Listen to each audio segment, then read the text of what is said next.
Welcome, dear friends, to a tranquil escape from the bustle of the day. As we gather here, let go of your worries and embrace this serene moment. Allow your imagination to drift into whimsical worlds, where each story will gently transport you to magical and peaceful places. In this beautiful season of spring, the perfect time for renewal and enjoying peaceful stories, we are so grateful that you've chosen to spend your time with us. Let the warmth of these tales wrap around you as you prepare for a restful night. Story 1. Deep within the Whisperwood, where ancient oaks wore beards of moss and sunlight dripped through the canopy like liquid gold, lived a community unseen by hurried human eyes. Here, the boundary between the solid earth and the shimmering veil of magic was as thin as a dragonfly's wing. Fern Hollow, nestled beneath the gnarled roots of Grandfather Oak, was home to Maple, a young hedgehog whose quills held the russet hues of autumn leaves, and her wise elder, Hazel the badger, whose fur was silvered with age and moonlight. Life in Fern Hollow moved with the deep, steady rhythm of the forest. Spring brought the bloom song, when luminous pollen drifted on the breeze, painting the air with soft rainbows and coaxing shy flowers from the earth with melodies only the roots could hear. Summer hummed with the warmth weave, where fireflies spun threads of golden light between branches, weaving a protective canopy against the cool night air. Autumn was the time of the whispering wind, carrying secrets and fallen leaves that rustled tales of distant lands. And winter was the deep sleep, a time of profound quiet, where the land rested under a blanket of frost, dreaming beneath the watchful gaze of the ice moon. Maple loved the turning seasons, especially the gentle transition from autumn's gold to winter's hush. She learned from Hazel how the forest breathed, how the streams carried messages from the mountain peaks, and how every creature, from the tiniest glowworm to the great stag who patrolled the high ridges, played a part in the delicate balance. "Harmony, little one," Hazel would rumble, her voice like stones shifting in a calm stream, "is not stillness. It is the dance of giving and receiving, of growth and rest. Remember the quiet pact, take only what you need, give back with gratitude, and listen always to the forest's sigh." One unusually crisp autumn afternoon, as Maple was gathering the last sweet hazelnuts near the Crystal Brook, she felt a strange prickle in the air. It wasn't the familiar chill of approaching winter, but a sharp, brittle cold that seemed to bite. Looking down, she gasped. A delicate, gossamer-thin layer of frost was creeping across the mossy bank, silencing the cheerful gurgle of the water. Ferns, usually vibrant green, were curling at the edges, their fronds dusted with silver crystals that hadn't melted with the midday sun. Maple scurried back to Fern Hollow, her tiny paws crunching unnaturally on the frost-strimed earth. "Hazel, something's wrong," she puffed, bursting into the cozy, root-lined chamber where the badger was sorting dried berries. "The frost, it's come too soon, and it feels wrong." Hazel lifted her snout, sniffing deeply. Her dark eyes, usually warm and patient, grew sharp with concern. "The deep sleep stirs prematurely," she murmured, her voice low. "The balance wavers. This frost carries no restfulness, only a hunger. It steals the warmth the earth needs to dream properly." She shuffled to the entrance, her broad head turning slowly. The Heartstone glade, the place where the seasons first touch the earth, it must be troubled. The frost spreads from there. The Heartstone glade was a sacred place, deep in the oldest part of the Whisperwood, rarely visited except during the solstices. It was said a great, smooth stone pulsed with the forest's life force, its warmth guiding the turn of the seasons. If its warmth was fading. "We must go," Hazel declared, her voice firm but calm. "We must understand why the Heartstone chills. The quiet pact demands it." Their journey took them through landscapes transformed by the unnatural frost. Sunlight, usually warming the forest floor, now sparkled coldly on frozen dewdrops. The air tasted sharp and metallic. Familiar sounds were muffled, the cheerful chirp of crickets silenced, the rustle of squirrels in the branches replaced by an eerie stillness. Maple shivered not just from the cold, but from the feeling of life being stolen away. As they ventured deeper, the frost thickened. Spiderwebs, usually intricate lace, hung heavy and stiff like tiny chandeliers of ice. Maple saw a family of field mice huddled miserably in their burrow entrance, their breath puffing white clouds. A robin, its red breast stark against the white, hopped listlessly, unable to find the worms now frozen deep in the earth. The imbalance was palpable, a discordant note in the forest symphony. Reaching the Heartstone glade felt like stepping into a forgotten dream. Moonlight, amplified by the frost, bathed the circular clearing in an ethereal silver-blue glow. At its center lay the Heartstone, usually a warm, dark gray, radiating gentle heat. Now it was pale, almost translucent, radiating waves of cold that made the air shimmer. Frost flowers bloomed unnaturally around its base, intricate and beautiful, but terrifying in their stillness. "Oh, Hazel," Maple whispered, her voice small. "It's so cold." Hazel approached the stone cautiously, placing a weathered paw upon its surface. She flinched not from pain, but from the profound absence of warmth. "The connection weakens," she murmured, closing her eyes.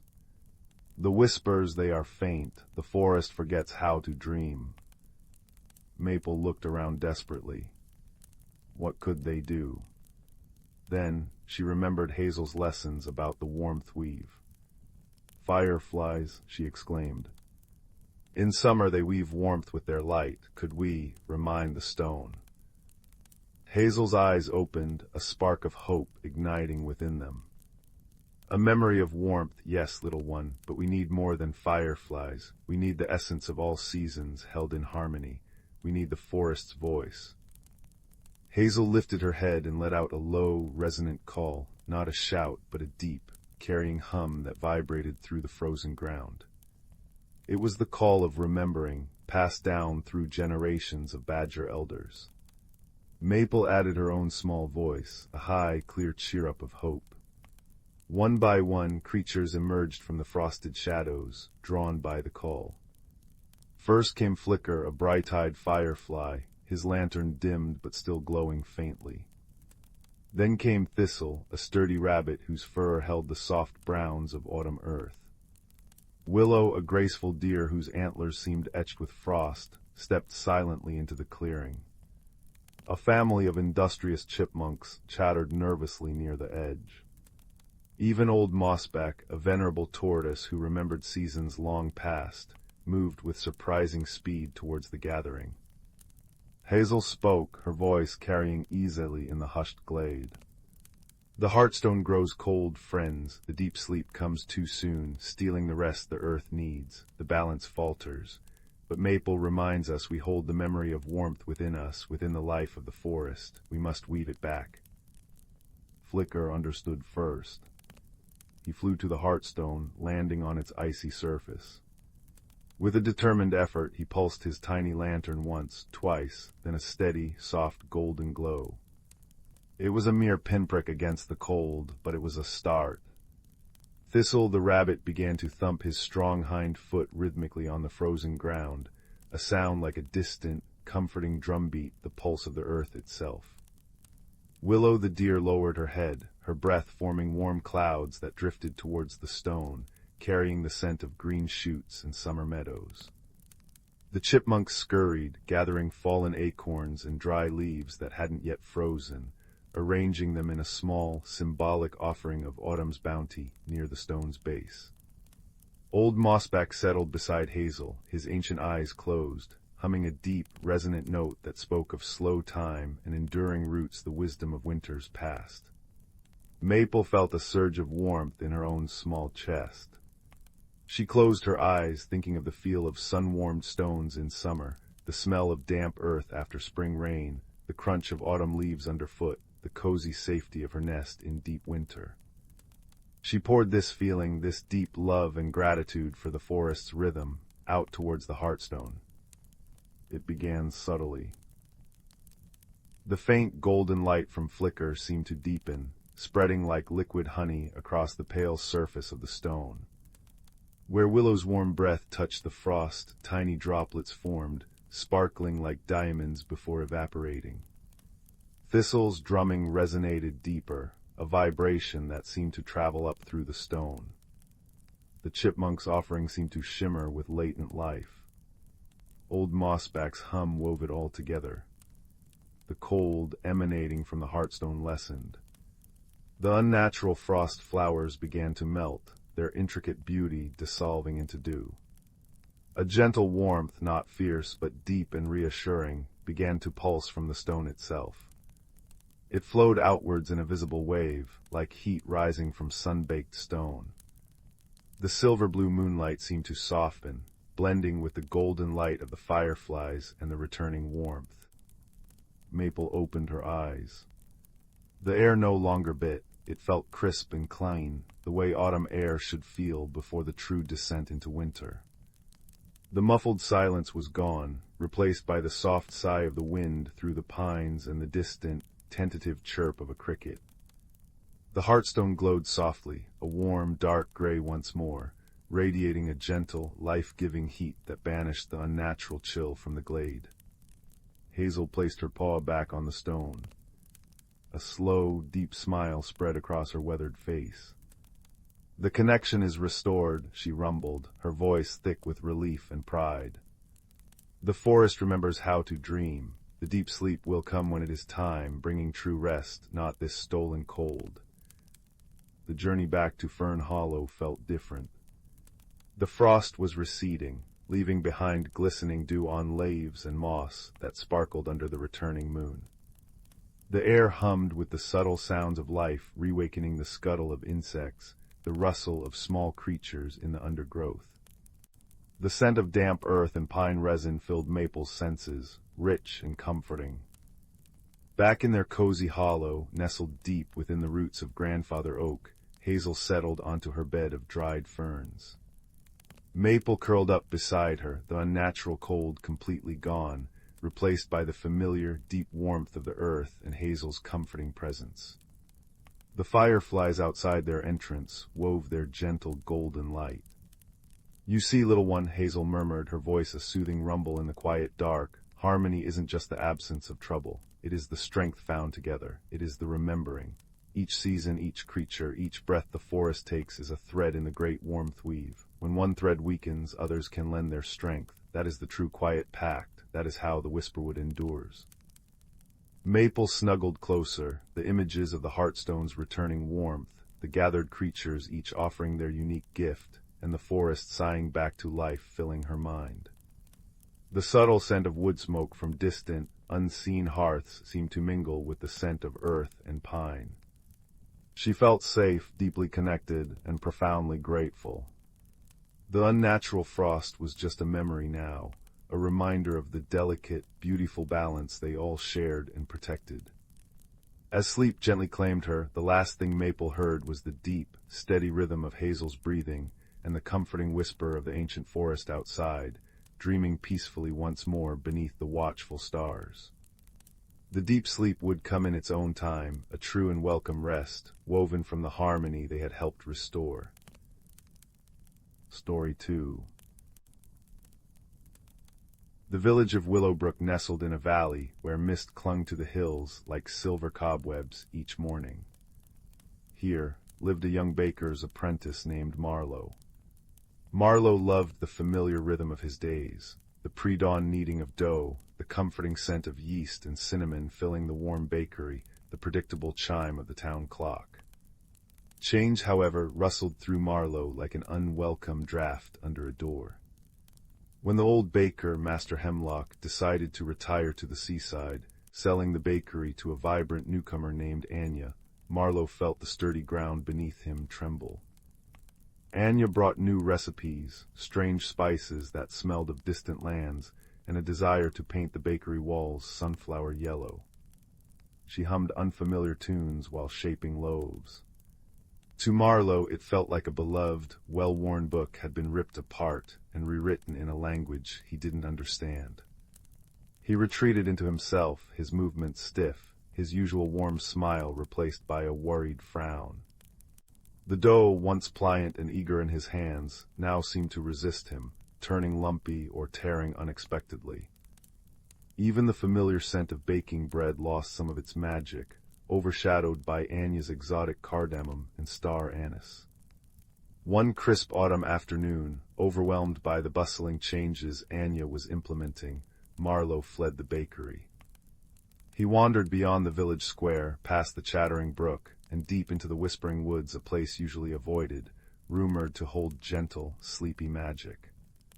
The air here was cooler, scented with damp earth, pine resin, and the sweet decay of fallen leaves. Sunlight filtered through the canopy in dappled patterns, painting the mossy ground gold and green.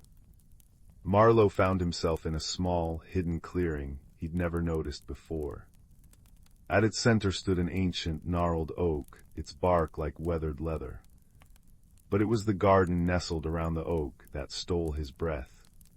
It wasn't a garden like any other. Flowers bloomed in impossible colors, petals that shimmered like crushed amethyst, blossoms that glowed with a soft, internal light like captured moonlight. Delicate vines curled with silver tendrils, and velvety moss covered the ground, soft as a kitten's fur. The air hummed faintly, not with insects, but with a quiet, resonant energy. Marlowe sank onto the moss, the quiet enveloping him like a thick, soft blanket. For the first time in weeks, the tight knot in his chest loosened. A rustle came from behind a cluster of luminous blue bell-shaped flowers. Out stepped a small figure, barely knee-high to Marlowe, with skin the rough texture of bark, bright moss-green hair, and eyes like polished river stones. She wore a tunic woven from dried leaves, and carried a tiny watering can fashioned from an acorn cup. "Hello," she chirped, her voice like the tinkling of small stones in a stream. "I'm Thistle, you seem tangled." She tilted her head, observing Marlowe's slumped posture and troubled expression. Marlowe, startled but strangely unafraid, sighed. "I am tangled, everything is changing. The bakery, my home, it doesn't feel like mine anymore. I feel lost." Thistle nodded sagely, patting the moss beside her. "Ah, they're unsettling, we see it often here. This is the Heartwood glade, the plants, they feel things, deep things." She gestured around the clearing. "See the frost bloom over there." She pointed to a cluster of delicate, crystalline flowers that seemed to shiver slightly. They shriveled yesterday when old Badger wept because his burrow flooded, and the sunfire lilies. She indicated vibrant orange blooms that pulsed softly. They flared bright when little Fern finally learned to whistle. Marlowe looked closer. Near where he sat, a patch of normally vibrant, shimmering moss looked dull and gray, curling inwards. A climbing vine with normally luminous leaves drooped listlessly against the oak. What happened to these?" he asked, his voice hushed. Thistle leaned closer, her pebble eyes serious. "They feel your unsettling, Marlowe. Your fear of the change. Your sadness for what was. They mirror the garden inside you." Marlowe stared at the gray moss. It was an echo of the heavy, cold feeling in his own chest. He reached out a tentative finger and touched it. It felt brittle, lifeless. A pang of sorrow washed over him, not just for himself, but for the little patch of magic suffering because of his turmoil. "I didn't mean to hurt them," he whispered. "You didn't hurt them," Thistle said gently. "They are sharing your burden, but burdens shared can become lighter." She handed him her tiny acorn watering can. It felt surprisingly heavy and cool. "Try," she urged. "Try thinking of something warm, something safe, like the smell of fresh bread before dawn." Marlowe closed his eyes. He pushed past the anxiety, past the resentment towards Anya's yellow paint, and focused. He recalled the deep, yeasty fragrance of dough rising in the cool darkness before sunrise. The comforting warmth of the oven's first glow. The simple satisfaction of shaping a perfect loaf. As the memory filled his mind, a faint warmth spread through his fingers, holding the acorn cup. He carefully tipped a single drop onto the gray moss. Where the water touched, a tiny spark of shimmering green flickered across the gray. It was faint, barely there, but it was real. Marlowe gasped. "See." Thistle beamed. "The garden responds to what grows within. Your fear dims it. Your courage, your kindness, your warm memories, they nourish it."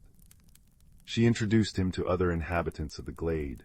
Borin, a slow-moving, thoughtful badger whose deep rumbling voice offered quiet wisdom, and Fern, the young squirrel Thistle mentioned, whose boundless energy was matched only by her enthusiasm. They didn't push Marlowe. Borin would simply sit beside him in companionable silence as Marlowe tried to coax life back into the patch of moss. Fern would scamper down from the oak, dropping a particularly shiny acorn cap or a soft feather near him, a silent gift of encouragement.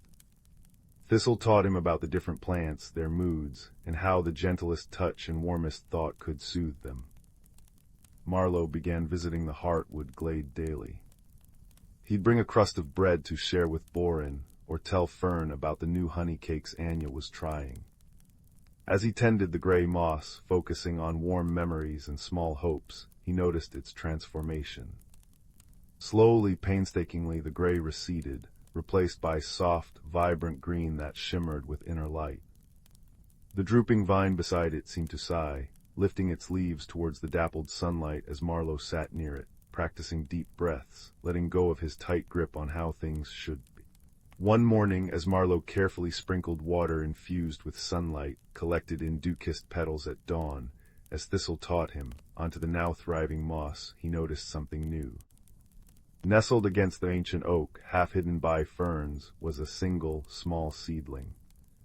It was unlike any other plant in the glade. Its stem was pale and slender, holding two tightly furled leaves of deepest violet, veined with silver. It looked fragile, yet determined. "What is this one, Thistle?" Marlowe asked, crouching low. Thistle peered at it, her mossy brow furrowed. "New, shy, I think. It hasn't shown its true self yet. It needs patience and gentle courage, like someone learning to grow in a new way." She gave Marlowe a knowing look. Marlowe felt a connection to the little seedling. He began spending extra time near it, not touching, just sitting quietly. He'd talk softly about his day, about the surprisingly pleasant tang of Anya's spiced pear tarts, about how the sunflower yellow walls were actually quite cheerful in the morning light, about how he'd shown young Timmy from the village how to shape a simple roll. He spoke of his lingering sadness for Master Hemlock's absence, but also of a budding curiosity about Anya's stories of bustling markets by the sea. He poured his own tentative steps towards acceptance into the quiet air around the seedling. Days turned into weeks. Marlowe's visits to the glade became less about escaping and more about tending, sharing, and learning. He started experimenting back at the bakery, tentatively suggesting a familiar rye recipe, but adding a handful of toasted sunflower seeds Anya had brought. The villagers loved it. Anya, noticing his quiet efforts, began asking for his input more. She shared her knowledge of intricate pastry braids, and he shared his perfect timing for sourdough crust. The bakery became a blend of old and new, the air filled with the comforting scent of tradition, mingled with the exciting whispers of adventure. One misty morning, Marlowe hurried to the glade, a warm honey nut loaf wrapped in cloth tucked under his arm to share. As he entered the clearing, he stopped short. The little violet seedling was transformed. Overnight, it had unfurled. Standing tall on its slender stem was a single, breathtaking bloom. Its petals were layers of translucent lavender and deep amethyst, swirling like captured twilight. At its heart glowed a soft, golden light, pulsing gently like a tiny, contented star. It radiated a scent that was both familiar and utterly new, like warm bread fresh from the oven, mixed with the crisp sweetness of autumn air and a hint of distant, blooming orchards. Thistle, Borin, and Fern were already there, gazing at it in quiet awe. It found its bloom, Thistle whispered, her pebble eyes shining. The courageous heartbloom, rare and precious. It only appears when someone nurtures not just the garden, but their own inner landscape through change. Marlowe knelt before the luminous flower, tears pricking his eyes, but they were tears of profound warmth and peace. He understood. The gray moss had been his fear. The drooping vine, his resistance. This radiant bloom, this was his own unfolding. His acceptance. His discovery that within the unfamiliar lay new kinds of beauty, new strengths he hadn't known he possessed. The magic of the glade hadn't changed him. It had held up a mirror, showing him the potential already within, waiting to be nurtured with kindness and patience. He placed the warm honey nut loaf on the soft moss as an offering. Borin rumbled approvingly. Fern chittered happily, scampering up to sniff the fragrant steam. Thistle patted Marlowe's hand with her tiny, bark-textured fingers. "The garden inside you is blooming too, Marlowe," she said softly. "It always could, you just needed to tend it." Marlowe stayed until twilight painted the sky in hues of rose and lavender, mirroring the heartbloom's petals. The resonant hum of the glade seemed deeper, richer, wrapping around him like a benediction. He knew change would always come, like the turning seasons. But now he also knew he carried the Heartwood glade within him, a place of quiet strength, gentle magic, and the unwavering support of friends seen and unseen. He carried the memory of the gray moss transforming, the fragile seedling finding its glorious light. He carried the warm scent of the courageous heartbloom, a reminder that personal growth, though sometimes slow and shy, could be the most beautiful magic of all. Walking back to Willowbrook under the first twinkling stars, the distant glow of the bakery windows welcoming him home, Marlowe felt a deep, resonant peace settle in his bones, as soft and sure as the moss in the hidden glade. The night air smelled of wood smoke, baking bread, and the infinite promise of a new day. And within him the heartbloom's gentle light pulsed on, a quiet, everlasting ember of comfort in the gentle dark. Story 3. Leo had always felt a bit like a misplaced stitch in the quilt of his little village. While other children chased each other through the sun-drenched wheat fields, he preferred sitting beneath the ancient willow tree near the brook, tracing patterns in the moss with his fingertips. His grandmother called him her thoughtful moonbeam, for he moved quietly and noticed things others missed, the way dewdrops clung to spiderwebs like crystal necklaces, or how the wind hummed different tunes through oak branches than it did through pines. But tonight, as the last amber light faded behind the whispering woods, a restlessness stirred in him. He sat on his windowsill, chin propped on his knees, watching fireflies blink like fallen stars in the gathering dusk. A soft knock came at his door. Grandmother entered, her silver hair glowing in the lamplight, carrying a small wooden box that smelled of cedar and thyme. "I've something for you, my moonbeam," she said, her voice like warm honey. Inside the box, nestled in velvet as deep blue as midnight, lay a compass. But it was unlike any compass Leo had seen. Its casing was carved from iridescent mother-of-pearl, swirling with colors that shifted in the lamplight, rose gold, sea green, twilight purple. The needle wasn't iron, it was a slender sliver of moonstone, glowing with a soft, inner light. "This," grandmother whispered, placing it gently in Leo's palm, "is the heart's compass. It belonged to your grandfather. While ordinary compasses seek the north, this one seeks what your heart needs most. But beware, child, it guides toward necessity, not always ease." As her wrinkled fingers brushed his, the moonstone needle trembled, then spun decisively, pointing not toward the village square or the distant mountains, but straight into the heart of the whispering woods. A thrill, equal parts excitement and apprehension, fizzed through Leo's veins. The woods were forbidden after sunset, rumored to hold shifting paths and watchful shadows. Yet the compass pulsed warmly against his skin, an insistent, comforting rhythm. He knew with a certainty deeper than fear that he had to follow it. The whispering woods swallowed Leo whole the moment he stepped beneath its canopy. Moonlight filtered through the dense leaves, dappled the forest floor in silver coins. The air hummed with unseen life, crickets chirping secrets, leaves rustling like pages turning in a giant book, and a low, resonant thrum that seemed to come from the earth itself.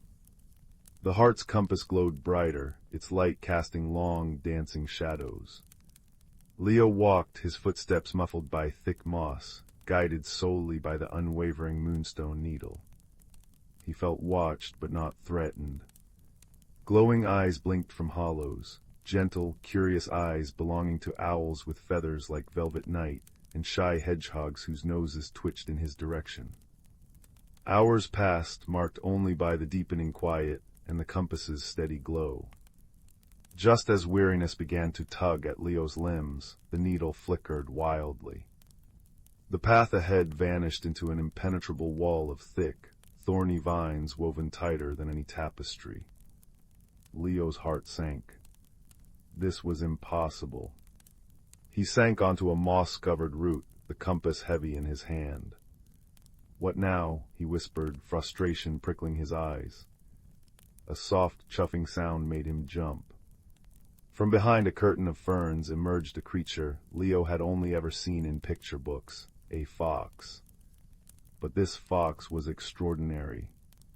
Its fur wasn't just red, it shimmered like molten copper in the moonlight, streaked with bands of amber and gold. Its eyes, large and intelligent, held flecks of emerald green. Most astonishingly, it spoke. "Thornwall Pass," the fox said, its voice a warm rasp, like dry leaves skittering on stone. "Stubborn thing, blocks the way unless you ask nicely." The fox tilted its head, studying Leo and the glowing compass. "You're following the heart's need, aren't you, brave little human?" Leo, too stunned to be afraid, nodded. "I'm Leo, and you talk." The fox gave a soft, amused snort. "And you walk into forbidden woods guided by enchanted compasses. We all have our quirks, call me Rusty. Now, about those thorns, they listen to song, a true song from the heart. Try it." Leo hesitated. He wasn't much of a singer. But the compass pulsed warmly, encouragingly. Taking a deep breath, Leo closed his eyes and sang the first thing that came to mind, a simple lullaby his grandmother sang, about the moon cradling the stars. His voice was thin and wavering at first, but as he sang of silver light and gentle dreams, it grew stronger, filling the quiet glade.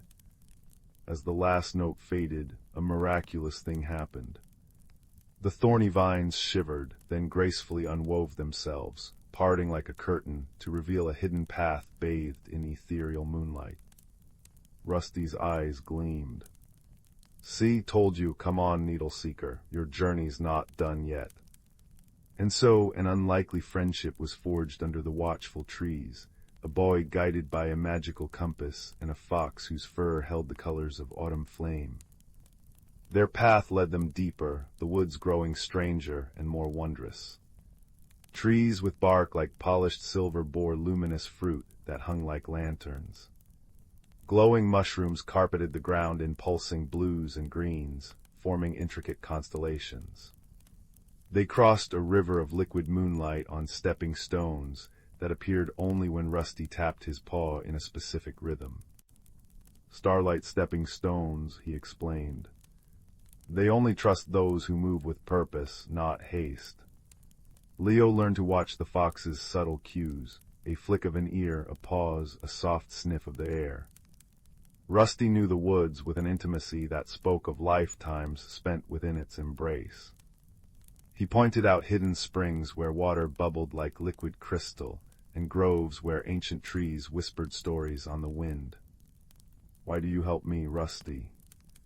Leo asked one night as they rested beneath a canopy of glowing willows. The fox regarded him, his emerald-flecked eyes thoughtful. "The woods are changing, Leo. The old magic is fading, like a fire burning low. The heart's compass hasn't been seen in generations. It appearing now, guiding you, it feels important, like a spark that could rekindle the flame. He nudged the compass gently with his nose. This valley you seek, I've heard whispers of it, a place hidden even from most forest dwellers, a sanctuary, they call it Ethelgard. The name sent a shiver through Leo, a resonance deep within his bones. The compass pulsed brighter at its mention, the moonstone needle pointing unwaveringly ahead. Days blended into nights. They faced challenges that tested Leo's courage and Rusty's cunning. A misty bog, filled with deceptive lights that tried to lure them off the path, was navigated only by Leo trusting the compass's true light over the flickering illusions. A giant grumpy badger guarding a honeycomb bridge was soothed by Leo, patiently sharing his meager berry rations and speaking softly of shared hardships. Through each trial, Leo felt less like the shy boy beneath the willow tree. He learned to trust his instincts, his quiet observations, and the unwavering friendship of the fox whose fur now felt as familiar as his own shadow. Finally, after what felt like both an eternity and a single breath, they reached the edge of a vast cliff. Below them, instead of a rocky drop, lay an impossible sight. Nestled within a ring of impossibly tall, crystalline mountains lay Ethelgard, the hidden valley. It wasn't just hidden, it was breathtaking. Meadows shimmered with flowers that glowed like captured rainbows. Rivers of pure light snaked through groves of trees, whose leaves were spun gold and silver. Delicate, iridescent bridges arched gracefully over luminous streams, connecting hills dotted with dwellings that seemed grown, not built, from polished wood and living vines. The air itself shimmered with a soft, golden haze, smelling of honeysuckle, sun-warmed stone, and pure, sweet magic. It was a place plucked from a dream, vibrant, alive, and utterly serene. But the heart's compass in Leo's hand didn't pulse with joy. It gave a low, mournful thrum. As Leo looked closer, his wonder turned to dismay. Patches of the glowing meadows were dull and gray, like tarnished silver. Some of the radiant trees stood leafless and brittle, their light dimmed. Cracks spiderwebbed across the bases of the crystalline mountains. The valley wasn't just hidden, it was ailing. The vibrant magic Rusty spoke of was indeed fading, and the sanctuary felt fragile, like a soap bubble about to pop. As they descended a hidden, mossy path into the valley, they were met not with welcome, but with wary silence. The inhabitants of Ethelgard were unlike any beings Leo had imagined. Tall, slender figures with skin like dappled sunlight and hair like spun moonlight watched them from doorways woven into giant mushrooms. Tiny winged creatures, glowing like fireflies, darted nervously behind petals larger than Leo's head. Animals with coats of shimmering starlight paused in their grazing, their luminous eyes wide with apprehension. They were beautiful, ethereal, but their movements were slow, and a deep sadness hung in the shimmering air. An elder emerged, her robes woven from twilight hues. Her eyes, ancient and kind, but filled with sorrow, met Leo's. "You bear the heart's compass," she stated, her voice like wind chimes. "We felt its call. I am Lyra, keeper of Ethelgard. We have waited long for its return, yet you come when our light dims." She gestured towards the fading valley. "The wellspring, the source of Ethelgard's magic, weakens. Without it, the valley cannot hold its form against the world beyond. It will dissolve, like mist in the morning sun." The moonstone needle of the compass trembled, pointing towards the heart of the valley, towards the source of the fading light. Lyra led them to the wellspring of Lumina. It wasn't a well of water, but a pool of pure, liquid light, nestled in a grove of ancient weeping trees whose branches dripped liquid starlight. But the light within the pool was faint, flickering erratically, its usual steady radiance reduced to a sickly, pale gleam. The air above it crackled weakly. "This," Lyra whispered, tears like liquid diamonds tracing paths down her cheeks, "is our heart. It is tied to the heart of the one who guards it. Who is it? The spirit of the veil." She pointed to the largest tree, its bark deeply fissured and gray, its once luminous leaves dull and sparse. She sleeps and fades. Rusty padded closer, sniffing the air near the ancient tree. The connection is broken, he murmured, his voice thick with grief. The wellspring draws strength from the bond between the valley and its guardian spirit, but something has severed that bond. Leo remembered his grandmother's words. It guides toward necessity, not always ease. The necessity was clear, save the valley. But how? He looked at the heart's compass. Its light pulsed softly, steadily, a counterpoint to the wellspring's flickering. He thought of his journey, the thorns that parted for song, the badger soothed by kindness, the river crossed with trust. The compass sought the heart's need, and perhaps the answer lay not in force, but in connection. He stepped towards the ancient tree, the spirit of the vale. Placing his hand gently on the rough, cool bark, he closed his eyes. He didn't know ancient words or powerful spells. Instead, he poured his heart out silently. He shared the wonder he felt seeing the valley, the sorrow at its fading beauty, the warmth of Rusty's friendship, the courage he'd found in the woods, the comforting weight of his grandmother's love. He shared his own feeling of being misplaced, and the belonging he felt here, in this magical, fragile place. He shared his need, not just his own, but the valley's need to live, Rusty's need for his home, Lyra's need for her people. He poured his own quiet light, the light of his human heart, into the tree. A gasp rippled through the gathered Ethel guardians. A faint, golden glow began to emanate from Leo's hand where it touched the bark. It spread slowly, like honey warming, seeping into the fissures. The ancient tree shuddered. A single radiant leaf, brighter than any Leo had seen, unfurled from a bare branch. Inside the wellspring, the flickering light steadied, then brightened, casting warm, golden rays that chased the shadows from the grove. The light pulsed once strongly, then settled into a deep, steady, luminous flow. The cracks on the crystalline mountains shimmered and sealed. The gray patches in the meadows flushed with color and light. The air hummed with renewed energy, sweet and potent. The ancient tree groaned softly, a sound like shifting continents. Bark smoothed, regaining a pearlescent sheen. Leaves, shimmering like captured moonlight, sprouted along its branches. From within the trunk, a soft, radiant light coalesced, forming the gentle, luminous figure of a woman made of living wood and starlight. She opened eyes like polished amber, filled with warmth and profound gratitude. She looked directly at Leo. "Thank you, child of heart," her voice resonated like deep bells and rustling leaves.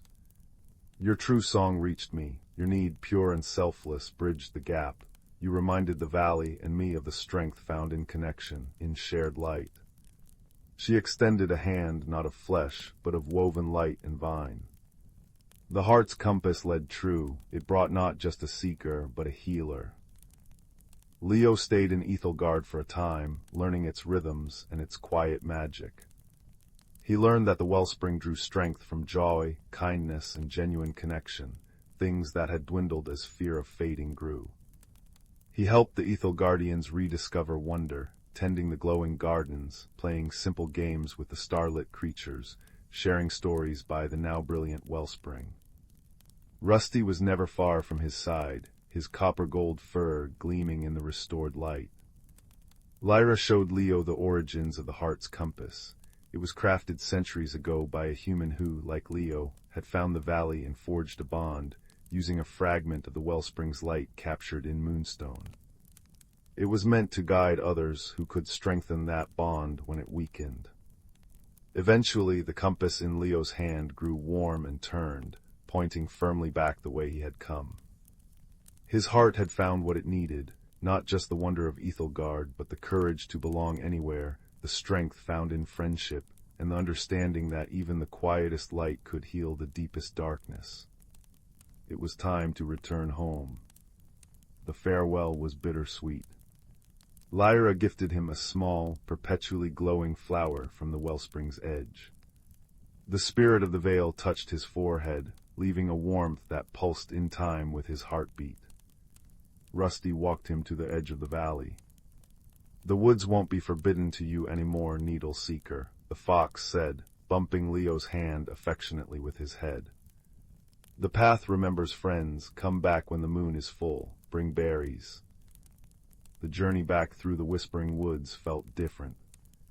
The path was clearer, the shadows less deep, the moonlight brighter. The heart's compass hung around his neck, its moonstone needle now still and peaceful. He emerged from the woods as dawn painted the sky in peach and lavender. He found his grandmother waiting on the porch, her eyes knowing and filled with love. She didn't ask for tales, simply opened her arms. Leo hugged her tight, breathing in the familiar scent of lavender and wood smoke. Life in the village continued, but Leo was changed. He still sat beneath the willow tree, but now he sometimes saw Rusty's copper-gold fur flickering at the edge of the woods. He noticed the subtle magic in his own world, the way sunlight turned dew into diamonds, the intricate patterns of frost on his window pane, the comforting rhythm of his grandmother's stories by the fire. He spoke more, sharing not grand tales of magic valleys, but quiet observations about the bravery of a spider rebuilding its web, or the perseverance of a seedling pushing through stone. He carried Ethelgard's light within him, a quiet confidence, a deeper kindness, and the unwavering knowledge that true magic lies not just in hidden valleys, but in the courage to follow your heart, the strength found in unexpected friendship, and the gentle, persistent light of hope that can heal even the deepest fade. And every night as he drifted to sleep, the faint, sweet scent of honeysuckle and sun-warmed stone would sometimes drift through his open window, a comforting reminder that he was forever connected, forever held, by the unseen threads of wonder and belonging he had helped to weave anew. The heart's compass rested on his bedside table, its mother-of-pearl casing catching the moonlight, a silent promise that the greatest journeys often lead us back to ourselves, illuminated. Story 4. The old stone cottage at the edge of Willowbrook village always smelled of cinnamon and damp earth, a comforting blend that lingered in young Finn's clothes long after he'd come indoors. Outside his window, the ancient rowanwood forest stretched like a rumpled quilt of emerald and gold, its secrets whispered in rustling leaves and creaking boughs. Finn felt drawn to it in a way he couldn't explain, a quiet boy with ink-stained fingers and a head full of wondering, often overlooked in the bustle of the village schoolyard. While others played stickball, Finn would trace the patterns of moss on old tree trunks, feeling the forest breathe beneath his palms. One mist-drenched morning, Finn discovered a curious stone half buried beneath the roots of the sentinel oak, a gnarled giant said to be older than the village itself. The stone was no larger than a sparrow's egg, smooth as polished glass, and pulsed with a soft, inner light that shifted between twilight blue and dawn pink. When Finn closed his fingers around it, warmth spread up his arm and the forest sounds sharpened. The chirp of crickets became crystalline melodies, the rustle of ferns transformed into velvet sighs. That night beneath a crescent moon, the stone flared brightly in his palm, casting a beam that illuminated a hidden archway woven from living vines, an entrance Finn had passed 100 times without seeing. Stepping through the arch felt like diving into cool water. The air shimmered and Rowanwood Forest reshaped itself into the Whispering Woods, a realm where trees bore lantern-like fruits glowing amber, rivers flowed with liquid starlight, and the very breeze hummed with unseen harmonies. Finn stood breathless until a small, anxious voice piped up. "You've brought the Glimmerstone." At his feet stood a creature no taller than his knee, with fur like spun silver, eyes like molten copper, and ears that twitched like fern fronds. "I'm Tumble," it said, wringing tiny paws. "And you've come just in time." Tumble explained that the Whispering Woods was fading. The Heartstone, a great crystal that pulsed in rhythm with the forest's magic, had been stolen. Without it the glowing fruits dimmed, the starlight rivers thickened into sludge, and an unnatural silence smothered the wood's songs. Finn's glimmerstone Tumble revealed was a shard of the Heartstone itself, drawn to him because he'd listened when the woods whispered. "But I'm just a boy," Finn stammered. Tumble's copper eyes softened. "You hear the world differently. That's a kind of magic, too." Their journey began at dawnlight, though in the whispering woods, dawn was a perpetual wash of apricot and lavender. The glimmerstone guided them, its light flaring when they chose the right path. They traversed meadows where flowers chimed like glass bells and crossed the river of echoes on stepping stones that appeared only when Finn hummed a tune he'd heard in his dreams. Yet darkness encroached, patches where leaves crumbled to ash and shadows slithered like oil. Once in the hollow of whispers, ghostly voices tried to lure them off path with promises of safety and home. Finn pressed the glimmerstone to his chest, its warmth steadying him. "They're lies," he murmured. "Real magic doesn't trick people." Tumble clung to his shoulder, trembling. "You're braver than you know," the creature whispered. Deep in the mossback caves they met Thorn, a badger the size of a sheepdog, with fur matted by sorrow and a thorn embedded in his paw.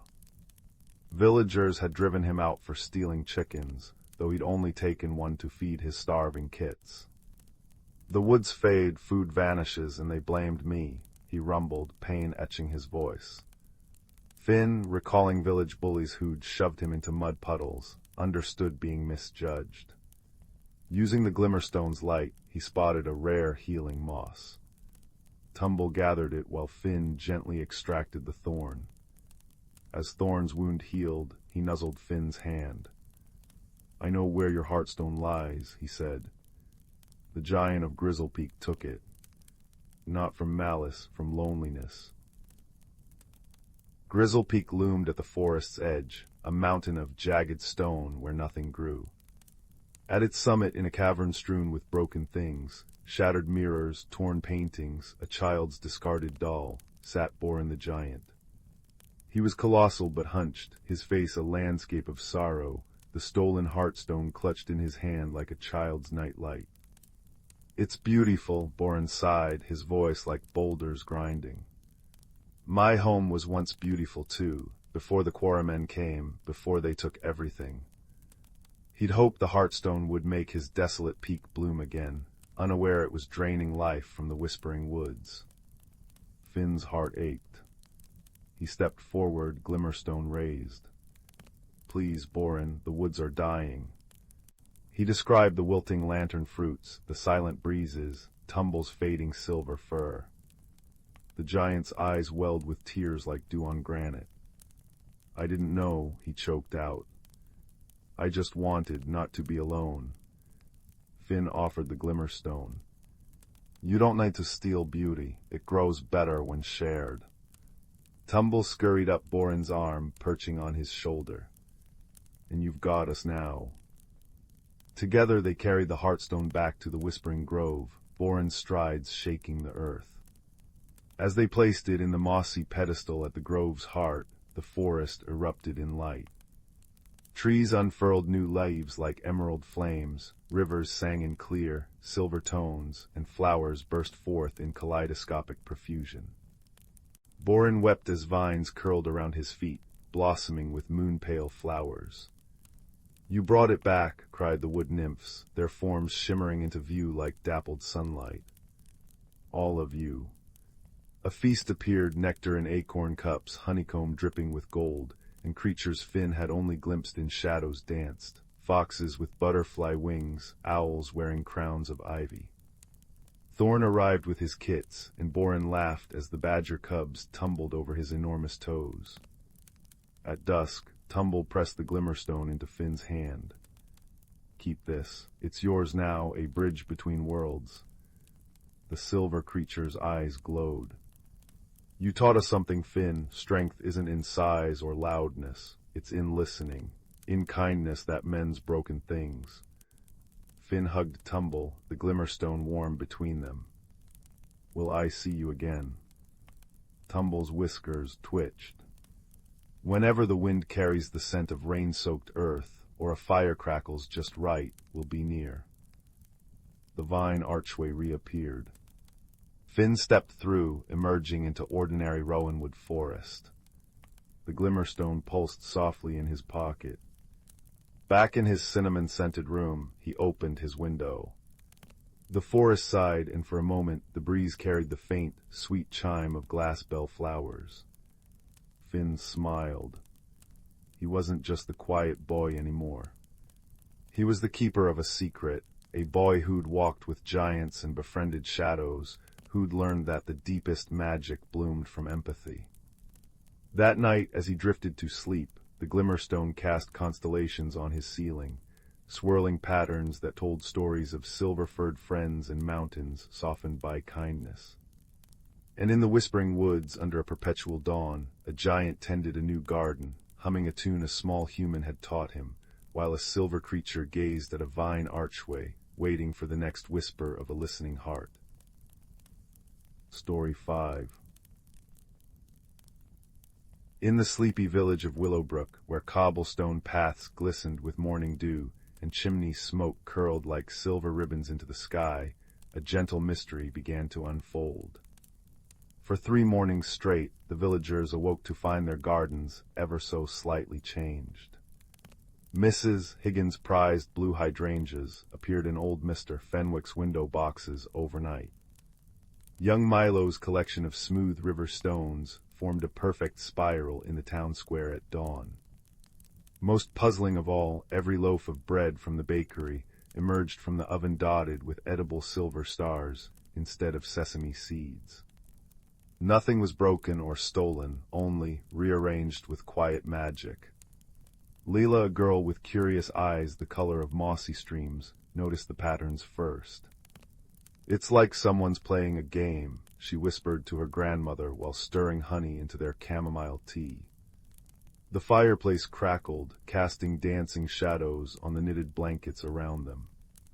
But who? Grandmother, whose wisdom was as deep as the village well, smiled. "Games have rules, little Fern. Watch closely. Listen softly." That night, Leela left her window open, the scent of lilacs drifting in on the breeze.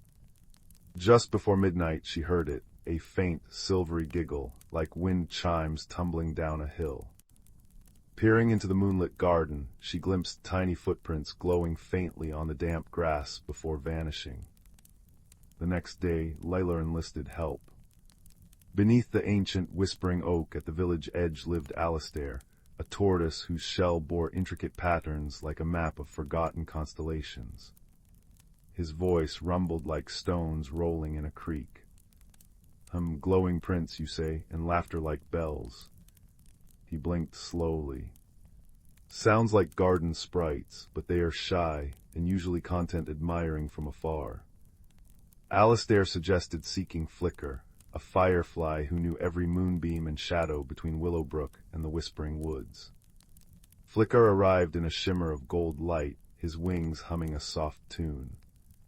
"Strange doings," he chimed. "Last night I saw little lights bobbing near the bakery chimney, like dancing will-o'-wisps."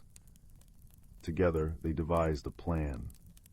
As twilight painted the sky lavender, Leela placed 3 offerings in her garden, a saucer of cream sweetened with clover honey, a polished moonstone, and a small flute carved from elder wood. Then they waited, hidden behind fragrant bushes of rosemary and thyme. Hours passed, filled with cricket songs and the rustle of leaves. Just as Leela's eyelids grew heavy, the air near the moonstone shimmered like heat off summer pavement. 3 tiny figures materialized, no taller than acorns. They had delicate bark-like skin, hair like dandelion fluff, and wings like spun sugar. Giggling, they dipped their fingers in the cream. "Hello," Leela whispered, stepping forward slowly. The sprites froze, their glow dimming fearfully. "We mean no harm," said Alastair, his voice a soothing rumble. Flicker hovered gently, casting a warm light. "Why rearrange our gardens?" Leela asked softly. The boldest sprite, Pip, fluttered forward. We wanted to help," she piped, her voice like raindrops on petals. The flowers looked lonely in just one garden. The stones wanted to dance, and the bread. She twirled shyly. Stars taste like dreams, and dreams make humans smile. Her companions, Nettle and Bloom, nodded fervently. But we hid because long ago humans chased us with lanterns and loud shouts, Nettle added, clutching a fallen petal like a shield. Leela's heart softened. Your rearrangements are beautiful, she said. But they surprise us. What if we invited you? You could tend the gardens with us. Alistair nudged a patch of soil with his nose. A trade, perhaps. You share your starlight magic on special days, and Willowbrook leaves you quiet corners and sweet cream. The sprites glowed brighter, their laughter tinkling through the night. Pip flew a joyful loop around Layla's head. Yes, we'll weave moonflowers through the trellises and help the strawberries ripen sweeter. From that night on, Willowbrook's gardens flourished like never before. Marigolds bloomed in kaleidoscope patterns, herbs grew more fragrant, and on birthdays, every child found a single, sugar-dusted star waiting on their windowsill. The villagers never saw their tiny helpers, but they felt their presence in the dewdrops that glittered like diamonds at dawn, and the gentle hum that lingered in the twilight air. Leela often sat on her grandmother's porch at dusk, sipping honeyed tea as fireflies painted the gathering dark. The mystery hadn't been a puzzle to solve, but a friendship to discover, a reminder that even the strangest occurrences might bloom from kindness, if met with open hands and a quiet heart. And as the first stars emerged, winking like promises overhead, the soft melody of sprite laughter would drift on the breeze, weaving seamlessly into Willowbrook's cozy, enchanted nights. Story 6. Deep within the whispering woods, where ancient oaks wore beards of moss and sunlight dappled the forest floor like scattered gold coins, lived Fern, a young rabbit with fur the color of twilight shadows. This forest wasn't just trees and earth. It was alive with quiet magic, a place where the boundaries between creature and spirit, reality and dream, shimmered like heat haze on a summer's day. Fern knew the hidden pathways, the taste of dew-kissed clover at dawn, and the comforting scent of damp earth after a gentle rain. He knew, too, the secret lives that pulsed beneath the surface. The whispering woods thrived on a delicate, ancient harmony. The Badger clan, deep in their set, carefully turned the soil, ensuring seeds slept well. The Squirrel Council, high in the canopy, managed the dispersal of nuts and berries, their bushy tails flicking with purpose. Glimmerflies, tiny creatures woven from starlight and pollen, tended the night-blooming flowers, their soft hum a lullaby for the woods. And old grandfather Mossback, a turtle whose shell was etched with centuries of growth rings, was the keeper of the tides, sensing the subtle shifts in the forest's deep magic tied to the seasons and the weather itself. Fern's favorite time was the amber season, when autumn painted the leaves in fiery hues. The air grew crisp, carrying the scent of wood smoke from unseen hearths and the sweet decay of fallen apples. One evening, as the setting sun stained the sky lavender and peach, Fern noticed something amiss. The gentle giggle of Crystal Brook, usually a constant companion near his burrow, had faded to a troubled gurgle. The glimmerflies, usually flitting like scattered embers near the water's edge, hovered anxiously, their light dimmer than usual. Even the leaves seemed to whisper with a note of worry, rustling secrets Fern couldn't quite grasp. Seeking wisdom, Fern hopped along the familiar, root-ribboned path to the mossy stone, where Grandfather Mossback basked in the last warm rays. The ancient turtle's eyes, deep pools of moss-green wisdom, opened slowly as Fern approached. Grandfather Mossback, Fern began, his nose twitching with concern. Crystal Brook sounds sick, the glimmerflies are sad, the air feels heavy, like before a storm that never comes. Mossback took a slow, deliberate breath, the scent of damp earth and ancient stone clinging to him. He extended his neck, tasting the air. Ah, young Fern, your senses are keen. The balance shifts. The amber season's magic is waning, but this is different. A blockage, a knot in the forest's flow. He tapped his claw thoughtfully on the stone. The rains were heavy last moon. Perhaps the great roots of the sentinel oak shifted, or stones tumbled where they shouldn't. Crystal Brook cannot sing if her throat is choked. Fern's heart fluttered. What can we do? The forest feels wrong. Patience, little one, Mossback rumbled, his voice like stones grinding softly together. Harmony isn't a stillness, but a constant dance. The forest remembers its steps. We must find the source gently, wisely. Go to Willow at the bend where the ferns grow thick. She listens to the water's song like no other. Following the troubled brook upstream, Fern felt the unease deepen. The usual comforting scent of wet stone and watercress was tinged with stagnation. The playful sparkle on the water's surface was dulled. He found Willow, a water vole with fur like polished river pebbles, her small paws resting on a smooth stone, her eyes closed as she listened intently to the troubled water. "Willow," Fern whispered, not wanting to startle her. Her eyes opened, large and dark with worry. "Fern, the song it's choked. A great sadness sits upstream, near the sentinel's roots. Stones and mud have fallen, trapping the water. It cannot flow freely to nourish the lower pools or carry the moon's reflection to the sleeping fish."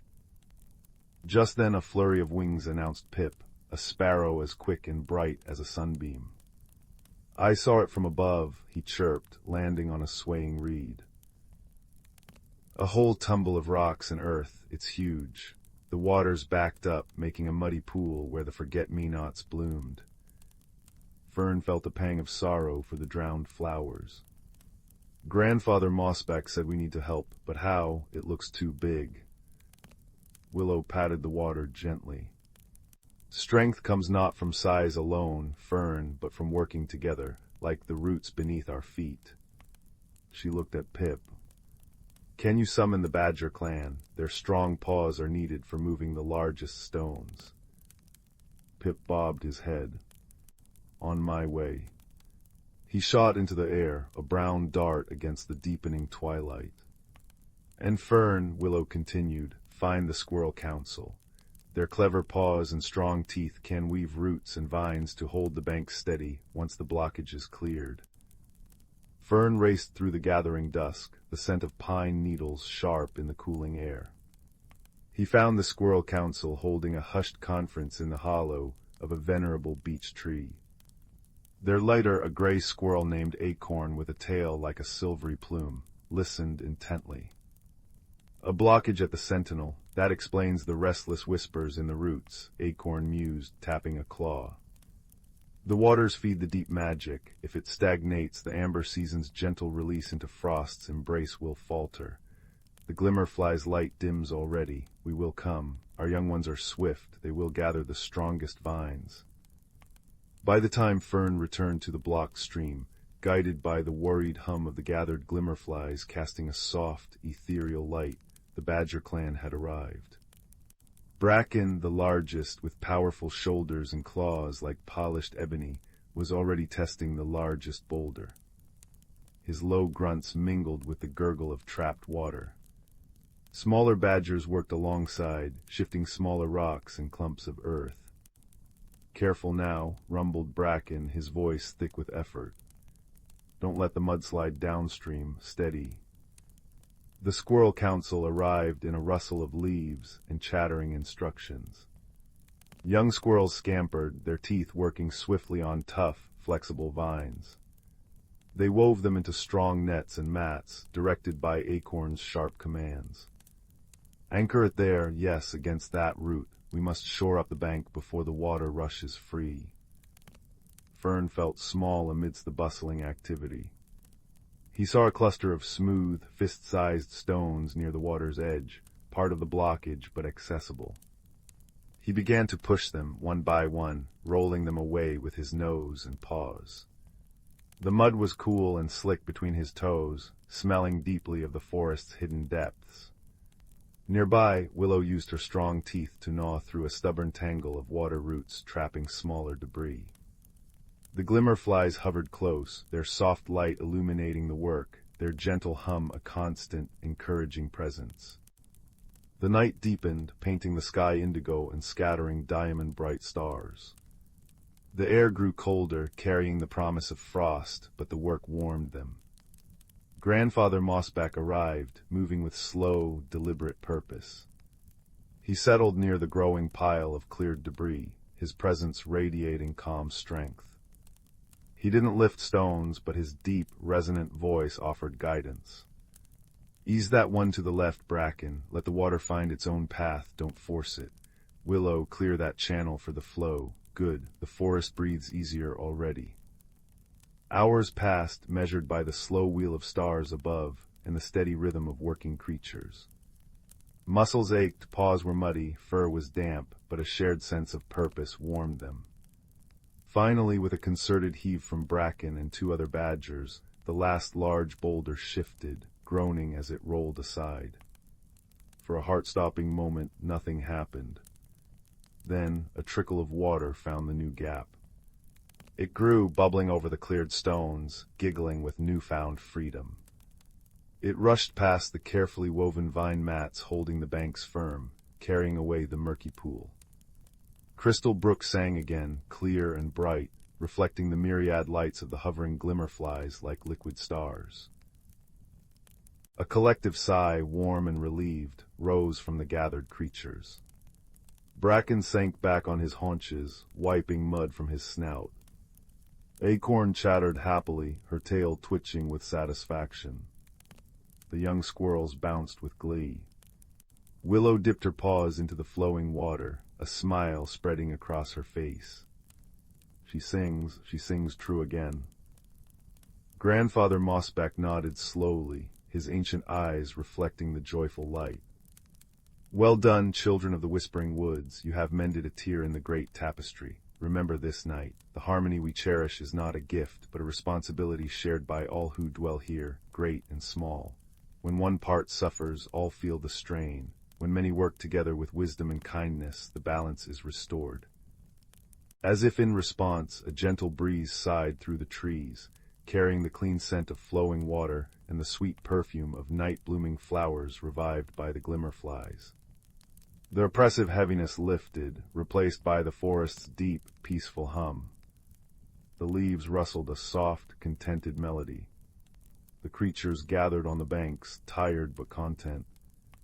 Bracken produced a small clay jar of rich, dark earth honey. Acorn shared crisp autumn nuts.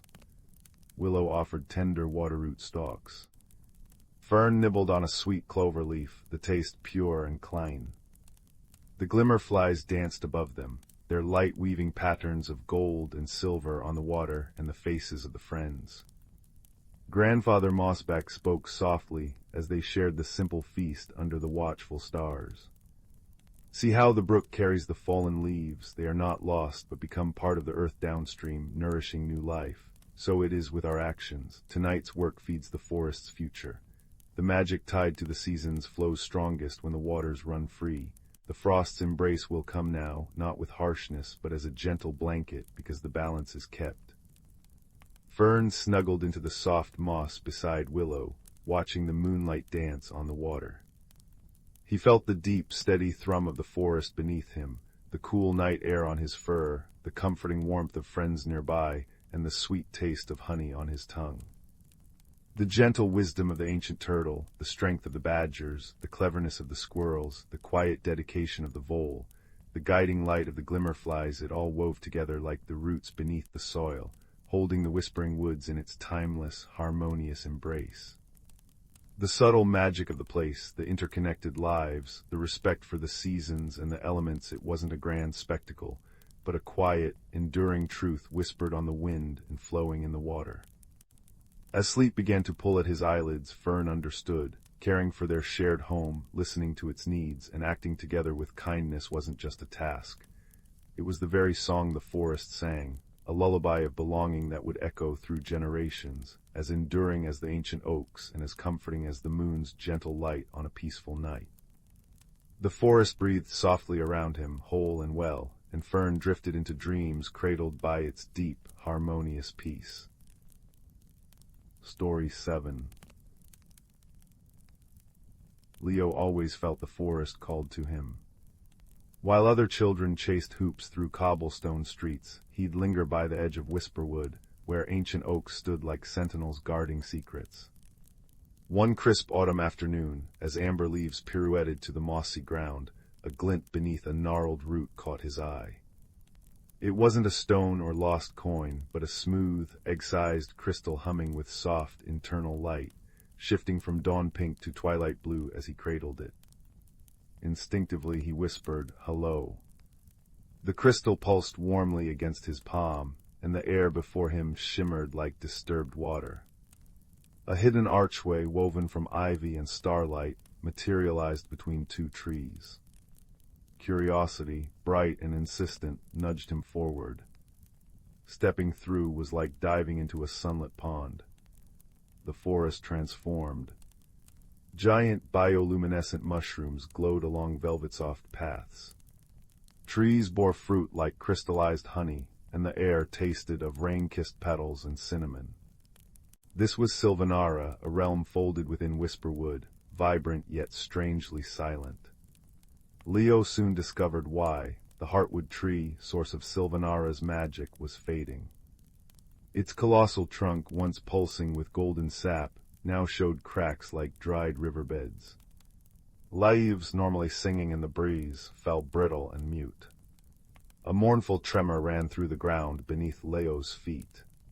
His guide appeared unexpectedly, a creature no taller than his knee, with bark-like skin, mossy hair, and eyes like chips of peridot. "I am Bramble," it rasped, voice like rustling leaves. Bramble belonged to the rootlings, shy guardians of the Heartwood. "The weave weakens," Bramble explained, pointing a twiggy finger at Leo's crystal. "That is a keystone, it chose you. Only a bond between rootling and keeper can mend the Heartwood." Leo hesitated. He was just a quiet boy. How could he mend magic? But Bramble's eyes held desperate hope, and the keystone glowed reassuringly. An unexpected friendship sparked, human and rootling, bound by a shared purpose. Their journey began at the Whispering Falls, where liquid moonlight cascaded into a pool, holding the first fragment of the fractured weave. To reach it, they needed to calm the agitated water sprites, whose songs usually soothed the falls but now crackled with discord. Bramble knew their language, a symphony of droplet chimes and ripple sighs, but fear made Leo clumsy. His first attempts to mimic the sounds with the keystone's aid produced jarring notes, scattering the sprites. Discouraged, Leo sat by the pool. Bramble didn't scold. Instead, it placed a small hand on Leo's wrist. "Listen not with ears," it murmured, "but with the quiet place inside." Leo closed his eyes, feeling the keystone's warmth sync with his heartbeat. He heard not noise but the sprite's sorrow, a melody of loneliness. Humming softly, Leo poured that understanding through the crystal. Gentle blue light flowed, weaving harmony into the discord. The sprites swirled joyfully, gifting him the shimmering fragment. Leo learned his first lesson: true listening heals. Next came the Vale of Echoing Winds, a canyon where breezes carried memories. The second fragment lay atop a treacherous spire, guarded by invisible wind dancers, spirits who tested resolve by amplifying doubt. As Leo climbed, the winds hissed his deepest fears. "You don't belong here, you'll fail them." Bramble clung to his shoulder, whispering encouragement, but the voices grew louder, chilling his bones. Paralyzed halfway up, Leo gripped the keystone. It flared, projecting an image. Bramble's trusting gaze, the Heartwood's fading light, the sprite's renewed song. Courage wasn't the absence of fear, he realized, but choosing to act despite it. "I belong now," he declared into the gale. The keystone blazed, scattering the doubting winds like smoke. He climbed, hand over hand, the winds now humming with approval as he claimed the second fragment. Courage, he learned, is a choice echoed in action. Their path then led underground to the crystal caves. Glowing geodes lit their way, but the third fragment lay deep within, protected by the stone sentinels, massive, slow-moving beings who valued wisdom above all.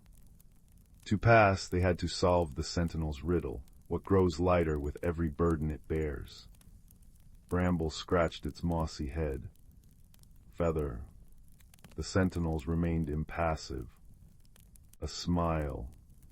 Leo guessed. No response. They pondered as the earth rumbled impatiently. Leo thought of the keystone's weight in his pocket, of Bramble's unwavering faith, of Sylvanara's fading beauty. Trust, he said softly. The more burdens trust carries, fear, doubt, hardship, the lighter the heart becomes because you don't carry them alone. The sentinel's stony faces softened into something like approval. The cave walls parted, revealing the fragment. Wisdom, Leo understood, blooms in shared burdens. The final trial awaited at the Heartwood itself. The great tree stood gaunt, its life force dim. To restore the weave, Leo and Bramble had to channel all three fragments through the keystone simultaneously, weaving light and intention into the cracks. But the shadow vines, parasitic tendrils feeding on the Heartwood's weakness, thrashed violently, repelling their light. Bramble darted forward, trying to distract them, but a vine lashed out, trapping the small rootling. Leo. Bramble cried, struggling as the vine tightened. Panic seized Leo. Alone, facing the monstrous vines, his friend in peril, the old whispers of inadequacy surged. He clutched the keystone, now holding all three fragments. They pulsed erratically, mirroring his fear. Then he saw Bramble's face, not fear but absolute trust. The quiet place inside, Bramble gasped. Leo closed his eyes. He remembered the sprite's harmony, the wind's challenge, the sentinel's riddle. He felt the keystone not as a tool, but as an extension of his friendship with Bramble, his care for Sylvanara. Calm washed over him. He didn't fight the vines, he poured light into them, light filled with understanding, courage, wisdom, and profound friendship. The light wasn't harsh, but warm and accepting. The shadow vines shuddered, not destroyed, but transformed. They softened, greened, and gently retracted, becoming flowering tendrils that curled protectively around the Heartwood's base. Leo ran to Bramble, the keystone flaring as it effortlessly dissolved the vine. Together, they placed their hands on the Heartwood's trunk. The three fragments merged within the crystal, unleashing a river of pure, golden light. It flowed into the cracks, sealing them with seams of living gold. Sap, bright and singing, surged through the branches. Leaves unfurled, shimmering emerald and singing a chorus of pure, clear notes that resonated through Sylvanara. The realm exhaled, vibrant and whole. The weave was restored, stronger than before, thrumming with the power of their bond. Bramble beamed, peridot eyes shining. You were never just a boy, Leo. You were the keeper Sylvanara needed. The Heartwood showered them in glowing pollen that smelled of deep earth and new beginnings. The archway shimmered back into view. Saying goodbye was bittersweet. Bramble pressed a small, luminous acorn from the Heartwood into Leo's hand. So you remember, it whispered. Sylvanara is always with you, and so am I. Stepping back into his own world, Leo found the sun setting over Whisperwood, painting the sky in Sylvanara's colors. The keystone had vanished, but the acorn glowed warmly in his pocket. He wasn't the same quiet boy. He carried Sylvanara's light within him, the harmony of listening, the strength of chosen courage, the weightlessness of shared trust, and the unbreakable warmth of a friendship that crossed worlds. That night, as he lay in bed, the acorn pulsed gently on his nightstand, casting dancing leaf shadows on the wall. Outside his window, the wind through Whisperwood sounded remarkably like a contented sigh, and Leo drifted to sleep, a small smile on his lips, forever keeper of a hidden world and a friendship written in starlight and roots. Story 8. The village of Willow Hollow nestled between whispering pines and a chuckling brook, where chimney smoke curled like sleepy cats into the twilight sky. Here cobblestone paths wound past cottages with mossy roofs, and the air always smelled of baking bread and damp earth. Young Finn, with eyes like polished river stones, loved his home's quiet rhythm, until the day the ordinary began behaving extraordinarily. It started subtly. Mrs. Bramble's prize-winning teapot, usually content to whistle a cheerful tune, began pouring lavender-scented tea instead of Earl Grey. Then old Mr. Thistle's garden rake danced a jig among the carrots when no one was looking.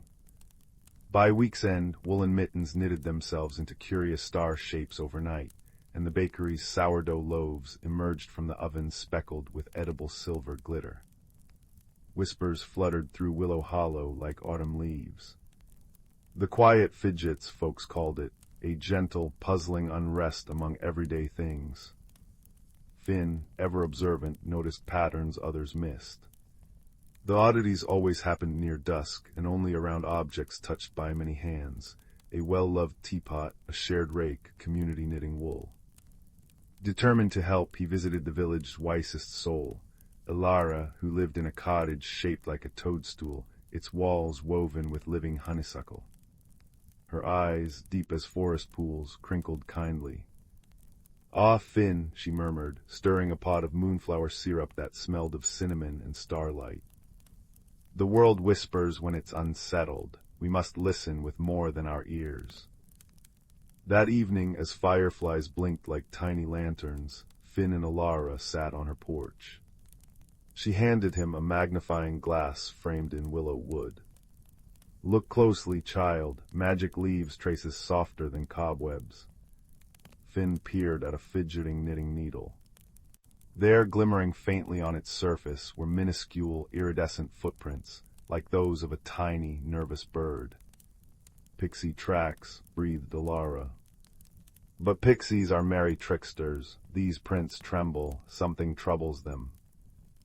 Their investigation led them to the Heartwood tree, an ancient oak at the village center, its bark etched with generations of wishes. Beneath its roots lay the pixie post, a hollow where villagers left offerings of honey or shiny pebbles for good luck. That night they found the post in disarray. The usual gifts were scattered, and the air hummed with a faint, anxious buzz. Hiding behind a clover leaf was Pip, a thumb-sized pixie with moth-wing sleeves, wringing her hands. "It's the grumble stone," she piped, voice like a shaken bell. "It rolled into our nest beneath the post. It mutters such sad, heavy thoughts, and its grumbles make everything jittery." Pip led them down a root tunnel into a cavern glittering with crystal dew. There, wedged among pixie feather beds, was a smooth, gray stone, ordinary except for the low, rhythmic murmur it emitted. "No one notices, too plain," forgotten Ilara knelt, her palm hovering above it. "This isn't just a stone, Finn. Feel its energy." Finn placed his hand near it. A deep loneliness pulsed from it, cold as forgotten cellar air. "It's not magic," realized Finn softly. "It's unhappy. It came from the brook, maybe tumbled down in the last storm, and all the village shared warmth above made it feel left out." The solution came not through spells, but empathy. "Every heart needs to belong," said Ilara. With Pip's help, they gently carried the grumble stone to the brook's sunniest bend, where dragonflies skimmed the water. Finn placed it among friendly, chattering river stones. Then, inspired, he fetched the village's polishing cloth, used by everyone to buff the wishing bell, and gave the stone a gentle rub. As the cloth passed over it, the stone's murmur softened into a contented sigh. Shiny, warm home. The next morning, Willow Hollow awoke to restored peace. Teapots whistled familiar tunes, rakes stood quietly, and bread baked golden brown. But something new graced the brook's edge. The stone, now gleaming like quartz, sat amidst its kin, radiating a soft, happy hum that harmonized with the water's song.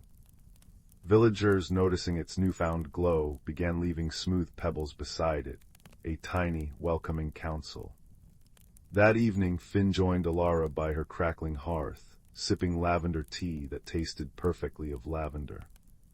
The greatest magic, she said, her firelight casting dancing shadows, is often kindness. Even stones remember how it feels to be seen.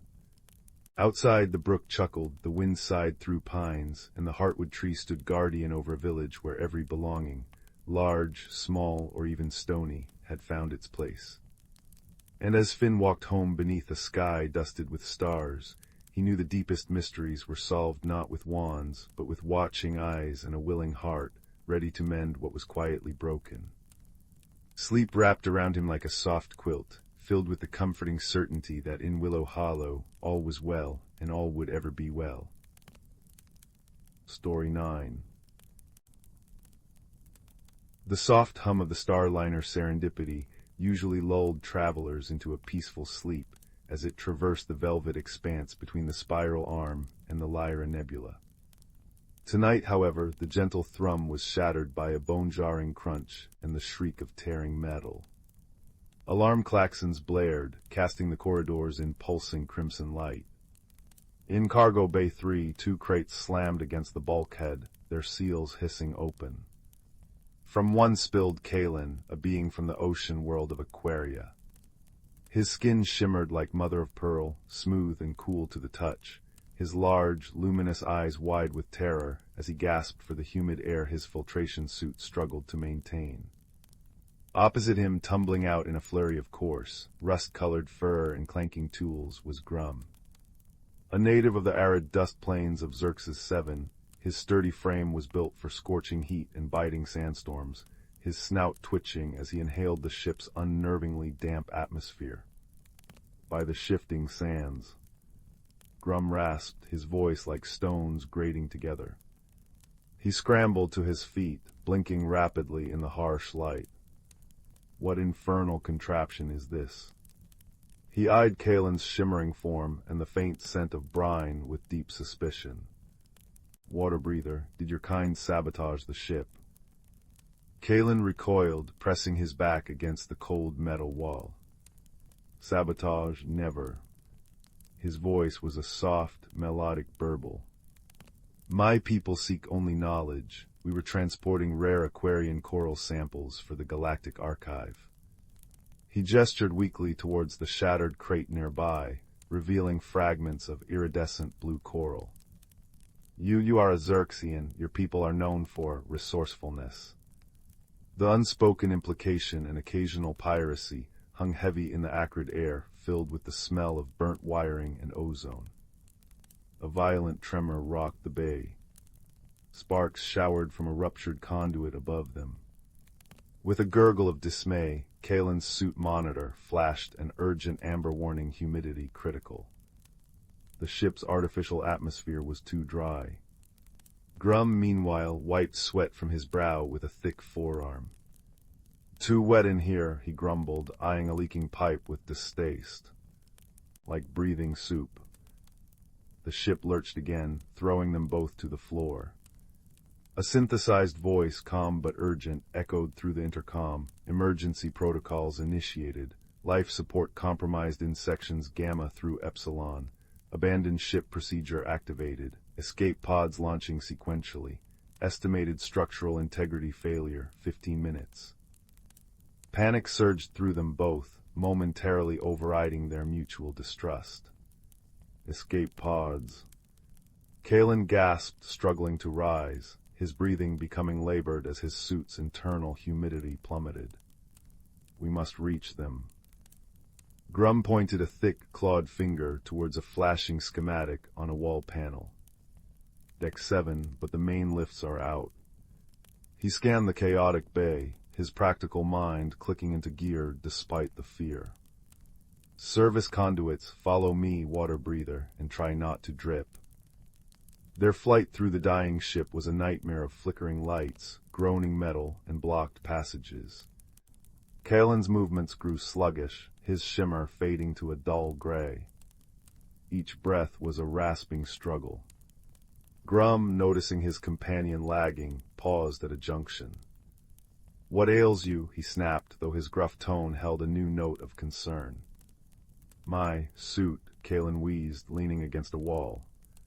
Xerxian air, too dry, my gills desiccating. He slumped lower.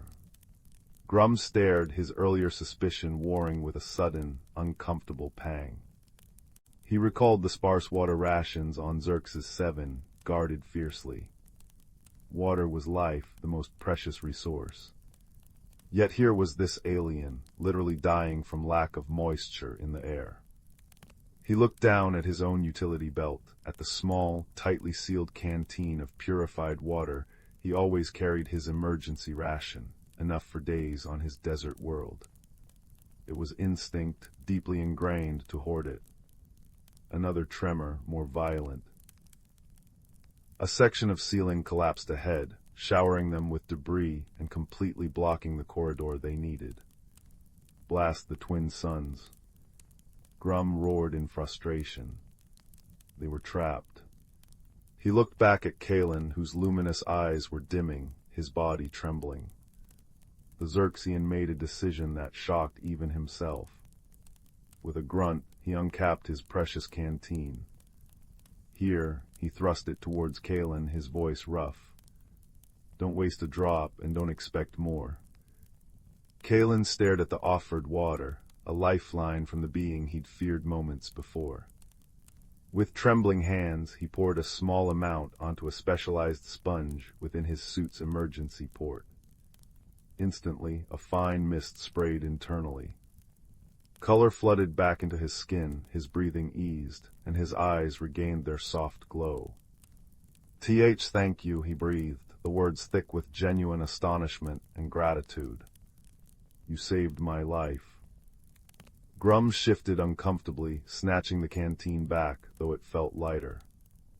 Just practical, need you to help find a way out of this metal tomb. He avoided Kalen's gaze, focusing instead on the blocked corridor. This way's gone, we need another route. He tapped his temple. Service schematics, there's a maintenance shaft near the waste reclamation unit, smelly but wide enough. It was Kalen's turn to contribute. His people navigated complex, lightless coral caves. My ocular implants, he said, activating them. His eyes emitted a soft, focused beam of bioluminescent light, piercing the gloom of the damaged corridor. I can see in low light, laid the way Grum. I will illuminate the path. Together, the Aquarian and the Xerxian navigated the treacherous guts of the serendipity. Grum used his immense strength to pry open jammed hatches and clear small debris, his knowledge of mechanics helping them bypass sparking junctions. Kalen's light guided them through pitch-black sections, his sensitive hearing picking up the subtle groans of stressed metal before Grum could feel them, giving them precious seconds to change course. They communicated in terse bursts, directions, and warnings, the initial hostility replaced by a focused, mutual dependence. They finally reached the service shaft near Deck 7. It was a vertical climb, rungs slick with condensation and oil. Kalen, weakened despite the water, struggled. His smooth hands slipped. Grum, climbing below, braced himself. Easy, scholar, I've got you. He positioned himself to catch Kalen if he fell, his strong arms ready. Kalen, touched by the uncharacteristic gentleness, found renewed strength. Your strength, my sight, he panted. Together. Reaching the top, they burst onto Deck 7 just as another massive tremor shook the ship. The escape pod bay was chaos-panicked crew and passengers, flashing lights, the roar of pods launching. They spotted one pod, its hatch still open, indicator blinking green. They sprinted, dodging falling panels. Just as they reached it, a severed power conduit whipped down like a live serpent, crackling with energy, blocking the hatch. Grum roared, trying to push past, but the energy discharge stung his thick hide. Kalen, remembering the coral samples, he'd salvaged a small pouch tucked into his suit, had an idea. Aquarian blue coral was not just beautiful, it was a natural superconductor and energy dampener. Grum, shield your eyes. He hurled a handful of the glowing coral fragments onto the sparking conduit. With a brilliant flash and a deep thrum, the energy was absorbed and dissipated harmlessly into the coral, which glowed even brighter before crumbling to inert dust. They scrambled into the pod just as the final warning sirens reached a deafening crescendo. Grum slammed the hatch control. With a hiss and a jolt, the small craft ejected violently into the silent void, leaving the dying serendipity behind. Silence descended, thick and heavy, inside the cramped pod. Only the soft hum of its life support and the ragged breathing of its two occupants broke the quiet. They drifted amidst the stars, the vastness outside the viewport both beautiful and terrifying. Grum slumped against the wall, exhaustion etched onto his furry face. He looked at the empty pouch where Kalen had kept the coral. "Your knowledge saved us," he admitted, his voice low. "That coral, it wasn't just pretty rocks." Kalen managed a weak smile. "And your water, it wasn't just a drink, it was trust." He looked at the Xerxian, truly seeing him now not a feared pirate stereotype, but a practical, strong being who had shared his most precious resource with a stranger. On Aquaria, we say that trust shared is like water in the desert. It makes life bloom where none seemed possible. Grum grunted, a sound that might have been agreement. He looked out at the unfamiliar starfield. "Never been this far from Xerxian skies, don't know these stars." A flicker of vulnerability crossed his features, quickly masked. Kalen activated his implant again, projecting a gentle, swirling holographic map above the console. "I know these constellations. This is the Rimward Drift. See that cluster there, the Singing Nebula. My people charted its harmonic resonance." His melodic voice filled the small space, painting pictures with words. "And over there, barely visible, the dust veil, that leads towards Xerxes 7 eventually." He pointed. Grum leaned closer, fascinated despite himself. "The dust veil, we call it the Great Scarf of the Sky Mother." He hesitated, then began to tell Kalen a Xerxian legend about the Sky Mother weaving the stars from desert sands and starlight, his rough voice softening as he spoke of ancient tales told under twin suns. Kalen listened intently, his luminous eyes reflecting the holographic starlight. Days passed as the pod drifted, its distress beacon pulsing silently into the void. They shared Grum's carefully rationed water and nutrient paste, Kalen using his knowledge of alien biology to ensure the paste was compatible for them both. Grum fixed a malfunctioning air recycler with ingenious jury rigging, humming a low, rhythmic Xerxian work song that somehow felt comforting in the vast quiet. Kalen taught Grum simple Aquarian meditations to ease the claustrophobia. The soft burbling sounds strangely peaceful. They talked about their homes, their fears, their hopes. Kalen spoke of the silent, crushing pressure of the ocean deeps and the comforting glow of bioluminescent forests. Grum described the fierce, cleansing heat of the desert sun and the intricate beauty of sand patterns sculpted by the wind. The misunderstandings that had once seemed like impassable chasms now became bridges. Kalen understood that Grum's initial gruffness wasn't hostility, but caution born from a harsh world where resources were scarce. Grum realized Kalen's apparent fragility masked resilience and a deep well of quiet courage. Their differences, the need for water versus the tolerance for aridity, strength versus agility, practicality versus scholarly insight, were no longer weaknesses, but complementary strengths. They had saved each other, physically and emotionally, in the cold vacuum of space. On the fifth day, a powerful tractor beam locked onto the pod. A galactic patrol cruiser, responding to the Serendipity's distress call, had found them. As they were welcomed aboard the clean, brightly lit cruiser, surrounded by efficient medics and officers, Kalen and Grum stood side by side. The patrol captain, a stern-faced human, looked them over. "You two seem remarkably composed after such an ordeal." different species too, didn't expect to find survivors together. Grum glanced at Kalen, then back at the captain. He placed a heavy, furred hand gently on Kalen's shimmering shoulder. "We weren't just survivors, Captain," he rumbled, a warmth in his voice that hadn't been there before. "We were crew." Kalen nodded, his luminous eyes meeting Grum's. "Indeed. The smallest crew, perhaps, but one that learned that friendship isn't about coming from the same world." He looked out a viewport at the swirling colors of the nebula they were passing. "It's about finding shared warmth in the coldest void, sharing water in the driest desert of loneliness. It's about seeing the stars not just as points of light, but as stories waiting to be shared." As the cruiser whisked them towards safety, Grum and Kalen found a quiet observation lounge. They sat, not needing to speak much, simply watching the stars stream by. Grum pulled out his now empty canteen. Kalen produced a small, preserved fragment of the blue coral he'd saved.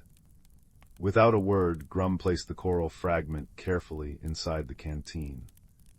It glowed softly in the dim light. To remember, Grum stated simply. The water given, the spark absorbed. Kalen placed a cool, smooth hand over Grum's rough, furred one where it rested on the canteen. "To remember," he echoed softly, "that the universe feels less vast when you have a friend to share the view." Outside, the infinite tapestry of stars glittered, cold and magnificent. Inside the warm observation lounge, beside the gentle hum of the ship, two beings from worlds unimaginably different sat in comfortable silence, the shared canteen resting between them, a simple vessel now holding the immeasurable warmth of a friendship forged in darkness, a tiny, glowing beacon of understanding in the endless night. And in that quiet companionship, under the watchful gaze of a million distant suns, they found a peace deeper than any ocean trench and warmer than any desert sun, knowing that no matter where their paths led next, they would never truly be adrift again. The true meaning of home, they had discovered, wasn't a planet or a star system. It was the quiet understanding resonating between two hearts that had learned to speak the same language of kindness. Story 10.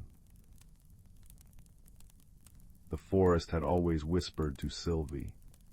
Not in words exactly, more like sighs through pine needles, giggles in bubbling streams, or the rustle of ferns unfurling at dawn. While other children in Oakhaven chased sheep or skipped stones across the pond, Sylvie lingered at the edge of the whispering woods, tracing bark patterns with her fingertips. Villagers warned her away with tales of shifting paths and will-o'-the-wisps that led travelers astray.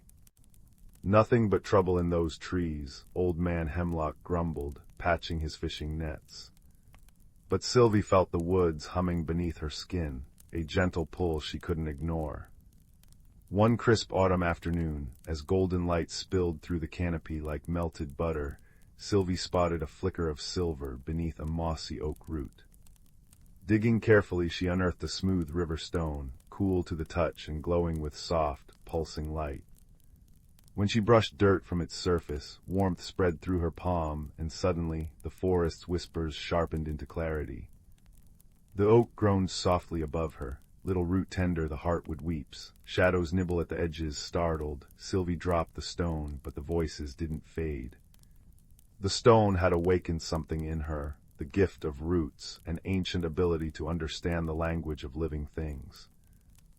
That night the whispers turned urgent. Wind carried the sobs of 1,000 leaves, pleading in rustling chorus. Find the sundered grove. Mend what was broken, Sylvie knew she had to enter the whispering woods. Packing a satchel with honey cakes and her grandmother's woolen cloak, she slipped past the village boundary at dawn. Mist curled around her ankles like shy cats as she stepped onto a path woven from dappled sunlight and dew. Hours blurred into a tapestry of murmuring beeches and watchful birches. Just as twilight painted the sky lavender, a gnarled hawthorn hedge blocked her way, thorns gleaming like obsidian daggers. Sylvie hesitated until a low growl rumbled from the shadows. A badger emerged, fur striped like charcoal and ash, one ear torn and eyes sharp as flint. Lost sapling, he rasped, voice gravelly. Thornwall's no place for soft-skinned wanderers. I'm Sylvie, she said, kneeling to show her empty palms. The trees sent me. Something's hurting the forest. The badger Bramble snorted. HMPH humans are what's hurting the forest. Your kind forgot the old ways. But when Sylvie placed her hand on the hawthorn, singing a wordless tune the stone had hummed to her, the branches shivered and parted like courtiers bowing to a queen. Bramble's eyes widened. Well, perhaps not all humans, he conceded. Come then, the sundered grove lies beyond the mistwater. Their journey unfolded like a map of wonders and perils. They drank moonlight from lily cups in a marsh where fireflies scribbled poems in the air.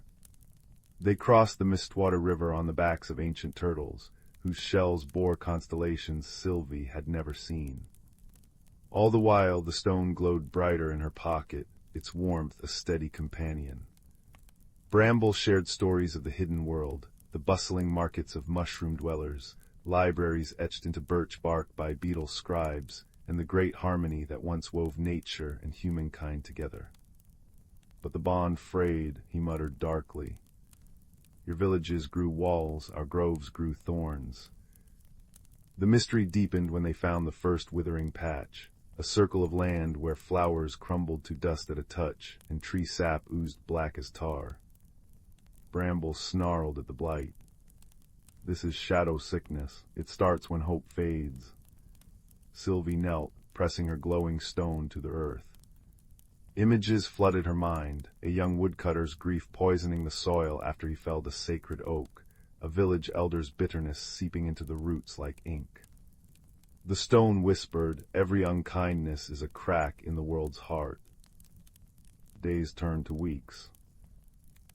Sylvie learned to read the forest's moods, the warning creak of an overburdened branch, the joyful chatter of squirrels planning acorn feasts. She and Bramble bickered like siblings. He despised her fussiness about sleeping on rocks. She mocked his snail breath, but when Sylvie fell into a ravine, Bramble dug claws into shale for hours, refusing to let her slip. When Hunter's trap snapped shut on Bramble's paw, Sylvie sang to the iron until it rusted into flakes, her voice raw with tears. Stubborn sapling, he grumbled afterward, nudging her shoulder. But thank you. The forest tested them. In the Valley of Echoes, their fears took shape. Sylvie faced phantom villagers calling her a fool. Bramble battled shadow wolves that vanished when he roared. Courage isn't the absence of fear, Sylvie realized, gripping her stone as illusions dissolved. It's listening to your heart louder than the echoes. Deeper in, the weeping cliffs demanded trust. Sylvie had to leap across chasms guided only by Bramble's barked directions, wind clawing at her cloak. Stop wobbling, he yelled. Your feet know the way if your head doesn't fuss. At last they reached the sundered grove. Sylvie gasped. Instead of life, they found a graveyard of petrified trees, their branches frozen in agony. At the center stood the Heartwood tree, or what remained. Once a mighty oak crowned with emerald leaves, it now resembled blasted iron, its trunk split by a jagged crevice leaking tendrils of gloom. Kneeling before it, Sylvie's stone flared like a tiny star.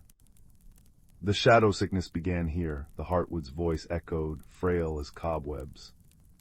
Long ago a human child like you found the grove. We gave her the gift of roots to tend the bond between worlds, but fear grew in her village. They called her a witch, drove her into exile. Her sorrow shattered our connection, and the blight was born. Bramble growled. So humans broke it. Humans must mend it. Sylvie touched the fissure. Cold seeped into her bones, whispering of loneliness and despair. The stone's glow dimmed. She felt the forest's pain as her own. How, she whispered. The stone is a seed of the first Heartwood, the tree sighed. Plant it in the crack, but know this, root tender, the gift will fade from you. Humans must learn to listen without magic. Bramble bristled. Foolishness without the gift shall never hear the woods again. Sylvie closed her eyes. She remembered Bramble's trust when she freed his paw, the turtle's patient strength, the way wilted violets perked up when she hummed.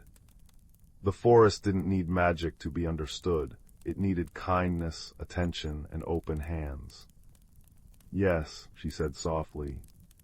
It's time to grow new roots. She pressed the stone into the crevice. Light erupted, not blinding but gentle as sunrise. It flowed through the petrified trees, melting their stone skins into fresh bark. Leaves unfurled in jeweled greens and ambers. The shadow tendrils dissolved into mist, and where they vanished, bluebells sprang up, chiming like tiny bells. The Heartwood's fissure knit together, new wood gleaming like polished amber. As the light faded, Sylvie felt the whispers soften into wordless warmth, the stone's magic settling into the earth. Bramble nudged her hand. You did it, sapling. His gruff voice wavered. Even if you are tragically earless and terrible at digging. The journey home was a different wood. Paths once tangled now curved with friendly clarity. Deer bowed as they passed. Owls dropped ripe berries into Sylvie's lap. At Oakhaven's edge, villagers gasped at the transformed forest, no longer brooding but vibrant, with flowers blooming in impossible colors. Old Man Hemlock gaped as a fox laid a perfect russet leaf at Sylvie's feet. You spoke to them, he whispered. Sylvie smiled, touching an oak leaf. We just listened. Years later, Sylvie became Oakhaven's first root tender, teaching children to read bird songs and soil moods, to heal blight with patience rather than potions. Bramble napped in her garden, grumbling about noisy sparrows, though he secretly left shiny pebbles for them. And sometimes, when the moon hung heavy and the wind sighed just so, Sylvie would feel the old stone's warmth in her bones, not as words, but as a quiet certainty, like roots deep in good earth. The woods still whispered, and now the whole village leaned in to hear. Outside, snow began to fall, blanketing Oakhaven in silence. Somewhere beyond the window, an old badger dreamed of honey cakes, and an ancient oak cradled a glowing stone in its heartwood, humming a lullaby only the stars could hear. Sleep now, little listener. Tomorrow the woods await, and every kindness you plant will bloom 1,000 times over in the hidden corners of the world. Story 11. The autumn air in Meadowbrook carried the scent of wood smoke and damp earth, settling over the village like a well-worn quilt. In a cottage nestled between towering oaks, young Clara traced frost patterns on her window pane. Outside, the world felt vast and indifferent. Inside, she felt small and adrift, her thoughts as tangled as the willow branches by the creek. Her grandmother's words echoed softly. Magic isn't always sparkles, dear. Sometimes it's a quiet thing, waiting in forgotten corners. Little did Clara know how soon she'd find it. It began with a stone, a smooth, unassuming pebble she discovered beneath the roots of the ancient sentinel tree while searching for lost acorns. It hummed faintly against her palm, warm as fresh bread, and when she tilted it toward the fading light, veins of amber seemed to swirl within its depths. That night, under a moon like a silver coin, the stone pulsed. A soft glow spilled across her bedroom floor, illuminating a hidden door in the wall, a door woven from shadows and starlight where none had been before. Heart pounding, Clara turned the stone in her hand. The door shimmered open, revealing not darkness, but a path carpeted with luminous moss leading into the sentinel tree itself. She stepped through. The world beyond stole her breath. The whispering woods unfolded in a symphony of impossible colors, trees with bark like spun sapphire, rivers flowing with liquid moonlight, and flowers that chimed like tiny bells when the breeze stirred them. Yet beneath the beauty, a sadness lingered. Leaves drooped, their edges brittle, and the river's song held a mournful note. It's fading, a voice rasped near her feet. Clara jumped. There, perched on a toadstool, was a creature no larger than her thumb, with moth-wing ears and eyes like polished coal. "I'm Thistle," it sighed. "Keeper of lost things, and you're holding the Heartstone, the last spark of the wood's true magic." Thistle explained the mystery. Long ago, the woods thrived under the bond of two guardians: Arian, a stag whose antlers held constellations, and Silva, a willow spirit whose roots cradled the world's dreams. But a bitter quarrel over a misunderstood act had shattered their trust. Arian retreated to the crystal peaks, guarding starlight. Silva sank deep into the weeping marsh, hoarding memories. Their separation had drained the wood's vitality. The Heartstone, a fragment of their original unity, had chosen Clara, a human child, to mend what magic alone could not. "Only friendship can reignite it," Thistle whispered. "But the journey is perilous. The marsh drowns hope, and the peaks freeze courage." Thus began Clara's journey. Guided by the Heartstone's gentle warmth, she traversed valleys where laughter bubbled from springs and climbed hills where stones sang ancient lullabies. In the glimmering glades she met Bramble, a badger whose fur shimmered with trapped fireflies. Gruff but kind, he joined her, his sturdy presence a bulwark against the wood's growing gloom. "Magic's like a river," he rumbled as they forded a stream of liquid silver. "It needs flow, connection, break the banks and everything withers." The weeping marsh awaited, a landscape of perpetual twilight. Mist clung like cold fingers, and gnarled trees wept black tears. Silva's sorrow permeated the air, thick and suffocating. The Heartstone dimmed in Clara's hand, its warmth flickering. Shapes shifted in the fog, echoes of Silva's cherished but twisted memories, joyful moments turned sour by suspicion. Bramble dug his claws into the soggy earth. Sorrow's a heavy anchor, easy to sink if you carry it alone. Clara focused on the stone, pouring her own quiet empathy into it. It glowed brighter, pushing back the gloom, revealing a path of floating lily pads. At the marsh's heart they found Silva, a towering figure of drifting willow fronds, her face a shifting mosaic of weeping faces. "Leave," she moaned, her voice the sound of reeds breaking. "My memories are all I have. Arian betrayed them." Clara stepped forward, Heartstone held high. "He thought he was protecting you," she said softly, sharing images the stone revealed. Arian shattering a cursed mirror meant to steal Silva's dreams, his actions mistaken for malice. Silva's weeping slowed. The mist thinned. I never saw," she breathed. A single tear, clear as crystal, fell and bloomed into a luminescent flower. "Go to him. The peaks guard their pain fiercely." She gifted Clara a vial of marsh light, for when shadows lie. The crystal peaks stabbed the sky, their jagged summits sheathed in ice that sang with a piercing, lonely note. Wind howled like a wounded beast. Bramble's firefly fur dimmed in the cold. "Feels like heartache made solid," he shivered. Ascending, they faced Arian's grief, avalanches of frozen tears, bridges of brittle starlight that shattered under doubt. The marshlight guided them, its soft glow melting treacherous ice. At the summit, Arian stood silhouetted against the aurora, his celestial antlers flickering weakly. Frost coated his majestic coat. "Silva chose her memories over us," he rumbled, the sound cracking the air. "She let darkness take root." Clara approached, vial in one hand, Heartstone in the other.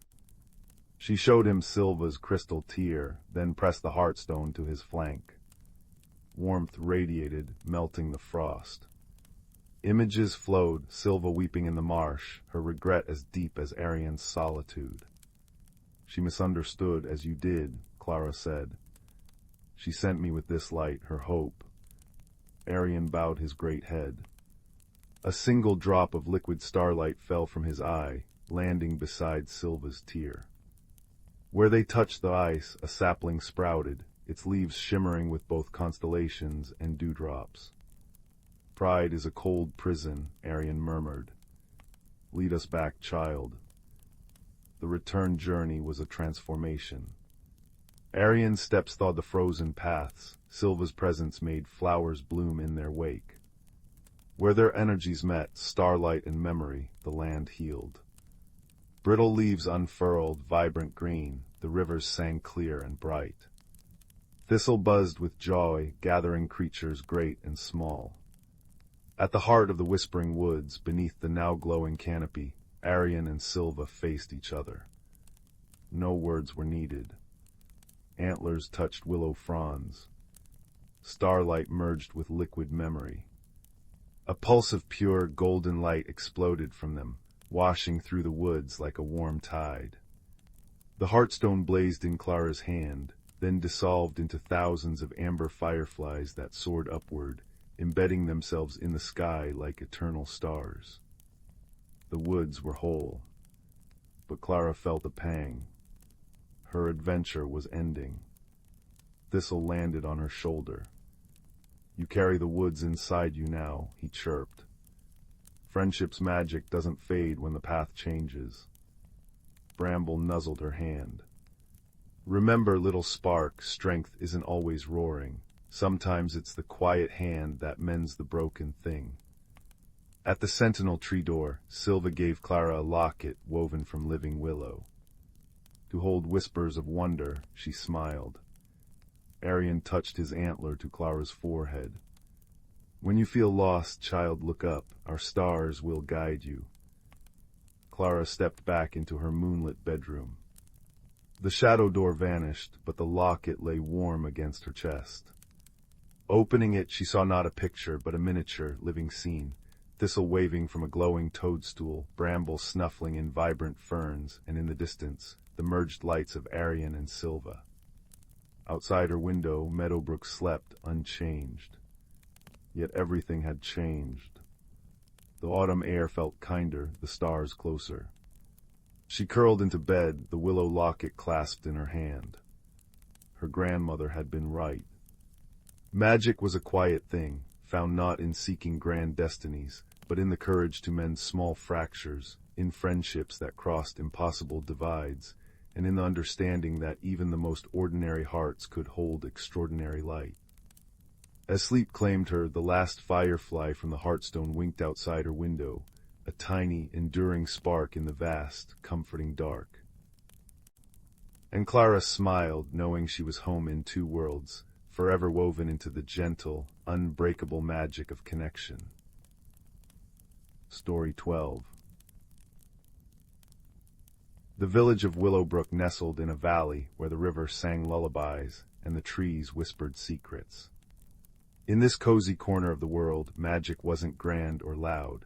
It was the way sunlight dappled through leaves like scattered gold coins, the way fireflies painted messages on summer evenings, and the way Mistress Ivy's bakery always smelled like warm cinnamon hugs, even on the chilliest mornings. Milo, a thoughtful boy with flour perpetually dusting his apron, worked happily as Mistress Ivy's apprentice, learning the gentle magic of kneading dough and the patience of watching bread rise. One crisp autumn morning, however, Willowbrook awoke to a small, puzzling mystery. Mistress Ivy's favorite rolling pin, worn smooth as river stone by years of use, had vanished overnight. It wasn't just misplaced, it was gone. The sturdy oak pin, etched with tiny flourishes only Mistress Ivy's hands knew, had rested faithfully on its hook beside the flour bin. Now only a faint dusting of flour remained where it had lain. Curious, murmured Mistress Ivy, her brow furrowed, though her voice remained calm. Who would need a baker's rolling pin in the dead of night? Milo felt a tiny knot of worry tighten in his stomach. The rolling pin was special. But he helped Mistress Ivy search the tidy kitchen, checking every nook and shelf, even peering into the large flour sacks. Nothing. The mystery deepened when later that day, Old Man Hemlock arrived at the bakery, his kind face puzzled. Mistress Ivy, he rasped, my good chisel, the one my grandfather carved with, it's disappeared from my woodshed. Sat on the bench plain as day last night, gone this morning. not a sign of a struggle, mind you. Then young Fern, who helped tend the village gardens, reported her favorite little trowel missing from its place by the seedling trays. It wasn't valuable, just a small, well-loved tool with a handle Fern had painted bright blue. 3 small, strange disappearances in one night, all involving well-worn, well-loved objects taken without a trace or a sound. A gentle unease, like the first chill breeze before snow, settled over Willowbrook. Milo couldn't shake the feeling. He loved the peaceful rhythm of Willowbrook, and these quiet thefts felt like a discordant note in their melody. That evening, as the setting sun painted the sky in hues of lavender and peach, Milo sat on the mossy steps outside the bakery, watching the first stars prick the twilight. He noticed something he hadn't before, a faint, almost invisible trail of shimmering dust like crushed moonbeams, leading away from the bakery door and into the whispering woods bordering the village. It was so delicate, it seemed to vanish when he looked directly at it, only reappearing in his peripheral vision. Intrigued, Milo fetched a small lantern with a soft, golden glow. He decided to follow the trail, his heart beating a little faster, but not with fear, with the thrill of gentle curiosity. The trail led deep into the woods, where ancient trees stood like wise old guardians, their roots cradling secrets. The air grew cooler, filled with the scent of damp earth, pine needles, and something else, a faint, sweet, nutty aroma. Just as the trail seemed to fade completely near a particularly large, gnarled oak, Milo heard a soft, melodic humming. It wasn't a human voice, it sounded like tiny silver bells being gently shaken. Peering around the massive trunk, Milo gasped softly. Beneath a canopy of low-hanging branches, sheltered by thick ferns, sat a cluster of creatures no bigger than Milo's thumb. They resembled large, luminous caterpillars, their soft bodies glowing with a gentle, internal light that shifted between soft blues and greens. Their many tiny legs moved with surprising grace, and they were busy, very busy. One group was carefully smoothing a patch of damp moss. Another group, using tiny pebbles no larger than Milo's fingernail, was building a low wall. And there, nestled within the beginnings of this miniature structure, lay the missing treasures. Mistress Ivy's rolling pin, propped up like a pillar, Old Man Hemlock's chisel, laid flat like a foundation stone, and Fern's blue-handled trowel, filled with sparkling dewdrops like a tiny basin. Milo stared, utterly bewildered. These weren't thieves, they were builders. He took a careful step closer, trying not to startle them. The humming stopped instantly. Dozens of tiny glowing heads swiveled towards him, their large, dark eyes wide. They didn't flee but huddled closer together, their light pulsing slightly faster. "Hello," Milo whispered, keeping his voice as soft as the rustling leaves. "I'm Milo, I don't mean to frighten you. I was just wondering about the things you have there." The creatures blinked. One, slightly larger and glowing a deeper blue, cautiously inched forward. It tilted its head, studying Milo. Then it made a series of soft clicks and chirps. Milo couldn't understand the sounds, but the creature seemed to be trying to communicate. It gestured with one tiny leg towards the rolling pin, then towards the half-built structure, then patted the moss lovingly. It made a soft, contented sighing sound. Milo thought hard. They weren't stealing to be mean. They were using the objects. They seemed to love them, just like Mistress Ivy loved her rolling pin. But why take them? He remembered the shimmering trail. Did you leave a trail, the sparkly dust? The blue creature seemed to brighten. It nodded vigorously, then scuttled over to a patch of glowing lichen on the oak tree. It nudged a tiny piece, releasing a puff of the same shimmering dust Milo had seen. It gestured again towards the village, then back to their building site, making a questioning chirp. Understanding dawned on Milo like the morning sun. You found these things, you thought they were lost, or maybe gifts. He recalled the objects were all left out overnight, not locked away. To these little creatures, perhaps they seemed abandoned, perfect for their project. The blue creature nodded again, its glow softening to a contented green. It patted the rolling pin gently, then pointed towards the village path, making a soft, almost apologetic sound. "They belong to my friends," Milo explained gently, kneeling down to be closer to their level. "They were missed, they weren't lost gifts, they were tools we use every day. See." He carefully, slowly picked up a small, smooth twig nearby. He mimed rolling it on the moss.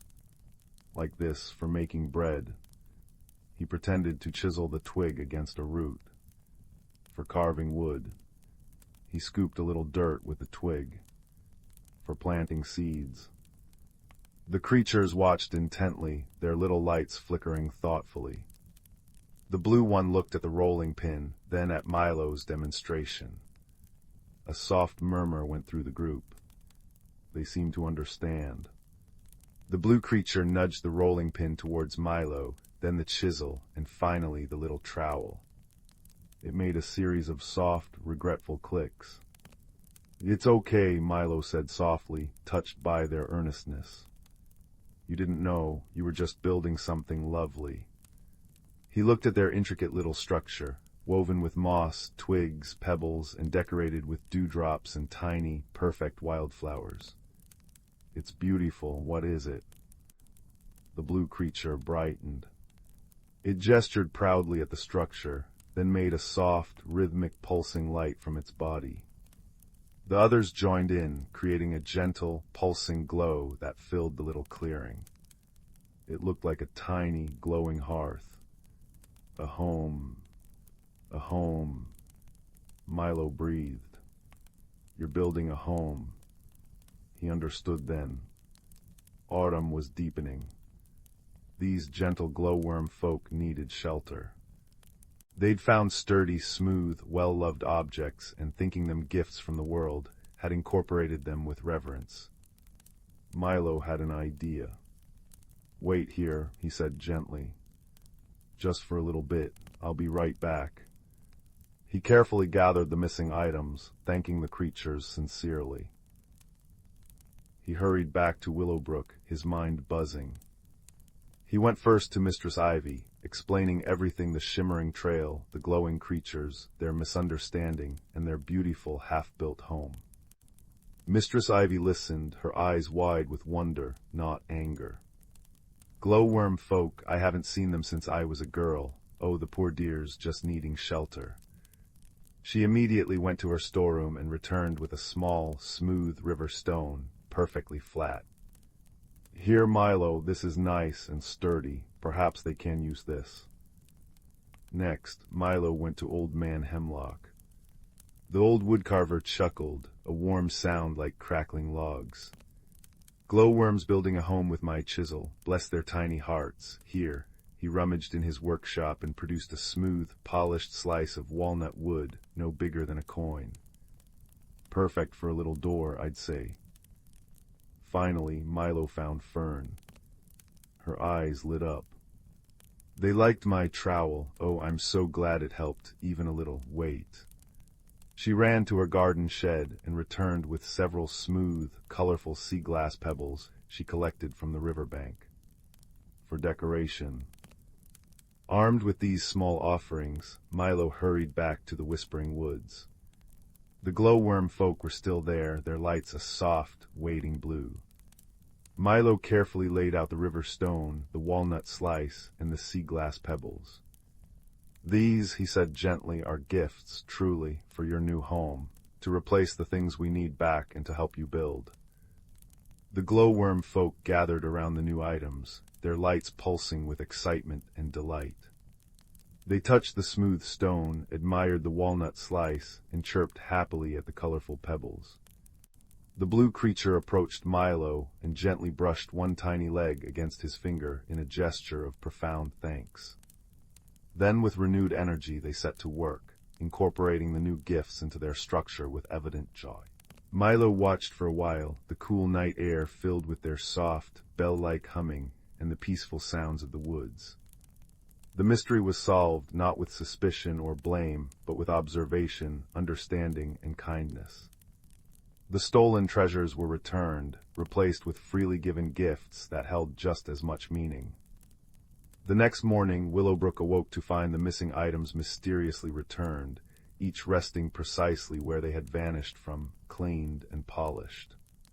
And beside each item lay a small, perfect gift, a tiny, intricately woven basket made of dried grass and wildflower stems for Mistress Ivy, perfect for holding spices, a minuscule, delicately carved wooden acorn for Old Man Hemlock, and a perfect miniature clay pot for Fern. Word of Milo's discovery and the glowworm folk spread through Willowbrook like warm honey. From that day on, villagers often left small, smooth stones, colorful pebbles, polished wood scraps, or bits of clean moss near the edge of the Whispering Woods, especially as autumn turned to winter. And sometimes, on very still evenings, if you stood quietly near the ancient oak, you might see a soft, blue-green glow emanating from within the ferns and hear the faint, sweet chime of tiny bells, the sound of grateful neighbors, building their cozy home with the gifts of friendship. Milo, drifting off to sleep that night after the adventure, smiled. He thought of the glowworm folk snug in their new hearth home, built with kindness. The strange occurrences hadn't been scary. They'd been an invitation to understand, to help, and to share the cozy magic of Willowbrook just a little bit further into the Whispering Woods. The gentle mystery had ended not just with resolution, but with the warm glow of a new friendship, lighting up the edges of their peaceful world. And that, he thought as sleep claimed him, was the most comforting magic of all. Story 13. The village of Meadowhaven nestled in a valley where sunbeams lingered like golden syrup on thatched roofs. Each evening, chimney smoke curled into plum-colored skies, while fireflies winked above gardens bursting with moon petals and star blooms. Young Finn loved this quiet hour best, perched on his window seat with his marmalade cat, Pumpkin, purring in his lap. But one autumn twilight, whispers rustled through the lanes. Strange things were afoot. It began with the vanishing pies. Mrs. Gable's famous blackberry tart disappeared clean off her sill, leaving only a scatter of iridescent crumbs. Then Old Man Hemlock's prize-winning sunflowers bent overnight into perfect spirals.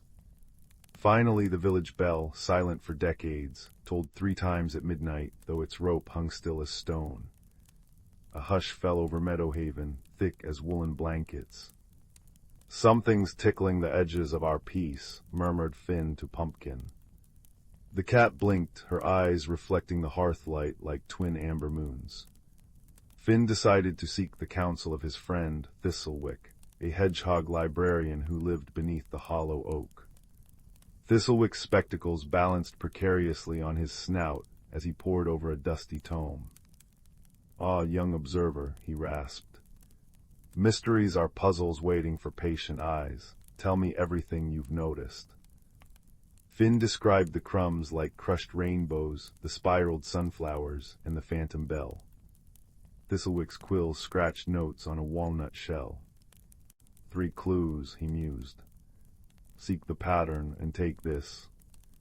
He handed Finn a smooth river stone, warm to the touch. "Moonstone, it reveals what daylight hides." That night, Finn and Pumpkin crept into Mrs. Gable's garden. By Moonstone's glow, the iridescent crumbs shimmered into tiny footprints, delicate as lace, leading toward the brook. They followed past spiraled sunflowers that now gleamed with faint silver tracery.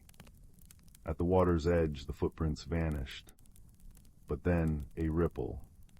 A creature no larger than Finn's palm emerged, dripping liquid moonlight. Her wings were spun from dandelion fluff, her gown of woven river mist. A Spriggan, a guardian of small, forgotten magics. "You're the one who took the pie," Finn whispered, not unkindly.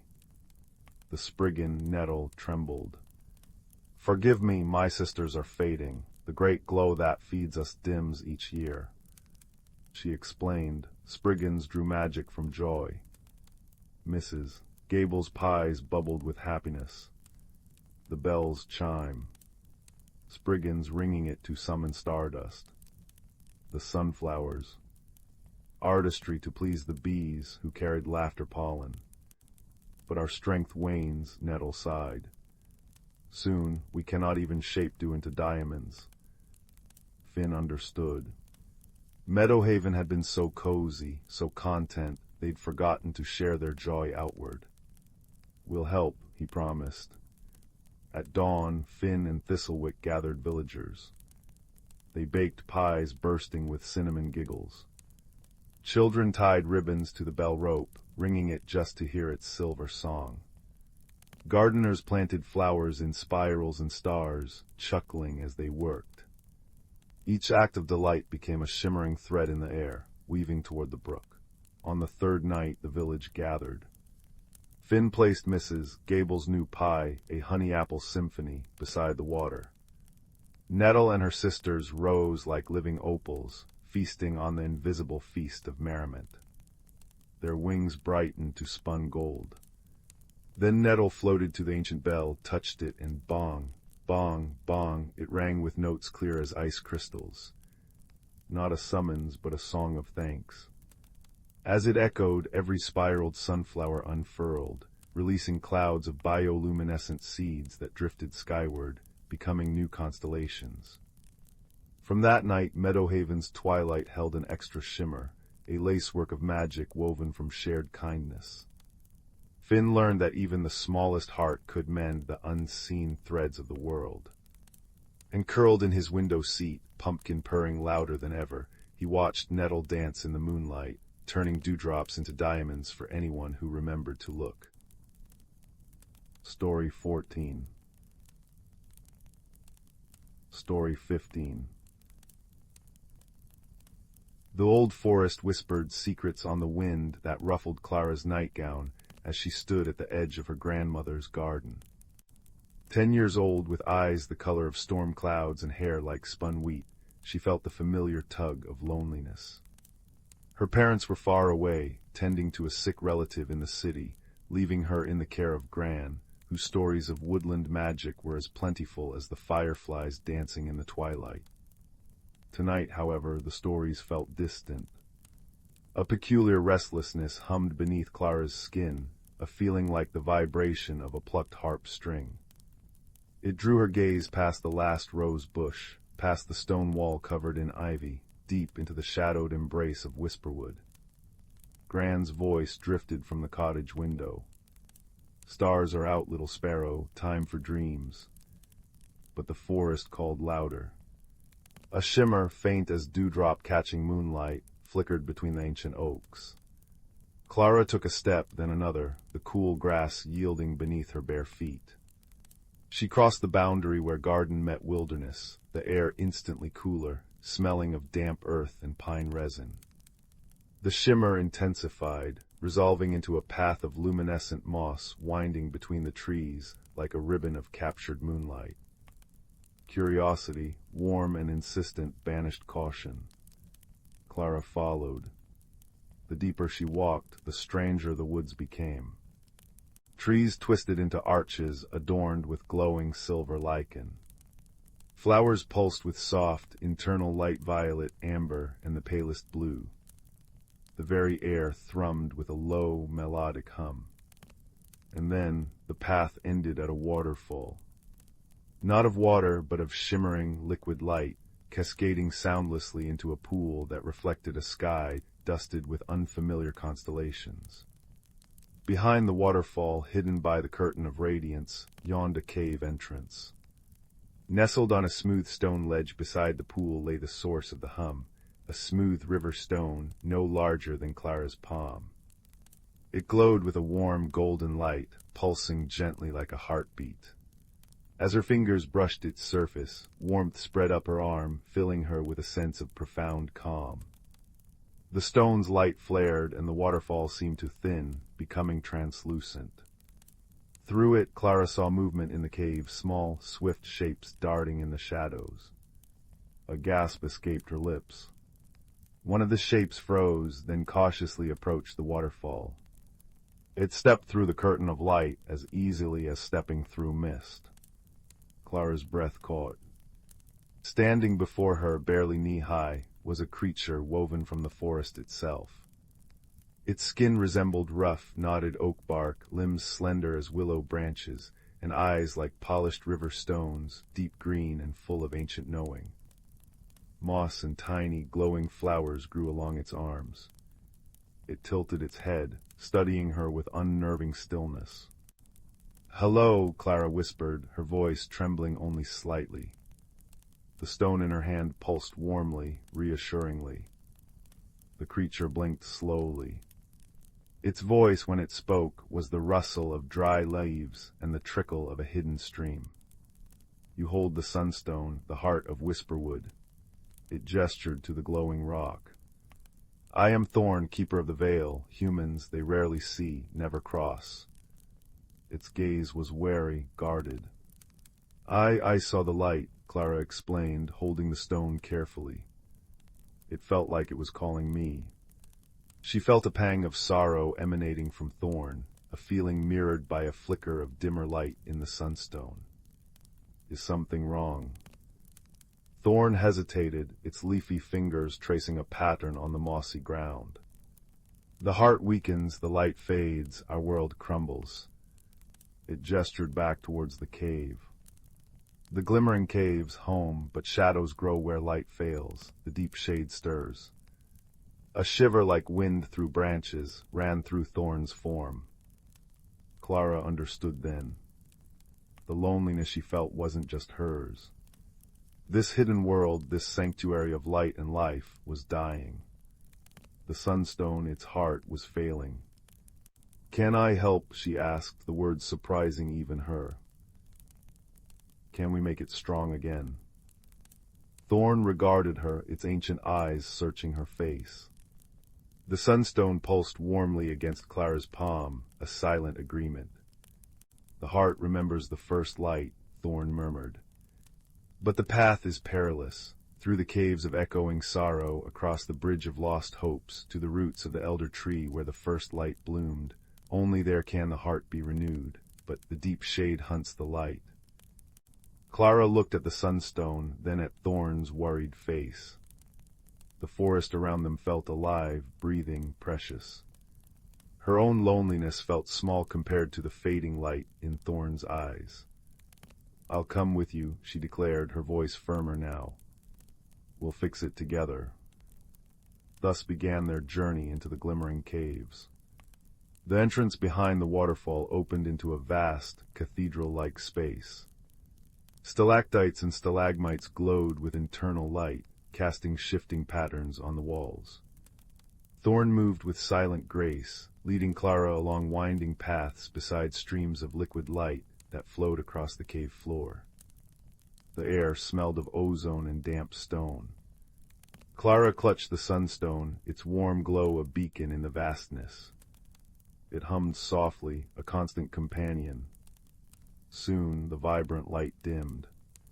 The glowing streams became sluggish, choked with patches of inkai blackness that seemed to absorb the light. The air grew colder, carrying a scent of decay and damp ash. Thorn grew tense, its movements cautious. "The echoing sorrow," it whispered. "The deep shade feeds on sadness. Be strong, child of the sun." As they traversed a cavern littered with smooth, dark stones that seemed to absorb the sunstone's light, whispers began. Faint, mournful voices echoed from the walls, speaking of lost loves, forgotten dreams, crushing loneliness. Clara felt her own sadness welling up, missing her parents, feeling small and adrift. The sunstone pulsed against her palm, a gentle reminder of warmth. She focused on Thorn, on the mission. "It's just echoes," she murmured to herself, squeezing the stone. "They're not real." The whispers faded slightly. Thorn paused beside her, placing a rough, bark-like hand on her arm. "Your light is strong," it said, its leaf-rustle voice surprisingly gentle. "Sadness shared is sorrow halved." A simple gesture, but Clara felt a surge of gratitude. Friendship, she realized, was a powerful light against such shadows. They navigated treacherous slopes of crumbling, lightless rock and skirted deep crevices where the whispers were loudest. Finally, they reached a precipice. Spanning a terrifying chasm of utter darkness was the bridge of lost hopes. It wasn't stone or wood, but woven from strands of pale, flickering light memories. Clara realized, faint images shimmering within the strands. A child's laughter, a comforting embrace, the warmth of a summer sun. But many strands were frayed, broken, or dull, creating wide gaps in the bridge. Below, the darkness seemed to writhe. "The deep shade feeds here," Thorn warned, its voice tight with fear. "It weakens the bridge, feeds on fading hope. Step only on the bright strands, the strong memories." Clara's heart hammered. The chasm yawned beneath them. The sunstone's glow felt small against the oppressive dark. She looked down at the fragile bridge. How could memories hold weight? She took a deep breath, focusing on the sunstone's warmth, on Thorn's presence beside her. She stepped onto the first shimmering strand, a memory of Gran singing a lullaby. It held firm, radiating comfort. Step by careful step, she moved, Thorn following silently. They navigated gaps, leaping onto bright patches depicting joyful reunions or quiet contentment. But halfway across, a large section of the bridge was dark and crumbling. The only bright strand nearby was thin, flickering weakly an image of a small bird learning to fly, filled with fear and determination. The deep shade stirred below. Tendrils of pure darkness snaked upwards, reaching for the fragile strand. Panic gripped Clara. They couldn't go back. "Hold on," she cried, thrusting the sunstone towards the fading memory. "Remember the light." The golden glow washed over the strand. The image of the struggling bird brightened, solidified. The strand thickened, glowing steadily. The shadow tendrils recoiled with a hiss like steam on ice. Clara jumped, landing safely. Thorn followed. Together they reached the other side, the bridge holding strong behind them. Beyond the chasm, the caves narrowed. The air grew thick and heavy, smelling of ancient roots and damp soil. The walls were no longer rock, but massive, gnarled roots, twisting and merging overhead. They had reached the roots of the elder tree. But here, the deep shade was strongest. Thick, viscous tendrils of darkness clung to the roots like parasitic vines, pulsating slowly. At the center of the chamber, where the largest roots converged, stood a gnarled stump, the very heart-root of the elder tree. A faint, sickly greenish light pulsed within it, barely visible against the choking shadows. This was the source of the first light, now corrupted and dimmed. "The deep shade has its hold here," Thorn said, despair in its voice. "It poisons the source." As if summoned, the shadows coalesced. A formless mass of darkness rose from the roots, shifting and swirling, sprouting jagged limbs of pure void. 2 points of cold, hungry light appeared where eyes might be. A voice, devoid of warmth, scraped against their minds. "Light fades. Hope dies. Join the quiet dark.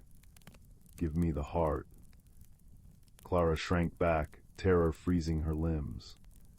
The sunstone felt heavy, its light seeming feeble. Thorn stepped in front of her, its small form radiating defiance.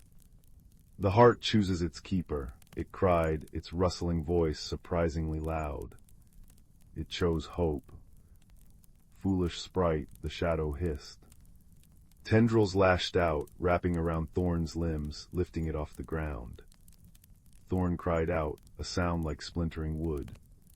Its glow dimmed rapidly. "The light is weak. Your world ends." Seeing Thorn captured, struggling as the shadows sapped its strength, ignited a fierce protectiveness in Clara. Her fear didn't vanish, but it was joined by a blazing determination. The sunstone wasn't just a stone, it was the forest's hope. Her hope. And Thorn was her friend. Let him go. Clara shouted, her voice ringing clear in the cavern.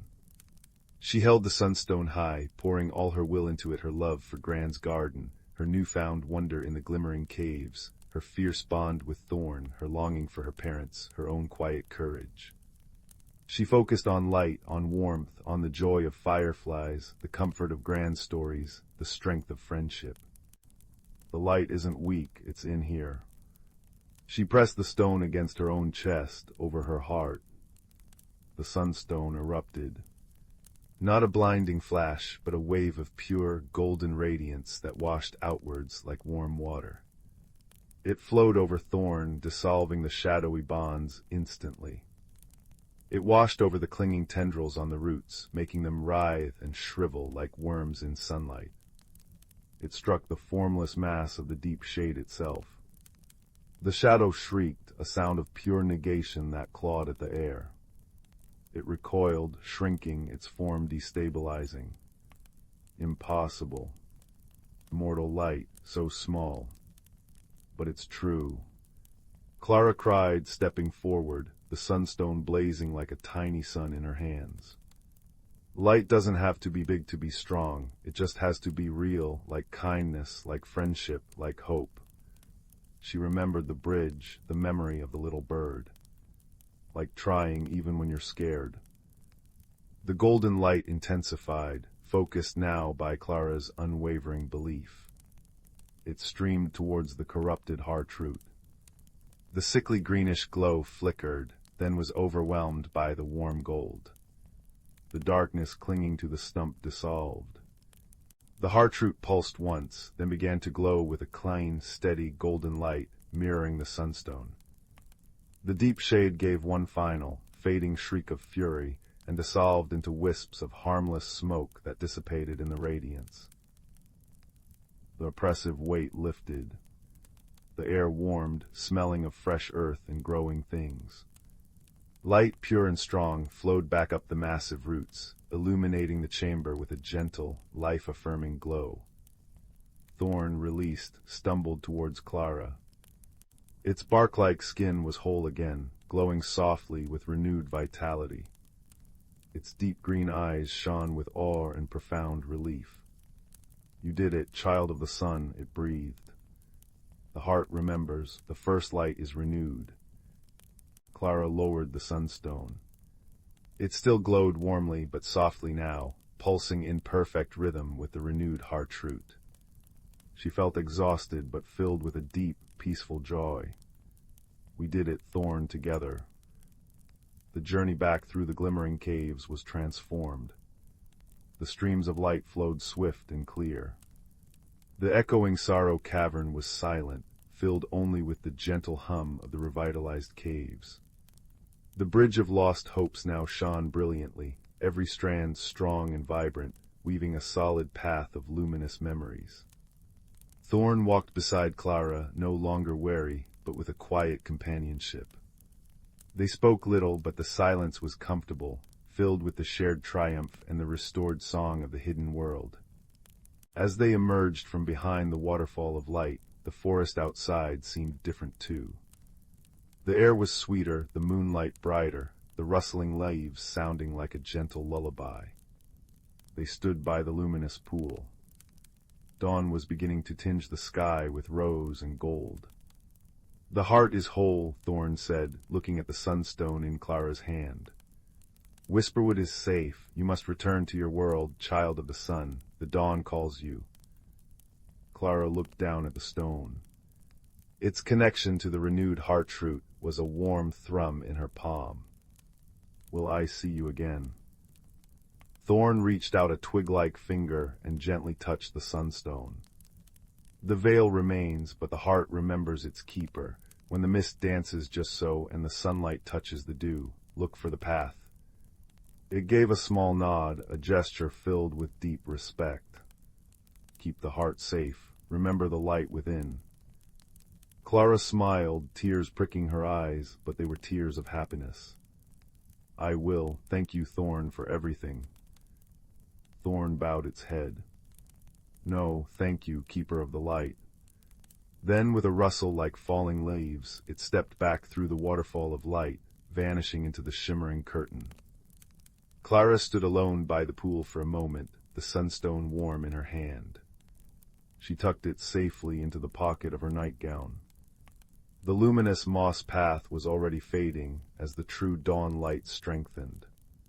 She followed it back through the waking forest, the scents of pine and earth feeling richer, more alive. She slipped back over the garden wall just as Gran opened the cottage door, a shawl around her shoulders. "There you are, little sparrow." Gran called, her voice warm with affection and a hint of knowing. "Thought I heard the woods singing extra sweet this morning. Come in, the porridge is hot." Clara ran to her grandmother, throwing her arms around her waist. She breathed in the familiar scent of lavender and baking bread, feeling a profound sense of belonging, different now, deeper. She didn't tell Gran about Thorn or the glimmering caves or the deep shade, not yet. Some truths felt too precious, too woven with magic for daylight words. But she pressed the warm outline of the sunstone in her pocket.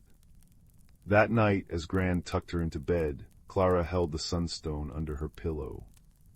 Its gentle warmth and soft pulse were a comforting presence. Gran smoothed her hair back, her eyes kind and wise in the lamplight. "Sleep well, little one," she murmured. "The forest watches over its friends."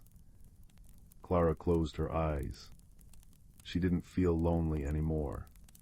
She felt connected to the cottage, to Gran, to her parents far away, and to a hidden world of light and ancient roots, guarded by a friend woven from bark and moss. She saw Thorn's deep green eyes in her mind, heard the rustle of its voice. She remembered the blaze of light against the darkness, not from the stone alone, but from the wellspring inside her own heart. Outside her window, the moon cast silver patterns on the garden. Deep within Whisperwood, in a hidden glade behind a waterfall of light, a small forest spirit gazed up at the same moon, its heart-root pulsing in perfect harmony with a smooth river stone tucked under a pillow miles away. The heart was whole. The light endured. And somewhere in the quiet space between waking and dreaming, a path of luminous moss shimmered, waiting for the keeper who knew how to see.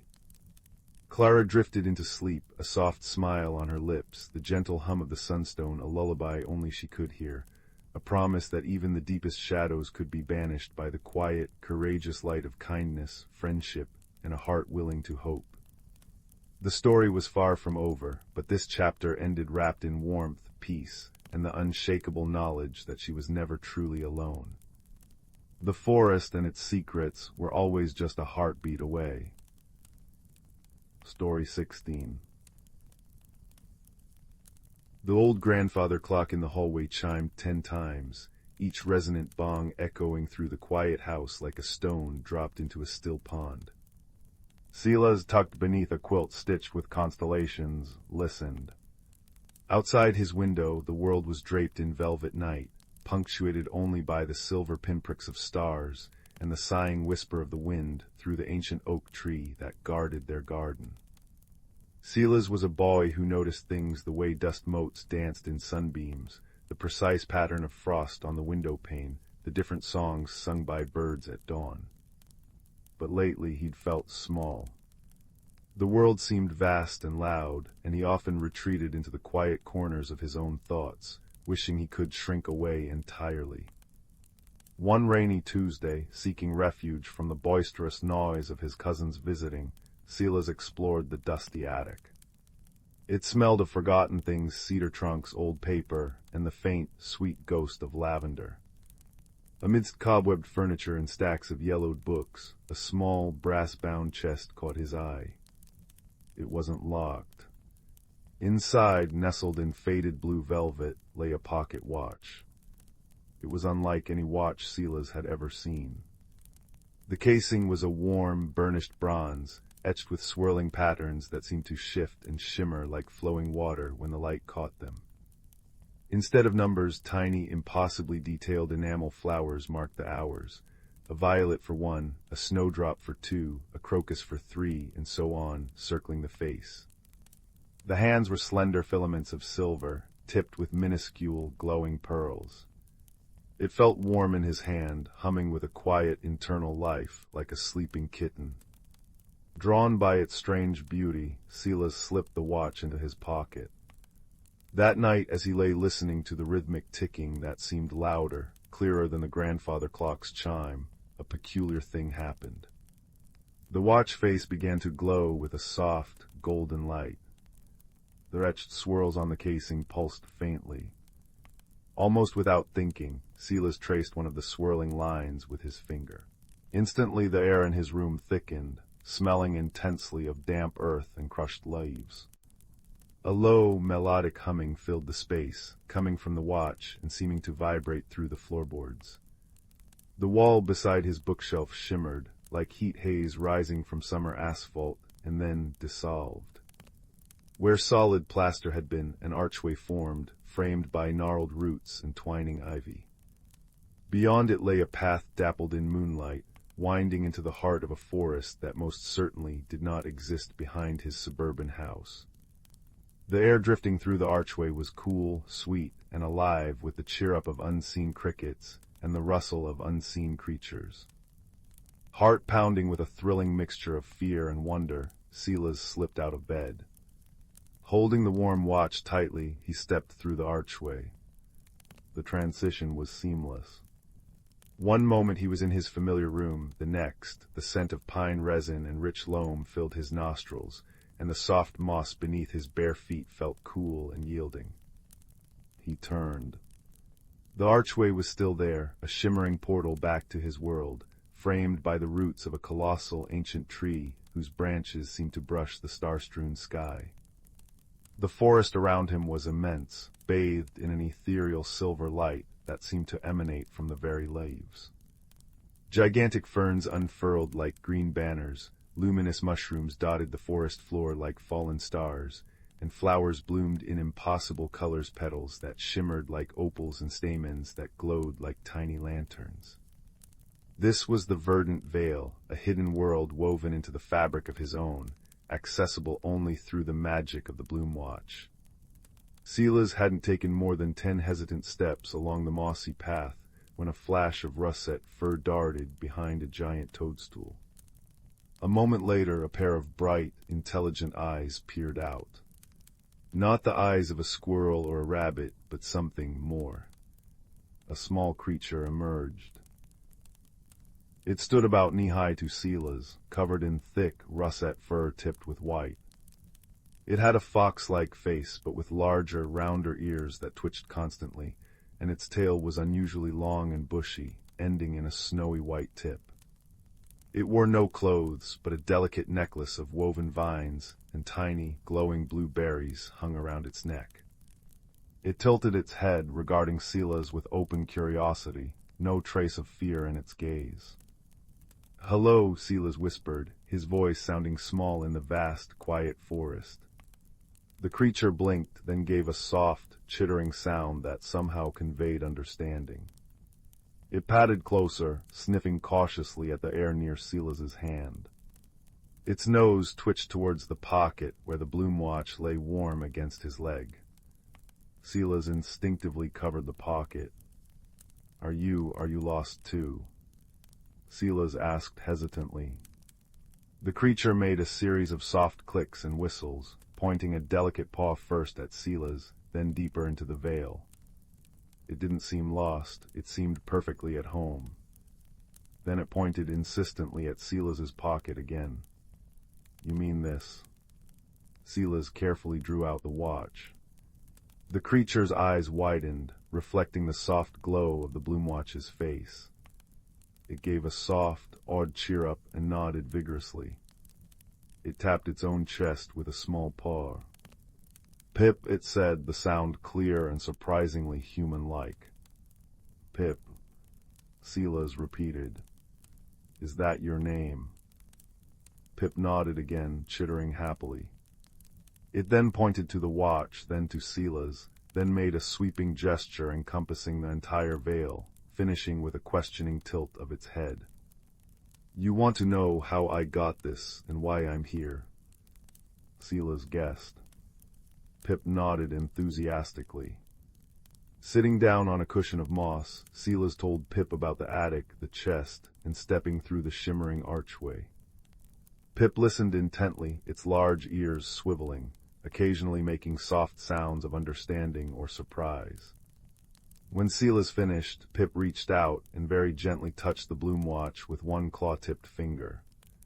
A tiny spark, like a miniature firefly, jumped from Pip's claw to the watch casing. The enamel flowers seemed to brighten momentarily. Pip then stood, pointed decisively down the moonlit path, and beckoned for Silas to follow. It was an invitation, clear and trusting. And so, an unexpected friendship began under the silver-canopied trees of the verdant vale. Pip became Silas's guide and companion. The little creature showed him wonders, clear pools where fish with scales like liquid rainbows swam, groves where trees bore crystalline fruit that chimed softly in the breeze, meadows carpeted in luminous blue grass that swayed to an unheard melody. Pip taught Silas the language of the vale, not words, but the subtle rustles, clicks, whistles, and scents that conveyed meaning. Silas learned to listen to the whispering leaves, understand the urgent chatter of the squirrel-like glimmerjacks, and interpret the slow, deep rumble of the ancient mossbacks, giant, benevolent tortoises covered in vibrant lichen. Silas felt a change within himself. The constant background hum of anxiety that usually filled him began to quieten. In the vale, surrounded by its gentle, accepting magic and Pip's unwavering, cheerful presence, he felt seen but not judged. He felt brave. He helped Pip gather moonberries that only glowed under starlight, carefully avoiding the mischievous, thorned vines known as snickerdoodles that liked to tickle unwary ankles. He learned to soothe a frightened featherhair by humming a specific, low tune Pip taught him. He discovered he could sense the subtle shift in the air that signaled a hidden spring or the path of a shy, glowing stardust moth. The bloom watch became their compass and calendar. The flowers marking the hours didn't just tell time, they resonated with the life of the vale. The violet hour smelled strongest of damp earth after rain, the snowdrop hour brought a crisp, cold clarity to the air, and the rose hour filled the vale with a heady, sweet perfume.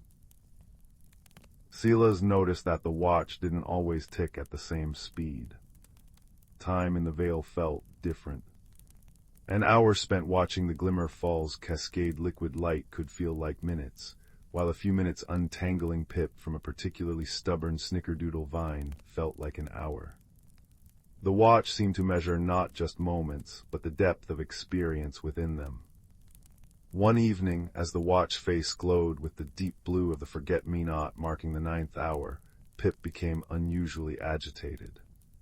It kept sniffing the air, its ears flat against its head, a low whine escaping its throat.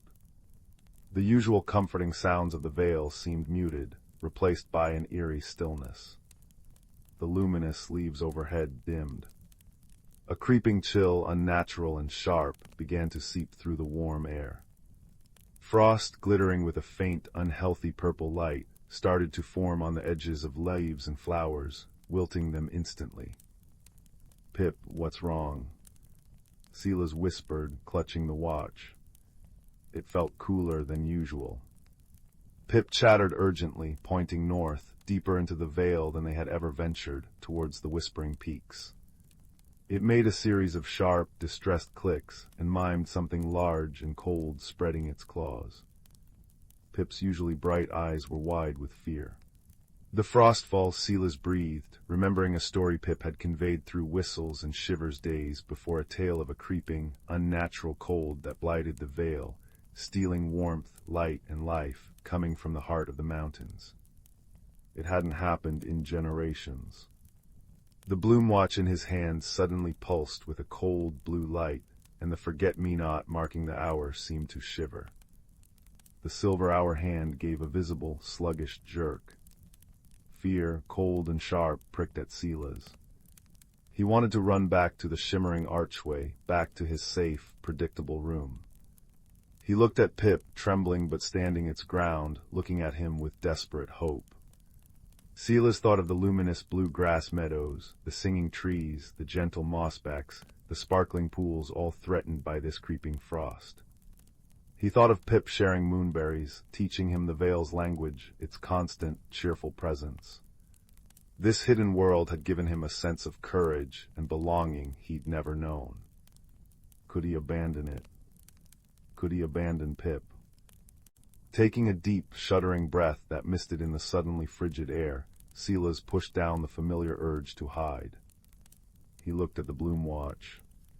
The frost was spreading faster now, crackling across the moss towards their feet. The watch felt heavy, insistent. He traced the swirling patterns on its case, not knowing what he hoped would happen. This time, instead of an archway, the etched lines glowed brighter. The enamel flowers on the face seemed to bloom more vividly. And then, faintly at first, but growing clearer, Silas heard it. Not the usual ticking, but a sound like tiny chimes, delicate and insistent, seeming to come from the direction of the whispering peaks. The watch, it's singing. Silas murmured, astonished. Pip perked up instantly, its ears straining forward. It chittered excitedly, pointing towards the sound, then at the watch, then nodding vigorously. The chime was a call. The bloom watch wasn't just a key and a timepiece. It was connected to the heart of the Vale. It was sensing the source of the frostfall and resonating with the magic meant to counter it, magic that was weak, perhaps blocked. "We have to follow it," Silas said, his voice stronger now, filled with a resolve that surprised him. "We have to find where the singing comes from." Pip gave a determined chirp and bounded ahead, its russet fur stark against the spreading frost. Their journey into the northern reaches of the Vale was arduous. The creeping cold intensified, sapping their strength. The vibrant life faded, replaced by brittle, frozen silence. Familiar paths were obscured by drifts of unnaturally purple snow. Strange, icy constructs like jagged crystals sprouted from the ground, humming with a malevolent energy. Pip, with its knowledge of hidden trails and its keen senses, guided them, shivering but relentless. Silas found reserves of courage he didn't know he possessed. He used his growing understanding of the Vale to find pockets of warmth, geothermal vents disguised as steaming pools, and to calm skittish creatures fleeing the frost.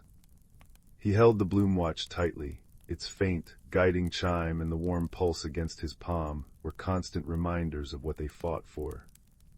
After what felt like days, though the bloom watch showed only a few hours had passed in the outside world, the sunflower hour stubbornly holding its glow despite the surrounding cold, they reached the base of the whispering peaks.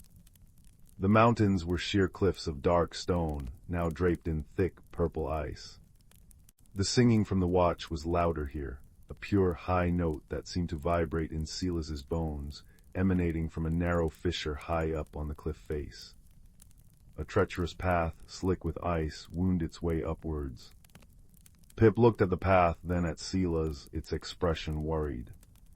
It wasn't made for such climbing. Silas knelt.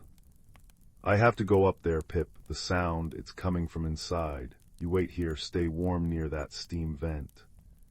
He pointed to a fissure, emitting a welcome trickle of warmth. Pip whined softly but nuzzled Silas's hand, then carefully placed its necklace of glowing blue berries over Silas's head. For luck, its gesture seemed to say. The berries pulsed with a gentle, warm light.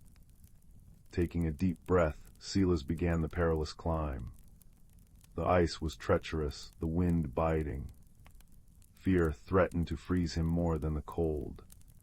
He focused on the singing chime of the bloom watch, on Pip waiting below, on the vibrant image of the sun-warmed Vale he held in his mind. Hand over hand, foot finding precarious purchase, he climbed, the glowing berry necklace a tiny beacon against the gloom. Finally, he hauled himself onto a small, icy ledge before the narrow fissure. The singing was almost deafening now, resonating from within the dark crack. Silas squeezed through, the cold stone scraping against him. Inside he found a small cavern, its walls covered in intricate, glowing crystals of purest ice blue. In the center, however, was the source of the blight. A massive, jagged shard of deep purple crystal pulsed with cold, malevolent energy. Tendrils of frost radiated from it, creeping across the glowing blue crystals, dimming them. This was the heart of Frostfall, a corruption seeping into the Vale's natural magic. The Bloomwatch's singing was a desperate plea from the blue crystals, the true heart of the Vale's warmth. The purple crystal pulsed, and a wave of intense cold washed over Silas, threatening to freeze him where he stood. His fingers felt numb. The glow of Pip's berries around his neck flickered. He looked at the Bloomwatch. It was glowing fiercely now, the enamel flowers blazing with light, the silver hands spinning wildly. The singing was a crescendo of pure, desperate need. He understood. The Bloomwatch was the key, but he was the one who had to turn it. Its magic resonated with the Vale, but it needed a connection, a conduit, someone who cared. Holding the watch tightly in both hands, Silas closed his eyes. He didn't think of spells or incantations. He thought of the warmth of the first sunbeam in the Glimmer Meadow. He thought of Pip's trusting eyes and cheerful chitter. He thought of the deep, rumbling contentment of the mossbacks, the chiming of the crystal fruit, the sweet scent of the rose hour. He poured all his love for this hidden world, all his newfound courage, all his gratitude for Pip's friendship into the watch. The Bloomwatch grew intensely warm, then hot in his hands. A beam of pure golden light, warm as summer sunshine, burst from its face, striking the corrupted purple crystal. A terrible screech filled the cavern, like ice shattering under immense pressure. The purple crystal resisted, pulsing violently, sending waves of paralyzing cold. Silas gritted his teeth, pouring every ounce of his will, every cherished memory of the Vale, into the light. He thought of Pip, shivering below, believing in him. The beam intensified. Cracks spiderwebbed across the purple crystal. With a final deafening shriek, it exploded into a million harmless, glittering shards that vanished like smoke. Instantly, the golden light from the Bloomwatch washed over the cavern. The corrupted frost melted away. The blue crystals on the walls blazed with renewed, joyful light, their own natural song harmonizing beautifully with the Bloomwatch's chime, now gentle and triumphant. Warmth flooded the cavern, driving out the last vestiges of unnatural cold. Outside the fissure, Silas heard a distant, joyful chorus, the creatures of the Vale, awakening as the blight receded. Exhausted but elated, Silas carefully climbed back down. Pip was waiting, bouncing with excitement, the frost around its steam vent already receding, replaced by vibrant green moss. Pip launched itself at Silas, chittering wildly, nuzzling him, its relief and joy palpable. The Bloomwatch in Silas's hand was warm and calm, its hands moving steadily again, the enamel flowers glowing with serene light. The sunflower hour shone brightly. Their journey back through the Vale was a celebration. Life returned with astonishing speed.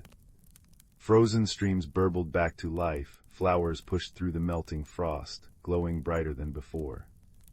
Creatures emerged, chattering and singing, their calls filled with relief and gratitude. Word of the small human and the brave Pip who faced the frostfall had spread, carried on the wind and the rustling leaves. Wherever they walked, glimmerjacks dropped shining acorns in their path, featherhairs bowed their fluffy heads, and even the slow mossbacks turned their massive heads and rumbled a deep, approving sound that vibrated through the ground. Finally, they reached the shimmering archway, framed by the ancient tree roots near Silas's entry point. The Bloomwatch pulsed softly, reminding him of the time passing in his own world. It was late, the grandfather clock would be chiming midnight soon. Pip looked at the archway, then at Silas, its large eyes filled with a mixture of happiness and sorrow. It chittered softly, gesturing to the veil, then to Silas, then to the archway. Silas knelt, his heart full. "I have to go back, Pip, but this," he held up the bloom watch, which glowed warmly in response. "This is a key. I can come back. I will come back, every night if I can." He carefully took Pip's berry necklace from around his own neck and placed it gently around Pip's. "To remember," he whispered. Pip touched the berries, then placed a small, warm paw on Silas's hand, holding the watch. It gave a final, soft cheer-up of understanding and promise. Silas stepped through the shimmering archway. The scent of pine and loam vanished, replaced by the familiar smell of his room laundry soap, old paper, and the faint scent of the lavender sachet his grandmother had made. The archway solidified back into his bedroom wall. The only evidence of his adventure was the bloom watch, warm in his hand, its face glowing softly with the image of a moonflower at the midnight hour, and the lingering warmth in his heart. Silas climbed back into bed, the quilt feeling softer, the room feeling safer, yet somehow smaller too. He looked out the window at the ancient oak tree, its branches silhouetted against the starry sky. He knew now that nestled within its roots, or perhaps woven into the very fabric of its being, lay the entrance to a world of wonder. He knew the true measure of time wasn't just in ticking seconds, but in the depth of friendship, the courage found in quiet hearts, and the moments of pure magic that could bloom in the most unexpected places. He held the bloom watch, its steady ticking now a comforting lullaby, a promise of return, a reminder that even the smallest, quietest soul could hold immense warmth and courage. As sleep finally claimed him, Silas smiled, dreaming not of shrinking away, but of luminous blue grass, chiming fruit, and a russet-furred friend waiting under silver-canopied trees. The veil was safe, Pip was safe, and he, Silas, had found his place in both worlds, forever changed by the hidden valley and the friendship that bloomed within it.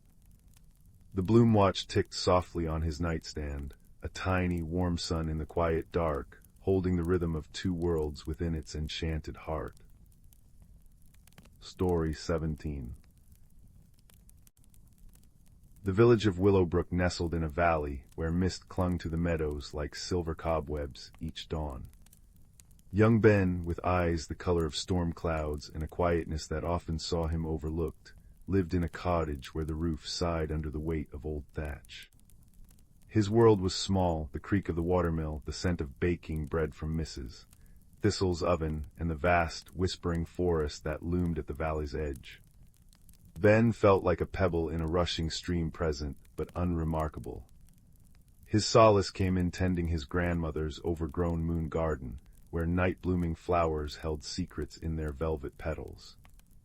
One crisp autumn evening, as amber leaves spiraled down, Ben's grandmother called him to the hearth. Her hands, knotted like ancient roots, held a small object wrapped in faded indigo cloth. "For you, my quiet watcher," she rasped, her voice like dry leaves skittering on stone. Inside lay a smooth, palm-sized stone, cool at first touch but warming instantly. It wasn't just gray, it held swirling depths, hints of deep ocean blue, forest moss green, and the soft violet of twilight. Tiny, almost imperceptible flecks within it caught the firelight, shimmering like captured stars. "This is the echo stone," she whispered. "It doesn't speak, but it listens, and sometimes it shows. When the world feels too loud or too quiet, hold it close. It remembers the earth's oldest songs."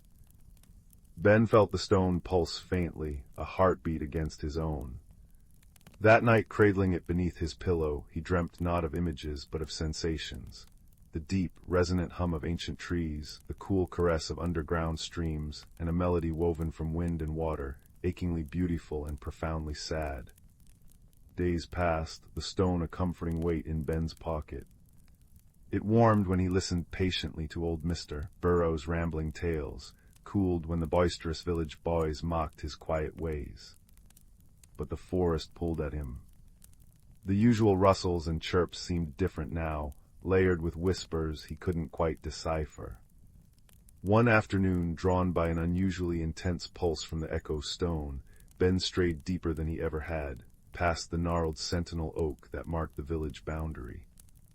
The air grew hushed, thick with the scent of damp earth and decaying leaves. Sunlight fractured through the canopy, painting the forest floor in dappled gold and emerald. Suddenly the echo stone flared with brilliant violet light, so bright Ben gasped and dropped it. It landed softly on a bed of moss beside a massive, lichen-covered boulder. As the light touched the stone's surface, intricate silver veins, invisible before, glowed to life. With a sound like a deep sigh, the boulder silently slid aside, revealing a dark, downward-sloping passage smelling of cool stone and something else, ozone and crushed pine needles. The echo stone's light dimmed to a gentle guide. Heart pounding like a trapped bird, Ben retrieved the stone and stepped into the earth. The passage walls, slick with moisture, glistened with embedded crystals that caught the stone's glow, scattering pinpricks of light like frozen fireflies. The air grew cooler, carrying a faint, crystalline chiming. After what felt like both moments and hours, the tunnel opened into a cavern so vast Ben's breath caught. The glimmering deeps. Stalactites hung like frozen waterfalls, dripping liquid light that pooled in iridescent basins far below. Towers of glowing crystal, amethyst, topaz, and milky quartz rose from the cavern floor, casting shifting rainbows on the smooth walls. Giant luminous mushrooms, their caps like soft lanterns, dotted the landscape. It was a world woven from starlight and dreams. But beneath the breathtaking beauty, Ben felt it a discordant note. Some crystals flickered erratically, patches of the cavern floor lay in unnerving darkness, and the beautiful chiming was marred by an intermittent, low groan that vibrated through the stone under his feet. As Ben stood transfixed, a small figure darted from behind a cluster of amethyst spikes. It was no taller than his knee, covered in soft, silvery fur that shimmered like moth wings. Large, liquid eyes, the color of molten gold, peered at him from a delicate face, dominated by enormous, leaf-shaped ears that twitched nervously. It had 6 slender limbs, ending in tiny, dexterous hands, and a long, fluffy tail that flicked like a question mark. It chirped, a sound like tiny bells, and pointed a trembling finger towards a particularly dark section of the cavern, where the groaning sound seemed loudest. "Hello," Ben whispered, kneeling slowly. The echo stone pulsed warmly in his hand, projecting a wave of calm reassurance. The tiny creature flinched but didn't flee. It chirped again more insistently, gesturing towards the darkness. Ben sensed its fear, but also a desperate plea. Holding the glowing stone aloft like a beacon, he followed the creature as it skittered ahead, leading him along a path of faintly glowing stepping stones across an underground river that sang with liquid crystal. They arrived at a scene of devastation. A magnificent crystal spire, once probably the centerpiece of the cavern, lay shattered. Jagged pieces littered the ground, their light dimmed to a sickly gray. Tendrils of thick, viscous shadow, like living smoke, pulsed from the broken base, spreading darkness that seemed to devour the ambient light. The groaning emanated from the spire's fractured heart. Kneeling amidst the shards, his fur matted and dull, was another creature like Ben's guide, but larger and older. He clutched his side, where a shard of dark crystal pulsed with the same shadowy energy. His golden eyes were clouded with pain and despair. Around him, several other small creatures huddled, their chirps mournful and frightened. Ben's guide chirped frantically at the injured one, gesturing towards Ben and the echo stone. The older creature looked up, his gaze locking onto the stone. Recognition, then a profound, weary sadness filled his eyes. He spoke not in words but directly into Ben's mind, his thoughts flavored with images and emotions.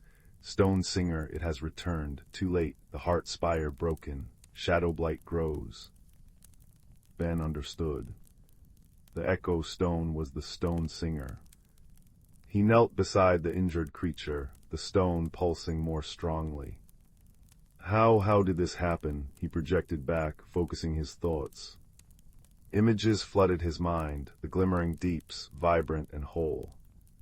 The heart spire, a conduit for the earth's energy, singing pure light. Then a deep tremor, a rending sound from far above, not natural. A massive drill bit, cold and metallic, piercing the cavern's ceiling high above the spire. A shard of the spire, imbued with pure light, was wrenched upwards. The connection severed. The light dimmed. Without the pure energy, the natural shadows of the deep places grew restless, coalescing into the hungry shadow blight, feeding on the weakened light and causing further fractures. The injured leader, Rillen, had tried to stem the flow when a shard infected with shadow blight pierced him.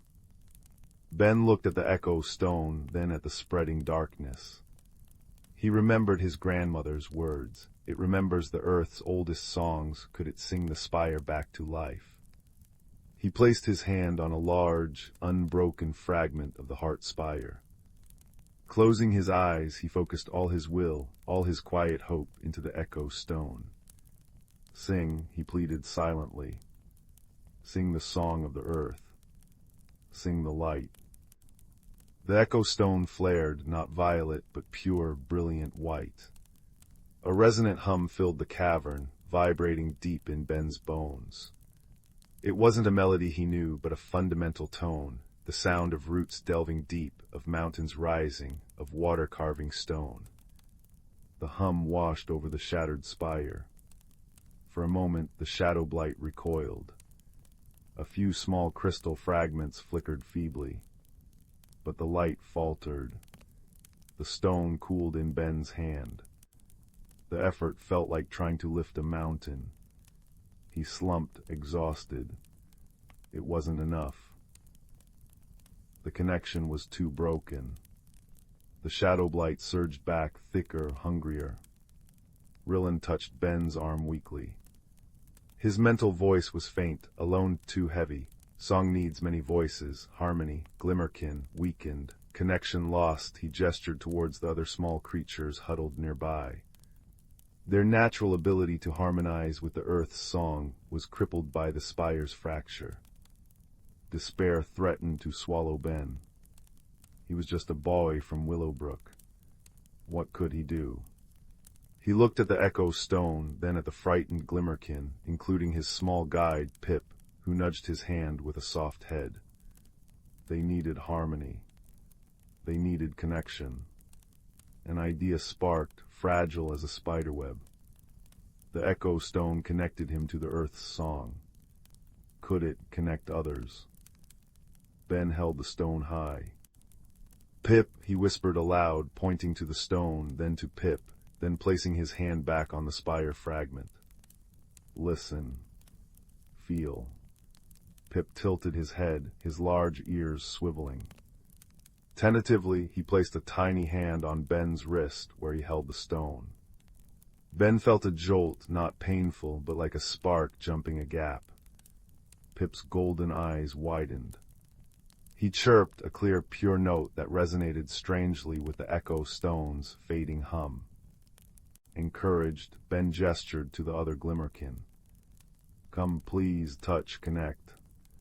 Hesitantly, one then another crept forward. Tiny hands touched Ben's arms, his shoulders, Pip's back. Each touch was a new spark, a new thread weaving into a tapestry of connection. Ben felt their fear, their fragile hope, but also an underlying resonance with the earth that his human senses barely perceived.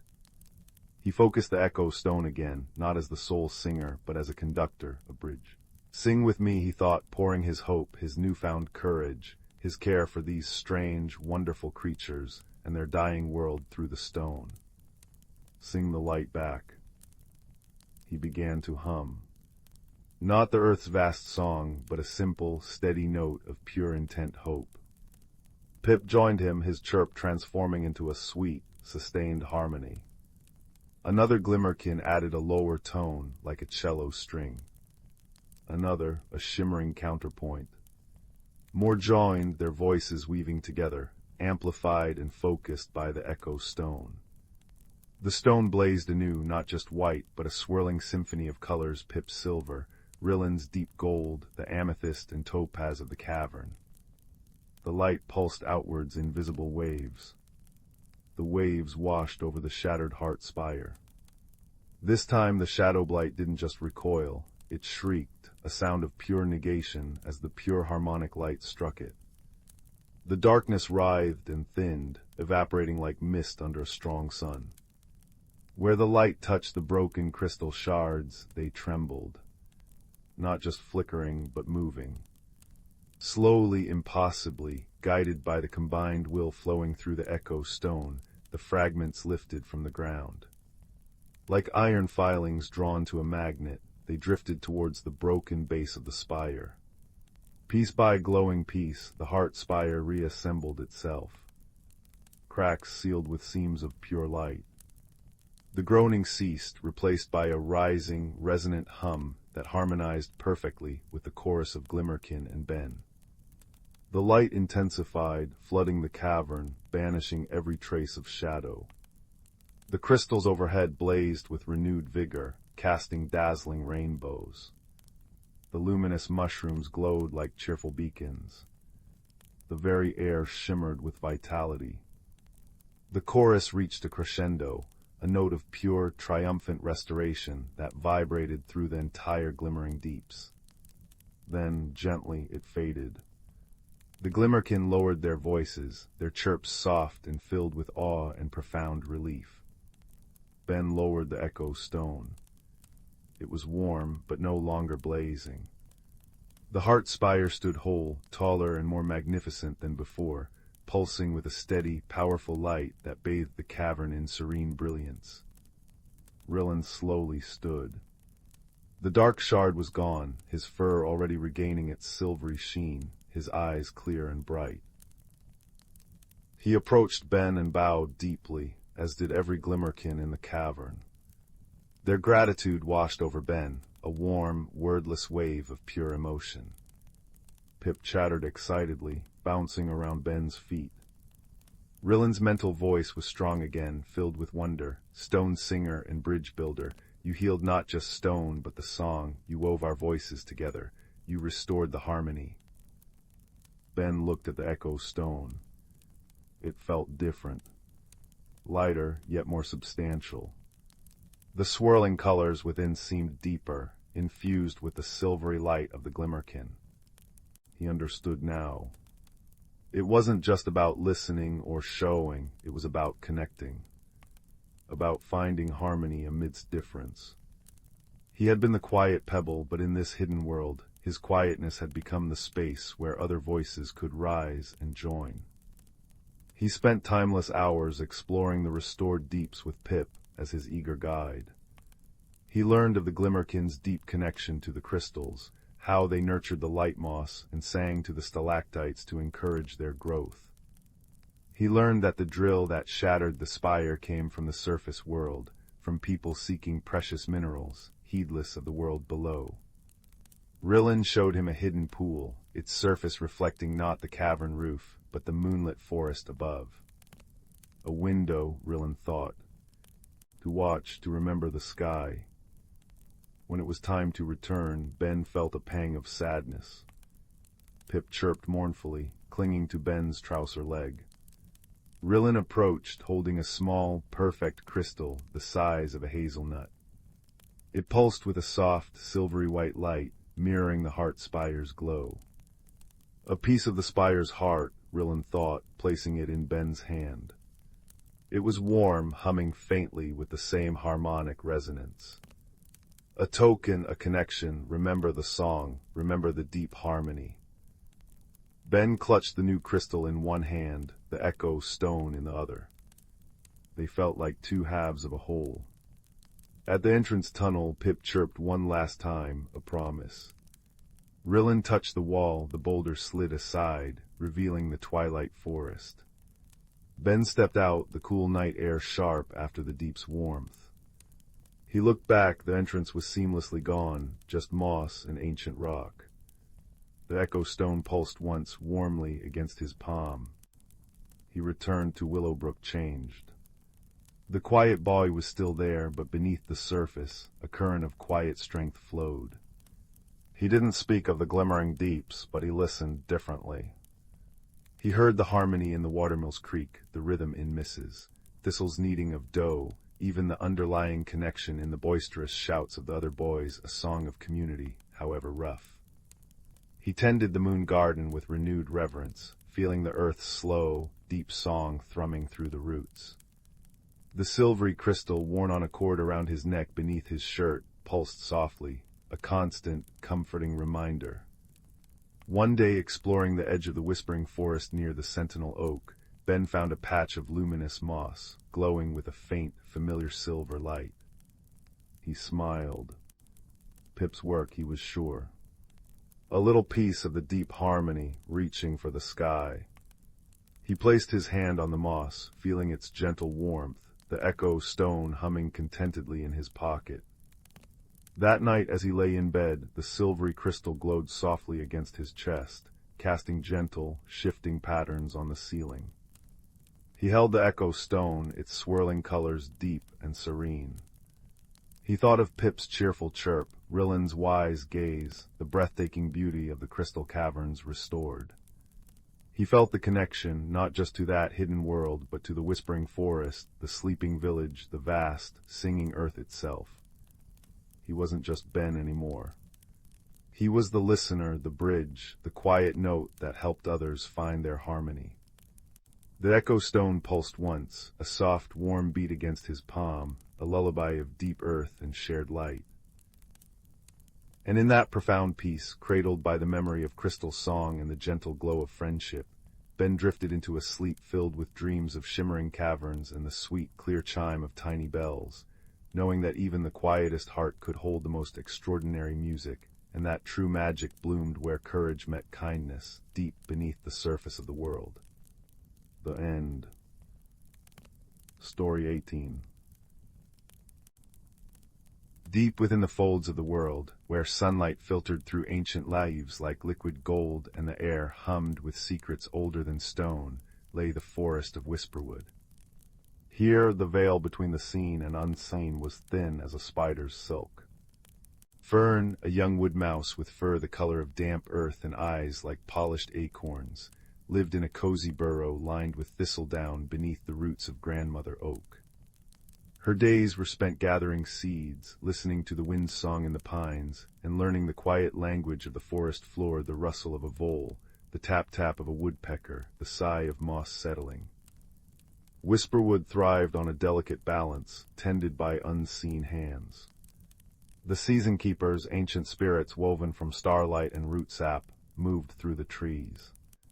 Spring's keeper wore robes of budding green and carried the scent of rain-washed blossoms.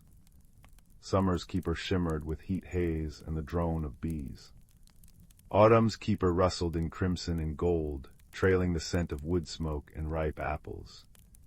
Winter's keeper moved in silence, cloaked in frost crystals, leaving trails of quiet breath in the air.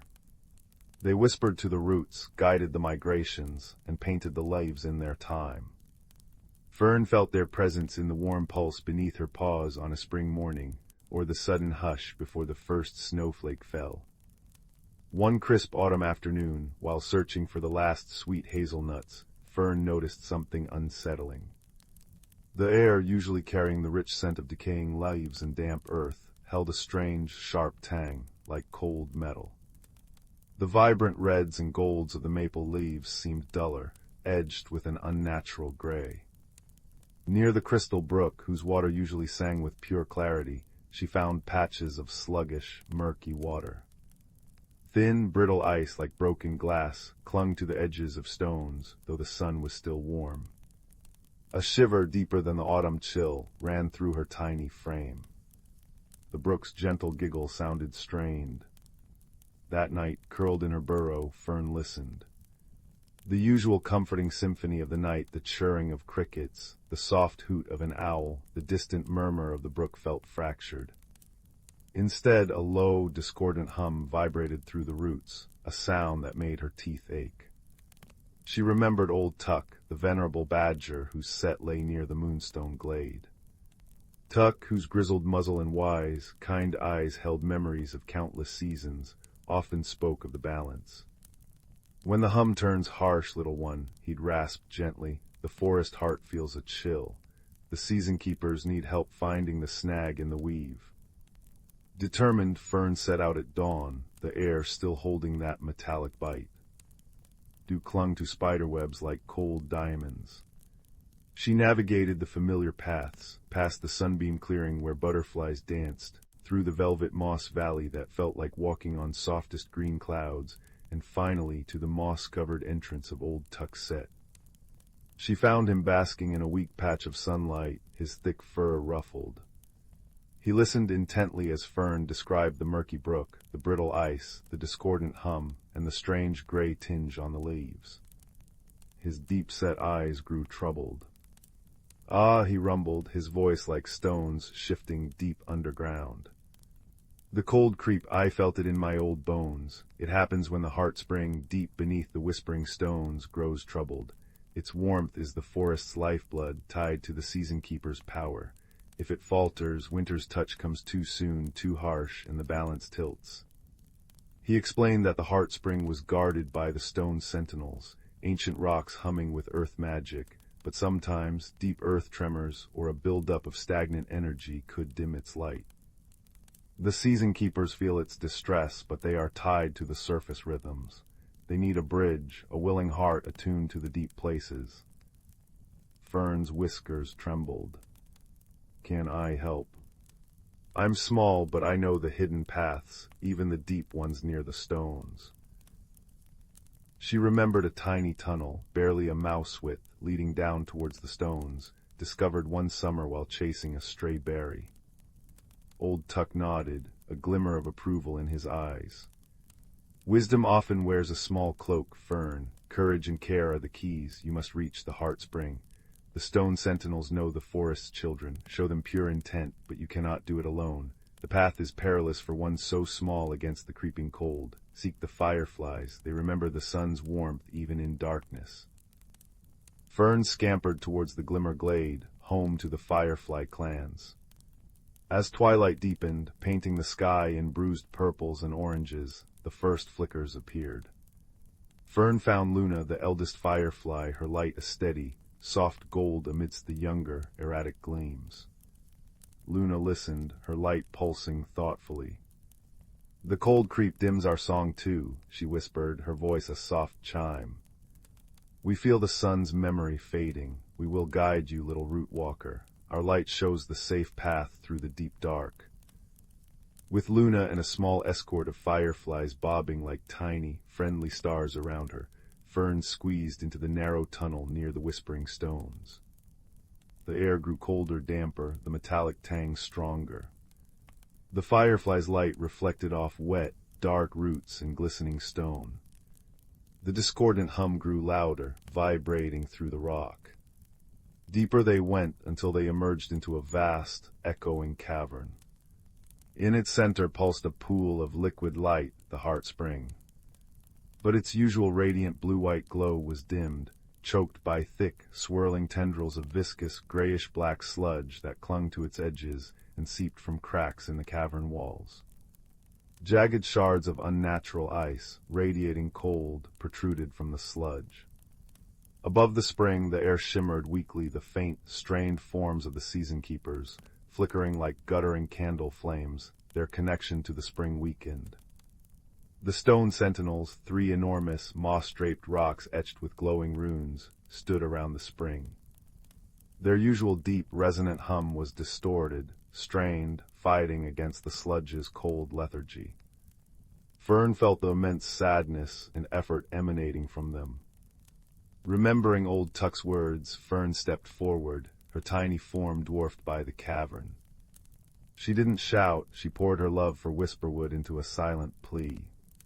She thought of grandmother oak's sheltering roots, the taste of summer berries, the softness of moss, the joyful song of the Crystal Brook when it was healthy. She projected images of sunlight warming the forest floor, of new leaves unfurling, of the fireflies dancing in the glimmer glade. She sent out a feeling of pure, desperate hope. The stone sentinel's humming shifted. The discordance softened, replaced by a questioning thrum that vibrated through Fern's paws. One of the sentinels glowed slightly brighter, its runes flaring. It seemed to see her.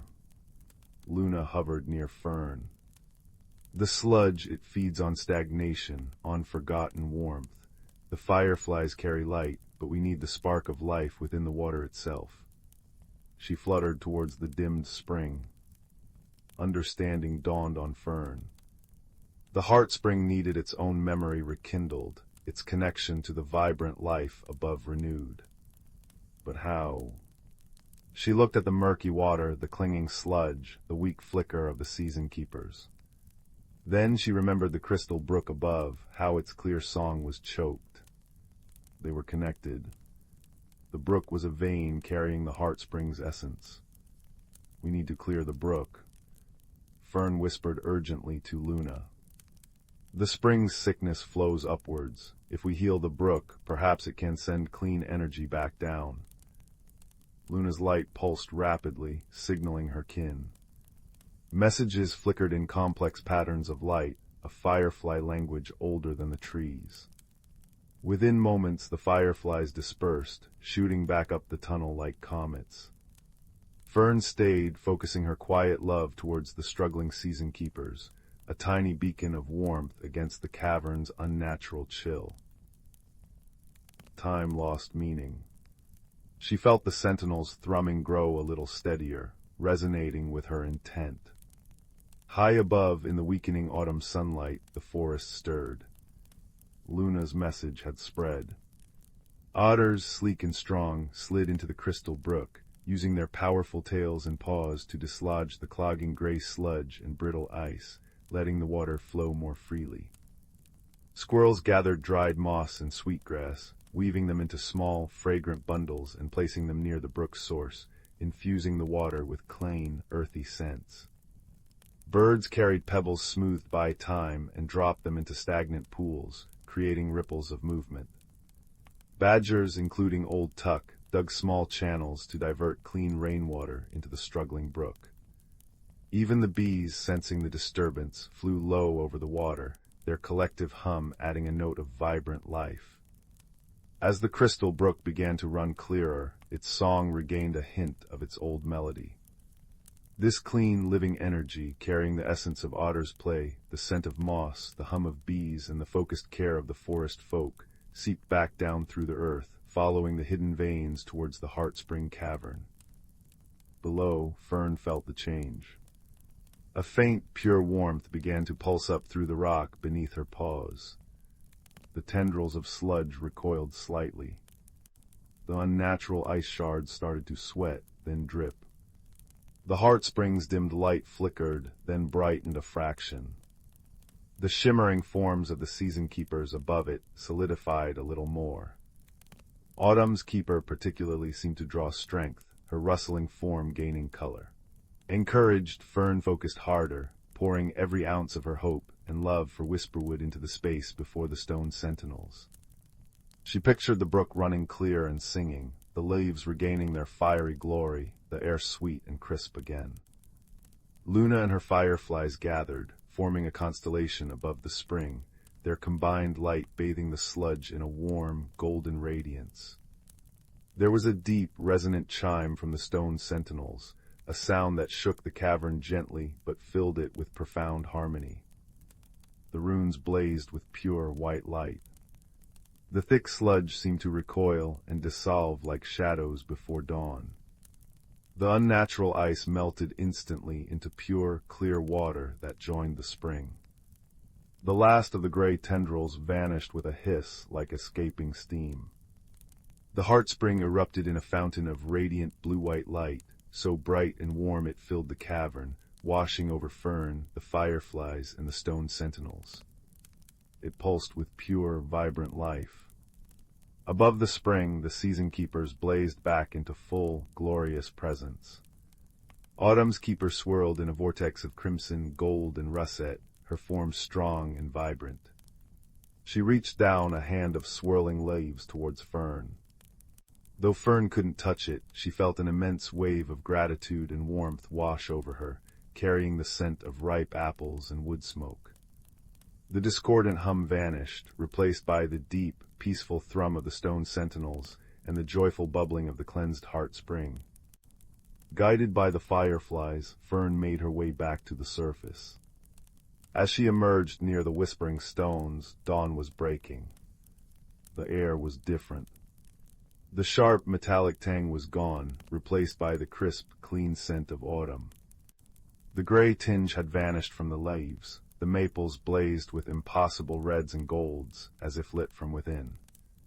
The Crystal Brook sang its pure, giggling song over stones polished clean. Frost still sparkled on the grass, but it was soft and crystalline, not brittle and invasive. Old Tuck was waiting, a rare smile softening his grizzled face. The forest creatures gathered quietly, otters dripping water, squirrels chattering softly, birds perched on branches. They had all felt the shift, the return of the balance. Luna landed gently on Fern's head, her light warm and steady. No grand speeches were made. The forest itself spoke the thanks. A gentle breeze rustled the glorious leaves, carrying the sweet scent of the clean brook and the distant promise of wood smoke. Sunlight pure and golden streamed through the canopy, dappling the forest floor. The deep, harmonious hum of the earth, steady and strong, vibrated comfortingly underfoot. That night, as Fern curled in her burrow beneath Grandmother Oak, the forest symphony was restored, the gentle churring, the soft hoots, the murmur of the brook, all woven together by the deep, peaceful thrum of the earth.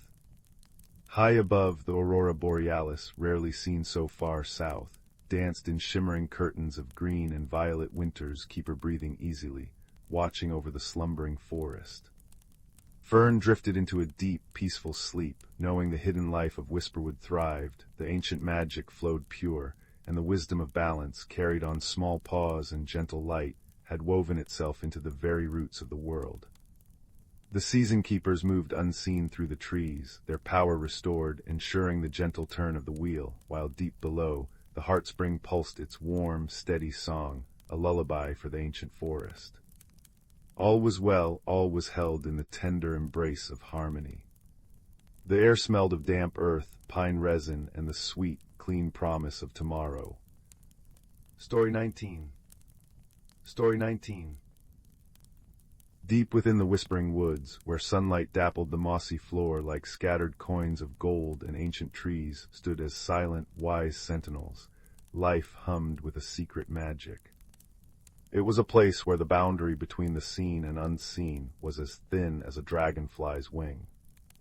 Here, beneath towering oaks draped in emerald velvet moss, and beside streams that chuckled over smooth, time-worn stones, the natural creatures lived lives intertwined with the very breath of the forest. Among them lived Thistle, a young rabbit with fur the soft brown of freshly turned earth and eyes bright as dewdrops. His closest friend was Hazel, a thoughtful squirrel whose bushy tail held shades of russet and amber, like autumn leaves caught mid-fall. They spent their days exploring sun-warmed glades carpeted in clover, learning the language of the rustling leaves and the gossip of the chattering brooks. Their guide was Elder Rowan, a venerable badger whose silver-tipped fur spoke of countless seasons, and whose deep, rumbling voice carried the weight of forest lore. "Listen, little ones," Elder Rowan would murmur, settling his sturdy frame onto a bed of cool ferns near the heart of the forest, the great oak.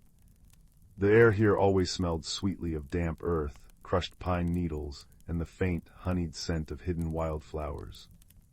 The whispering woods breathes, its heartbeat is the turn of the seasons, its song the wind through the branches and the rain upon the leaves. Every creature, every root, every stone has its place in the great harmony. Thistle twitched his nose, inhaling the rich perfume of the forest floor. "But Elder Rowan," he piped, his voice small against the vast green quiet, "how do we know if the harmony is, well, harmonious?" A gentle smile touched the badger's muzzle. "Ah, that is the true wisdom, you feel it. When the balance holds, the air hums with a gentle contentment, the streams run clear and bright, singing over the stones. The sunlight feels warm and golden like melted butter. The berries swell plump and sweet, and the mushrooms unfurl their caps without fear. And the magic flows like a gentle current, visible only to those who truly see. Hazel, perched on a gnarled root, tilted her head. What magic, Elder? The magic woven into the seasons, young Hazel, Rowan explained, his eyes gazing into the dappled canopy where shafts of light pierced the green gloom.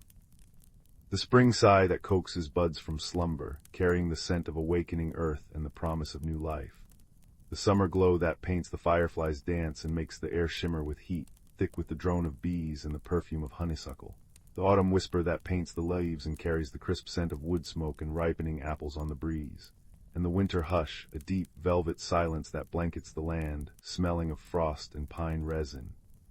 When the trees dream beneath their icy coats, each shift is a sacred turning, a note in the forest's eternal song. Life flowed peacefully for many moons. Thistle learned the best paths where the sweetest clover grew, his nose constantly twitching at the symphony of scents, damp moss, sun-warmed bark, the sharp tang of crushed mint. Hazel mastered the art of finding hidden nuts, her paws expertly sorting through the rich, loamy soil that smelled faintly of mushrooms and decay. They watched the summer glow paint the sky in fiery oranges and pinks each evening, felt the air thicken with the scent of blooming night-blooming jasmine, and listened to the chorus of crickets that rose like a warm, comforting blanket as dusk fell. But then, as the first hints of autumn whisper began to brush the highest leaves with strokes of gold and crimson, a subtle unease crept into the whispering woods. It started as a feeling a slight shiver in the air that had no chill, a faint discordant hum beneath the usual forest sounds. The clear streams, usually chuckling merrily, seemed to run a little slower, their song muted. The sunlight filtering through the canopy felt thinner, less golden, casting longer, sharper shadows that made Thistle's fur prickle. The air, instead of carrying the crisp promise of fall and the rich, earthy scent of fallen leaves, held a stale, metallic tang, like old rainwater in a forgotten pot. "Something feels wrong," Hazel whispered one afternoon, her usual bright chatter subdued. She paused on a branch, her bushy tail drooping slightly. "The leaves are changing, but they aren't singing. They're just falling." Thistle nodded, his long ears flattened against his head. He sniffed deeply. "And the air smells strange, not like autumn at all, more like the inside of the hollow log after the heavy rain last spring." The scent was unsettling, damp and slightly sour, masking the familiar comforting aromas of the forest. Worried, they sought Elder Rowan. They found him near the great oak, his broad head lowered, his nose pressed against a large, moss-covered stone nestled amongst the tree's immense roots. The stone, usually radiating a faint, comforting warmth and smelling deeply of ancient earth, felt strangely cool to the touch. Its moss looked dull and listless. "Ah, little ones," Rowan sighed, his voice heavy. "You feel it too, the harmony is fraying, the unsettling has come." He nudged the stone gently. "This is the Heartstone. It anchors the seasonal magic, helping the forest turn smoothly from one phase to the next. Its warmth guides the autumn whisper, but look, feel it." Thistle cautiously touched the stone. Instead of the expected gentle thrum of life, it felt inert, almost brittle like cold, dry clay. Hazel sniffed it. The rich, mossy scent was faint, overlaid by that same stale, metallic odor. "What causes the unsettling, Elder?" Hazel asked, her voice small with worry. "Sometimes," Rowan explained, his gaze distant, "forces beyond the woods shift the earth, disturb the deep roots. Or perhaps a storm of unusual fury knocks something vital askew. An ancestor badger, Silverpelt, once spoke of a great wind that shifted the stones near the moon pool, causing a winter hush that lingered too long. The magic becomes tangled like threads in a careless paw." He heaved another sigh.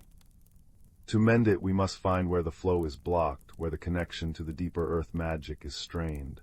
It requires patience, keen senses, and unity." Hope sparked in Thistle's eyes.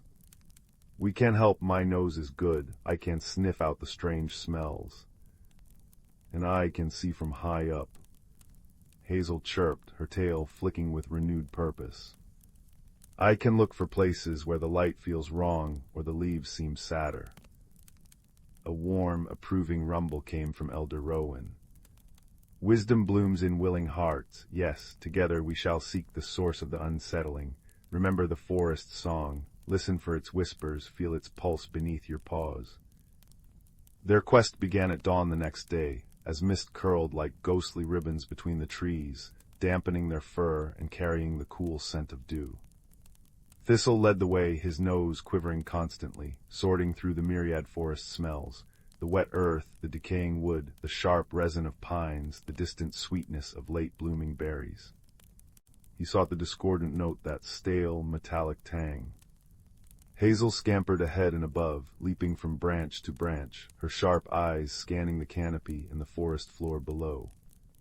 She looked for patches where the autumn colors seemed muted, where leaves fell silently instead of with a cheerful rustle, where the dappled light felt thin and gray.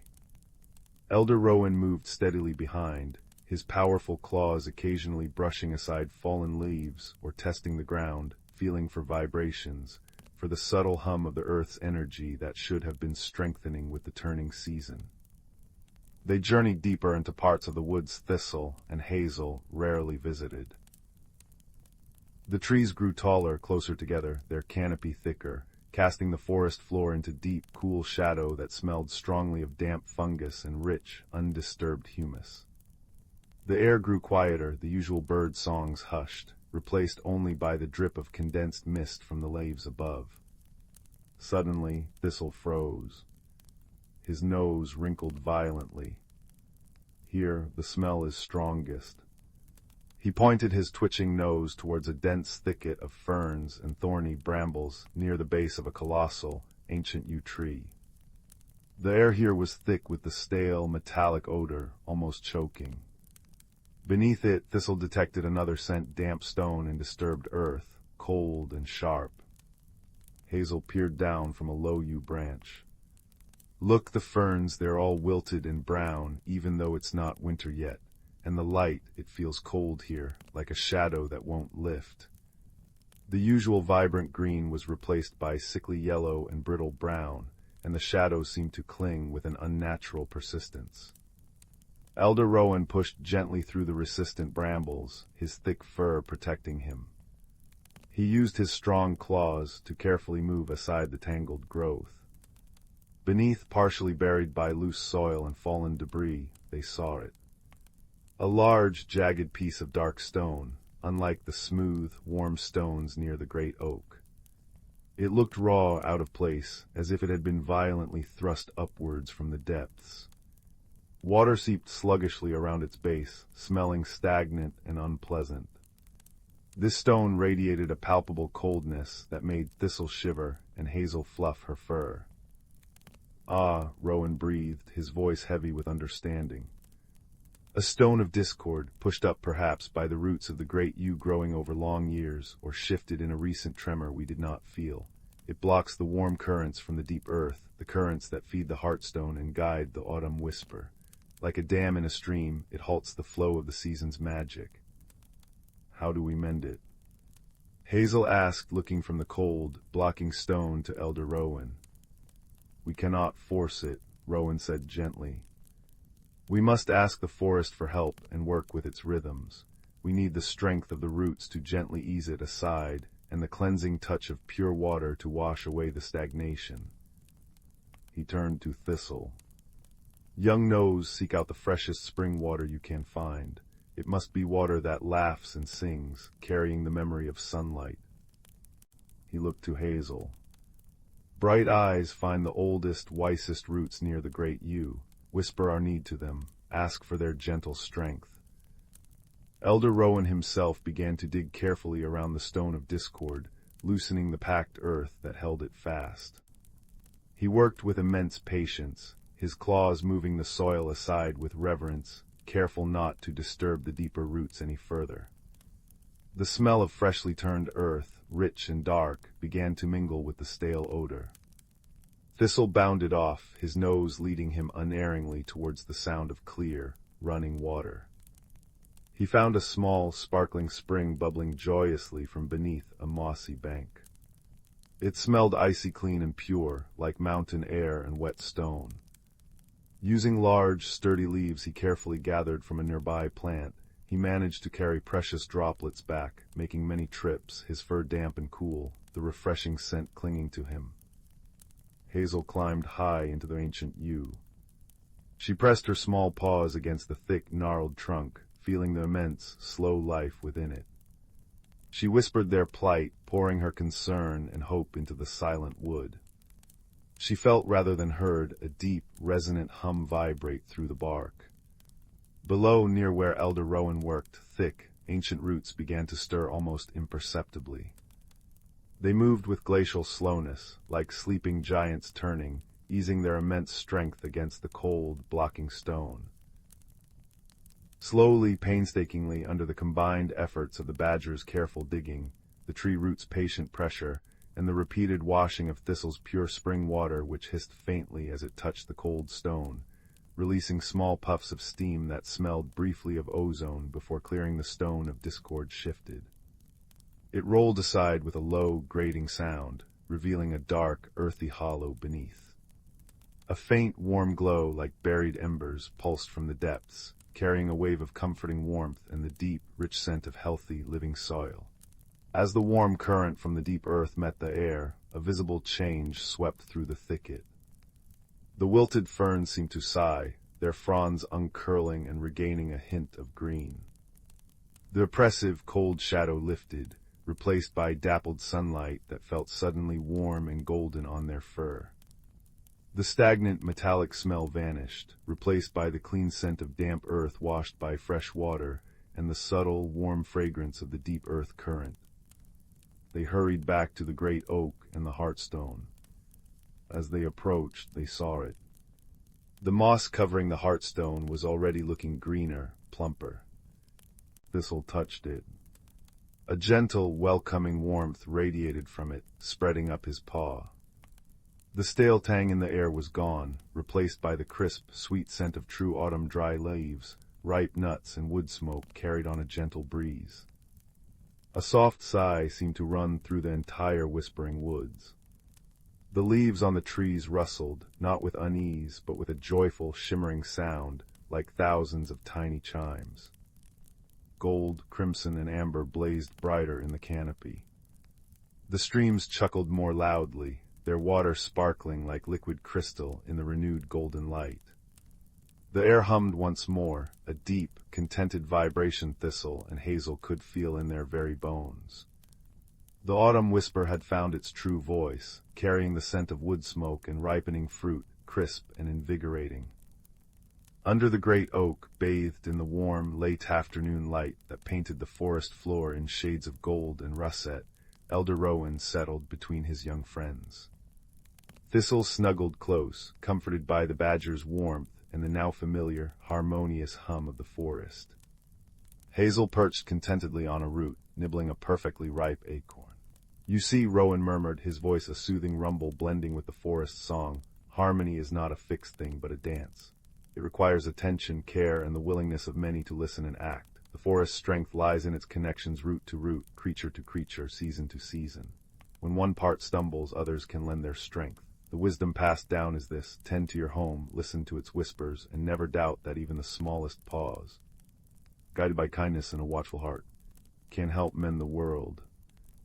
As twilight deepened, painting the sky in lavender and peach, the fireflies emerged, their gentle lights weaving patterns in the gathering dusk, like fallen stars dancing to the forest's restored rhythm. The scent of night-blooming flowers began to perfume the air, sweet and delicate. The great oak stood sentinel, its leaves whispering ancient secrets of balance and renewal in the quieting woods. Thistle's eyes grew heavy, lulled by the deep, peaceful hum of the earth, the gentle rustle above, and the comforting presence of his friends. The unsettling was a memory, washed away by cooperation and care, leaving only the deep, resonant peace of the whispering woods, cradled in the gentle embrace of the true autumn whisper, singing its timeless song of change and enduring balance into the starlit night. Sleep, little listener, wrapped in the warmth of the forest's quiet song. All is well. Story 20. Story 20. Story 21. Story 21. Story 22. Story 23. Story 24. Story 25. 26. Story 27. Story 28. Story 29. Story 30. Story 31. Story 32. Story 33. Story 34. Story 35. Story 36. 37. Story 38. Story 39. Story 40. Story 41. Story 42. Story 43. Story 44. Story 45. Story 46. Story 47. The Whispering Locket in the Moonlit Grove. Beneath a sky quilted with stars, where the village of Bramble Hollow nestled between rolling hills, there lived a quiet girl named Leela with eyes the color of storm clouds and a heart that listened to things others couldn't hear. Her hands were always stained with charcoal from sketching the world as she saw it, not just trees and streams, but the shimmering edges where reality blurred into something older, wilder. On the eve of her 12th birthday, as fireflies winked secret messages in the meadow, she found a silver locket half buried in the roots of an ancient oak. Its surface was etched with constellations that shifted when touched, and when she pressed it to her ear, it hummed like a seashell full of distant winds. "That," said a voice like rustling parchment, "belongs to the keeper of Between." Layla turned to find an owl perched on a fence post, its feathers dappled moonlight. Larger than any owl ought to be, with eyes like liquid amber, it tilted its head. "You've been chosen, little listener. The grove beyond the thorned gate needs you." The thorned gate revealed itself only at twilight, a tangled archway of briars that glowed faintly blue where the locket's light touched it. Beyond lay the moonlit grove, a forest where trees grew upside down, their roots cradling tiny galaxies of bioluminescent moss, and rivers flowed upward to vanish into mist. Here the air smelled of burnt sugar and forgotten dreams, and every shadow had weight. The owl, who introduced himself as Corwin, explained that the grove was a bridge between worlds, tended for centuries by keepers who maintained its balance. But the last keeper had vanished, and now the grove was fraying. Flowers bloomed black at their cores, streams hiccuped mid-flow, the very light seemed to curdle. "The locket lets you hear the grove's heart," Corwin said, preening a feather back into place. "But mending it will require more than listening. You must find the 3 tears stolen from the weeping pool, moonstone droplets that hold the grove's memories of joy, sorrow, and hope. Without them, this place will unravel, and your world will follow." Their first clue came from a river spirit with hair of frosted glass, who sang in a language of ice cracking and pebbles turning. The locket translated her mournful warble. "The first tear sleeps where laughter drowned, in the belly of the hollowed mountain. The mountain loomed at the grove's edge, its peak gnawed open like a bitten apple. Inside, tunnels pulsed with veins of glowing fungi, and the walls whispered riddles that made Leela's temples ache. I am eaten by the dark, but never full. I follow winter's sigh, yet never pull. What am I?" "A shadow," Leela murmured, tracing the answer on the wall with her finger. The stone rippled, revealing a chamber where the first tear floated above a pedestal, except the pedestal was a slumbering rockworm the size of a cart, its maw bristling with crystal teeth. Corwin hooted a warning, but Leela stepped forward, humming a lullaby her mother used to sing. The rockworm's eyelids fluttered, its growl softening to a purr as the song unspooled. When she plucked the tear from the air, it warmed her palm, filling her mind with visions of the grove's birthday. Saplings bursting from stardust, deer with antlers of living smoke, the first keeper planting songs in the soil. The second tier hid in the Court of Mirrors, a palace inhabited by reflections who'd forgotten their true forms. They flitted through halls of silver glass, mimicking Leela's movements until she doubted which way was real. "They'll trap you here," Corwin said, talons clicking nervously. Reflections crave substance. But when a mirror Leela reached out to grab her wrist, the real Leela did something unexpected. She sketched the reflection's face in charcoal, giving it freckles, a chipped tooth, a scar like a crescent moon. "There," she said. "Now you're more than an echo." The reflection blinked, tears of quicksilver pooling as it handed her the second tier. This one tasted of salt and apologies, showing the grove's first loss, a keeper dissolving into wind after centuries of service.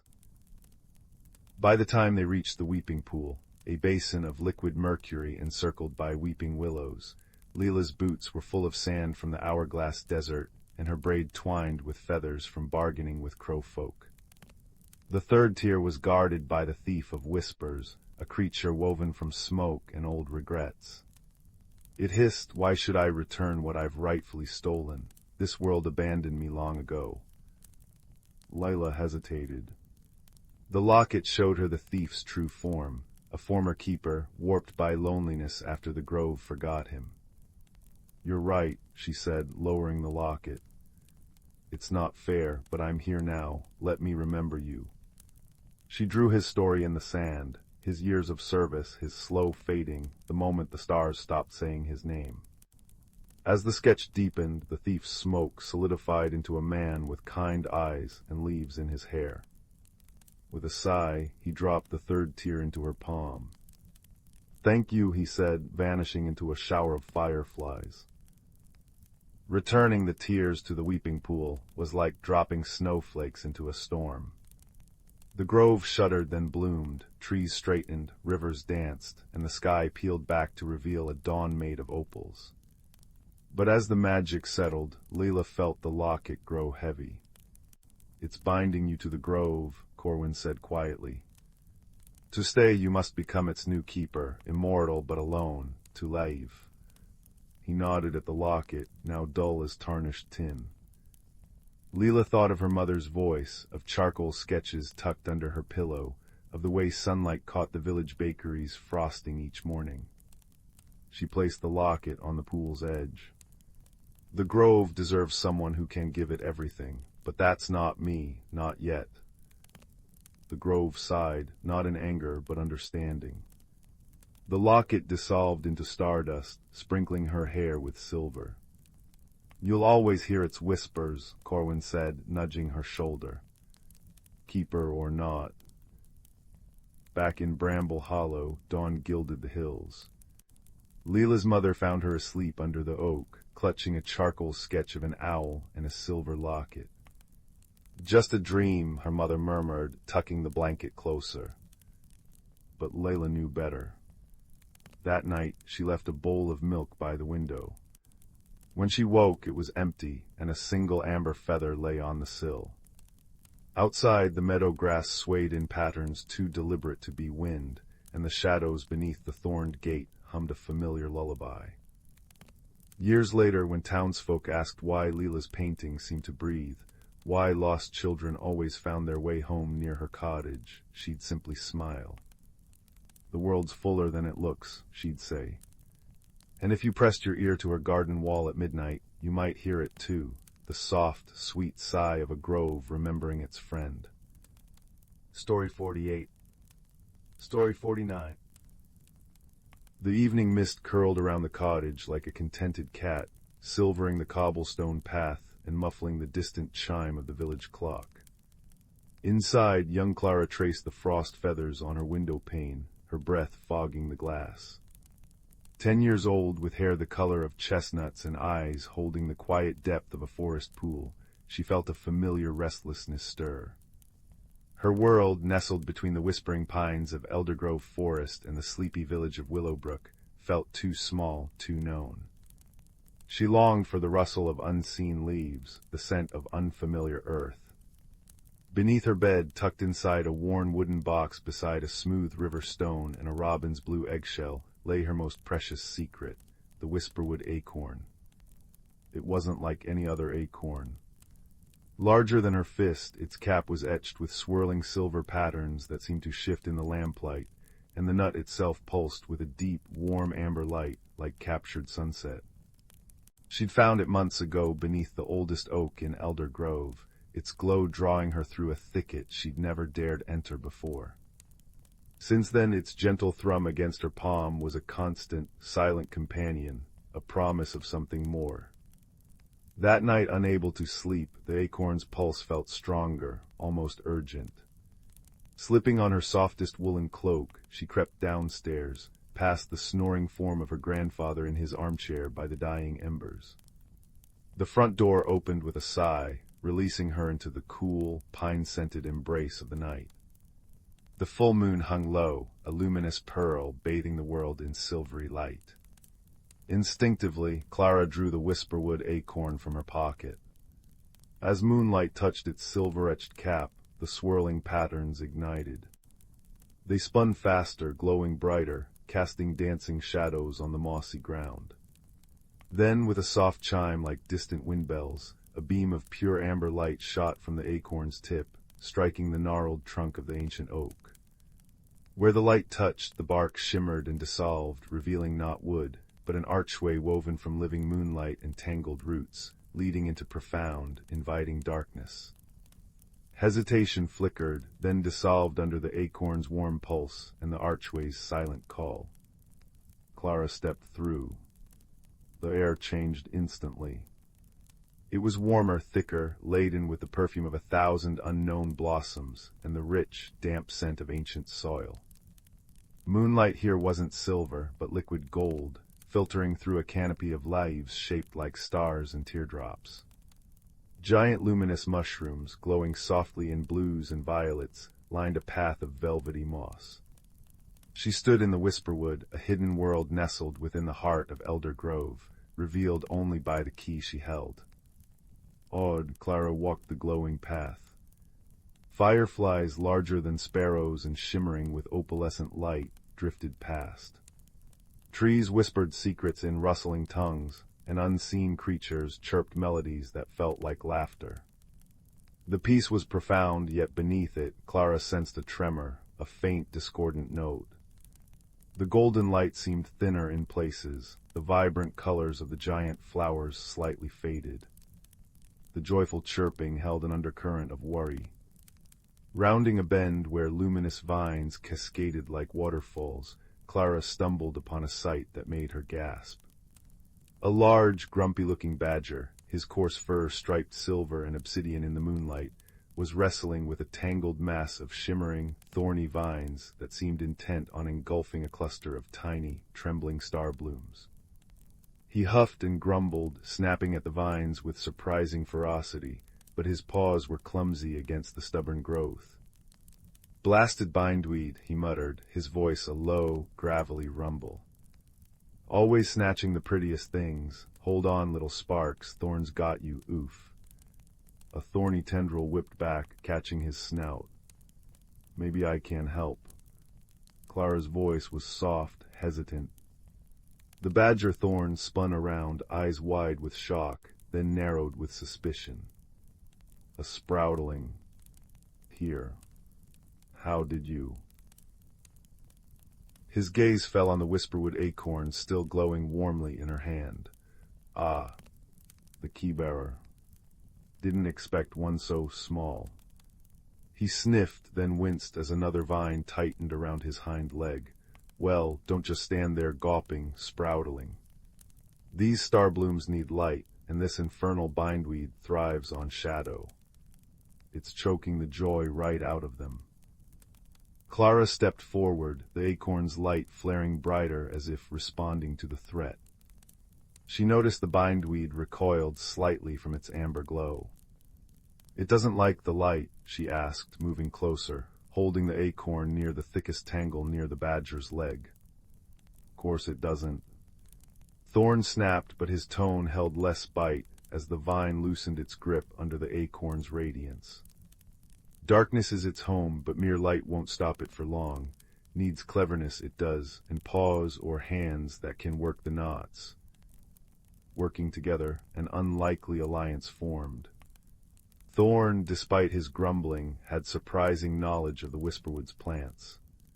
He directed Clara where to shine the acorn's light most effectively, weakening the bindweed's grasp. Clara, with her nimble fingers, carefully untangled the complex knots the vines had formed around the starbloom's delicate stems, using the acorn's light as a guide and shield. Thorn used his strong claws and teeth on the tougher roots. It was slow, careful work. Clara learned the bindweed wasn't inherently evil. It was just growing wild, unchecked, drawn to the fading light of the blooms. Thorn learned the sproutling wasn't useless. Her patience and dexterity were invaluable. Finally, the last vine fell away. The starblooms trembled, then unfurled fully, releasing a shower of sparkling golden pollen that filled the air with the scent of honey and sunshine. Their light strengthened, pushing back the lingering shadows. Thorn sat back, panting, wiping a paw across his snout. He looked at Clara, then the rescued blooms, then back at Clara. A gruff sound, almost like a purr, rumbled in his chest. HMPH not bad for a sproutling, name's Thorn, keeper of the Glimmer Glade, or what's left of it. His voice held a deep sorrow now, replacing the grumpiness. What's wrong? Clara asked, sensing the tremor in the world again, stronger now. The light, it feels thin. Thorn nodded heavily. Aye, it's fading, the heart of the Whisperwood, it's gone missing. He gestured towards the heart of the forest, where the golden light seemed dimmest.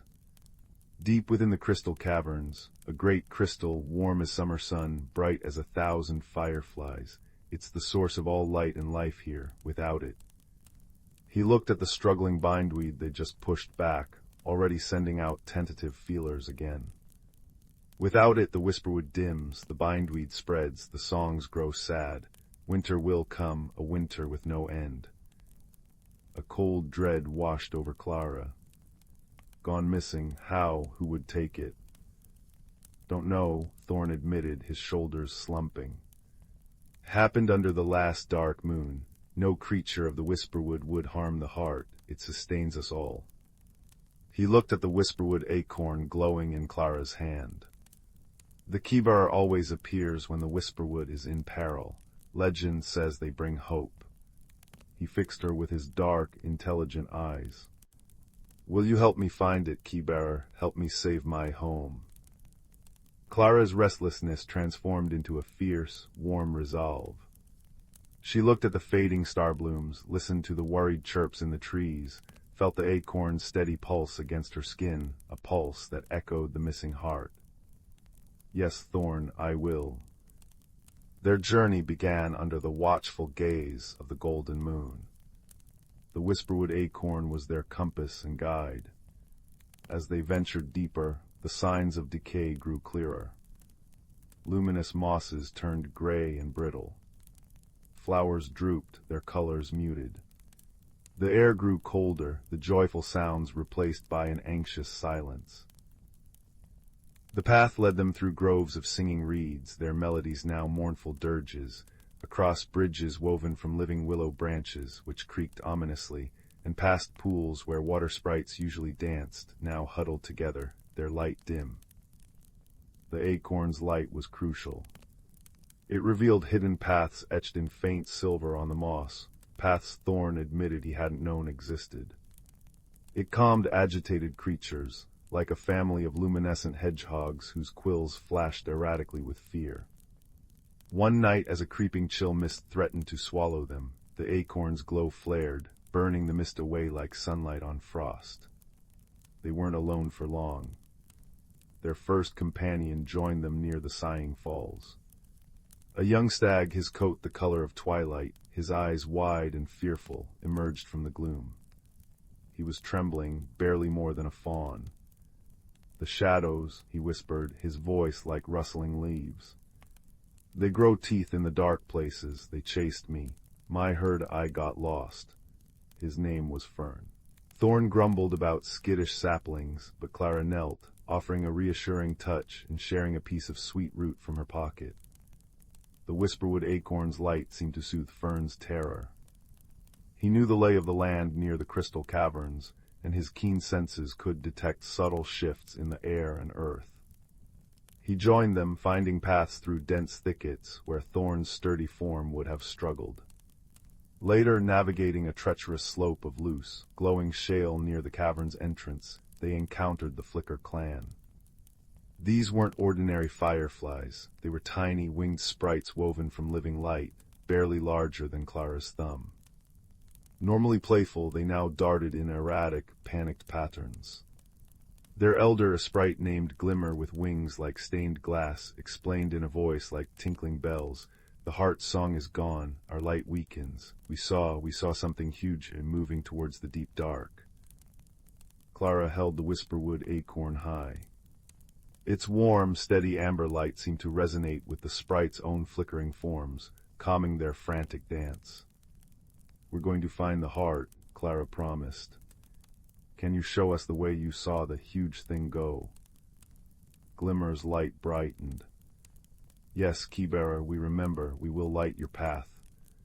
The Flicker clan became their living lanterns, zipping ahead, illuminating crevices and pitfalls within the vast, echoing entrance of the crystal caverns.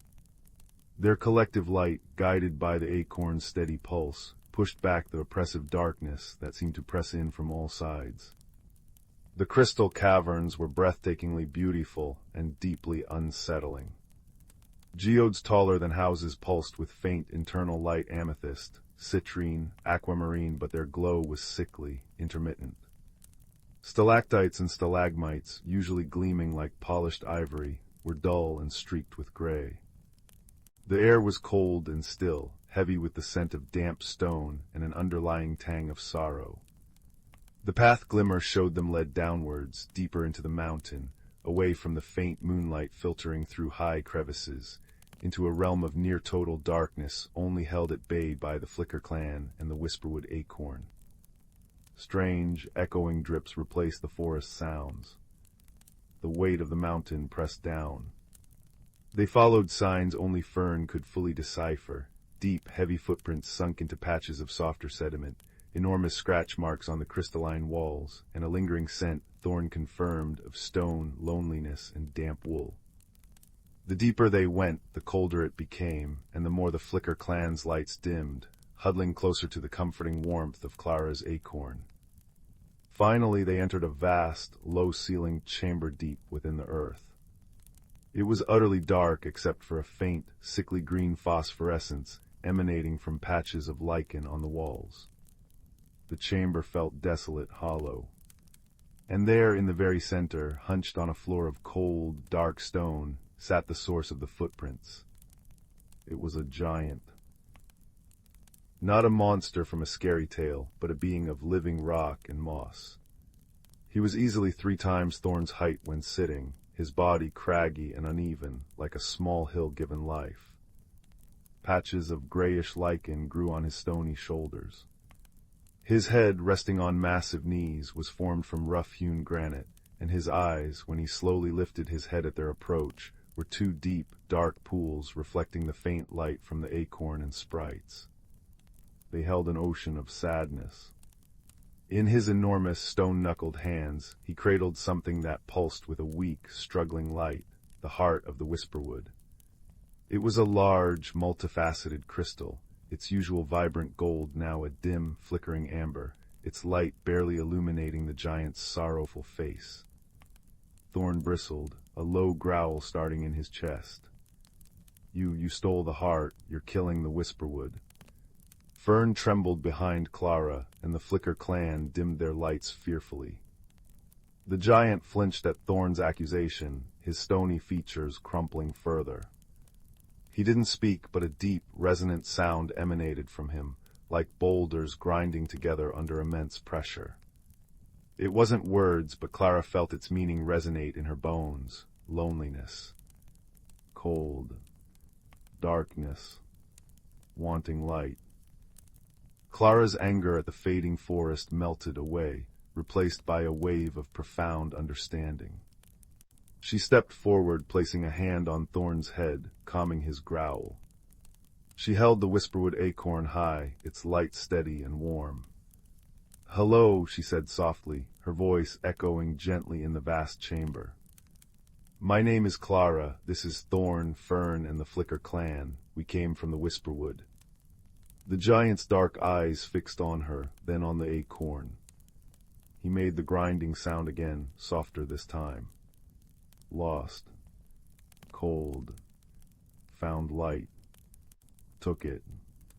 Didn't know." His massive finger, rough as uncut stone, gently touched the fading heart in his hands. "You didn't know it needed to stay in its place?" Clara asked gently, moving closer. The giant shook his massive head slowly. "Dark here. Always dark. Light, warm. Wanted it close." Clara understood. He wasn't a thief driven by malice, but a lonely soul trapped in the deepest dark, drawn to the only warmth and light he'd ever encountered. He hadn't understood the consequences. "The light from the heart," she explained, her voice filled with compassion. "It needs to be free. It needs to shine for everyone in the Whisperwood, the trees, the flowers, the badgers, the deer, the firefly sprites. Even the bindweed needs a little light, though not too much." She offered a small smile.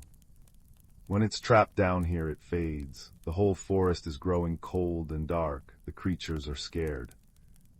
The giant looked down at the heart in his hands, its weak pulse reflecting in his deep eyes. He made a sound like a sighing mountain. "Hurting. I hurt them." Genuine anguish filled the resonant sound. He looked at the struggling light, then at Clara, Thorn, Fern, and the flickering sprites. He saw their determination, their fear, and Clara's unwavering kindness. Slowly, ponderously, the giant rose to his full height, making the chamber seem smaller. He looked from the fading heart to Clara, then to the dark passage leading upwards. He made a questioning rumble, pointing a massive finger towards the surface. "Yes," Clara said, relief washing over her like warm sunlight. "It needs to go back to the crystal caverns, to its proper place. Then its light will be strong again for everyone." The giant nodded, a slow, heavy movement. He cradled the heart carefully against his stony chest. Then, with surprising gentleness, he extended his other enormous hand, palm open and flat, towards Clara and her companions. "Come." Hesitantly, Clara stepped onto the giant's palm. Thorn, after a moment's grumbling about undignified transport, climbed on beside her, followed by Fern, who nuzzled Clara reassuringly. The Flicker clan settled on their shoulders and heads like living jewels. The giant's hand was surprisingly warm, not cold stone, but warmed by the faint pulse of the heart he held. With careful, earth-shaking steps that echoed through the tunnels, he carried them back the way they had come, retracing their path through the oppressive darkness that now felt less threatening. The Whisperwood acorn's light, combined with the giant's presence and the heart's weak pulse, pushed back the gloom. The journey upwards felt quicker. As they neared the upper caverns, the giant's steps grew lighter, less burdened. Hope was a tangible thing in the air. Finally, they reached the heart's rightful chamber, a vast, cathedral-like space near the cavern entrance, bathed in the strengthening moonlight filtering from above. A natural pedestal of pure white crystal stood in the center, waiting. The giant approached the pedestal. He looked at the heart, then at Clara and her friends on his palm. His deep eyes held a complex mix of sorrow, understanding, and dawning hope. With infinite care, as if placing the most fragile bird's egg, he lowered the Whisperwood heart onto the crystal pedestal. For a breathless moment, nothing happened. The heart lay there, its light still faint and flickering. Then a single pure note rang out, like a crystal bell struck deep within the earth. The heart flared. Not weakly, but with a sudden, blinding burst of pure, golden light that filled the cavern, washing over the walls, igniting the geodes within. Amethyst burned violet, citrine shone like captured sun, aquamarine glowed with the depth of tropical seas. The light pulsed outwards, a wave of warmth and energy that flowed through the caverns, down the tunnels, and out into the Whisperwood beyond. On the giant's palm, Clara, Thorn, Fern, and the Flicker clan felt it wash over them a wave of pure, revitalizing joy. Outside they knew without seeing, the gray moss turned emerald and luminous, the star blooms burst forth in radiant showers of gold, the bindweed shrank back, seeking only the dappled shade it preferred. The trees sighed with relief, their rustling now a chorus of pure delight. The songs of unseen creatures rose, not in worry, but in exultant harmony. The giant stood bathed in the heart's restored golden light. He looked different. The patches of gray lichen on his shoulders seemed greener, more vibrant. The deep sorrow in his eyes hadn't vanished, but it was softened, overlaid with wonder and a profound sense of peace. He carefully lowered his hand, allowing his passengers to step off onto the warm, glowing floor of the cavern. The Flicker clan zipped joyfully around the chamber, their lights now blazing like tiny stars. He looked at Clara, then pointed towards the Whisperwood beyond the cavern entrance, bathed in the restored golden moonlight. He made a soft, questioning rumble. "Go back." Clara understood. "The Whisperwood is your home too now," she said gently. "The light is for everyone, you belong here." The giant looked around the cavern, now alive with light and color, then back at the vibrant forest visible through the archway. He made a sound like distant, contented thunder. Home. He slowly settled himself near the pedestal, his massive form seeming less like a lonely hill and more like a protective mountain basking in the sun. He would watch over the heart, not take it, but share in its light. Clara felt a profound shift within herself. The restlessness was gone, replaced by a deep, warm contentment. She had journeyed into the unknown, faced fear and misunderstanding, and found wisdom and friendship in the most unexpected places. She had learned that light, to be truly strong, needed to be shared, not hoarded. That kindness could unlock even the hardest heart. That home wasn't just a place, but a feeling of belonging, woven from connection. Thorn nudged her hand with his snout. "Well, Keybearer," he said, his gruff voice thick with an emotion Clara had never heard in it before gratitude. "Seems you found more than the heart. You found a friend for the Whisperwood and quieted an old badger's fears." Fern nuzzled her shoulder and the Flicker clan settled on her head, their light warm against her hair. It was time to go home.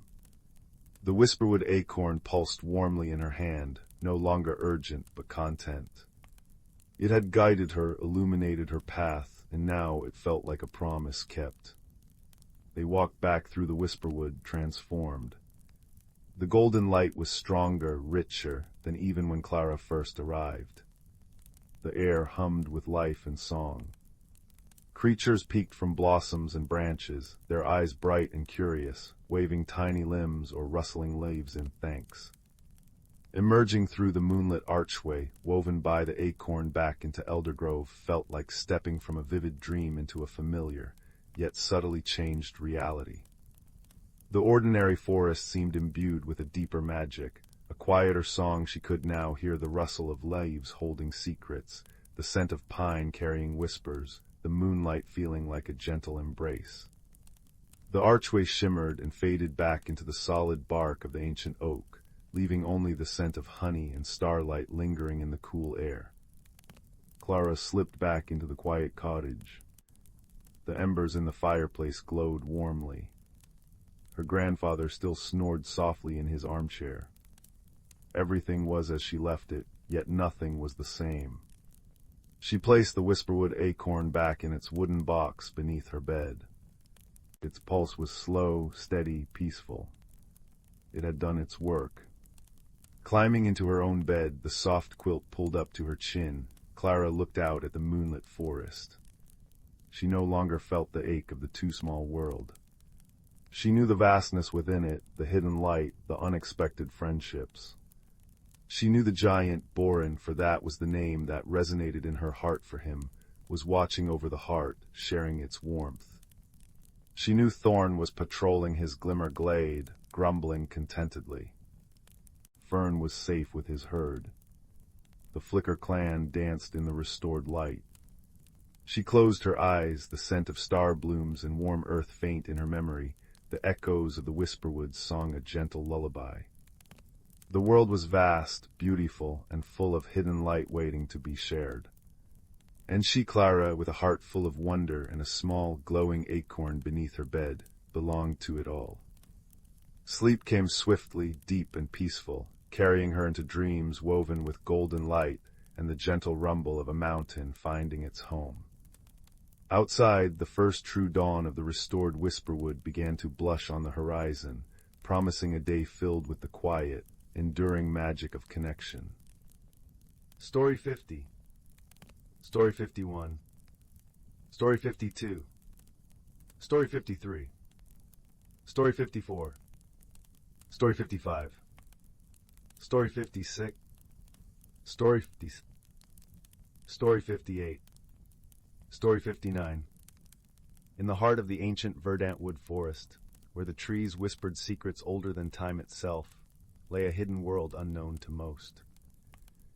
This forest thrived under the gentle guardianship of creatures both seen and unseen, each playing a role in the delicate balance of nature. The air was perpetually infused with the heady scent of moss and pine, and the gentle rustle of leaves in the breeze sounded like the forest's own quiet symphony. At the center of this lush wilderness was a particularly grand oak, known as the elder tree. Its vast branches stretched towards the sky, and its roots delved deep into the earth, connecting it to all the life surrounding it. This venerable tree was the heart of the forest, a living repository of wisdom and magic. It was said that the elder tree had witnessed the changing of countless seasons, each one leaving its mark in the rings of its trunk. As spring unfurled her emerald banners across the landscape, a gathering began beneath the oak's expansive canopy. This was a time of renewal and celebration, marking the beginning of another cycle of growth and abundance. Creatures of every kind convened here, the nimble-footed deer with their gentle eyes, the wise old owls with feathers as soft as the dusk, and the industrious squirrels, their fur a flash of russet among the greenery. Even the tiniest of beings, like the glittering dragonflies and the industrious ants, found their place in this circle of life. Among these creatures was a young fox named Rowan. With fur as bright as autumn leaves and eyes the color of amber, he was known for his curiosity and kindness. Rowan had grown up hearing the stories of the elder tree and the magic that pulsed throughout the forest, and he dreamed of understanding the mysteries that lay hidden within the woods. On this particular day, the air was alive with the scent of blooming wildflowers and the distant song of the river winding its way through the forest. Rowan found himself seated at the foot of the elder tree, listening intently to the stories being shared. The forest elders, wise creatures who had lived through many seasons, spoke of the importance of harmony and balance, of how every creature, no matter how small, contributed to the whole. As the sun dipped lower in the sky, casting a warm, golden light across the forest floor, an unexpected visitor arrived. It was Zephyr, a gentle spirit of the wind, who often roamed the skies and danced among the treetops. Zephyr's presence was as light as a whisper, and whenever he appeared, the leaves would shimmer and sway, as if greeting an old friend. "Rowan," Zephyr called softly, his voice barely more than a breeze, "come walk with me." Intrigued, Rowan rose to his paws and followed the wind spirit. They moved through the forest, Zephyr guiding him with a playful gust here, a gentle nudge there. The world around them seemed to come alive with vibrant colors and sounds, the call of a distant owl, the trickle of a nearby brook, the soft crunch of leaves underfoot. As they wandered deeper into the woods, Zephyr began to share stories of the seasons and the magic they carried. "Each season brings its own gifts," Zephyr explained. "Spring brings renewal and hope, summer warmth and abundance, autumn wisdom and reflection, and winter rest and resilience. The forest thrives because each season knows its place and purpose. Rowan listened intently, his heart swelling with understanding. He realized that just as the seasons worked together, so too did the creatures of the forest, each with their own role to play in maintaining the harmony of their home. Their journey led them to a clearing where the ground was carpeted with soft, fragrant moss and the sky above was a canvas of twinkling stars. Here Zephyr paused, allowing Rowan to take in the beauty of the world around him. "Remember this, young Rowan," Zephyr continued, his voice gentle and wise. "True strength lies not in power or force, but in understanding and cooperation. The forest flourishes because its inhabitants work together, respecting the balance of nature." Rowan nodded, feeling the truth of Zephyr's words resonate deep within him. He understood now that his own small acts of kindness and curiosity could contribute to the greater good of the forest.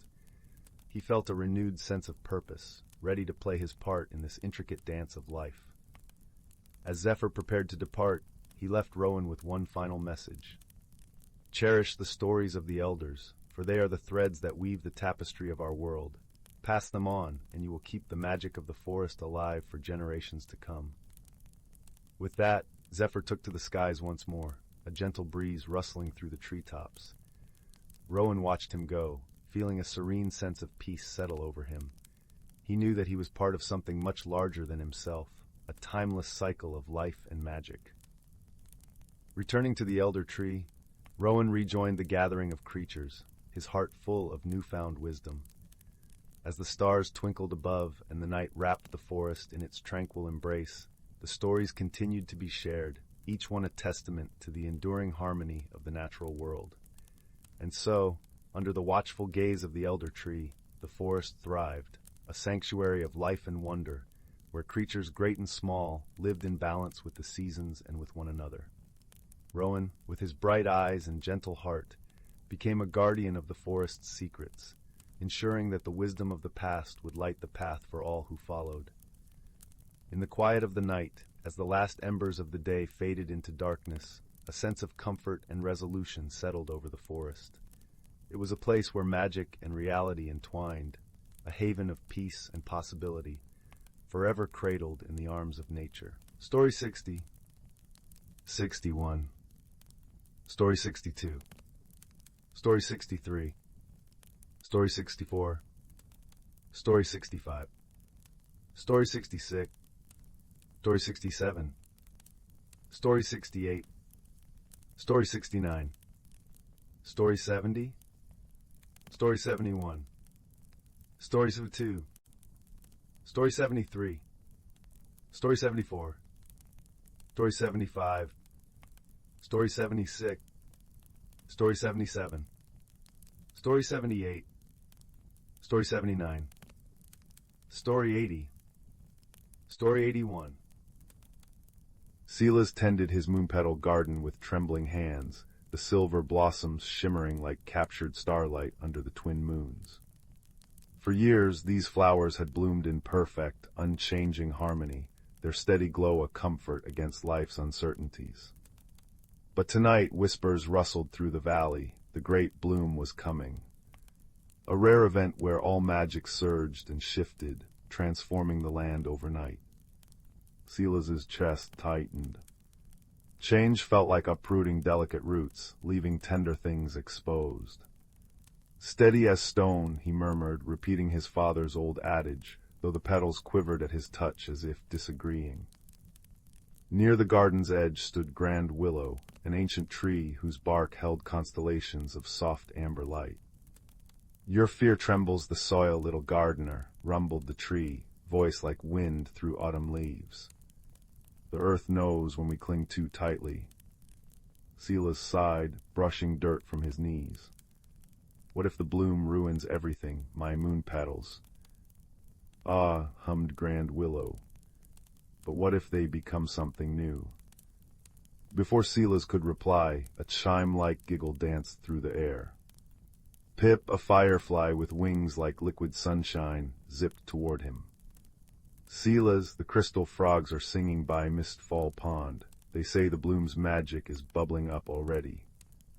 Pip's light pulsed with excitement, casting warm dapples on Silas's worried face. Come see. Reluctantly, Silas followed. At Mistfall Pond, the water glowed cobalt, and crystalline frogs chorused in harmonies that made the reeds sway. But as Silas knelt, his reflection rippled, not with his familiar frown, but with vines curling through his hair like living emerald threads. He stumbled back. The magic's touching me already. Not touching, corrected Grand Willow gently. Responding. Over the next days, Silas's resistance painted the garden in melancholy hues. Moon petals drooped, their light dimming. Where he walked, moss grayed beneath his boots. Even Pip's glow flickered when Silas sighed, which was often. Change is a storm, Silas fretted, patting a wilted bloom. It breaks things. Pip landed on his shoulder, light warm as a candle's kiss. Remember when my wings were dull brown? I hated it, but Grand Willow said, be patient. Your light needs time to find its song. The firefly whirled joyfully. Now I weave sunbeams, storms water new beginnings, Silas. That night, the first wave of the great bloom arrived. Not with chaos, but a soft sigh. Moon petals dissolved into shimmering mist, and from the soil sprang slender stalks crowned with buds like spun opal. Silas cried out, but Pip nudged him toward Grand Willow. Trust, whispered the tree. As Silas hesitantly touched a bud, magic hummed up his fingers.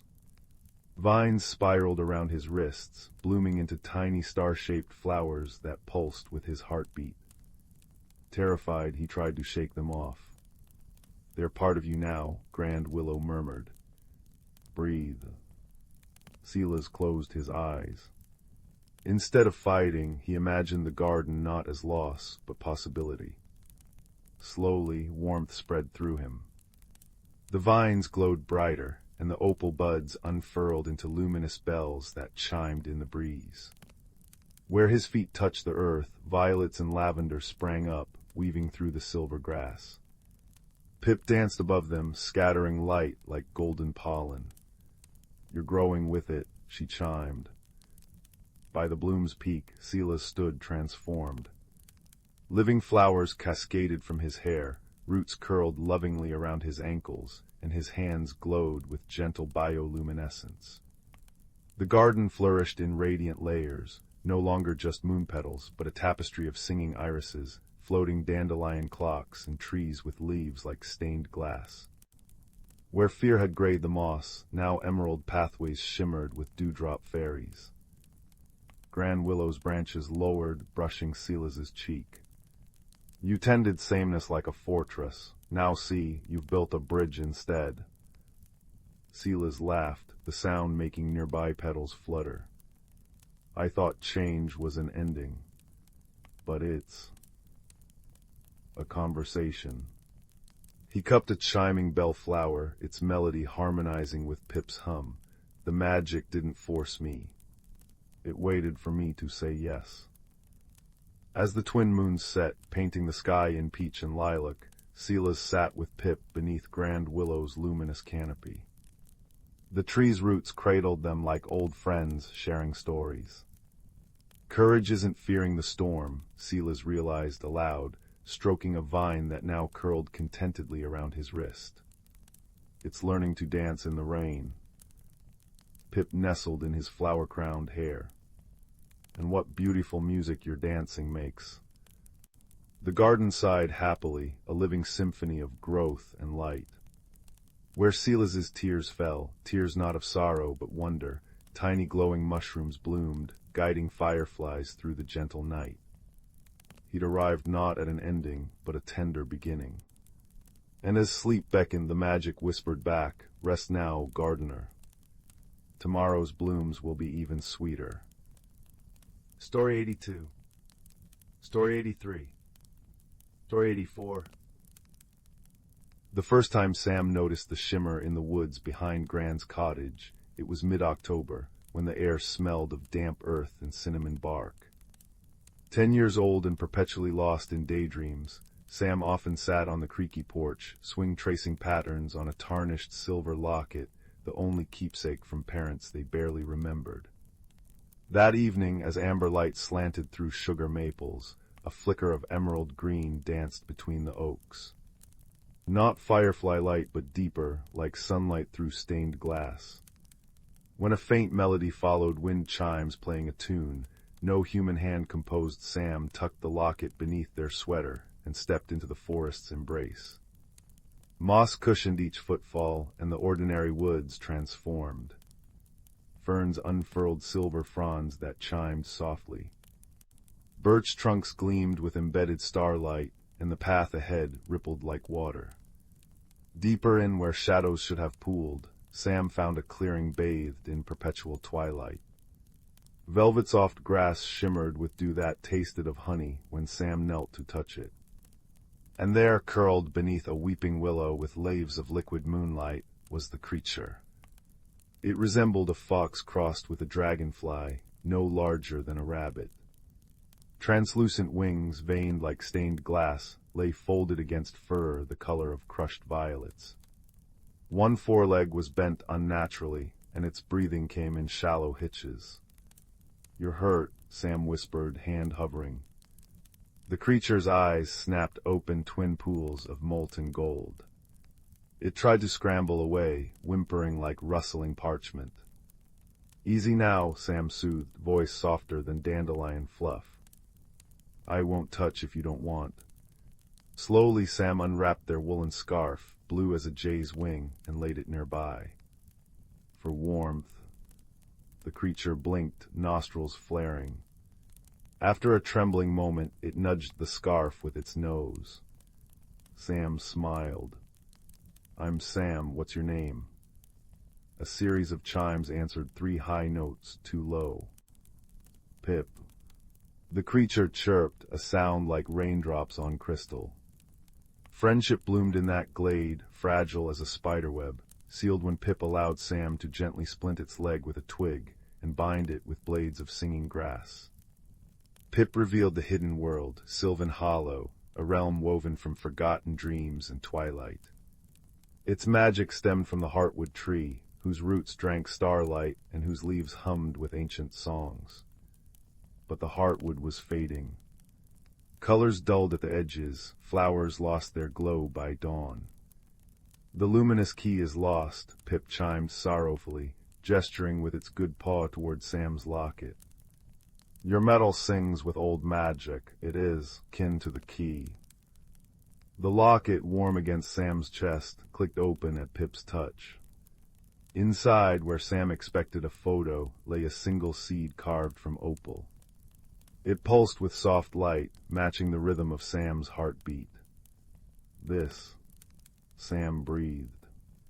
Pip nodded urgently. Without the key in the Heartwood's roots, Sylvan Hollow fades, forever. The weight of the seed felt immense, a tiny thing holding up a world. Their journey began at moonset. Pip rode on Sam's shoulder, wings brushing their ear with soft chimes. They traversed forests where trees walked on roots like tangled knees, their bark etched with stories that shifted as Sam passed. They crossed the river of whispers, its waters murmuring secrets Sam almost understood, stepping stone to stone on the backs of giant, sleepy turtles. Sam, who once hesitated to speak in class, now bartered passage with the Moss King, a towering figure of lichen and patience offering stories of the human world in exchange for safe passage through his caverns. Pip translated, their chimes weaving Sam's tales into something richer, stranger. Challenges tested them. In the valley of echoing fears, shapeless shadows whispered Sam's deepest anxieties.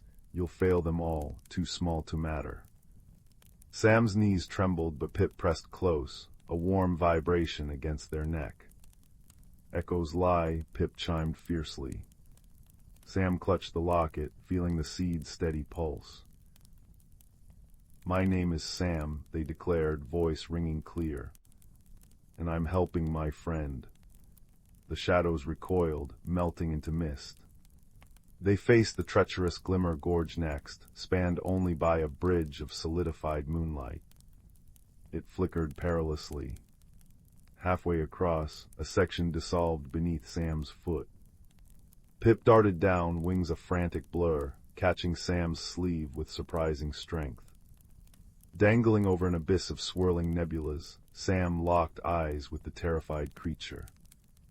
"Let go, save yourself," Sam rasped. Pip's golden eyes blazed. "Hold," they chimed, a command woven with pure trust. Summoning strength they never knew, Sam swung their other arm, grasping a solid beam of moonlight. Together they scrambled to safety. The bridge solidified fully behind them. "You caught me," Sam panted, heart hammering. Pip nuzzled their cheek. "We caught each other." Days blended into an endless, magical twilight. Sam learned to listen to the language of rustling leaves, to taste direction on the wind. They shared meals of starlight berries bursting with cool sweetness, drank from springs that bubbled with laughter. Sam told Pip about school, about grand cinnamon rolls, about the quiet ache of loneliness. Pip chimed stories of sky dances among firefly swarms, of tending bioluminescent orchards, of the Hollow's collective worry. A bond formed, deeper than words, a shared heartbeat between human and sylvan. Finally, they stood before the Heartwood. It was magnificent, a colossal oak woven from living light, but its glow was sickly, dimming like a guttering candle. Great roots, thick as cottage walls, pulsed weakly where they met the earth. At the base lay a depression shaped exactly like Sam's opal seed. "The key's home," Pip chimed, voice thick with hope and dread. As Sam approached, the air thickened, resisting. Thorned vines, dark and thorny, erupted from the ground, the last defense of the dying magic. One lashed out, snagging Sam's ankle. Pain shot up their leg. Pip darted forward, wings buzzing angrily, nipping at the vine. "Hurry, Sam." Sam gritted their teeth, pulling free. Another vine whipped towards Pip. Without thinking, Sam threw themselves in front of their tiny friend. The thorn grazed their arm, drawing blood like liquid starlight. Ignoring the sting, Sam lunged the final steps, the pulsing seed clutched tight. Kneeling at the Heartwood's base, Sam pressed the opal seed into the waiting hollow. It fit perfectly. For a breathless moment, nothing happened. Then a tremor ran through the earth. Light erupted from the seed, pure and blinding, flowing up the Heartwood's trunk like liquid sunshine. Leaves blazed emerald green, then sapphire, then gold. The thrumming song Sam had first heard in the woods swelled into a glorious symphony wind, water, leaf, and star singing as one. The dark vines crumbled to ash. Color flooded back into Sylvan Hollow, richer and more vibrant than before. Flowers unfurled in explosive rainbows, trees straightened with groans of relief, and the very air shimmered with renewed vitality. Pip soared, looping joyful spirals around the radiant Heartwood, their chimes blending with the world's song. They landed gently before Sam, eyes glowing brighter than ever. "You saved us, Sam." Sam, cradling their stinging arm, looked around at the reborn paradise. "We saved us, Pip, together." The wound on Sam's arm, touched by the Heartwood's new light, sealed instantly, leaving only a faint, star-shaped scar, a mark of courage given and received. The journey back felt different. Sylvan Hollow welcomed them. Walking trees bowed creakily. Fireflies formed glowing archways. The river of whispers sang a clear, grateful melody. At the edge of the ordinary woods, Sam and Pip paused. The shimmering boundary pulsed steadily now. "It will always be here," Pip chimed, understanding the unspoken question. "For you, the key chose its bearer." They nuzzled Sam's hand. "Friend." Gran noticed the change immediately. "You seem taller, Sprout," she remarked, her eyes crinkling as Sam helped knead bread dough with newfound vigor. The quiet child who lingered in corners now spoke of constellations with quiet confidence, their eyes holding a depth that hadn't been there before. Sam wore the locket openly now, the opal seed warm beneath their shirt a secret anchor to another world. Loneliness was a forgotten ghost. Every evening as the sun dipped low, Sam would sit on the porch swing. Sometimes they'd simply listen to the wind sighing through the maples.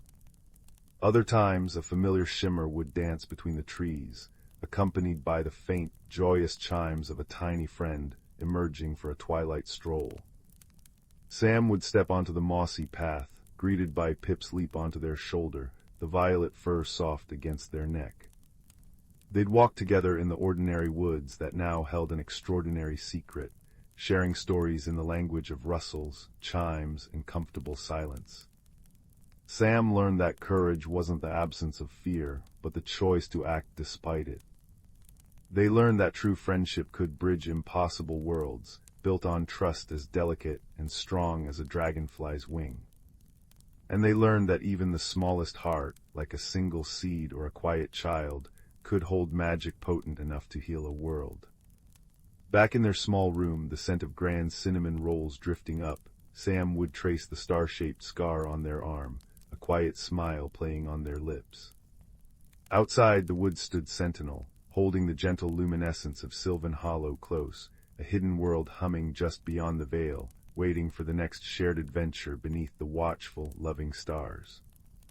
The locket rested warm against their heart, a silent promise of twilight wonders and the enduring melody of an impossible friendship.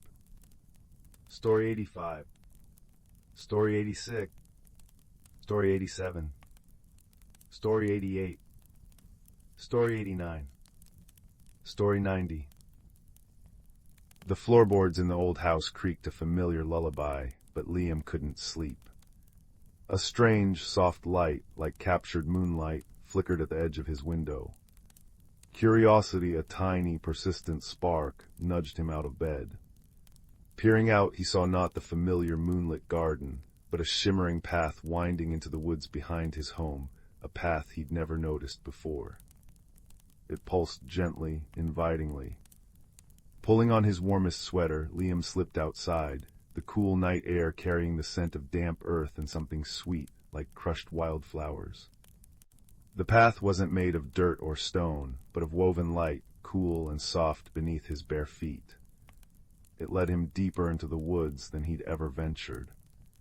Ancient trees, their bark etched with silver swirls, leaned in, their leaves whispering secrets in a language of rustles and sighs. Fireflies, larger and brighter than any Liam had seen, darted like living emeralds and sapphires through the air, leaving trails of sparkling dust. He followed the glowing path until the trees parted, revealing a sight that stole his breath. He stood on the edge of Moonpetal Glade. The ground was carpeted in velvety moss that glowed with a soft, blue-green luminescence. Scattered throughout were enormous flowers, their petals like spun moonlight, unfurling to reveal centers that pulsed with gentle, golden light. A shallow stream meandered through the glade, its water not clear, but shimmering like liquid starlight, reflecting the glowing flora above. The air hummed softly, a harmonious blend of cricket song and the gentle chime of unseen bells. It felt like stepping into a dream woven from starlight and dew. Liam's first encounter was with the mosskin. Tiny creatures, no taller than his hand, emerged from beneath glowing toadstools. They resembled bundles of soft moss given life, with eyes like polished obsidian and twig-like limbs. On their heads they wore caps fashioned from acorn cups or tiny, luminous petals. They didn't speak but communicated through soft clicks, whistles, and gestures. One brave mosskin approached, holding out a tiny, perfectly round pebble that glowed faintly purple. Liam knelt, accepting the gift with a smile. The pebble felt warm and smooth in his palm. The mosskin chittered happily and gestured for him to follow. They led him towards the singing stream. As he neared, he saw the water wasn't just shimmering. It was filled with tiny, darting shapes like living pieces of rainbow glass shimmerlings. They leaped from the water, not splashing, but creating perfect, momentary rings of iridescent light that floated upwards before dissolving. One particularly bold shimmerling leaped high, arcing over Liam's head and leaving a trail of rainbow mist that smelled faintly of rainbows and peppermint. The moskin chittered encouragingly, pointing towards a bridge made of smooth, white stones that arched over the stream. The bridge, however, presented Liam's first gentle challenge. As he stepped onto the first stone, it began to softly sing a low, resonant hum. The next stone joined in a higher note, and the next higher still. The bridge wasn't just a crossing, it was an instrument. The stones only remained stable and quiet if stepped on with perfect balance and gentle, unhurried movements. If he rushed or stepped heavily, the stones would wobble and sing loudly out of tune, sending shivers through the structure. Liam took a deep breath, remembering his mother's words about patience. He focused, placing each foot carefully, finding his center of gravity. He moved slowly, deliberately, listening to the harmonious melody. His careful steps created a gentle lullaby of stone. The moskin watched, their obsidian eyes wide with approval, and the shimmerlings danced below, reflecting the bridge song in their colorful leaps. On the other side of the bridge, the air grew cooler, and the glowing moss gave way to patches of soft, dark earth. Here, Liam encountered the will-o'-wisps. They weren't creatures of flesh, but gentle spirits of light, shaped like softly glowing orbs with trailing, wispy tendrils. They floated silently among the weeping branches of ancient willow trees, whose leaves dripped liquid silver light. The wisps moved in slow, graceful patterns, weaving intricate, temporary constellations in the air. One wisp drifted closer, its light pulsing softly. It didn't speak words, but a feeling washed over Liam, a gentle inquiry, a touch of melancholy. He felt the wisp was lost, separated from its constellation. Looking around, Liam noticed patterns etched faintly in the bark of the willows, patterns that mirrored the constellations the wisps were trying to form. The challenge wasn't physical strength, but observation and gentle guidance. Remembering the patterns he'd seen the wisps attempt, Liam carefully pointed towards a willow whose bark swirled in a particular spiral pattern. He moved slowly, deliberately, mimicking the slow drift of the wisp. He didn't grab or push, he simply guided its attention. The wisp pulsed brighter, then drifted towards the tree he indicated. Its light seemed to resonate with the pattern on the bark. Other wisps noticed, drifting closer. Slowly, patiently, Liam helped guide several wisps to their corresponding trees. As each wisp found its pattern, its light flared warmly, and the tendrils of light wove together with the silver drips from the willow leaves, forming a breathtaking, stable constellation that hung in the air, filling the space with a profound sense of peace and belonging. The melancholy feeling lifted, replaced by a warm hum of contentment that vibrated through the clearing. The wisps pulsed in unison, a silent thank you that Liam felt deep in his bones. He continued through the glade, guided now by a sense of serene wonder rather than the path. He encountered a grove where the wind played melodies on crystal leaves, and shy, furry creatures with eyes like molten amber peeked from hollow logs, offering him berries that tasted like sunshine. Each encounter required a little courage, the courage to approach the unknown, to be patient, to observe carefully, and to offer kindness without expectation. He learned that bravery here wasn't about roaring or fighting, but about quiet curiosity, gentle steps, and listening with his heart. Finally, the glowing path led him to the heart of Moonpetal Glade, a small, crystal-clear pool reflecting the star-strewn sky above and the glowing glade below. Sitting serenely on a mossy stone beside it was the oldest, wisest-looking moskin Liam had seen yet. Its moss was silvery gray, and its eyes held the depth of the night sky. In its twiggy hands it held a single, perfect moonpetal bloom, its light pure and steady. It gestured for Liam to sit. No words were spoken, but understanding flowed between them, as clear as the starlight on the water. The elder mosskin conveyed the gentle truth of the glade. It revealed itself only to those with open hearts and quiet courage. The challenges weren't tests, but invitations to discover the strength already within the strength of patience, observation, kindness, and the simple bravery to explore the unknown. The moon petal bloom wasn't just a flower, it was a reminder. As the first hints of dawn began to blush the eastern sky, turning the liquid starlight stream to molten silver, Liam knew it was time to return. The elder mosskin placed the glowing moon petal gently into his hands. It felt cool and comforting, radiating a soft, steady light. The shimmering path reappeared, leading back the way he came. The mosskin chittered a soft farewell, the shimmerlings leaped in a final, dazzling display, and the will-o-wisps pulsed their constellation light in a gentle rhythm that felt like a lullaby. Walking back along the woven light path, the woods transformed back into their familiar daytime shapes. The glowing moss faded, the singing stones fell silent, and the air lost its sweet, magical hum. Liam emerged from the trees just as the sun peeked over the horizon, painting the sky in soft pinks and golds.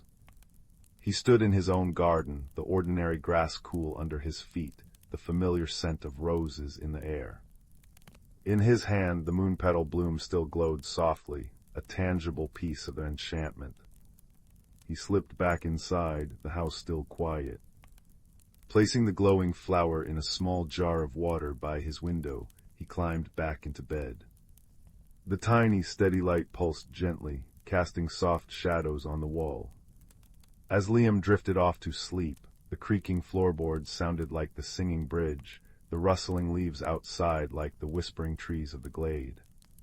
He felt a warmth spread through him, not just from the blankets, but from a quiet, newfound understanding.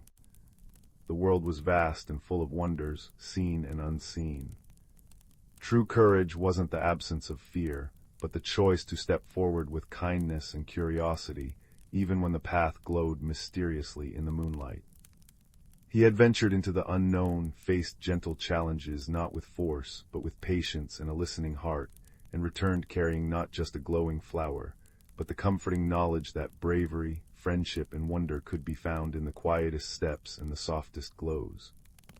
The gentle pulse of the moon petal was the last thing he saw before sleep claimed him, a lullaby of light assuring him that magic and courage were always closer than he dreamed. Story 91. Story 92. Story 93. Story 94. Story 95. Leo always felt the forest called to him. While other children chased hoops through cobblestone streets, he'd linger by the edge of Whisperwood, where ancient oaks stood like sentinels guarding secrets. One crisp autumn afternoon, as amber leaves pirouetted to the mossy ground, a glint beneath a gnarled root caught his eye. It wasn't a stone or lost coin, but a smooth, egg-sized crystal humming with soft, internal light, shifting from dawn pink to twilight blue as he cradled it. Instinctively he whispered, "Hello." The crystal pulsed warmly against his palm, and the air before him shimmered like disturbed water. A hidden archway woven from ivy and starlight materialized between two trees. Curiosity, bright and insistent, nudged him forward. Stepping through was like diving into a sunlit pond. The forest transformed. Giant bioluminescent mushrooms glowed along velvet-soft paths. Trees bore fruit like crystallized honey, and the air tasted of rain-kissed petals and cinnamon. This was Sylvanara, a realm folded within Whisperwood, vibrant yet strangely silent. Leo soon discovered why. The Heartwood tree, source of Sylvanara's magic, was fading. Its colossal trunk, once pulsing with golden sap, now showed cracks like dried riverbeds. Leaves, normally singing in the breeze, fell brittle and mute. A mournful tremor ran through the ground beneath Leo's feet. His guide appeared unexpectedly, a creature no taller than his knee, with bark-like skin, mossy hair, and eyes like chips of peridot. "I am Bramble," it rasped, voice like rustling leaves. Bramble belonged to the rootlings, shy guardians of the Heartwood. The weave weakens, Bramble explained, pointing a twiggy finger at Leo's crystal. That is a keystone, it shows you. Only a bond between rootling and keeper can mend the Heartwood. Leo hesitated. He was just a quiet boy. How could he mend magic? But Bramble's eyes held desperate hope, and the keystone glowed reassuringly. An unexpected friendship sparked, human and rootling, bound by a shared purpose. Their journey began at the Whispering Falls, where liquid moonlight cascaded into a pool, holding the first fragment of the fractured weave. To reach it, they needed to calm the agitated water sprites, whose songs usually soothed the falls but now crackled with discord. Bramble knew their language, a symphony of droplet chimes and ripple sighs, but fear made Leo clumsy. His first attempts to mimic the sounds with the keystone's aid produced jarring notes, scattering the sprites. Discouraged, Leo sat by the pool. Bramble didn't scold. Instead, it placed a small hand on Leo's wrist. Listen not with ears, it murmured, but with the quiet place inside. Leo closed his eyes, feeling the keystone's warmth sink with his heartbeat. He heard not noise but the sprite's sorrow, a melody of loneliness. Humming softly, Leo poured that understanding through the crystal. Gentle blue light flowed, weaving harmony into the discord. The sprites swirled joyfully, gifting him the shimmering fragment. Leo learned his first lesson: true listening heals. Next came the veil of echoing winds, a canyon where breezes carried memories. The second fragment lay atop a treacherous spire, guarded by invisible wind dancers, spirits who tested resolve by amplifying doubt. As Leo climbed, the winds hissed his deepest fears. You don't belong here, you'll fail them. Bramble clung to his shoulder, whispering encouragement, but the voices grew louder, chilling his bones. Paralyzed halfway up, Leo gripped the keystone. It flared, projecting an image. Bramble's trusting gaze, the Heartwood's fading light, the sprite's renewed song. Courage wasn't the absence of fear, he realized, but choosing to act despite it.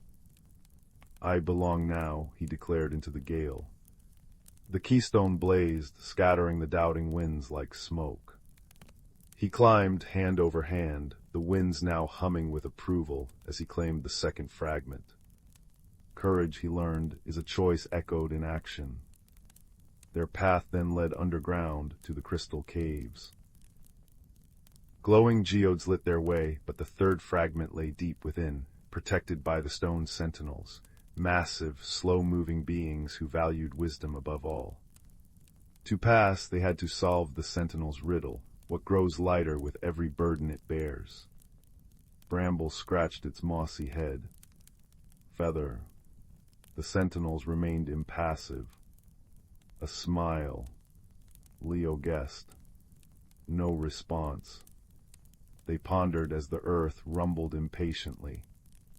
Leo thought of the keystone's weight in his pocket, of Bramble's unwavering faith, of Sylvanara's fading beauty. Trust, he said softly. The more burdens trust carries, fear, doubt, hardship, the lighter the heart becomes because you don't carry them alone. The sentinel's stony faces softened into something like approval. The cave walls parted, revealing the fragment. Wisdom, Leo understood, blooms in shared burdens. The final trial awaited at the Heartwood itself. The great tree stood gaunt, its life force dim. To restore the weave, Leo and Bramble had to channel all three fragments through the keystone simultaneously, weaving light and intention into the cracks. But the shadow vines, parasitic tendrils feeding on the Heartwood's weakness, thrashed violently, repelling their light. Bramble darted forward, trying to distract them, but a vine lashed out, trapping the small rootling. Leo. Bramble cried, struggling as the vine tightened. Panic seized Leo. Alone, facing the monstrous vines, his friend in peril, the old whispers of inadequacy surged. He clutched the keystone, now holding all three fragments. They pulsed erratically, mirroring his fear. Then he saw Bramble's face, not fear but absolute trust. The quiet place inside, Bramble gasped. Leo closed his eyes. He remembered the sprite's harmony, the wind's challenge, the sentinel's riddle. He felt the keystone not as a tool, but as an extension of his friendship with Bramble, his care for Sylvanara. Calm washed over him. He didn't fight the vines, he poured light into them, light filled with understanding, courage, wisdom, and profound friendship. The light wasn't harsh, but warm and accepting. The shadow vines shuddered, not destroyed, but transformed. They softened, greened, and gently retracted, becoming flowering tendrils that curled protectively around the Heartwood's base. Leo ran to Bramble, the keystone flaring as it effortlessly dissolved the vine. Together, they placed their hands on the Heartwood's trunk. The three fragments merged within the crystal, unleashing a river of pure, golden light. It flowed into the cracks, sealing them with seams of living gold. Sap, bright and singing, surged through the branches. Leaves unfurled, shimmering emerald and singing a chorus of pure, clear notes that resonated through Sylvanara. The realm exhaled, vibrant and whole. The weave was restored, stronger than before, thrumming with the power of their bond. Bramble beamed, peridot eyes shining. You were never just a boy, Leo. You were the keeper Sylvanara needed. The Heartwood showered them in glowing pollen that smelled of deep earth and new beginnings. The archway shimmered back into view. Saying goodbye was bittersweet.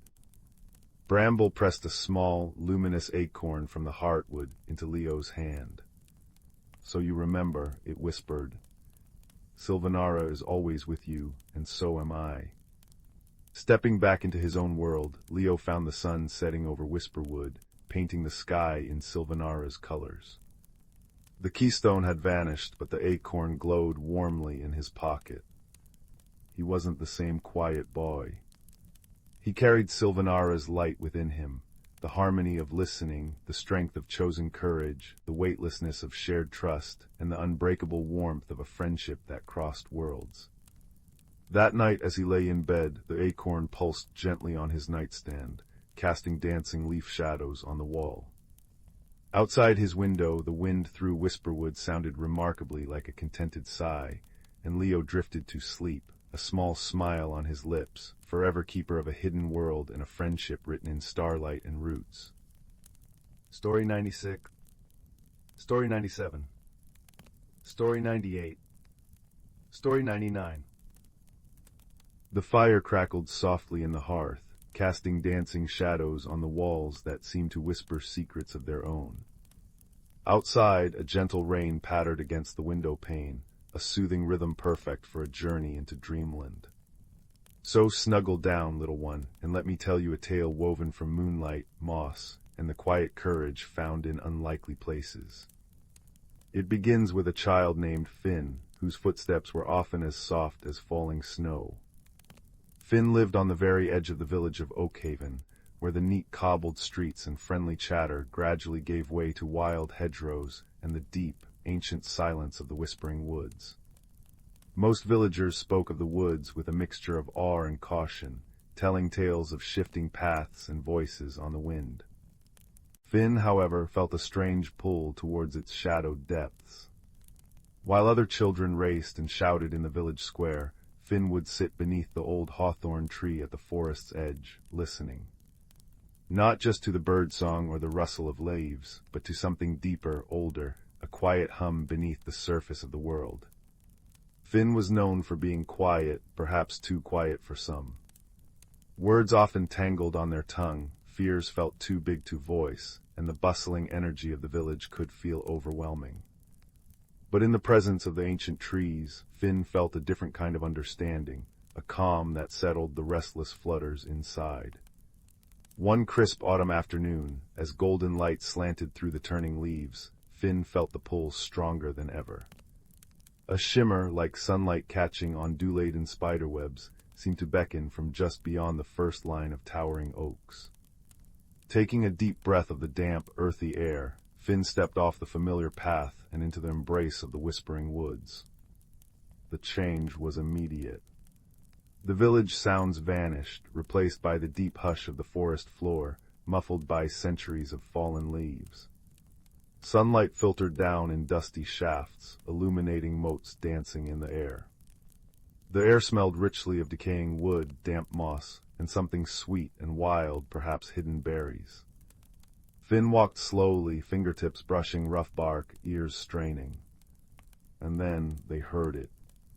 Not a whisper, but a soft, rhythmic thrumming, like a tiny heartbeat echoing from the roots of a colossal ancient willow tree whose branches wept silvery green tears down to the forest floor.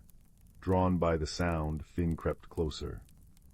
Beneath a curtain of trailing willow fronds, nestled amongst velvety moss as green as emeralds, lay a stone. But this was no ordinary river pebble. It was smooth and cool to the touch, about the size of Finn's palm, and seemed to be made of swirling, translucent blues and grays, like captured storm clouds or deep ocean water. And it pulsed with a soft, internal light, synchronized with the gentle thrumming sound. Hesitantly, Finn reached out and picked it up. The stone felt alive in their hand, warm and vibrating faintly. The thrumming intensified slightly, and then, clear as a belt chime in the silence, Finn heard a sound within their own mind. Not words exactly, but a feeling, a sensation, lost, alone, afraid. Finn gasped, nearly dropping the stone. It wasn't speaking, it was feeling, and projecting that feeling directly into Finn's awareness. The stone radiated a profound, aching loneliness mixed with a deep-seated fear. Finn clutched it gently, instinctively wanting to soothe it. "It's all right," Finn murmured aloud, their own voice startlingly loud in the quiet. "You're not alone now." The stone's pulse seemed to steady, the blue light softening from a stormy gray to a calmer, twilight hue. The feeling of fear lessened, replaced by a tentative flicker of hope. Help, the feeling seemed to ask. Finn knew they couldn't leave the stone. Its sadness was too palpable. But what could they do? Where did it belong? As they pondered, holding the warm, pulsing stone, a gruff voice broke the silence. "HMPH found the murmuring stone, have you?" Finn whirled around. Standing just outside the willow's curtain, silhouetted against the dappled light, was a creature unlike any Finn had seen up close. It was a badger, but enormous, standing nearly as tall as Finn's waist. His fur was thick and grizzled, black and white stripes bowled across his powerful shoulders and face. His eyes, however, were deep brown and surprisingly intelligent, though currently narrowed in a skeptical glare. He held himself with a weary dignity, one paw slightly raised as if ready to retreat. Finn froze, heart pounding. Badgers were known to be reclusive and fiercely territorial. This one looked formidable. The stone in Finn's hand pulsed a brief flare of alarm. The badger sniffed the air. "Put it back," he rumbled, his voice gravelly but not unkind. "Trouble follows that stone, always has." Finn found their voice, small but steady. It feels lost and scared. I couldn't leave it." The badger tilted his head, his dark eyes studying Finn intently. "Lost, scared, probably, been missing near a moon cycle. Caused quite a stir, its absence did. Threw the deep glade off balance." He took a cautious step closer. "Name's Thorn, keeper of the Tanglewood Warrens. And who might you be, venturing so deep and finding what season trackers couldn't?" "Finn," came the quiet reply. I live near the edge. I just listened." "Listened." Thorn huffed, a sound that might have been a chuckle. Rare skill that these days, especially amongst humans. He eyed the stone again. "Well, Finn who listens, you've found it, but finding is only the start. The murmuring stone belongs in the heart of the deep glade, cradled in the roots of the elder tree. Only there can its song be truly heard, the balance restored, and only there will its fear be soothed." He shifted his weight, looking uncomfortable. "Problem is, the way to the deep glade isn't exactly straightforward, especially now. Paths have shifted since the stone went missing. Things are restless. Finn looked from the sad, pulsing stone in their hand to the gruff badger. Thorn seemed weary, burdened. "You know the way?" Finn asked softly. Thorn scratched behind his ear with a powerful hind leg. "Bits of it used to, but the woods are different without the stone's steady hum. The whispering gets confused, misleading." He sighed, a deep rumble from his chest. "Truth be told, young listener, I could use an extra pair of ears. Sharp ones. Mine aren't what they used to be. In the woods, they whisper tricks sometimes." He looked almost embarrassed to admit it. "And that stone, it seems to trust you. Might behave better for you than it would for a grumpy old badger." An unexpected warmth bloomed in Finn's chest. This gruff, intimidating creature was asking for their help. Because Finn listened. It was the first time their quiet nature felt like a strength, not a shortcoming. Finn looked down at the murmuring stone. It pulsed a soft, steady blue, the feeling of fear replaced by a quiet thrum of curiosity directed at Thorn. "Friend?" it seemed to ask Finn. Finn nodded, meeting Thorn's gaze. "I'll help. We'll take it home." Thorn gave a curt nod, a flicker of relief in his deep eyes. "Right then, stay close, step where I step, and listen, Finn. Listen with more than your ears. The woods will try to guide us, but they speak in riddles and rustles. The stone might help too if it senses the true path." He turned, his powerful body moving with surprising quietness. "This way towards the Singing Creek, or where it should be." Their journey began under the shifting canopy. Thorn moved with the sure-footed grace of the forest-born, pausing often to sniff the air, taste the wind, and press a paw to the mossy ground, feeling for vibrations Finn couldn't perceive. Finn followed the murmuring stone held securely but not tightly, a warm, comforting weight. They tried to do as Thorn asked, listening. Not just to the obvious sounds, the chirp of crickets, the distant call of a wood pigeon, the sigh of the wind in the treetops, but to the subtler layers. The way the leaves rustled differently over a hidden burrow. The almost imperceptible hum of insects deep in the bark of an ancient beech. The faint trickle of water that seemed to come from everywhere and nowhere. At one point, Thorn stopped abruptly at a fork in the barely visible trail. One path sloped gently downwards, dappled with inviting sunlight. The other wound upwards into deeper, shadowed ferns. Thorn sniffed both paths, his brow furrowed. Sunny path smells sweet, too sweet, like honeysuckle out of season. The shadowed path, damp earth, stone, more likely towards the creek bed. He sounded unsure. Finn closed their eyes, focusing. The sunny path did smell sweet, cloyingly so. But beneath it, Finn caught a faint, acrid tang, like something decaying. The shadowed path smelled cool and clean, like wet stone and ferns. And then the murmuring stone pulsed gently. A soft image formed in Finn's mind, not a picture, but a sensation. Cool, clear water running over smooth pebbles, accompanied by a feeling of rightness associated with the shadowed path. "The shadowed path," Finn whispered, opening their eyes. "The stone, it feels the water, the cool, clean water." Thorn looked sharply at Finn, then at the stone, then back at the shadowed path. He took a deep sniff, concentrating. "HMPH, you might be right, listener. My nose is full of that blasted false sweetness. Clever trick." He grunted, a sound that held a hint of newfound respect. "Lead on then, but carefully." The shadowed path was indeed damp and cool, winding between moss-covered boulders and giant ferns that brushed their shoulders. The air grew heavier, filled with the scent of damp earth and rich decay. Soon the sound of water grew clearer, not the gentle singing Thorn expected, but a frantic, gurgling rush. They emerged onto the bank of the Singing Creek, but it was a creek transformed. Instead of its usual clear, chuckling flow, the water was choked with fallen branches, leaves, and thick, choking weeds. It surged angrily against the blockage, its song distorted into a frustrated roar. On the opposite bank, watching the chaos with large, mournful eyes, stood a young roe deer, her flanks heaving as if she'd been trying to cross. "Great roots and burrows," Thorn muttered.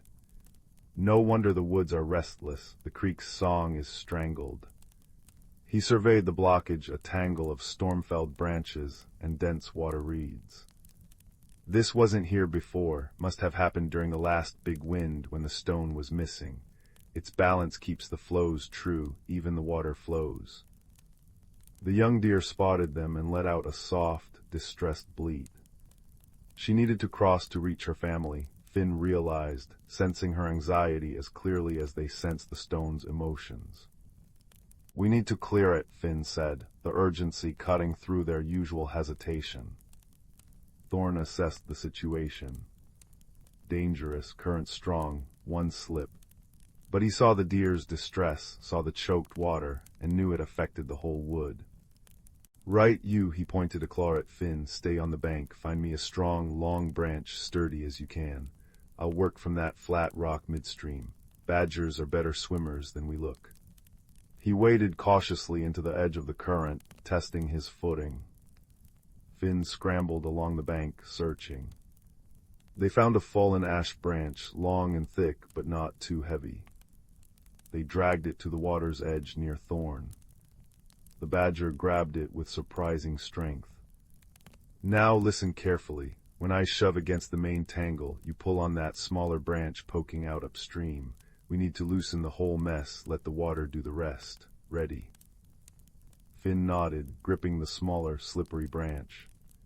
Thorn braced his powerful body against the rock, took a deep breath, and pushed the thick ash branch with all his might against the central knot of debris. Finn pulled with all their strength on the upstream branch. For a moment, nothing happened. The water roared defiance. Finn's arms burned. Thorn grunted with effort. The murmuring stone pulsed warm against Finn's chest, not with fear now, but with fierce encouragement.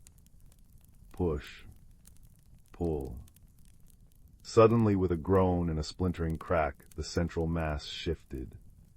The upstream branch Finn was pulling on snapped free, sending them stumbling backwards. But the shift was enough. The pent-up water surged through the new gap with tremendous force, tearing at the rest of the blockage.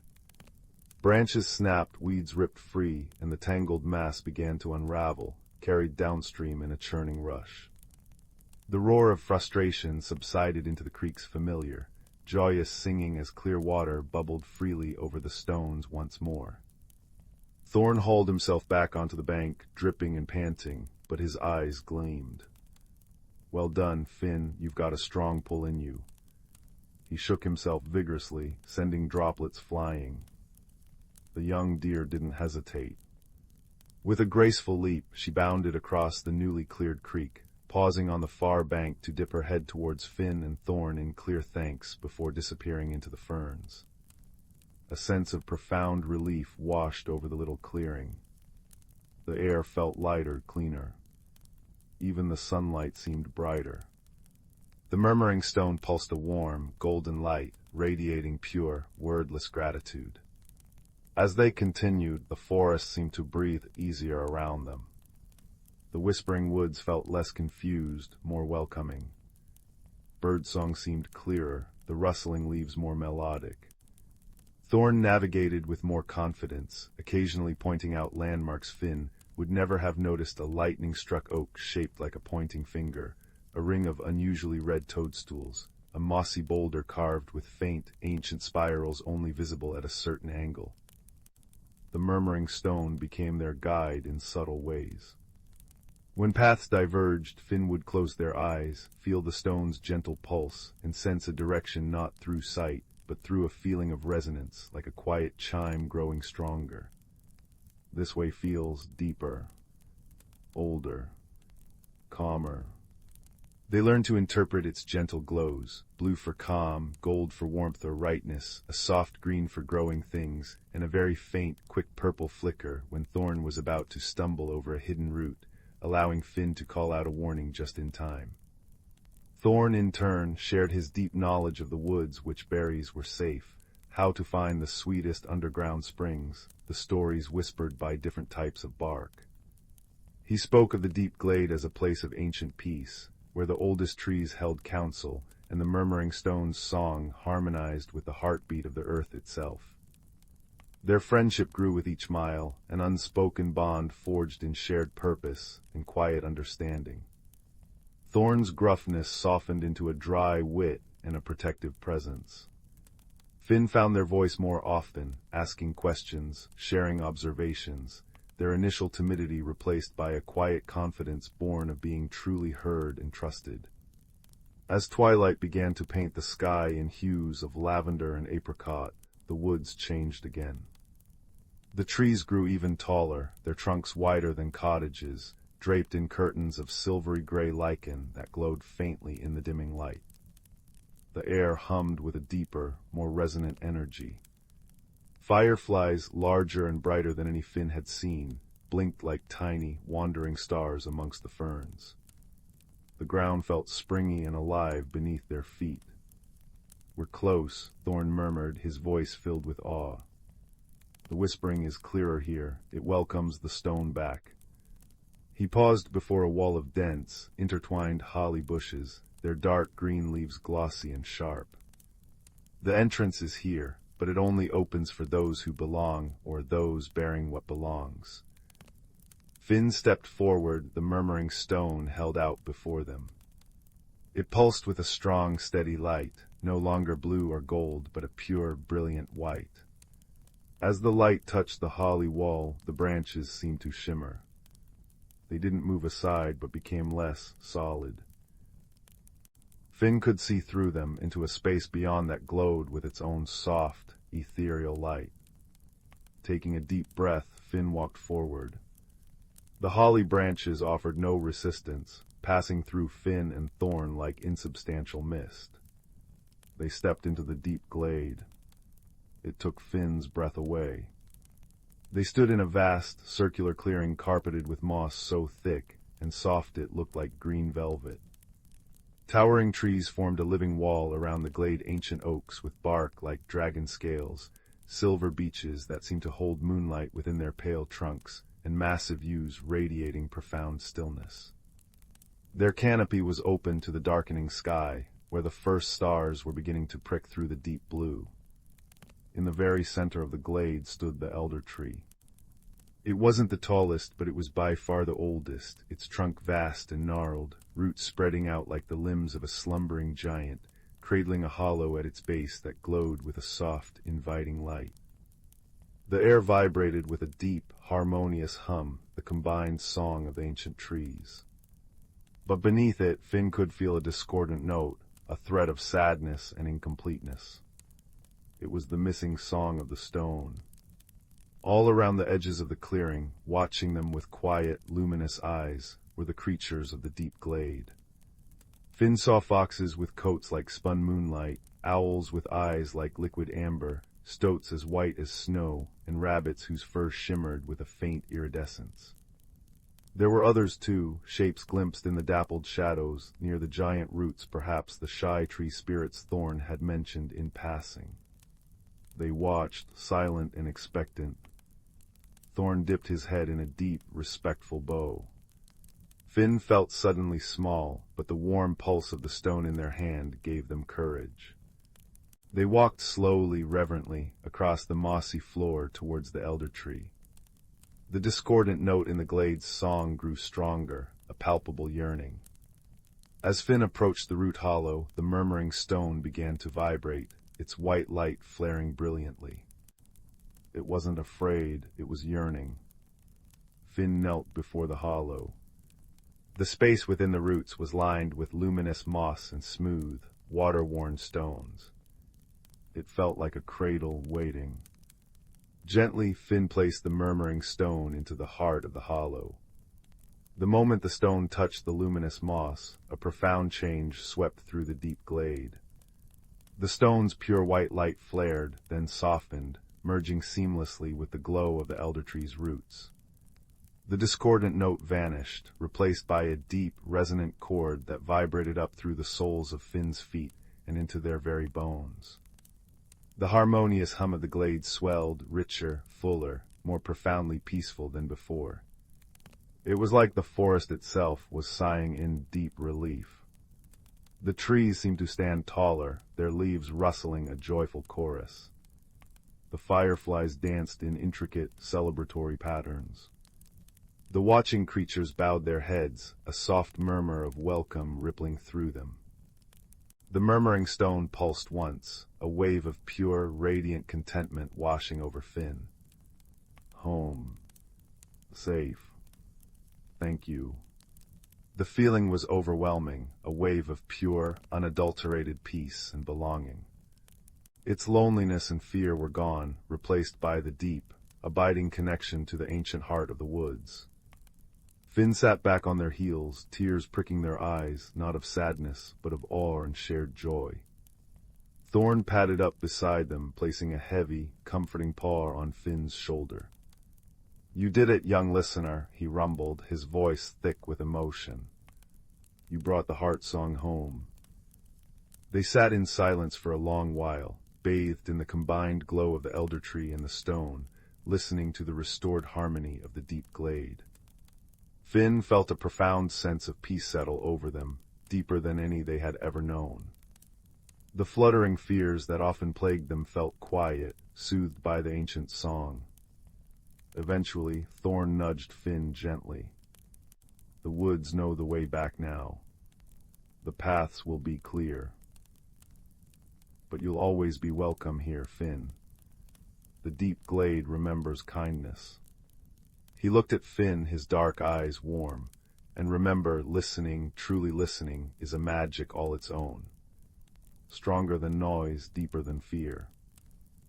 The journey back through the whispering woods felt like moving through a familiar dream. The paths were clear and wide, bathed in bright moonlight that filtered through the leaves. The forest felt benevolent, protective. The rustling leaves seemed to murmur words of thanks and safe passage. Thorn walked beside Finn, his presence a solid comfort. The murmuring stone's song, now part of the forest's own heartbeat, seemed to follow them, a gentle hum beneath their feet.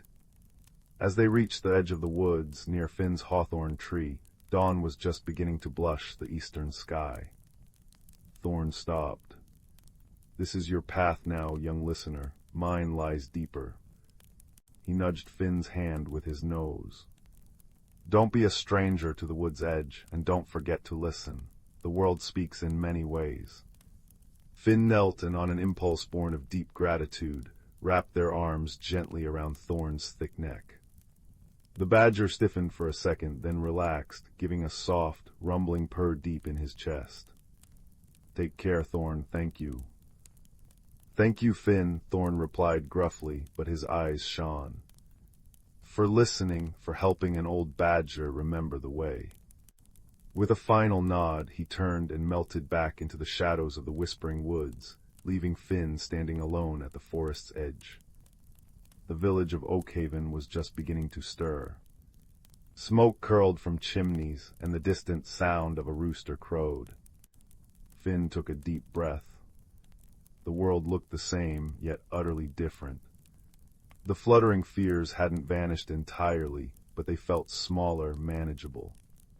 Finn carried within them the deep peace of the deep glade, the echo of the murmuring stone's song, and the warm memory of Thorn's gruff friendship. They still preferred quiet, but now they understood its power. It wasn't about being small, it was about being open, receptive. It was a way of hearing the world's heart song, of finding hidden paths and forging bonds that defied expectation. Finn walked back towards the village, not with hurried steps, but with a quiet confidence. They paused beneath their hawthorn tree, listening.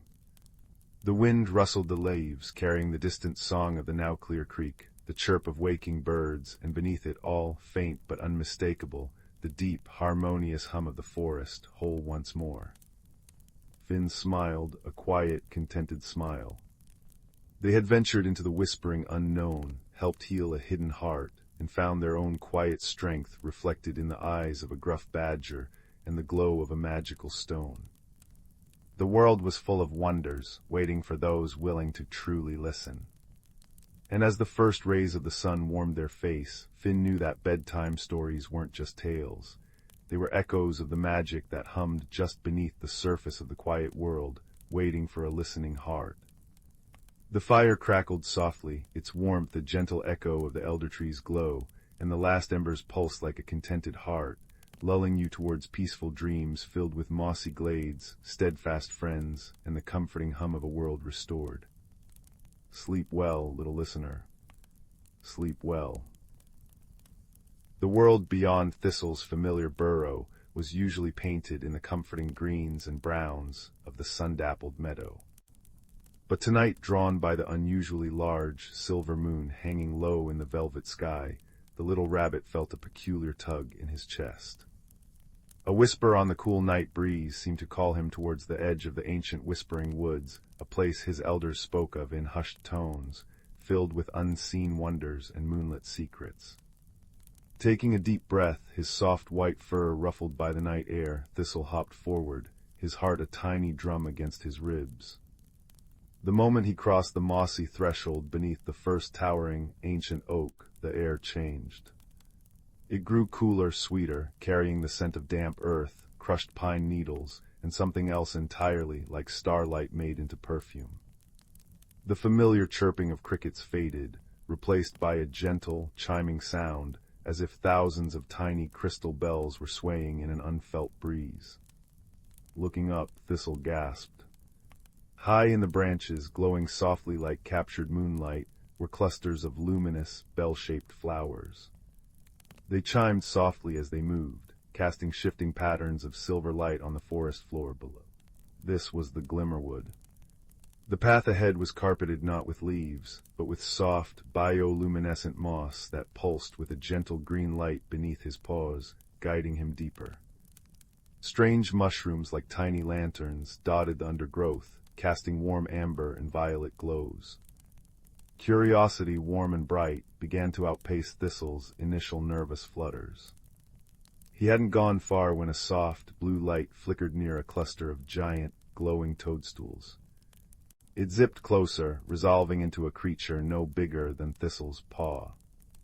It had delicate, translucent wings like spun glass, and a body that glowed with an internal, shifting blue luminescence.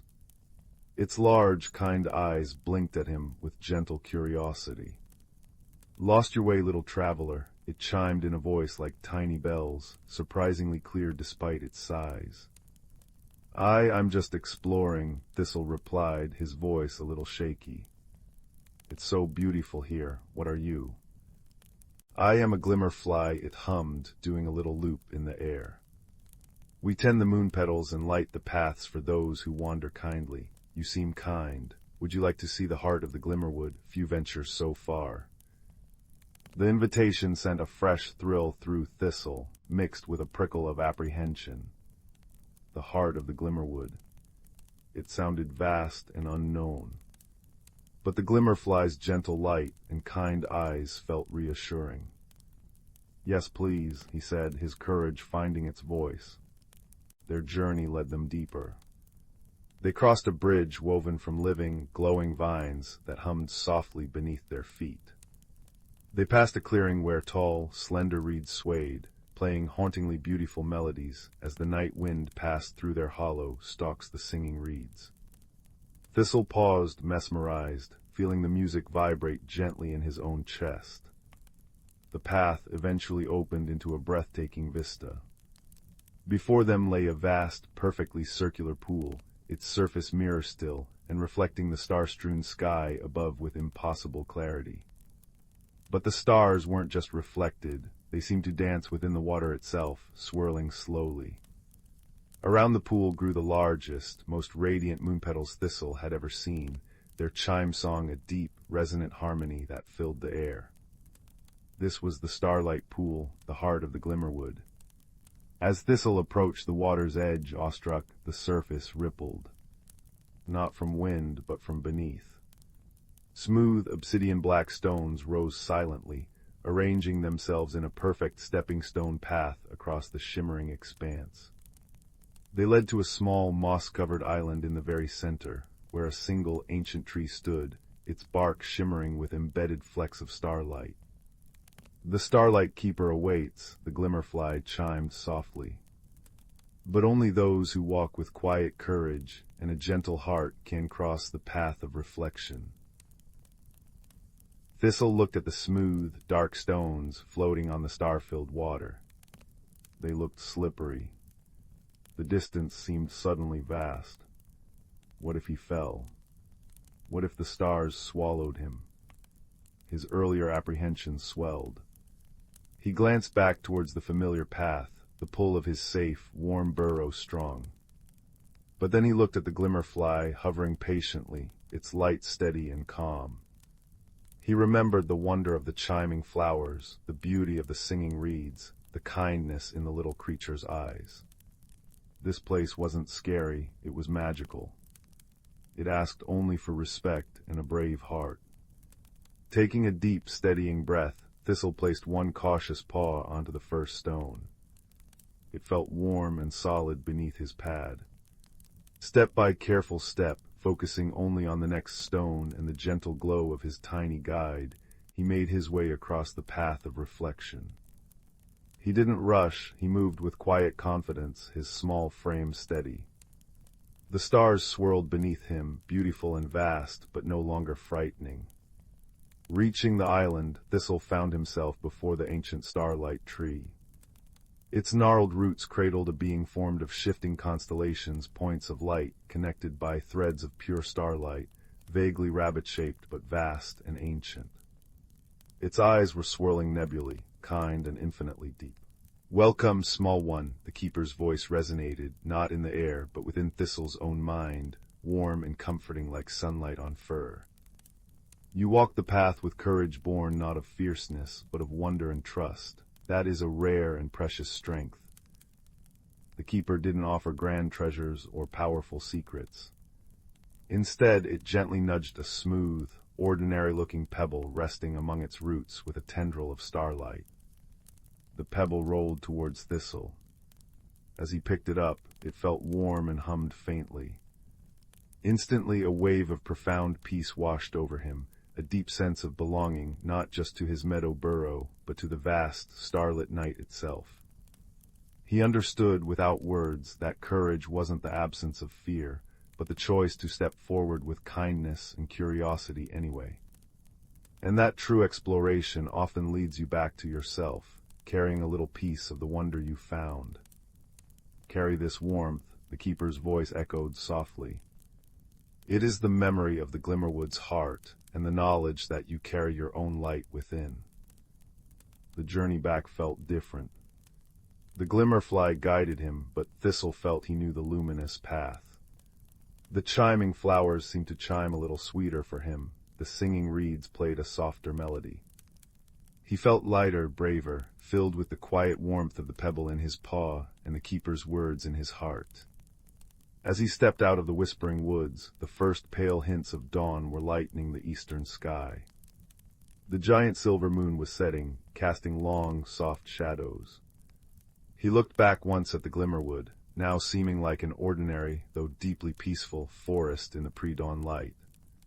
Had it all been a dream? But the warm, humming pebble nestled safely in his paw was real. Thistle hopped back towards his burrow, the familiar sense of clover and warm earth welcoming him. He didn't feel smaller for returning, he felt larger inside. He had seen the stars dance in water, walked on light, and spoken with constellations. He had faced the unknown with a quiet heart and discovered that courage was simply the willingness to follow wonder, one careful step at a time. Curling up in his soft nest of dried grass, the humming pebble tucked close, Thistle closed his eyes. The gentle chime of the moon petals echoed softly in his memory, a lullaby of starlight and courage, promising that even the smallest creature, filled with kindness and curiosity, could find magic in the velvet dark and carry its comforting warmth home. Sleep wrapped around him as gently as the Glimmerwood's light, deep, peaceful, and filled with the quiet joy of a journey beautifully made. Deep within the Whisperwood, where ancient oaks wore cloaks of velvet moss and sunlight dappled the forest floor like scattered gold coins, the boundaries between the seen and unseen were as thin as a spider's silk. Here, beneath the sighing branches and amidst the rustling ferns, lived a community of creatures whose lives were woven into the very fabric of the forest's magic. They were the keepers of the Glimmerdew, guardians of a delicate balance tied to the turning seasons. Among them lived Sorrel, a young field mouse with fur the color of damp earth and eyes that held the curious spark of dawn. Her dearest friend was Linden, a venerable red squirrel whose russet coat was touched with silver at the tips, and whose knowledge of the Whisperwood's ways was as deep as its oldest roots. Linden often spoke of the Glimmerdew, a mystical substance that appeared only at the cusp of seasons, clinging like liquid starlight to the heart-shaped leaves of the moonpetal plants deep within the forest's oldest grove. "The Glimmerdew isn't just dew, little Sorrel," Linden would murmur, his voice a comforting rasp like dry leaves skittering over stone. They sat on a moss-covered log, the air thick with the sweet, decaying scent of autumn leaves and the damp, rich aroma of loam. "It's the forest's breath condensed. It holds the promise of spring's growth, the strength of summer's sun, the wisdom of autumn's release, and the quiet hope of winter's sleep. It keeps the magic flowing, the roots strong, the streams singing. Without it, the balance wavers." Sorrel twitched her whiskers, tasting the crisp air. She could feel the subtle shift, the vibrant greens of summer yielding to the fiery golds and scarlets of autumn. The usual symphony of bird calls held a different note, a touch more melancholic. "But how does it work, Linden, and why only at the season's turn?" Linden's bushy tail flicked thoughtfully. "Ah, that's the dance, little one. The magic gathers when the world holds its breath between one season and the next. It needs stillness, anticipation. And it needs the harmony of all who dwell here, the industrious beetles turning the soil, the patient spiders spinning their silver webs, the owls watching with wise eyes, even the grumbling badgers in their deep sets. Our respect, our quiet existence in tune with the woods. Feeds it disruption, fear, disharmony. These things can thin the Glimmerdew, make it harder to form." He pointed a claw towards a patch of particularly vibrant ferns. "See how the light catches there? That's the edge of the Glimmer Grove. When the true cusp arrives under the hunter's moon, the dew will bloom." As the days shortened and the nights grew colder, a palpable unease began to ripple through the Whisperwood. Sorrel, while gathering hazelnuts near the Whispering Brook, felt at first a tremor beneath her paws, not of the earth, but of the magic itself. The brook's song seemed strained, a little hoarse. The vibrant colors of the turning leaves looked duller, muted, as if dusted with ash. Most worrying of all, whispers reached her tiny ears. The Glimmerdew wasn't forming as it should. Only faint, scattered sparks appeared on the moonpetal leaves, not the usual shimmering veil. Linden's face grew grave when Sorrel shared her observations. His usual calm demeanor was replaced by a deep, troubled frown. "The balance is tipping," he rasped, his claws digging into the soft bark of his favorite perch. "Something disturbs the deep quiet. Fear has crept in like a cold fog."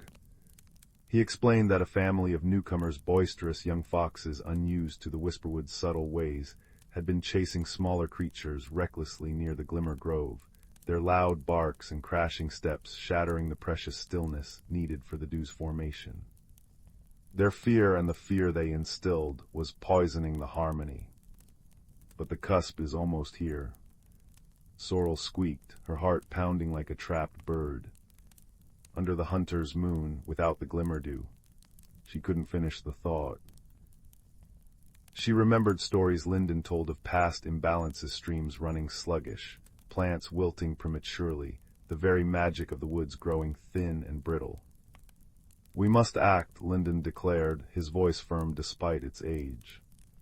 "But not with force, with wisdom, and with the strength of the whole forest." He shared an ancient tale passed down from squirrel to squirrel, about a time when discord silenced the brook. The solution hadn't been confrontation, but understanding and shared purpose. "We must show them the way, Sorrel. We must show them they belong, and that their belonging requires respect. So, guided by Linden's wisdom, a quiet plan unfolded. Sorrel, swift and nearly silent, became the messenger. She visited the warren of Thistle the badger, whose deep, rumbling voice commanded attention. She spoke with Pip, the swiftest kingfisher, whose dazzling blue feathers could catch any eye. She whispered to the venerable owl Orla, whose knowledge of the night was unmatched. She even braved the intricate tunnels of the beetle clans, led by the sturdy elder Korax. Each creature understood the peril. The harmony was their lifeblood. On the eve of the hunter's moon, as the great silver orb rose, bathing the Whisperwood in an ethereal, cool light, the forest gathered at the edge of the Glimmer Grove. The young foxes, drawn by the unusual quiet and the gathering of so many creatures, watched from a distance, their eyes wide with a mix of curiosity and residual boisterousness. Linden stepped forward onto a flat, mossy stone. His voice, amplified by the profound stillness of the expectant woods and the watchful moon, carried clearly. He spoke not of blame, but of connection. He spoke of the Whisperwood's heart, the Glimmerdew. He described how the fox's powerful paws, meant for swift running, also gently aerated the soil. How their keen noses could find hidden truffles that fed the roots of ancient trees. How their very presence was part of the forest's tapestry, if woven with care. He spoke of the deep, resonant silence needed now, the shared breath of anticipation.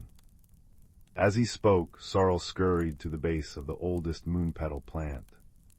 She closed her eyes, focusing not on fear, but on the feel of the cool moss beneath her paws, the scent of damp earth and decaying leaves, the distant, gentle hoot of Orla, the soft chirr of crickets.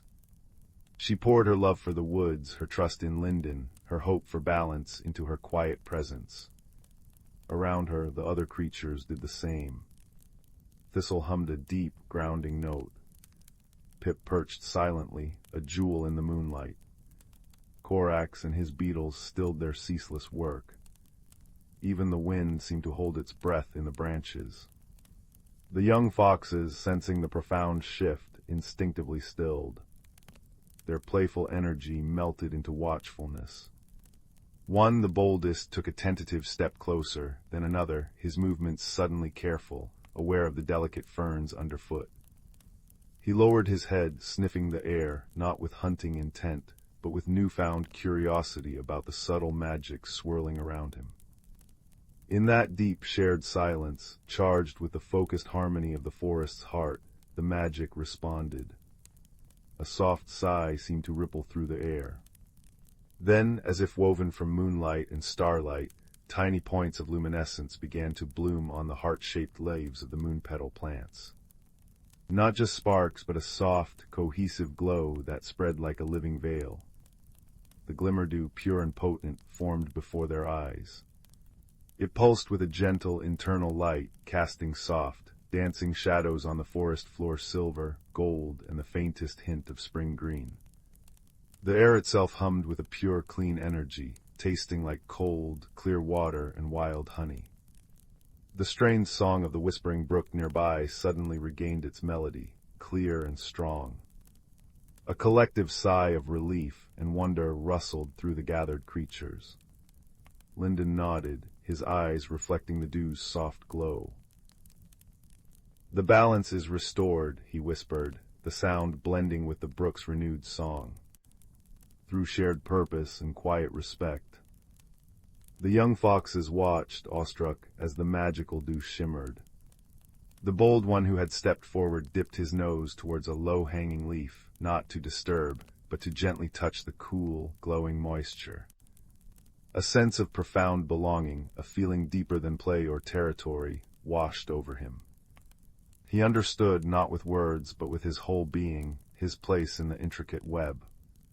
Later, as the hunter's moon began its descent, painting long, soft shadows, the forest settled. Sorrel curled up in her cozy nest of dried grasses and thistledown, tucked beneath the gnarled roots of Linden's oak. The scent of the Glimmerdew, faint but unmistakably pure, lingered on the cool air drifting in. She could hear the deep, rhythmic breathing of the old squirrel nearby, a comforting counterpoint to the gentle gurgle of the brook and the occasional soft call of a night bird. Lyndon's words echoed in her mind, a warm ember in the peaceful darkness. Remember, little sorrel, the magic isn't just in the dew, it's in the listening, in the stillness, in the understanding that every rustle, every chirp, every paw print is part of the great song of the Whisperwood. Guard the harmony, nurture the quiet, and the glimmer dew will always return, season after season, a promise kept. Outside, the forest slept under the watchful moon, bathed in the soft aftermath of magic. The glimmer dew glowed gently on the moonpetal leaves, a silent testament to wisdom shared, fear overcome, and the enduring, peaceful balance of a world where every creature, seen and unseen, played its part in the ancient, enchanting dance of life. And in that deep, harmonious quiet, filled with the scent of dew-kissed moss and the promise of renewal, Sorrel drifted into a sleep as peaceful and deep as the Whisperwood itself. The rain whispered secrets against the window pane of old Mr. Thimblebee's clockwork shop.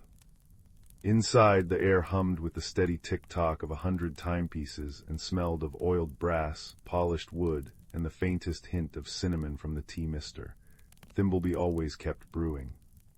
His apprentice, a quiet boy named Leo with ink-smudged fingers and a head full of cogs and springs, was sorting through a dusty box of forgotten parts. He sighed. Nothing but broken mainsprings and chipped gears. Then his fingers brushed something smooth and cool beneath the tangle of metal. He pulled out a teacup. Not brass or porcelain, but something else entirely like polished moonlight held in a curve. It felt impossibly light, yet solid. Delicate swirls like captured smoke danced just beneath its surface. Leo held it up, utterly bewildered. How had this ended up in a box of clock parts? He carried it to Mr. Thimbleby, who peered over his spectacles. "Ah," the old man murmured, his voice like a well-oiled gear. The luminous cup thought it was lost to the dust bunnies years ago. He didn't seem surprised, only thoughtful. Not for telling time, that one, for finding things. Finding things. Leo echoed. "Lost things, Mr. Thimbleby clarified, tapping the cup gently. Pour warm tea into it, see what appears." Intrigued, Leo filled the small kettle, lit the spirit lamp beneath it, and selected Mr. Thimblebee's special chamomile blend. As the water heated, filling the shop with its gentle, floral scent, he placed the luminous cup carefully on the workbench. He poured the steaming tea. Instantly, the liquid inside the cup began to shimmer, not reflecting the lamplight, but glowing with its own soft, internal light. Wisps of steam curled upwards, forming shapes. Leo gasped. Within the steam, he saw a miniature image not of the shop, but of a sun-dappled forest path. And there, lying half-buried in fallen leaves beside a gnarled oak root, was the tiny, perfect image of his most treasured possession, his father's old brass compass, lost weeks ago during a walk in the Whispering Woods. His heart leapt. "Mr. Thimbleby, it shows the compass, in the woods," Leo exclaimed. The old clockmaker smiled faintly. "It shows what the heart seeks most when lost, but the cup only shows the where. Finding it, that's the journey, and journeys are best not taken alone, especially into the Whispering Woods near dusk. Be mindful, Leo. Wisdom sees clearer than haste." Leo understood. He filled a small thermos with the fragrant tea, carefully wrapped the luminous cup in soft cloth, and set out. The rain had softened to a mist that clung to the cobblestones as he left the cozy glow of the shop. The image in the cup led him towards the edge of town, where the neat houses gave way to the ancient, towering trees of the Whispering Woods. The air grew cooler, smelling of damp earth, pine resin, and secrets. His first helper appeared near the old stone bridge. Mrs. Nettle the baker was wrestling with a sack of flour that had tipped precariously from her cart. She was a woman built like a sturdy loaf herself, cheeks rosy and perpetually dusted with flour. "Blast this stubborn thing," she huffed. "Can I help, Mrs. Nettle?" Leo offered. She beamed. "Bless you, lad, strong arms are welcome." Together they righted the sack. Seeing Leo glance towards the woods, she asked about his journey. He showed her the cup, pouring a little warm tea into it. The swirling steam reformed, showing the compass nestled by the oak root, deeper in the woods. Mrs. Nettle's eyes widened. "Lost things finding their way back, that's a bit of magic, that is. Here." She rummaged in her cart and handed him a small, warm parcel. "Hazelnut shortbread for the path. And remember, lad," she added, her voice softening, "sometimes the loudest problems crumble like pastry if you give him a gentle touch, not a shove." Her kindness was like the warmth from the thermos against his chest. Deeper into the woods, the mist thickened, and the light grew dimmer. The path became tangled and confusing. Doubt began to creep into Leo's heart. Had he taken a wrong turn? He poured a little more tea. The image flickered, the compass still waiting, but the path around it seemed obscured by shifting shadows. Suddenly, a soft, rhythmic clink-clink echoed nearby. Following the sound, Leo found Mr. Filbert, the lamplighter, perched precariously on a ladder, carefully cleaning one of the rare glass lanterns that marked the safe paths through the deeper woods.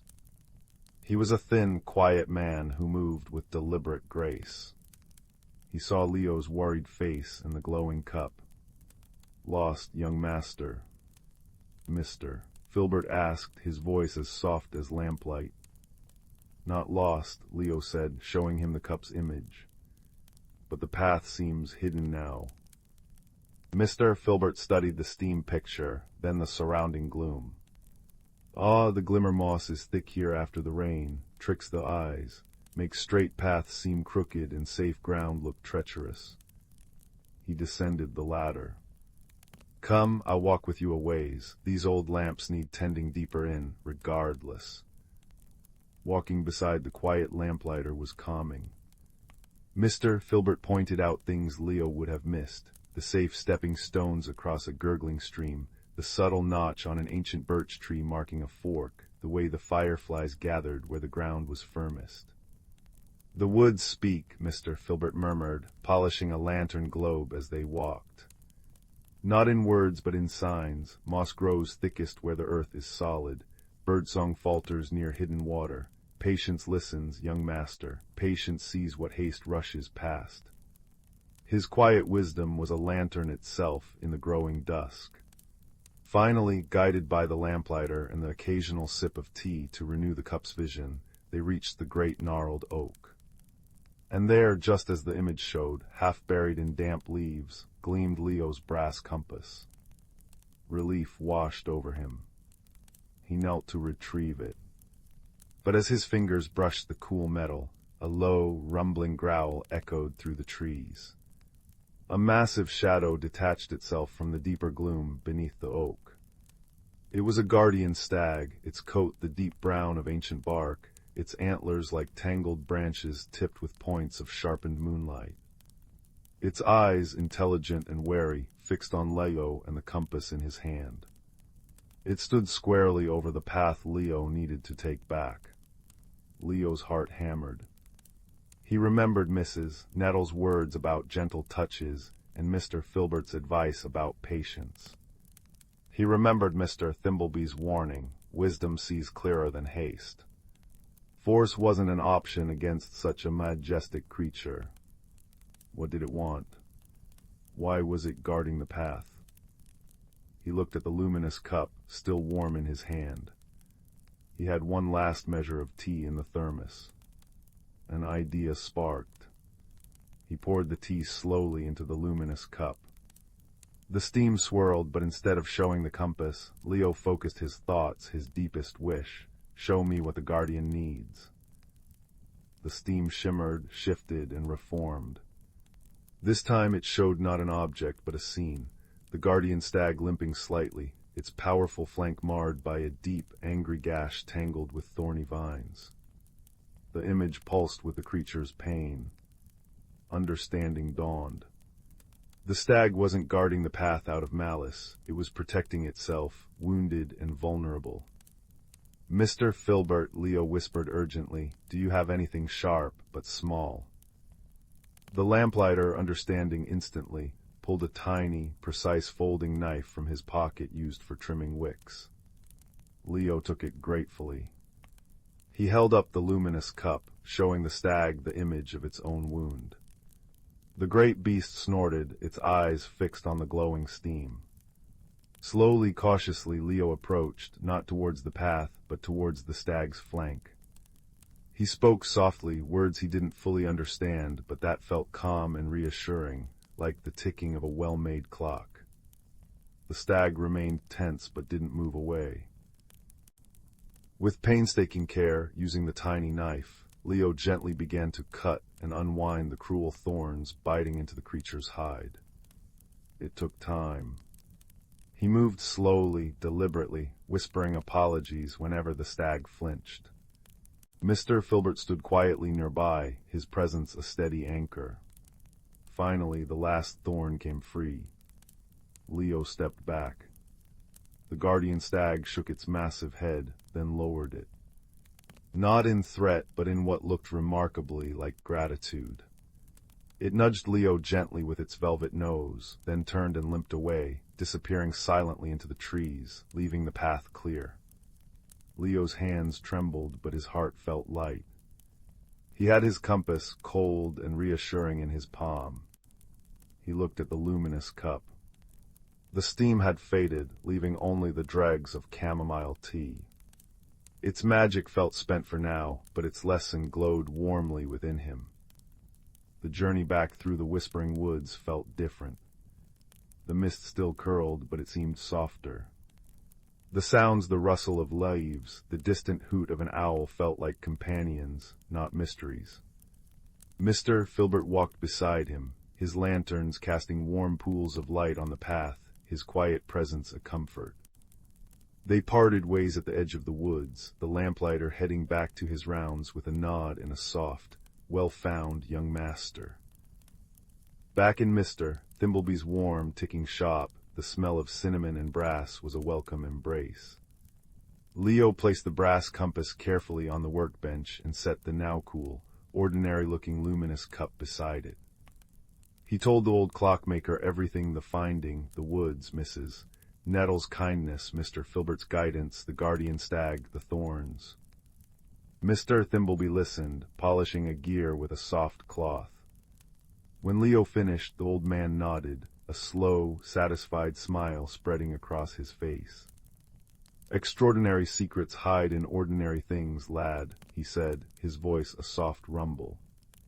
"But the greatest magic isn't always in the object. Sometimes it's what the object helps us find within ourselves. Wisdom, patience, kindness, and the courage to use them." He poured fresh tea chamomile into 2 ordinary mugs. "You found more than a compass today, Leo. You found your own true north." Leo sipped the warm tea, the gentle floral taste soothing. He looked at the luminous cup, now just a beautiful, silent vessel on the bench. It had shown him the way, but the journey, the helpers, the gentle wisdom to overcome the challenge, that had all been his own. The steady tick-tock of the clocks filled the cozy room, a comforting rhythm marking the peaceful end of an extraordinary day.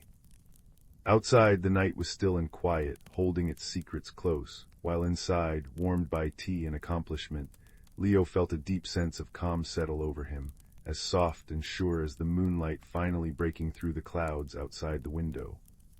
He had journeyed, he had discovered, and he had returned, not just with a lost treasure, but with a quiet understanding that would tick steadily within him, like the most reliable clock of all. Sleep, when it came, would be deep and dreamless, wrapped in the cozy certainty that even in a world of hidden wonders, kindness and wisdom were the truest magic.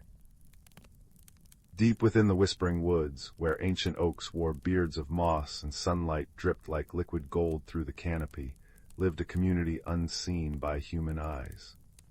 Here the breeze carried secrets on its breath, and the roots of the world hummed with old magic. Among the hollows and fern-carpeted clearings, a young squirrel named Pip scampered. His fur was the russet brown of autumn leaves, and his eyes held the restless spark of perpetual curiosity. One crisp morning, as Pip chased a spiraling maple seed, he noticed something amiss. The Crystal Brook, which usually sang a merry tune over polished stones, ran sluggish and murky. Silverfish darted erratically instead of their graceful dances, and the luminous moon petals by the water's edge had wilted overnight. A chill hung in the air, unnatural for late spring, when warmth should have kissed the forest floor. Pip's nose twitched at the sour tang of decay beneath the usual perfume of pine and wild honeysuckle. Guided by worry, Pip sought out elder thistle, a tortoise whose shell bore intricate patterns like a map of constellations. Thistle resided beneath the grand willow, whose branches wept shimmering strands of silver moss. The air here thrummed with the willow's low, soothing hum, and the ground felt soft as velvet beneath Pip's paws. "Grandfather," Pip whispered, nuzzling Thistle's weathered neck, "the brook is sick, and the cold bites like winter's ghost." Thistle's eyes, deep as forest pools, grew solemn. "Ah, little one, you sense the season not." He explained how the whispering woods thrived on balance, guarded by the heartstone, a gem hidden in the oldest oak, pulsing with the rhythm of the seasons.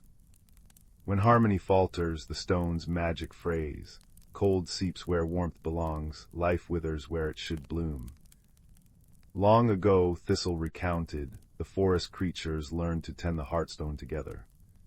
Fireflies polished its surface with dewlight at dawn, earthworms loosened the soil around its roots, and songbirds fed it melodies to strengthen its pulse. But lately the northern winds had grown fierce, scattering the fireflies and silencing the birds. Without their rituals, the stone's energy dimmed.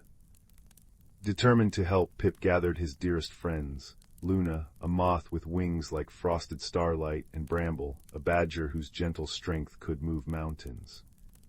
Under Thistle's guidance, they embarked on a quest to mend the season knot. Their journey wove through landscapes alive with magic, fields where bluebells chimed like tiny bells when touched, caves where glowworms painted constellations on damp walls, and meadows where dandelion seeds rode thermal winds like golden chariots. As they traveled, Pip noticed subtle wonders, the way spiderwebs glittered with captured rainbows after a shower, the earthy scent of truffles rising from Bramble's careful digging, the velvet brush of Luna's wings against his ear as she navigated moonlit paths. Each sensory detail was a thread in the forest's living tapestry.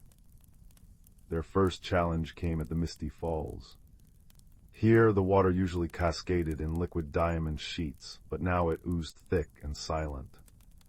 "The falls are clogged with sorrow moss," Luna observed, her antennae drooping.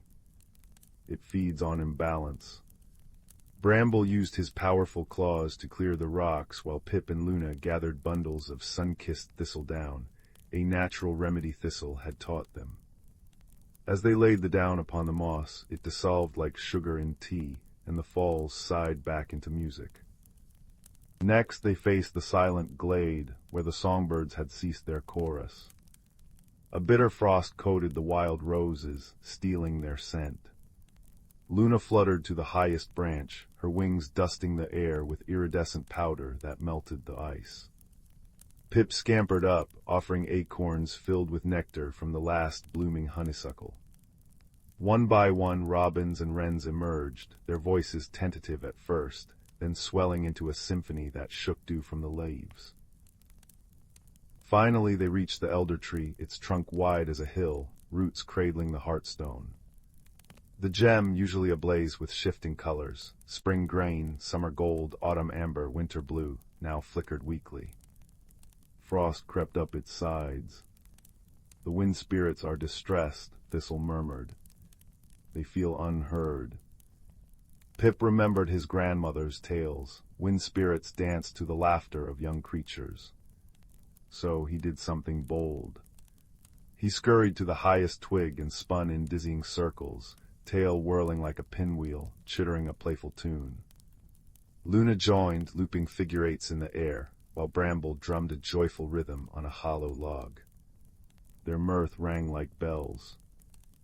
From the north, a single breeze spiraled down, tentative at first, then whirling into a gale of giggles. More winds gathered, weaving through the trees in ribbons of cool air that smelled of distant snowmelt and alpine flowers. As they danced, the frost on the hearthstone melted.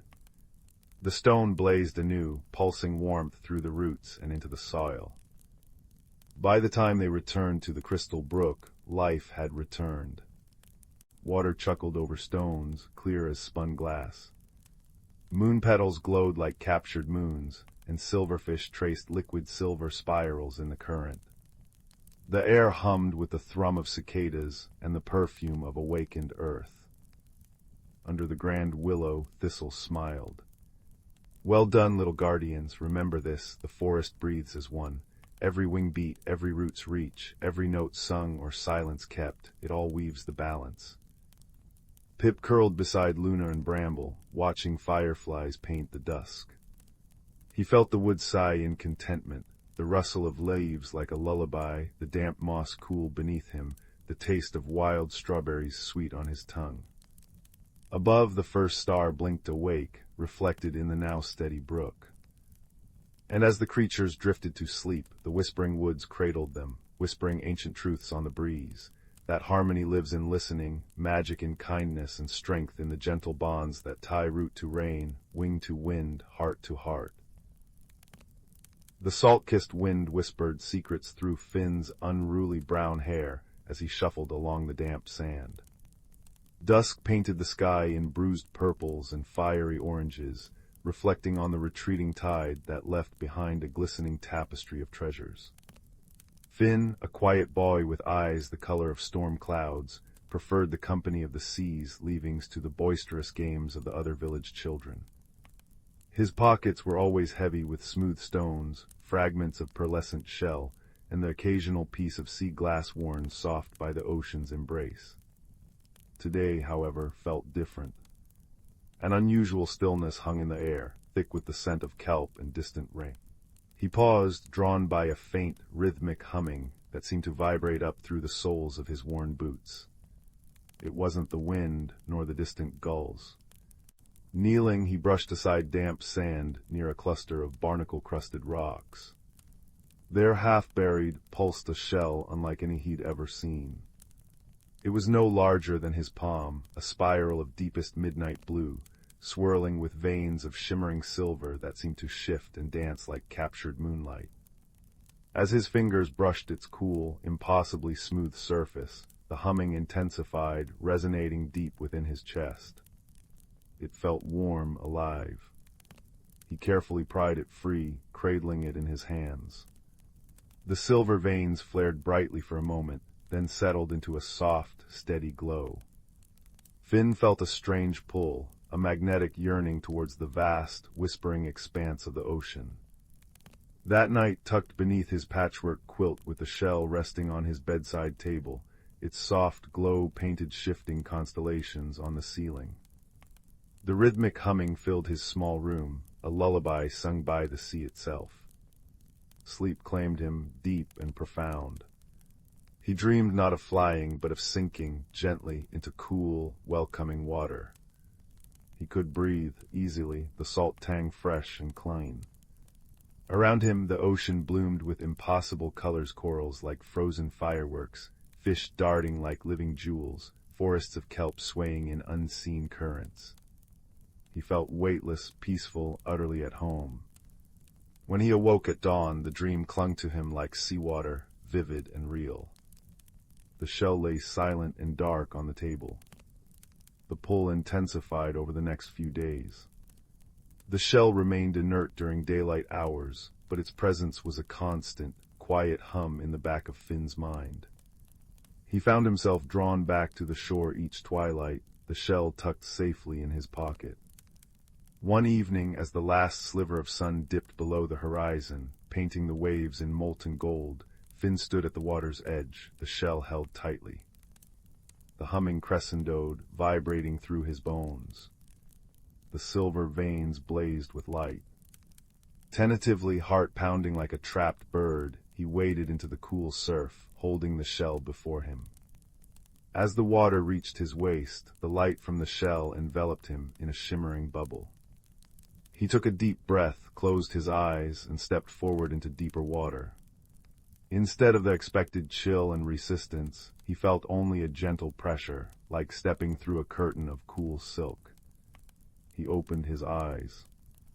He was suspended in a world of liquid light. Sunbeams, refracted through the surface far above, painted dancing patterns on the sandy floor below. Schools of tiny, iridescent fish parted around him like a living river. Gigantic ancient sea turtles glided past with slow, deliberate grace.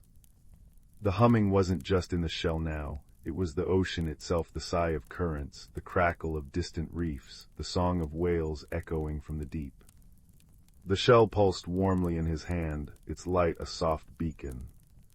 He was in the meridian depths. He drifted, awestruck, until a gentle bump against his shimmering bubble startled him. A large sea turtle, her shell patterned with intricate swirls of mossy green and gold, peered at him with ancient, intelligent eyes. Her gaze held a deep, calm wisdom. She nudged the bubble again, then turned, swimming slowly towards a towering forest of kelp that swayed like emerald giants. The shell hummed encouragingly. Finn understood.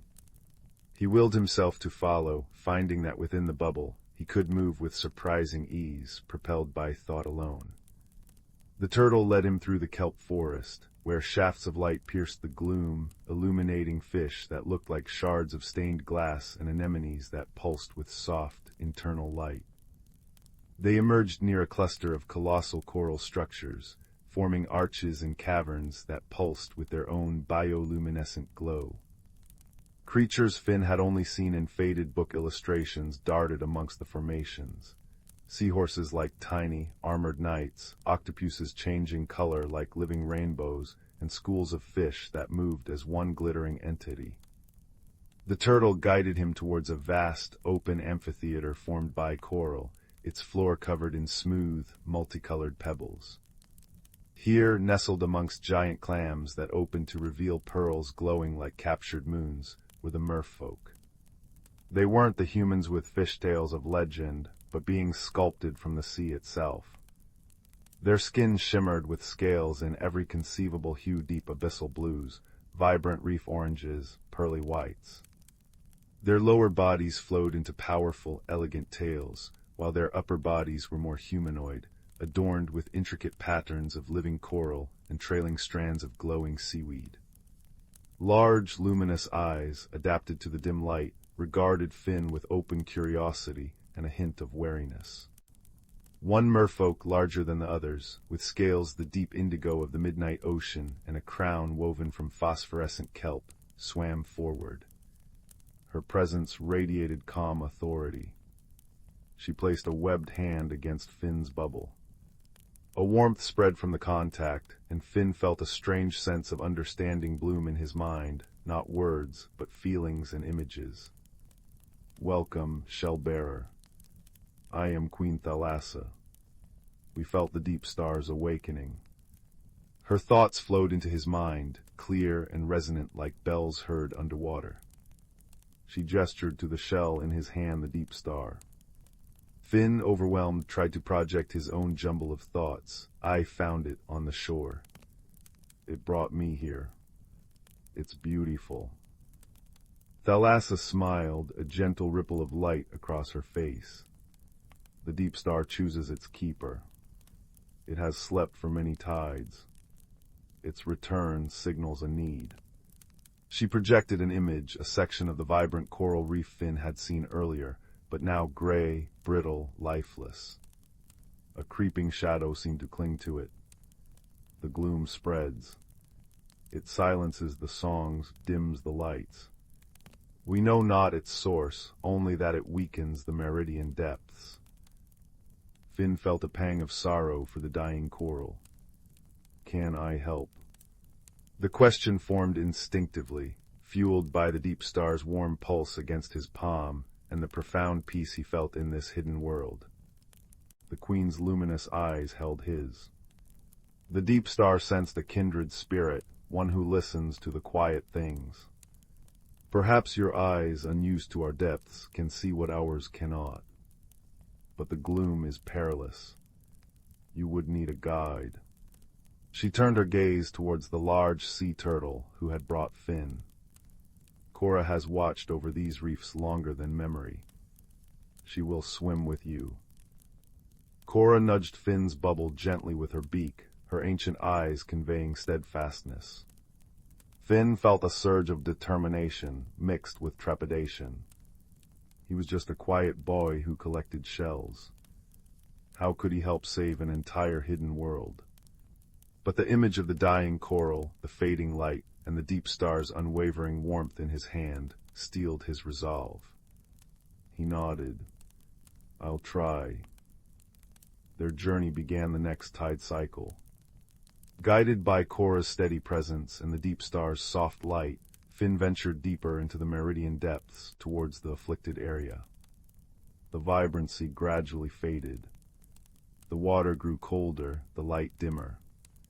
Fish were scarce, and those they saw moved sluggishly. The coral structures, once bursting with color and life, stood like skeletal ghosts, coated in a slimy, dark gray film that seemed to absorb the gloom. The constant, soothing hum of the ocean was replaced by an unsettling silence, broken only by the mournful creak of dying coral. Cora swam close, projecting images of the reef as it once was, teeming with life. Finn concentrated, trying to see beyond the decay. He noticed things the merfolk, accustomed to the reef's normal rhythms, might overlook. Strange, faintly glowing tendrils, almost invisible against the gray slime, snaked from the dying coral towards cracks in the seabed below. They pulsed with a sickly, greenish light. He pointed them out to Cora, projecting the image. The turtle's eyes widened slightly. She nudged him towards a particularly large fissure, hidden beneath an overhang of dead coral. The fissure exhaled a plume of unnaturally cold water. The gloom seemed thickest here, clinging like tar. As Finn peered closer, the deep star in his hand flared brighter, its silver veins blazing. The light cut through the murk, revealing the source of the tendrils. Nestled deep within the fissure was a cluster of dark, spiny urchins, unlike any Finn had ever seen. They were the size of his head, their spines oozing the viscous gray slime. The sickly green light pulsed from within their bodies. They weren't feeding on the coral, they were poisoning it, draining its life and light, spreading the gloom. The stone-sick urchins, Cora projected, a deep sorrow in her mental voice. Thought lost to the deep trenches. Their poison brings silence and cold. Finn felt a chill that wasn't from the water. How do we stop them? He remembered something his grandmother, a healer in the village, once said about ailments. Sometimes the strongest poison needs the gentlest cure.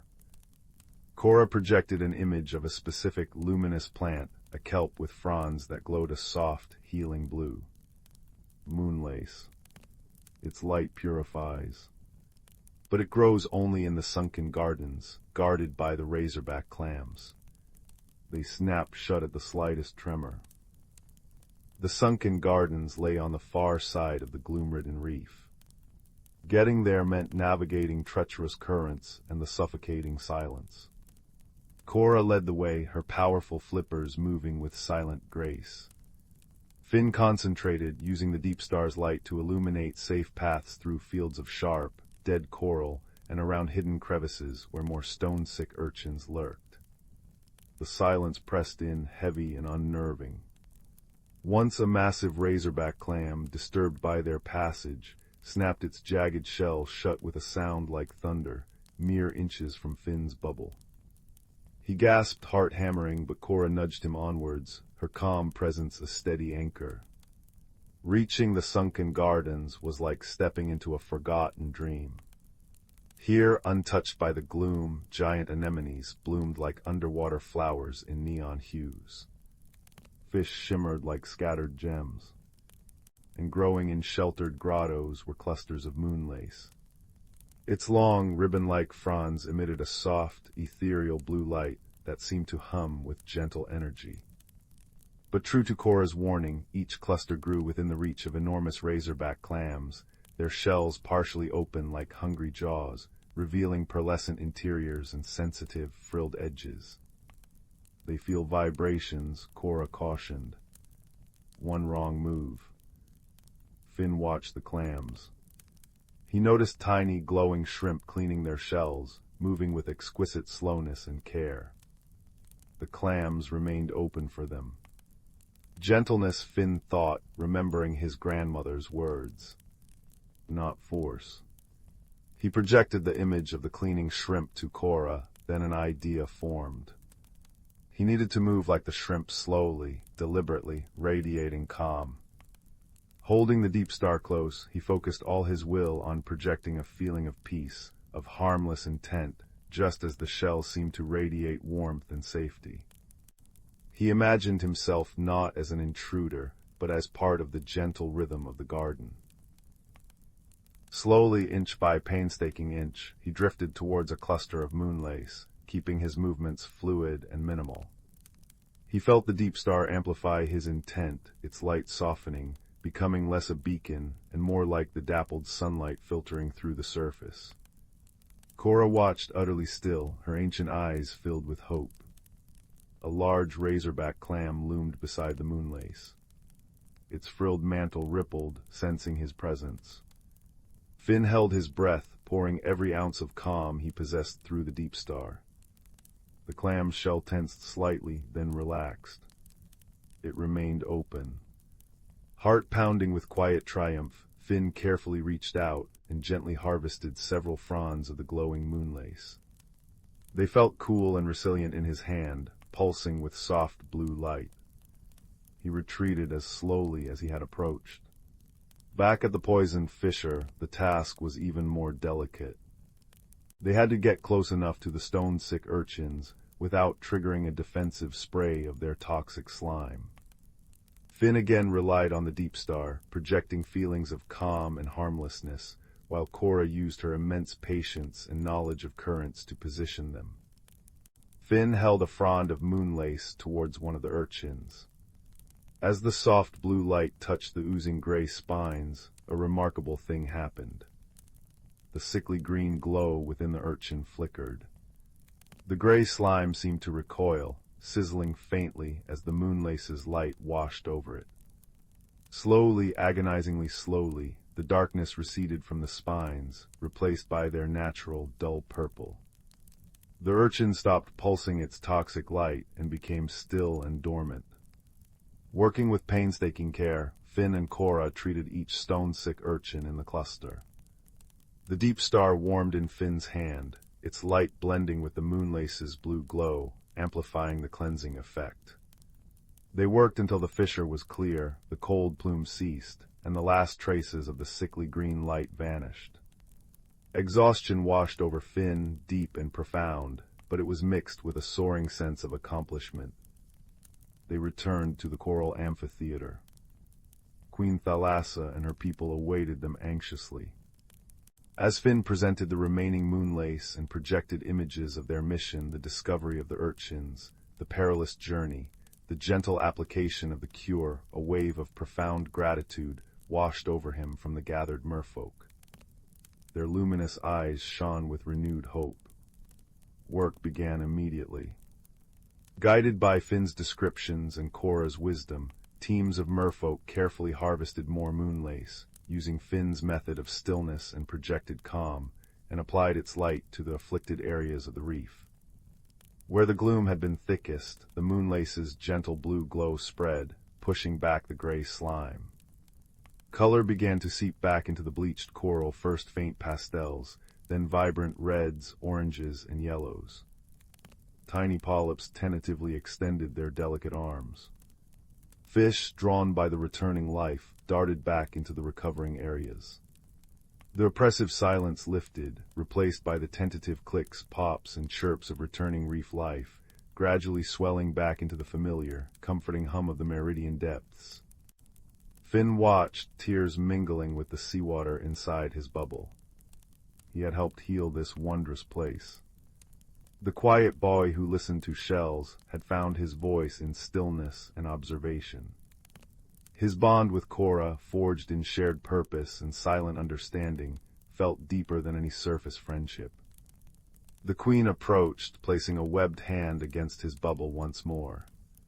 Her gratitude flowed into him, warm and profound. The deep star chose wisely, Finn. You saw with new eyes and acted with a gentle heart. You have reminded us that true strength often lies not in force, but in quiet understanding and the courage to act with kindness. The meridian depths will remember the shell-bearer. The time came for Finn to return. The deep star pulsed softly, its journey complete for now. Queen Thalassa presented him with a small, woven pouch made of iridescent seaweed, containing a single, perfect pearl that glowed with its own soft, inner light, a token of their gratitude and a reminder of the light within the depths. Cora nudged him gently one last time, her ancient eyes conveying a farewell that needed no words. Holding the deep star, Finn swam towards the surface, guided by the fading light above. He breached the waves just as the first stars began to prick the twilight sky. He stood on the familiar shore, dripping, the shell cool in his hand, the glowing pearl pouch tucked safely in his pocket. The world above seemed both the same and utterly changed. The rustle of the wind in the dune grass, the cry of a distant gull, the sigh of the waves, they all held a deeper resonance, a secret melody he now understood. Back in his small room, the deep star sat on his bedside table, dark and silent once more. But Finn knew its secret. He held the glowing pearl, its soft light, a comforting echo of the meridian depths. He was no longer just the quiet boy who collected shells. He was the shell-bearer, the boy who had befriended an ancient turtle, helped heal a hidden world, and learned that the greatest magic often lies in listening, observing, and acting with gentle courage. He knew the deep star would sleep, but its connection, like his bond with Cora and the memory of the shimmering depths, would remain, a warm, secret light within him. As he drifted off to sleep, the rhythmic sigh of the ocean outside his window sounded like a lullaby sung just for him, a promise of hidden wonders and the enduring strength found in quiet friendship and a kind heart. The world was vast, filled with mysteries both above and below, and Finn, holding the glowing pearl, felt a profound sense of peace and belonging, cradled in the gentle embrace of the known and the wonderfully unknown. Deep in the heart of the Whisperwood, where ancient trees stood as sentinels of time and moonlight pooled like liquid silver on mossy clearings, the boundaries between the ordinary and the magical dissolved like sugar in tea. Here the rustle of leaves carried secrets older than rivers, and the air hummed with the quiet harmony of unseen lives. On this particular evening, as autumn's amber light faded into twilight, a young hedgehog named Pippin scurried along a root-ribboned path. His spines glistened with dew, and his nose twitched at the earthy perfume of decaying leaves and sweet, damp soil. He was late for his lesson with Elder Rowan, the great oak whose bark was etched with centuries of wisdom. Pip, pip, pip, chirped a voice from above. Bramble, a squirrel with fur the color of toasted acorns, leaped from a sycamore branch, landing softly beside him. Elder Rowan's waiting said it's about the frost whisper, the first winter wind that's late this year. Bramble's tail flicked anxiously. The forest feels too still. Pippin nodded, his small paws crunching through fallen maple keys. I know, the cricket stopped singing days ago, and the river's voice is thinner than spider silk. He paused, sniffing the air. Beneath the familiar scents of pine and loam, something cold and sharp lingered, a scent like frozen starlight. It was unnatural, a discordant note in the forest's symphony. They found Elder Rowan in a moon-drenched clearing, where the oak's gnarled roots cradled a circle of velvety moss. Fern, a sturdy badger with gentle eyes, already sat listening, her striped fur silvered by the moonlight. The great oak's voice rumbled like stones tumbling in a distant brook. Children, he began, leaves rustling softly. Tonight we speak of the Heartstone, the gem of seasons buried deep beneath our roots. It spins the wheel of the year, spring's bloom, summer's warmth, autumn's sigh, and winter's rest. But the frost whisper has not come. The Heartstone sleeps too deeply, trapped by ice that should not be. As Elder Rowan spoke, Pippin closed his eyes, imagining the Heartstone, a luminous crystal pulsing with the colors of cherry blossoms, sunflowers, maple flames, and snowdrifts. He felt its rhythm in his own heartbeat, a steady drum echoing through the soil. Long ago, the oak murmured, when the world was young, the forest's creatures learned that balance is held by harmony. If one season overstays, the others weaken. This endless autumn, it starves the roots of rest. The berries shrivel, the burrows grow cold, and the magic fades. Suddenly, a shiver ran through the earth. Frost flowers bloomed across the moss, sparkling like shattered glass. The air grew biting, and the moon's glow dimmed as if veiled. The ice spreads, Fern whispered, her breath misting. It's reaching for the Heartstone. Pippin's spines bristled. What can we do? The legends say, Elder Rowan replied, his voice a low, steady anchor, that three things can melt unnatural ice: the warmth of friendship, the light of courage, and the memory of summer's song. You must journey to the stone's chamber beneath the crystal falls. But beware, the path is guarded by the shiverwillows, trees that feed on fear. With Bramble's nimbleness, Fern's strength, and Pippin's keen senses, they set off at dawn. The forest, once vibrant, now felt hushed and watchful. Leaves, frozen mid-fall, hung like amber tears. They followed the river upstream, where water murmured beneath a brittle skin of ice. Pippin led them through thickets of frost-rimed ferns, their fronds chiming like tiny bells when touched. Smell that, he whispered, like cold metal and lost things. The scent grew stronger near the falls, a cascade frozen mid-plunge, its icicles gleaming like dragon's teeth. Beneath the falls lay a hidden entrance, veiled by curtains of ice. As they approached, the shiverwillows awoke. Their branches, bone-white and leafless, creaked as they bent low, whispering voices like wind through cracks. Turn back, they hissed. The cold is kind. It stills the pain of growing, the ache of changing. Fear prickled Pippin's paws, turning them heavy as stone. Fern stepped forward, her voice steady. But without change there is no bloom, without rest, no awakening. She hummed a low, resonant sound her grandmother had taught her, the song badgers used to soothe their cubs in deepest winter. The willows shuddered, their whispers softening. Bramble darted up a frozen trunk, scattering hoarded nuts like tiny suns. Remember summer, he called. Warm rain on your leaves, bees in the clover. The nuts glowed faintly, casting buttery pools of light. Pippin closed his eyes. He thought of Elder Rowan's stories, of fireflies waltzing in June meadows, of sun-warmed earth under his paws. He thought of Bramble's laughter as they raced through bluebell carpets, of Fern sharing honeycomb in her cozy den. A warmth kindled in his chest, fierce and bright. We carry summer inside us, he said softly. His spines began to glow, a soft, golden radiance that spread like dandelion fluff. The shiverwillows sighed.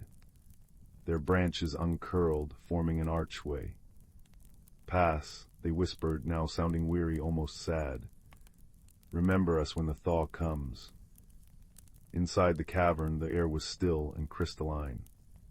At its center, on a pedestal of roots, sat the Heartstone. But it was encased in ice thicker than oak bark, its light smothered to a feeble flicker. Frost crackled over the walls, and the cold bit deep, stealing their breath. Now what? Bramble chattered, his fur frosted white. The legends spoke of a song, Fern said. But how do we sing for summer? Pippin touched the ice.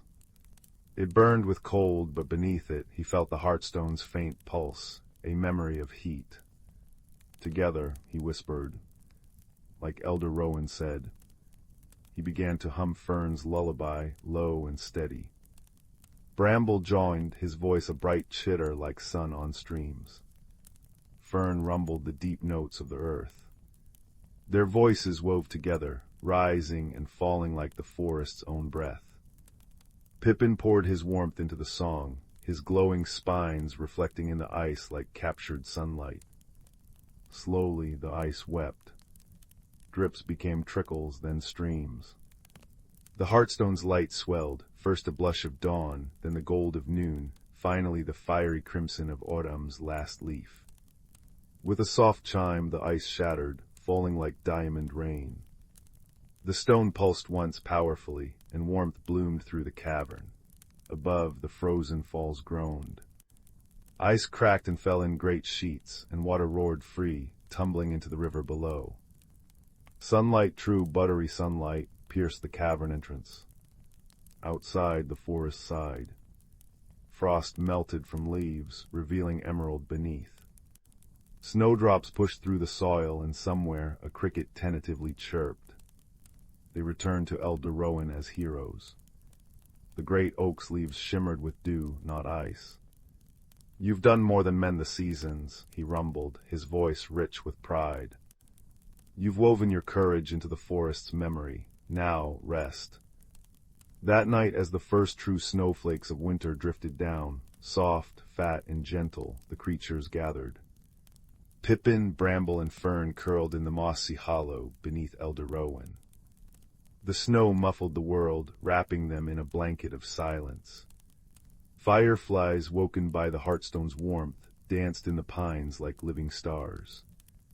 Pippin breathed in the scent of wood smoke from distant burrows and cold, clean snow. He felt the forest's heartbeat in the earth beneath him, steady and strong. "Balance is not stillness," Elderowan murmured, his branches creaking contentedly.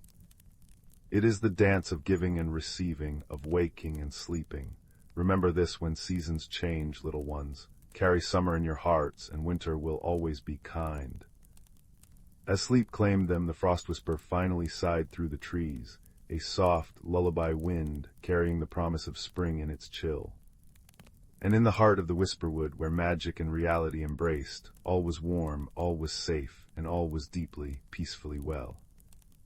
In the distant reaches of the cosmos, where stars twinkled like scattered diamonds against the velvet backdrop of space, there existed a small, vibrant planet known as Luminara. Its skies shimmered in hues of lavender and gold, and its lush landscapes teemed with life. Among its gentle inhabitants was Lyra, a creature of light and song, whose translucent wings caught the sun's rays and scattered rainbows across the fields as she fluttered from one blossom to the next. On a nearby planet shrouded in twilight and mystery lived Corin, a towering being of earth and stone.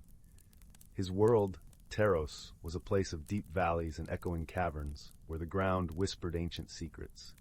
Corin's strength was matched by his gentle heart, and he wandered his land with a quiet reverence for the beauty of the stones and the life they cradled.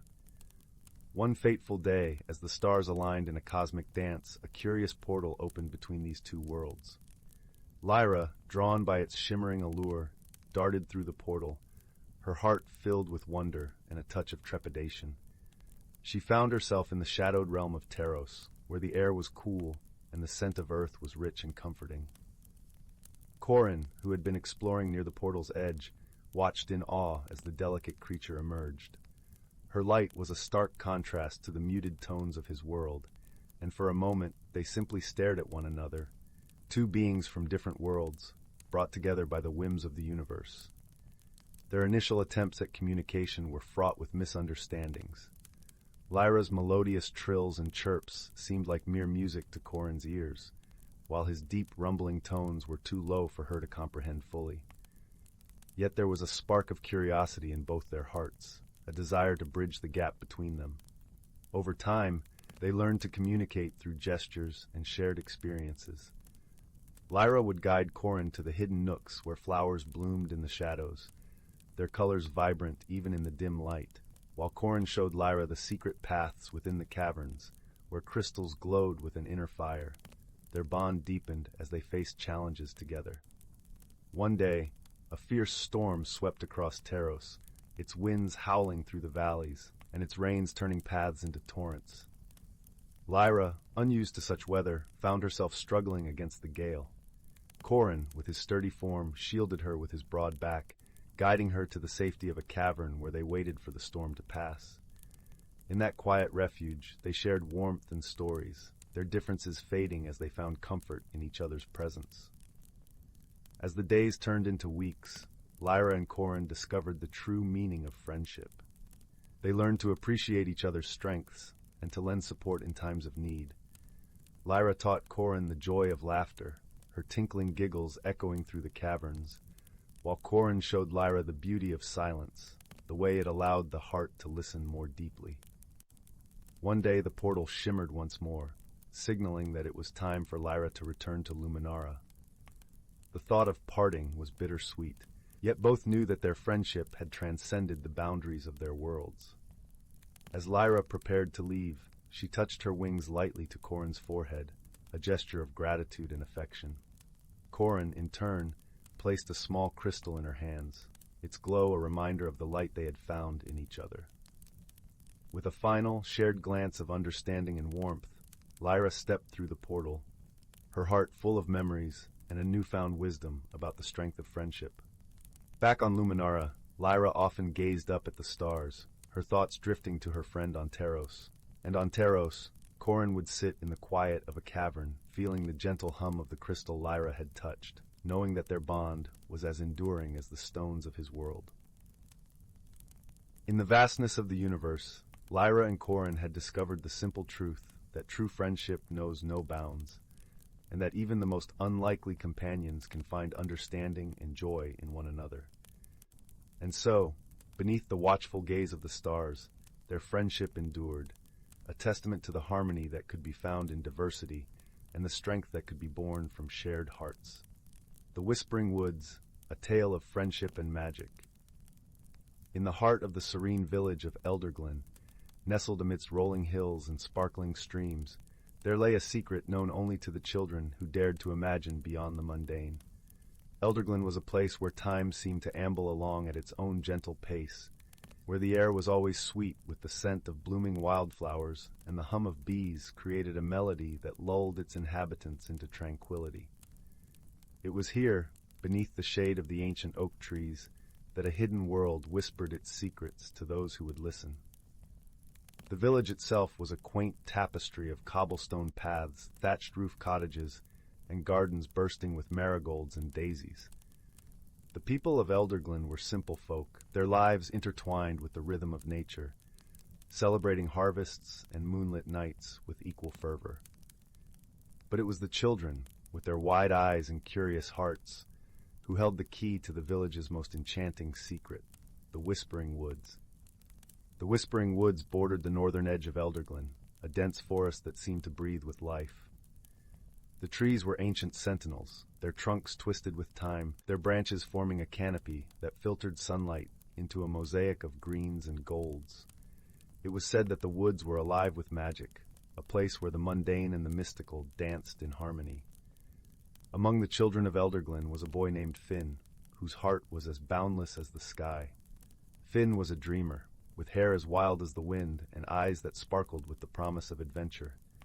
His best friend, Lila, was his opposite in many ways, her demeanor calm and her laughter a gentle melody. Lila's kindness was like a warm embrace, her wisdom often far beyond her years. Their friendship was a tapestry woven with shared secrets and whispered dreams, and together they spent countless hours exploring the hidden nooks of the Whispering Woods. They would lie on the soft forest floor, listening to the rustle of leaves and the crooning of the breeze through the branches, imagining stories of mythical creatures and daring quests. One afternoon, as the sun dipped low in the sky, painting the woods in hues of amber and rose, Finn and Lila stumbled upon something extraordinary. They had ventured deeper into the forest than ever before, drawn by a faint melodic chiming that seemed to beckon them forward. As they pushed through a thicket of ferns, they found themselves in a small clearing, bathed in the soft glow of twilight. In the center of the clearing stood an ancient stone archway, its surface etched with intricate runes that glimmered faintly in the fading light. Hanging from the archway was a small, delicate bell, crafted from a metal that shimmered like the stars. It was this bell that sang the enchanting melody, a sound so pure it seemed to resonate within their very souls. "What do you think it is?" Lila whispered, her voice tinged with awe. Finn stepped closer, his eyes wide with wonder. "I think it's magic," he replied, reaching out to gently touch the bell. As his fingers brushed against it, the bell rang out with a clear, sweet note that echoed through the clearing. In that moment, the air around them shimmered, and the forest seemed to hold its breath. The runes on the archway glowed brighter, casting a warm light that enveloped Finn and Lila. They could feel the magic of the woods coursing through them, a sensation both exhilarating and comforting. "Do you feel that?" Finn asked, his voice barely more than a whisper. Lila nodded, her eyes alight with wonder. "It's like the woods are speaking to us," she said softly. As the light from the runes gradually faded, the world around them seemed to settle into a gentle stillness. The bell continued to chime softly, its melody weaving through the air like a tender lullaby. From that day forward, the clearing and its magical bell became a sanctuary for Finn and Lila. They visited it often, sharing their hopes and dreams, their laughter and their silence. The bell seemed to understand them in a way words could not, its song a soothing balm that eased their worries and fears. One crisp autumn morning, as the leaves turned to gold and crimson, Finn and Lila made their way to the clearing. The air was cool and invigorating, carrying the earthy scent of fallen leaves. As they approached the archway, they noticed something different. The bell's melody was tinged with a note of urgency, as if calling out to them. Curious and a little apprehensive, they hurried forward, their footsteps crunching on the carpet of leaves. As they reached the clearing, they saw that the runes on the archway were glowing brightly, casting a warm, inviting light. "What's happening?" Finn asked, his heart racing with a mixture of excitement and unease. Lila studied the archway, her brow furrowed in concentration. "I think the woods are trying to tell us something," she said thoughtfully. With a shared glance of determination, they stepped closer to the archway, feeling the familiar warmth of its magic enveloping them. The bell's song grew louder, its melody weaving around them like a protective embrace. Suddenly, the light from the runes flared brightly, and the world around them seemed to shift. They found themselves standing in a place both familiar and new, a hidden world within the Whispering Woods, a realm where magic was woven into the very fabric of existence. The air here was alive with energy, shimmering with colors that defied description. The trees were taller, their leaves sparkling with iridescent hues. Creatures of all shapes and sizes flitted through the branches, their eyes bright with curiosity and mischief. Finn and Lila stood in awe, their hearts swelling with the wonder of it all. They had stepped into a world where the impossible was possible, where dreams and reality intertwined. "This is incredible," Finn breathed, his eyes wide with amazement. Lila nodded, her gaze sweeping over the enchanted landscape. "It's like a dream come true," she said softly. As they explored this magical realm, they discovered a community of gentle, kind-hearted beings who called the woods their home. These creatures, known as the Elderglen fairies, were as old as the forest itself, guardians of its secrets and its magic. The fairies welcomed Finn and Lila with open arms, recognizing in them the same love for the woods that they themselves held dear. They shared stories of the forest's ancient history, tales of bravery and friendship, of challenges overcome through wisdom and compassion. Among the fairies was a wise elder named Thistledown, whose presence was as calming as the forest's embrace. Thistledown took a special interest in Finn and Lila, seeing in them the potential to become protectors of the Whispering Woods. "You have a rare gift," Thistledown told them one evening, as they sat beneath the branches of a great willow tree. "The woods have chosen you to be its guardians, to protect its magic, and share its secrets with those who would cherish it." Finn and Lila listened intently, their hearts swelling with pride and responsibility. They understood the importance of their newfound role, the trust that the woods had placed in them. Over time, they learned the ways of the forest, guided by the wisdom of the fairies and the magic of the woods themselves. They discovered how to listen to the whispers of the trees, to feel the pulse of the earth beneath their feet. They learned to see the beauty in every leaf and stone, to hear the music in the rustle of the breeze. Their friendship, too, deepened and grew, rooted in the shared bond of their magical journey. They learned to lean on each other, to draw strength from their differences and find comfort in their shared dreams. But as with all tales of magic and wonder, challenges arose that tested their resolve. One stormy night, as thunder rumbled through the sky and rain lashed against the trees, a dark shadow crept into the whispering woods, a shadow that threatened to unravel the very fabric of the enchanted realm. The shadow was a creature of malice, drawn to the forest's magic with a hunger that knew no bounds. It sought to consume the light and wonder of the woods, to turn it into a place of fear and darkness. The fairies were powerless against such a force, their magic unable to repel the creature's malevolent presence. It was then that Finn and Lila, guided by the bell's urgent song, stepped forward to protect the woods they loved. With the wisdom they had gained and the strength of their friendship, they devised a plan to confront the shadow.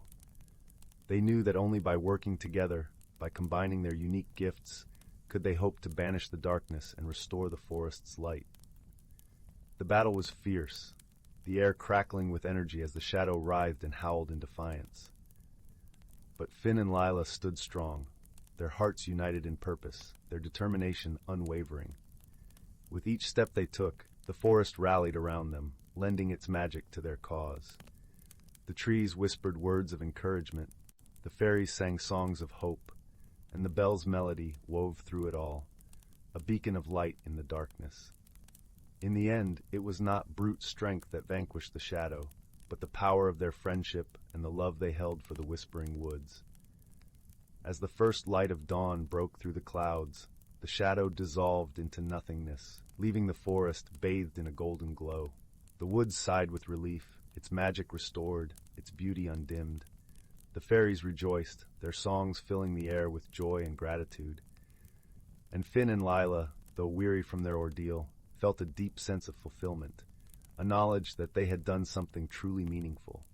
From that day forward, they continued to protect the whispering woods, their bond with the forest and its inhabitants unbreakable. They shared their story with the villagers of Elderglen, inviting those with open hearts to discover the magic that lay hidden within the woods.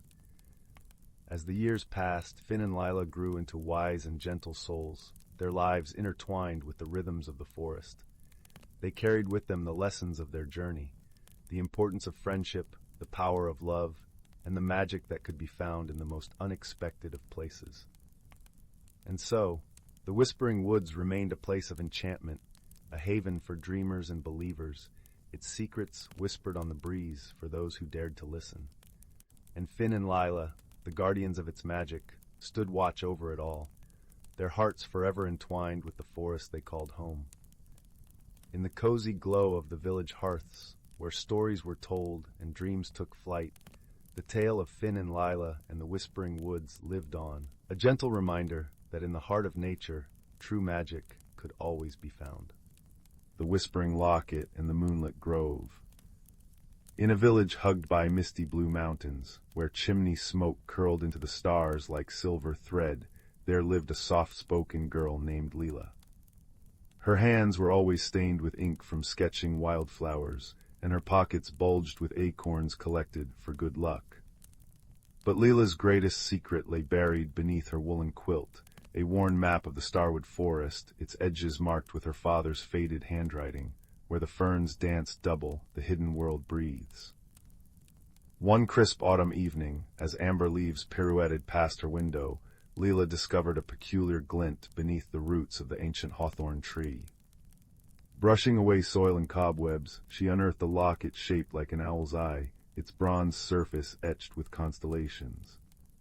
When she clicked it open, a melody hummed forth, 3 notes, deep and resonant as a cello's cry, and the forest beyond her garden gate shivered. The first note, a fox in the frost. The Starwood's usual chorus of crickets had stilled. Moonlight pooled between the pines like liquid mercury, guiding Lila to a clearing where frost flowers bloomed in fractal patterns. There, whimpering beneath a fallen oak branch, was a fox, but not any ordinary fox. His fur shimmered russet gold even in shadow, and his eyes held twin sparks of topaz fire. "Little thief," the fox grumbled, though his voice was more weary than cross. "You've awakened the owl's locket, and now the veil is fraying." Leela crouched, ignoring the cold seeping through her stockings. "You can talk." "All creatures can talk," he huffed, nudging his trapped paw. "Most humans just forget how to listen. Now, unless you'd like the shadow root to poison this entire forest by dawn, please lift this accursed timber." Together they freed his leg, strangely unbroken, revealing a scar shaped like a crescent moon. "I'm Tobin," he said, shaking frost from his coat. "Keeper of the Between, and you, ink-fingered child, have just volunteered to mend what your curiosity tore." The second note, the veil and the shadow root.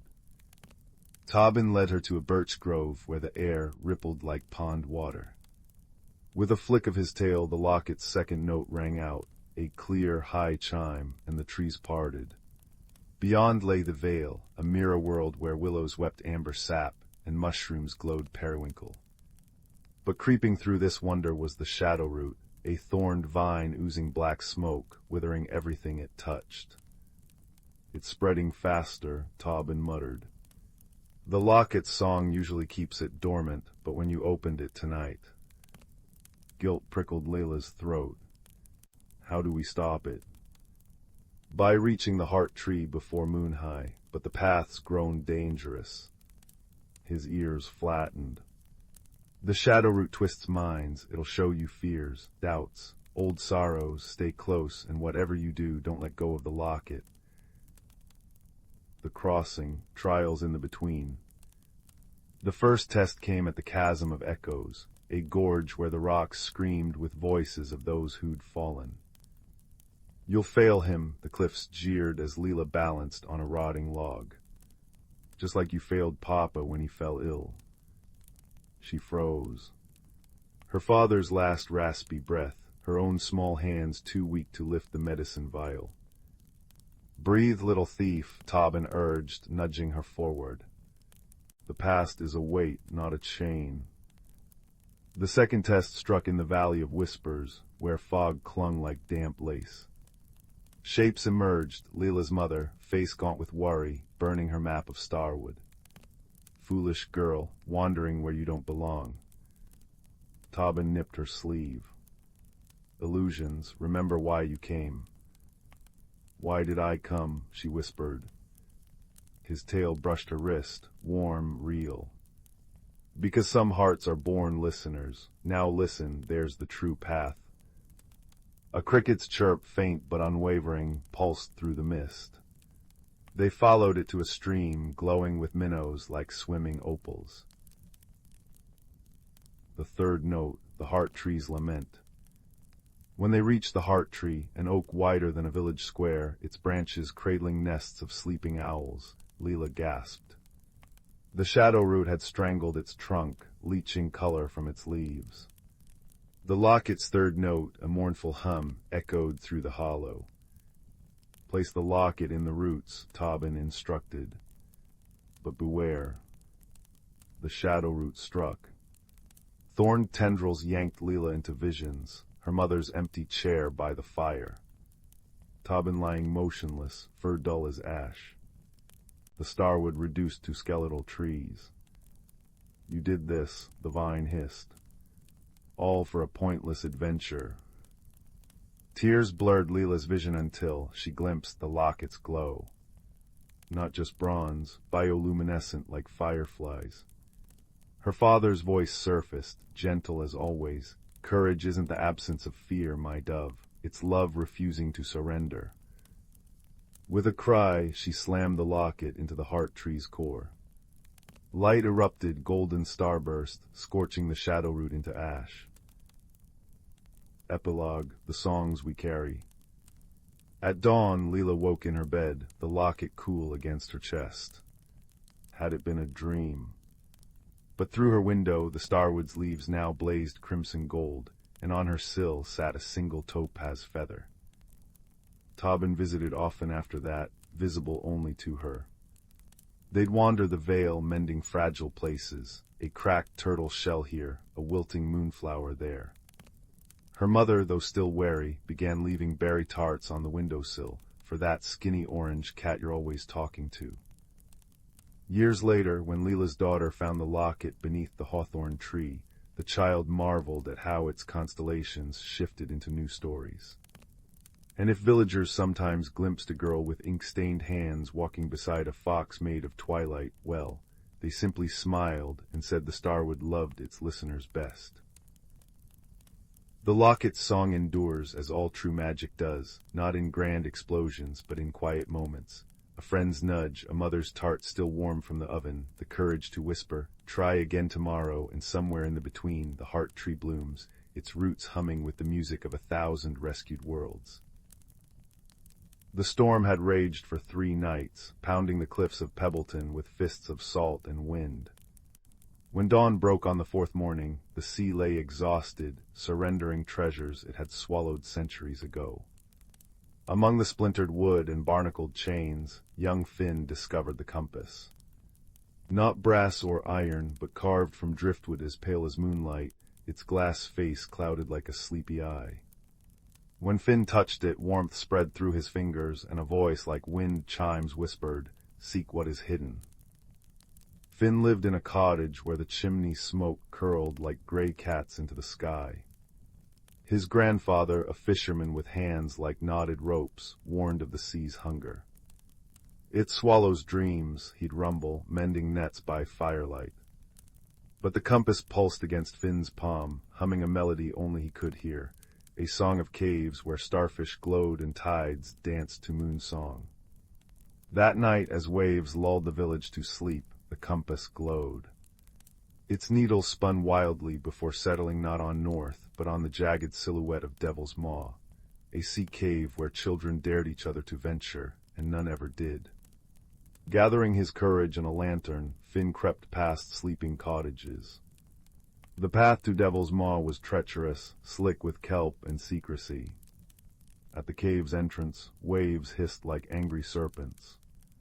Yet the compass glowed brighter, casting liquid gold light on the walls.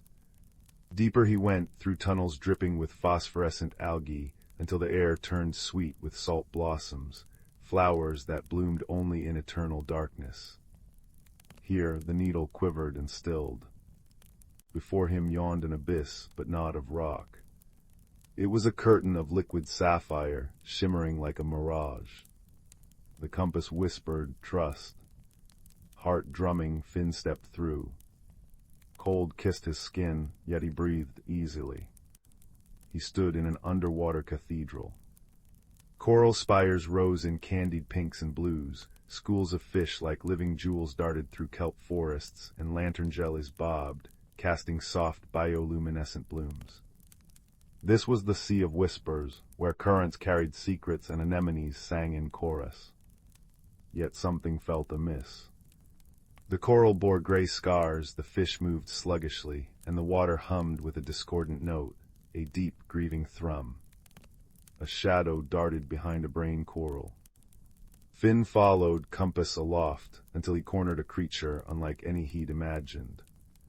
It had the slender body of an otter, but shimmering scales instead of fur, and wings like spun seafoam. Eyes like liquid amber widened in fear. "You're dry," it gasped, voice like bubbles rising. "I'm Finn," he said, bowing slightly. "The compass brought me." He showed the driftwood artifact. The creature tilted its head.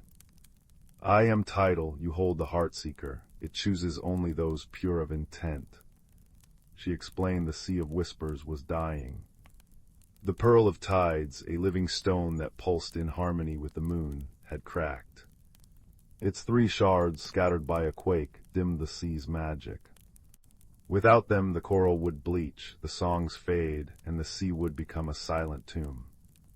Finn's journey unfolded in 3 trials. The first shard lay in the Garden of Echoes, where sentient anemones guarded it with hypnotic songs. "They reflect your fears," Tidal warned. As Finn waded through, the anemones swelled, projecting visions, his grandfather's boat capsizing, the village mocking him as a fool. The compass warmed, whispering, "Courage is truth," sung loud. Finn sang back a simple shanty about mending nets under stars. The anemones stilled, then harmonized, revealing the shard nestled in a conch shell. The second shard rested in the grotto of lost things, guarded by Kalen, a giant crab whose shell was crusted with centuries of shipwrecked treasures. "Many come to take," he clacked, pincers snapping. None listen. The compass murmured, "Wisdom is in stillness." Instead of fighting, Finn sat, recounting tales of surface world wonders, how autumn leaves blazed, how snow silenced mountains. Kalen's eyes softened. "I had forgotten beauty," he rasped, gifting the shard, a chip of opal fire from his hoard. The third shard proved hardest. It lay in the abyssal well, where the water thickened with sorrow. Here the source of the discordant thrum emerged, an ancient leviathan, its body woven from midnight and sorrow, tangled in ghost nets. "It mourns its kin, hunted to extinction," Tidal whispered. The compass glowed fiercely. "Compassion is the deepest tide." Finn swam closer, ignoring the beast's mournful roars. With trembling hands he cut the nets, singing the lullaby his mother once crooned. The leviathan stilled. A tear solid as pearl fell from its eye, the final shard. At the heart of the sea of whispers, they placed the shards upon the cracked pearl.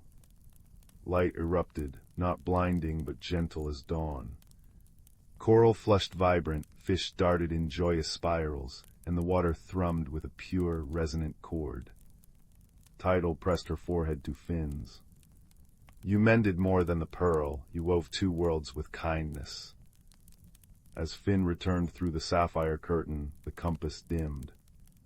Back in Devil's Maw, dawn painted the sky peach and gold. In his pocket he found not the driftwood compass, but a smooth moonstone, Tidal's parting gift. That evening, as fishermen grumbled about empty nets, Finn stood on a dune. "The sea isn't hungry," he declared. "It's grieving." He showed them Moonstone, which glowed when held over poisoned waters. Skeptical, they followed him to a cove choked with refuse. Where the moonstone shone, fish returned in silver clouds. Pebbleton changed. Nets were woven wider to spare young fish, boats skimmed trash from waves, and children planted salt blossoms on cliffs. Finn's grandfather, mending nets one twilight, chuckled. "That compass of yours, it sought a different north, didn't it?" Finn smiled, touching the moonstone.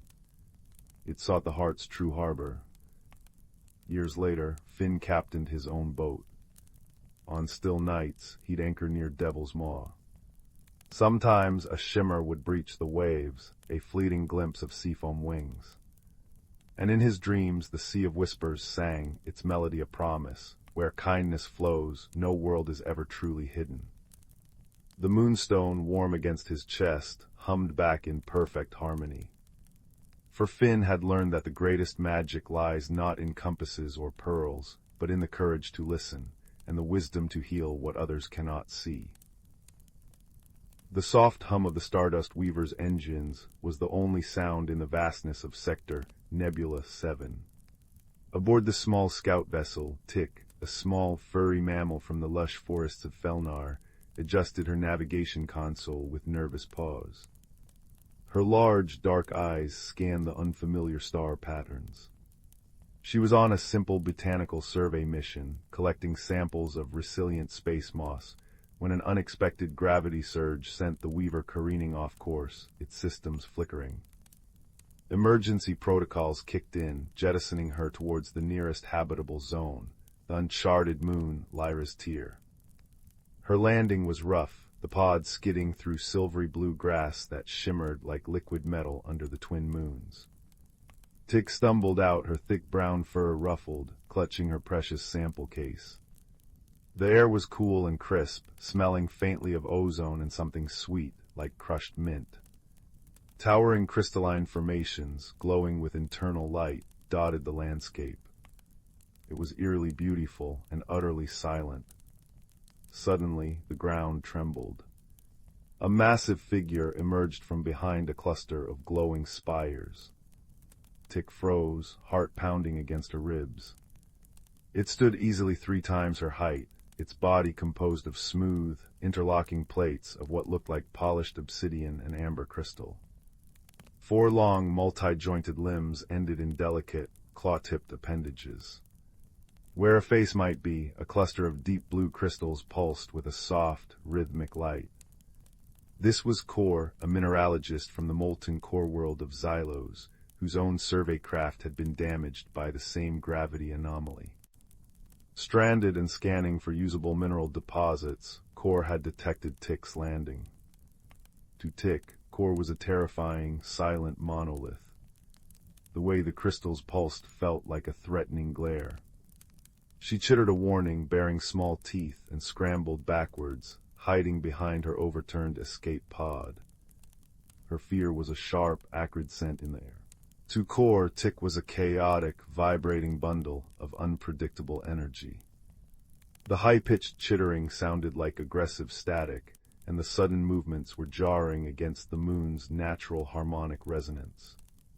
Kor emitted a low, subsonic rumble, a sound of confusion and caution that vibrated through Tick's bones, amplifying her fear. Kor took a step closer, a long limb reaching out slowly. "Stay back." Tick squeaked, throwing a small pebble. It harmlessly bounced off Kor's crystalline chest. The pebble's strike registered to Kor not as pain, but as a sharp, discordant note disrupting the ambient harmony. Kor recoiled, the blue crystals flaring brighter for a moment. Aggression, Kor thought, interpreting the vibration.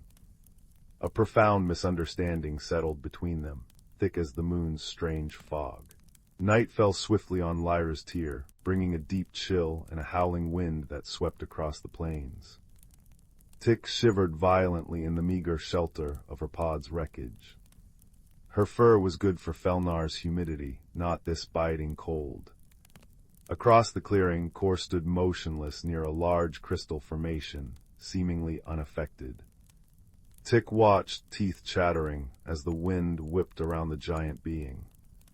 Then she noticed something. Kor's crystal plates were subtly realigning, channeling the wind into a low, resonant hum that generated warmth. The air directly around Kor shimmered slightly with heat haze. Desperation overcoming fear, Tick inched closer, drawn by the promise of warmth. Kor, sensing the small creature's approach and its intense shivering, understood its distress cold. Kor shifted slightly, angling a large, flat crystal plate towards Tick. Instantly, a wave of gentle, radiant heat washed over her. It was blissful. Tick cautiously sank down near Kor's massive foot, the warmth seeping into her bones. She looked up at the pulsing blue crystals. The light seemed softer now. She tentatively reached out a paw, not to touch, but to feel the heat radiating from the crystal surface. Kor remained perfectly still, observing. The next day brought a shared challenge. A violent ionic storm, common on Lyra's tier, rolled in with terrifying speed. Jagged forks of purple lightning split the sky, and the howling wind turned ferocious, threatening to sweep Tick away. Rain, cold and stinging, lashed down. Tick huddled against Kor's warm leg, terrified. Kor, however, perceived the storm differently. The intense electromagnetic bursts were painfully loud, a cacophony of screeching frequencies that vibrated Kor's very core, threatening to shatter delicate internal structures. The wind's roar was physically jarring. Kor needed shelter from the sound. Tick needed shelter from the elements. Kor scanned the terrain with senses attuned to mineral densities and spotted a cave entrance partially hidden behind a curtain of glowing vines, nestled within a large crystal mountain. Kor pointed a long limb towards it, emitting a series of low, pulsed rumbles that Tick felt as vibrations in the ground. This time, Tick didn't interpret it as a threat, but as communication. She saw the cave. Shelter. Go. Tick squeaked, pointing frantically at the cave as a particularly fierce gust nearly lifted her off her feet. Cor understood the gesture. Moving with surprising swiftness despite the buffeting wind, Cor scooped Tick up gently in one large, clawed hand, shielding her from the worst of the rain and wind with the other. Tick gasped but didn't struggle, feeling the secure enclosure. Cor lumbered towards the cave, the chaotic storm frequencies causing visible distress, small cracks appearing on some of Cor's outer plates. Tick felt the vibrations of pain through Cor's hand. Inside the cave, it was blessedly quiet and dry. Bioluminescent moss coated the walls, casting a soft green glow. Cor carefully set Tick down, then retreated deeper into the cave, pressing large crystal hands against the walls. A deep, resonant hum filled the space as Cor tried to ground the painful frequencies, small fractures spreading further on Cor's limbs. Tick watched, understanding dawning. Cor wasn't immune, Cor was hurting. Tick remembered her sample case. Among the space moss was a rare Felnarian plant, the whisper root. When chewed, it emitted a powerful, localized field of harmonic dampening, used to calm agitated flora. Tick hurriedly dug it out, a gnarly brown tuber. She broke off a piece and cautiously approached Cor, who was shuddering with the residual vibrations. She held up the root, making chewing motions with her mouth. Cor's blue crystals pulsed slowly, observing. Tick took a small bite herself, then offered the larger piece. Trusting the small creature who shared warmth, Cor took the root. As Cor's crystalline mandibles ground the fibrous material, a wave of profound silence washed over the cave. The painful resonance of the storm faded to a distant murmur. Cor straightened, the cracks on the plates stopping their spread. The blue crystals pulsed with a warm, steady light relief, gratitude. Cor looked down at Tick and emitted a soft, harmonious chime, like glass bells underwater. It was the first sound Cor had made that wasn't a rumble or a vibration felt through the ground. It was beautiful. In the quiet sanctuary of the cave, warmed by Cor's presence and the soft moss light, the barriers dissolved. Tick, emboldened, pointed to herself. "Tick," she said clearly. She then pointed at her furry arm, then at the cave wall, mimicking digging. Felnar plants. Cor watched intently. Then Cor pointed a claw tip at Tick. A soft, complex harmonic resonated, like two notes played simultaneously. Tick. Cor then touched a large crystal plate on its chest, producing a deeper, richer chord core. Cor gestured towards the ground, then upwards, mimicking flight, followed by a low, grinding sound. Xylos. Minerals. They spent hours like this, sheltered from the storm. Tick showed Cor samples of Felnarian moss, explaining through gestures and simple sounds how it stored starlight. Cor showed Tick how to tap certain crystals to make them glow brighter or resonate with different pitches, demonstrating the musical geology of Xylos. Tick learned that Cor's glare was often just focused observation, and the rumbles were attempts at communication or expressions of emotion Cor couldn't vocalize like Tick. Cor learned that Tick's quick movements weren't aggression, but curiosity or anxiety, and her chittering could mean many things depending on the pitch. They laughed, Tick with a series of high-pitched giggles, Cor with a cascade of shimmering chimes that vibrated pleasantly in Tick's chest. When the storm finally passed, revealing Lyra's tear bathed in serene moonlight, they emerged together. They worked as a team to gather materials. Tick, with her small size and dexterity, collected edible glowing berries from high vines and soft, insulating moss for bedding. Cor, with immense strength and mineral senses, broke off specific resonant crystals to repair critical components on Tick's escape pod beacon, and located rare minerals needed for Cor's own craft's power core. One afternoon, while searching for a specific conductive ore, Cor's massive foot dislodged a rock slide near a precarious cliff edge where Tick was foraging. Tick shrieked as the ground gave way. Without hesitation, Core lunged, a long limb snapping out faster than thought. The powerful claws closed gently but firmly around Tick, lifting her to safety just as the rocks tumbled into the abyss. Tick clung to Core's claw, her heart hammering, not with fear of Core, but with gratitude. Core set her down carefully, the blue crystals pulsing rapidly with concern. Tick patted the cool crystal surface reassuringly. Safe, Core safe, Tick. Later, when a territorial, six-legged reptilian creature, attracted by the glow of Core's crystals, lunged from the undergrowth, Tick didn't freeze. She remembered Core's sensitivity to sound. She let out a piercing, sustained shriek, a sound specifically designed on Felnar to startle predators. The frequency was agonizingly high for the reptile, which screeched and retreated. Core, protected by the dampening effect still lingering from the whisper root, watched in astonishment as the tiny creature defended the giant. Core chimed a melody of profound thanks. The day came when both their crafts were repaired enough to send signals. A Felnarian recovery ship and a Xylosian mineral barge responded, homing in on their beacons. As the ships descended through the lavender sky, casting long shadows on the shimmering grass, Tick and Core stood side by side near the cave entrance. Tick felt a pang of sadness sharper than the moon's chill. She looked up at Core, her large eyes glistening. She reached into her sample pouch and pulled out her last, perfectly preserved whisper root, the one that had eased Core's pain. She held it up. Core understood. The giant crystalline being knelt, bringing its cluster of blue crystals level with Tick.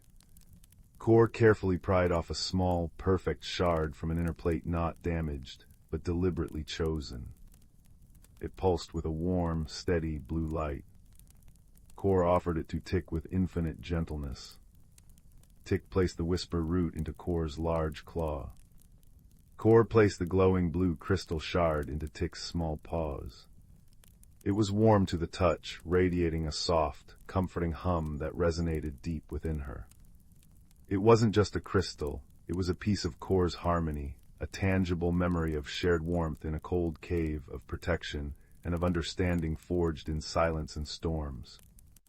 The recovery teams found them like that, the small, furry botanist from the green world, holding a pulsing blue crystal, and the towering crystalline geologist from the molten core, cradling a gnarled brown root. They exchanged no words their rescuers could understand, only a look that spoke volumes. Tick's eyes soft with affection, Core's crystal light pulsing with a gentle, steady warmth. As Tick's pod lifted off, she pressed the blue crystal shard against the viewport. Far below, Core stood, a dark silhouette against the glowing landscape, holding the whisper root. Core raised a limb in farewell, a single, pure harmonic note rising through the air, reaching Tick even through the pod's hull, a sound of friendship, clear and true. Tick settled back in her seat, the crystal's soft hum a constant, soothing presence against her chest. It was a reminder that across the vast, silent gulf of space, under different suns and moons, friendship could bloom in the most unexpected soil. It wasn't about understanding every word, but about listening with the heart, sharing warmth in the cold, and offering shelter from the storm. The universe felt less lonely, filled not just with stars, but with the quiet, resonant echo of an unlikely, precious bond. And as the stars blurred past, Tick knew the true treasure she brought back wasn't moss or samples, but the warm, humming memory of Core, a friend written not in words, but in light and harmony, forever held close. Deep within the whispering woods, where ancient oaks stretched gnarled fingers toward a sky veined with starlight, lived a world unseen by human eyes. Here the mossy earth breathed secrets, and the boundary between earth and enchantment shimmered like heat haze. Young Pip, a hedgehog whose quills still held the softness of youth, burrowed beneath the frost-kissed roots of Grandmother Willow. Her trunk, wide as a cottage, pulsed with the slow heartbeat of the forest. "Listen, little thorn," murmured Fern, an elderly badger whose silver-streaked fur mirrored moonlit snow. Her claws traced patterns in the loam, a map of seasons. When winter overstays its welcome, the heartstone slumbers too deeply. She pointed toward the glimmering glade, where the first crocuses should have pierced the snow weeks ago. Instead, an unnatural chill clung, silencing brooks and frosting spiderwebs into crystal lace. The seasonal dance was faltering. Pip shivered not from cold, but from the forest's unease. He felt it in his paws, the stifled hum of roots craving thaw, the drowsy frustration of squirrels whose nut caches dwindled. But why, Fern, the frostfire moths always wake the heartstone? Each winter's end, these iridescent insects emerged, their wings shedding ember-bright dust to melt the glacial seal guarding the forest's magical core. This year their cocoons remained frozen in ice-locked birches. Fern's nose twitched, catching the metallic tang of lingering frost.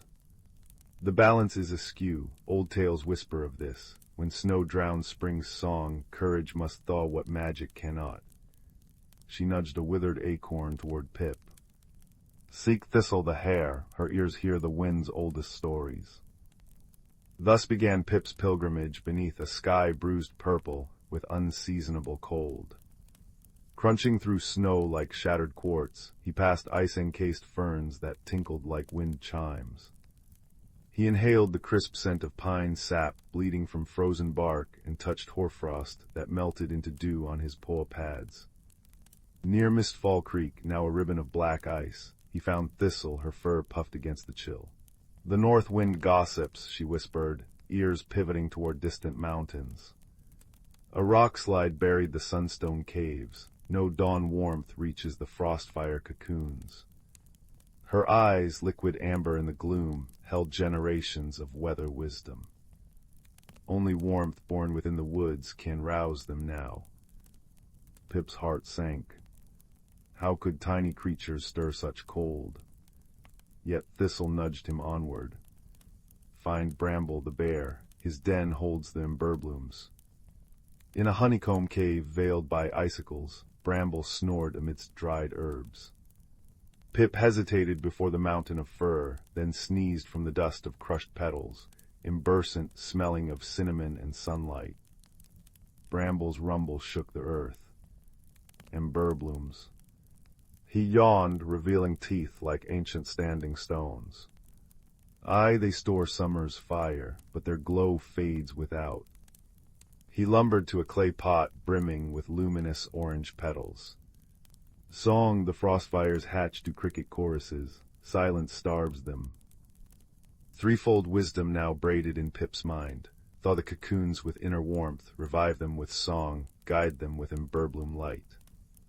But who could sing in this frozen hush? Pip remembered the fireflies, minstrels of the midsummer nights, dormant in their root-cellar haven. Digging through snowdrifts with Bramble's help, Pip reached the firefly grotto.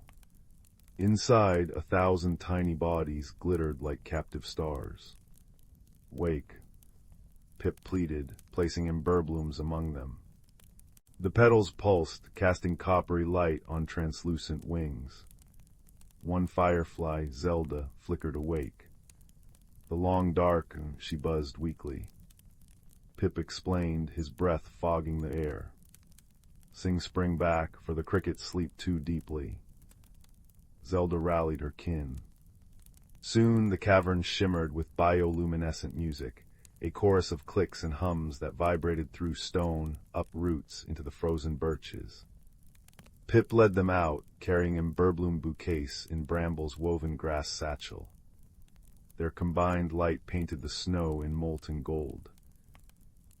At the cocoon grove, Pip pressed his small body against the ice-clad trunks. He thought of fern stories, sun-dappled ferns, the kiss of rain on petals. Warmth bloomed in his chest, radiating through his quills. Ice wept. Cocoons split like ripe fruit. Frostfire moths struggled free, wings crumpled and damp. Zelda's choir swelled. The moths trembled, antennae lifting to the sound. Pip scattered emberbloom dust over them. It fused with their wings, igniting veins of liquid topaz. With a collective sigh, they took flight, a constellation ascending toward the Heartstone glade. Pip followed their comet trails. In the glade, the Heartstone, a monolith of mossy quartz, lay entombed in glacial blue ice. The moths circled it, shedding glowing dust that hissed where it touched frost. Pip joined them, pressing his paws to the ice, pouring every memory of warm earth and wildflower perfume into the stone. Cracks spiderwebbed. Light erupted, not blinding, but a gentle effulgence like dawn breaking underwater. Ice melted into rivulets that sang as they flowed. Snowdrifts sighed into moss. Crocuses erupted like violet applause. Fern arrived with thistle and bramble, their eyes reflecting the rekindled Heartstone. "Well done, little thorn," Fern rumbled, nuzzling Pip's head. "You wove many threads into one tapestry." As spring unfurled, crickets chirping, brooks babbling, leaves unfurling like shy green hands, the creatures gathered beneath Grandmother Willow. Pip nestled against Fern's flank, watching fireflies paint the dusk. "Balance isn't stillness," Fern murmured to all, "but the courage to mend what's broken. Remember, the forest's song needs every voice, the moth's glow, the firefly's tune, the hedgehog's warmth, even an old badger's tales." Stars blossomed overhead, their light filtered through newborn leaves. Pip closed his eyes, lulled by the symphony of peepers and rustling ferns. The Heartstone pulsed softly, its rhythm syncing with his breaths, a promise that in the whispering woods, harmony would always find its way home, season after season, as long as kindness kept watch beneath the ancient trees. And in that certainty, deeper than roots, sweeter than wild honey, every creature drifted into dreams woven with the quiet magic of renewal. In a quaint village nestled between the lush, rolling hills and a gentle stream that sang softly as it wound its way through the countryside, there lived a young woman named Linnea. Her home was a modest cottage, its roof adorned with moss and ivy, and its windows framed by cheerful boxes bursting with lavender and daisies. Linnea was known for her kind heart and gentle spirit, yet she was often troubled by the winds of change that seemed to blow ever stronger in her life. Each morning she would awaken to the sweet melody of birdsong, the air alive with the scent of dew-kissed grass and blooming wildflowers. But beneath this serene surface, Linnea felt an unease growing within her, like a vine creeping through her soul. She feared the unknown changes that loomed in the distance, much like the approaching autumn wind that rustled through the trees, turning their leaves to gold. Her life had been simple and predictable, revolving around the village and its gentle rhythms. She tended her garden, baked bread, and often helped her neighbors with their daily tasks. However, as the seasons turned, she felt a stirring within her, a yearning for something beyond what she knew, yet she was hesitant to embrace it, fearing what it might bring. One crisp, clear morning, as Linnea wandered through the village square, she noticed an unfamiliar figure setting up a colorful stall draped with vibrant silks and shimmering trinkets. This was Marisol, a traveling enchantress known for her wisdom and the magical wonders she carried in her caravan. Intrigued yet apprehensive, Linnea approached, her curiosity piqued by the mystical aura that surrounded Marisol. Marisol welcomed her with a warm smile, her eyes twinkling like stars. "Ah, dear Linnea," she said, her voice like a gentle breeze, "I see in you a heart that longs for growth and transformation, yet fears the journey it may require." Linnea nodded, her voice barely a whisper. "I feel something inside me changing, but I don't know what to do. How can I embrace what I don't understand?" With a knowing look, Marisol reached beneath her counter and retrieved a small, intricately carved box. "This," she said, presenting it to Linnea, "is a seed of transformation. Plant it under the full moon, and it will guide you on your path to discovery." Clutching the box to her chest, Linnea thanked Marisol and returned home, her heart alight with a mix of hope and uncertainty. That evening, as the silver moon hung like a lantern in the sky, she ventured into her garden, the cool earth soft beneath her feet. With a deep breath, she planted the seed, feeling a strange warmth spread through her fingers as she covered it with soil. In the days that followed, Linnea tended the spot with care, watering it with love and anticipation. Slowly, a delicate sprout emerged, its leaves unfurling like tiny green hands reaching for the sky. As it grew, Linnea found herself drawn into a world of wonder, for the plant was unlike any she had ever seen, its petals shimmering with colors that danced in the sunlight. With each passing day, Linnea noticed changes within herself, mirroring the plant's growth. She became more attuned to the whispers of the wind, the rustle of leaves, and the songs of the birds. Her heart, once heavy with doubt, began to lighten, filled with a newfound sense of purpose and connection to the world around her. The villagers, too, noticed the change in Linnea. Her eyes sparkled with a vitality that seemed to brighten even the cloudiest days. Encouraged by her transformation, they sought her advice, drawn to her warmth and wisdom. Linnea, in turn, found joy in sharing her journey, realizing that by helping others, she was also nurturing her own spirit. One afternoon, as she sat beneath the shade of an ancient oak, her friend Tomas joined her. Tomas was a gentle soul with a love for stories and a knack for seeing the world in hues of wonder. "Linnea," he said, his voice soft and thoughtful, "the changes in you are like the seasons, inevitable and beautiful. You've learned to dance with them, and that is the true magic." Linnea smiled, her heart swelling with gratitude. "The seed Marisol gave me was just the beginning," she replied. "It taught me that change is not something to fear, but to embrace. Every leaf that falls, every blossom that blooms, carries a lesson if we're willing to listen." As the seasons continued to turn, Linnea's garden flourished, a testament to her journey of growth and self-discovery. She had learned that change, like the gentle flow of the stream, could lead to new and wondrous places. Her fears had dissolved like morning mist, replaced by a deep-seated belief in the beauty of life's ever-unfolding path.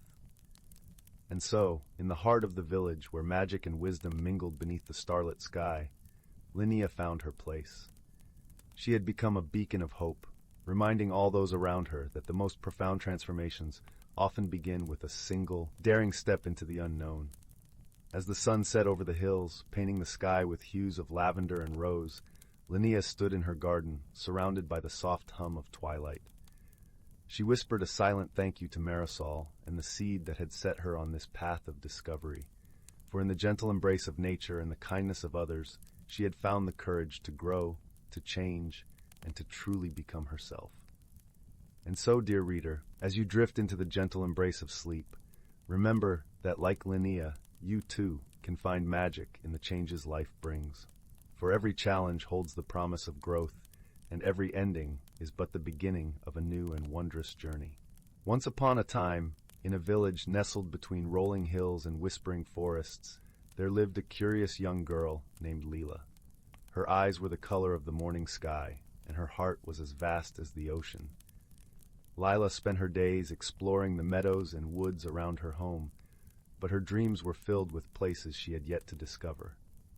One crisp autumn morning, as the leaves danced in the gentle breeze, Lila stumbled upon an ancient map tucked inside an old book in her grandmother's attic. The map was unlike any she had seen, with swirling lines and shimmering ink that seemed to change color in the light. At its center was a place called the Enchanted Hollow, a realm rumored to be filled with wonder and magic. With a spark of excitement in her heart, Lila decided she would find this mysterious place. She packed a small satchel with her favorite blanket, a loaf of bread, and a flask of warm tea. As she stepped outside, the morning sun painted the sky in hues of pink and gold, and she could feel the promise of adventure in the crisp air. Lila followed the map's winding path through towering trees and across babbling brooks. The forest was alive with the rustling of leaves and the songs of birds, creating a symphony that carried her forward. As she ventured deeper, she encountered a peculiar creature, a fox with fur as white as snow and eyes that gleamed like emeralds. The fox greeted her with a nod and, sensing her quest, offered to guide her through the forest. Together, they traversed paths cloaked in mist and fields carpeted with wildflowers, their colors vivid against the earth. The fox led Lila to a clearing where the air was sweet with the scent of honey, and a gentle stream sparkled under the sun's golden rays. Here, the fox pointed to a small, hidden trail that seemed to disappear into the earth itself. With a grateful heart, Lila thanked her new friend and ventured down the trail. The path led into a tunnel of vines and twinkling lights, and as she walked, the air shimmered with a gentle hum, like the whisper of a lullaby. The tunnel opened into the Enchanted Hollow, a place that seemed to exist just between a dream and reality. The hollow was a world of wonders. Trees with trunks of silver leaves stretched up to the sky, their branches swaying gently in the breeze. Flowers with petals of iridescent colors glowed softly, and the ground was covered in moss that felt like the plushest carpet beneath Lila's feet. Streams of crystal-clear water wound through the landscape, their gentle babble a soothing melody. As she explored, Lila met creatures she had only ever dreamed of. There were butterflies with wings like stained glass windows, glowing softly in the dim light. She watched as a family of gentle deer with antlers adorned in soft ferns grazed nearby, their presence serene and calming. But the most wondrous creature she encountered was a small, luminescent being called a starling. It hovered in the air, its wings twinkling like the night sky, and spoke in a voice as soft as a summer breeze. The starling told Lila of the heart of the hollow, a place where wishes were whispered and dreams were born. With the starling as her guide, Lila traveled to the heart of the Enchanted Hollow. There she found a pool of water so clear and still that it reflected the world above like a perfect mirror. The starling encouraged her to look into the pool and whisper her heart's deepest wish. Lila closed her eyes, and with a heart full of gratitude and wonder, whispered her wish for courage and the strength to explore the unknown. As her words floated into the air, the pool shimmered, and a warmth spread through her, filling her with a sense of peace and confidence. With her journey nearly complete, Lila realized it was time to return home. She bid farewell to her new friends, each one leaving her with a token of their world, a silver leaf, a tiny fern, and a single glowing petal. As she retraced her steps through the forest, the fox rejoined her, leading her back to the edge of her village. Under the light of the setting sun, Lila returned home, her heart brimming with stories and newfound courage. She tucked the tokens from the hollow into her satchel, reminders of her journey and the friends she had made. As she drifted off to sleep that night, the wind carried the scent of the forest through her window, and the stars outside twinkled with a familiar glow. Lila knew that whenever she needed courage, she only had to close her eyes and remember her journey to the Enchanted Hollow, where magic and dreams lived in harmony. And so, with a heart full of wonder and the whisper of the hollow in her dreams, Lila slept peacefully, ready for whatever adventures awaited her in the days to come. Deep within the Whisperwood, where ancient oaks wore cloaks of velvet moss and sunlight dripped like liquid gold through the canopy, lived creatures whose lives were woven into the very fabric of the forest. The air hummed with a quiet magic, a gentle thrum felt in the roots beneath your paws and the rustle of leaves overhead. Here the boundary between the seen and unseen was as thin as a spider's silk on a dewy morning. Among them was a young fox kit named Fern. Her fur was the color of autumn bracken, tipped with russet, and her eyes held the bright curiosity of spring's first buds. Fern often felt a restlessness, a pull towards the deeper, shadowed glades where the oldest trees stood sentinel.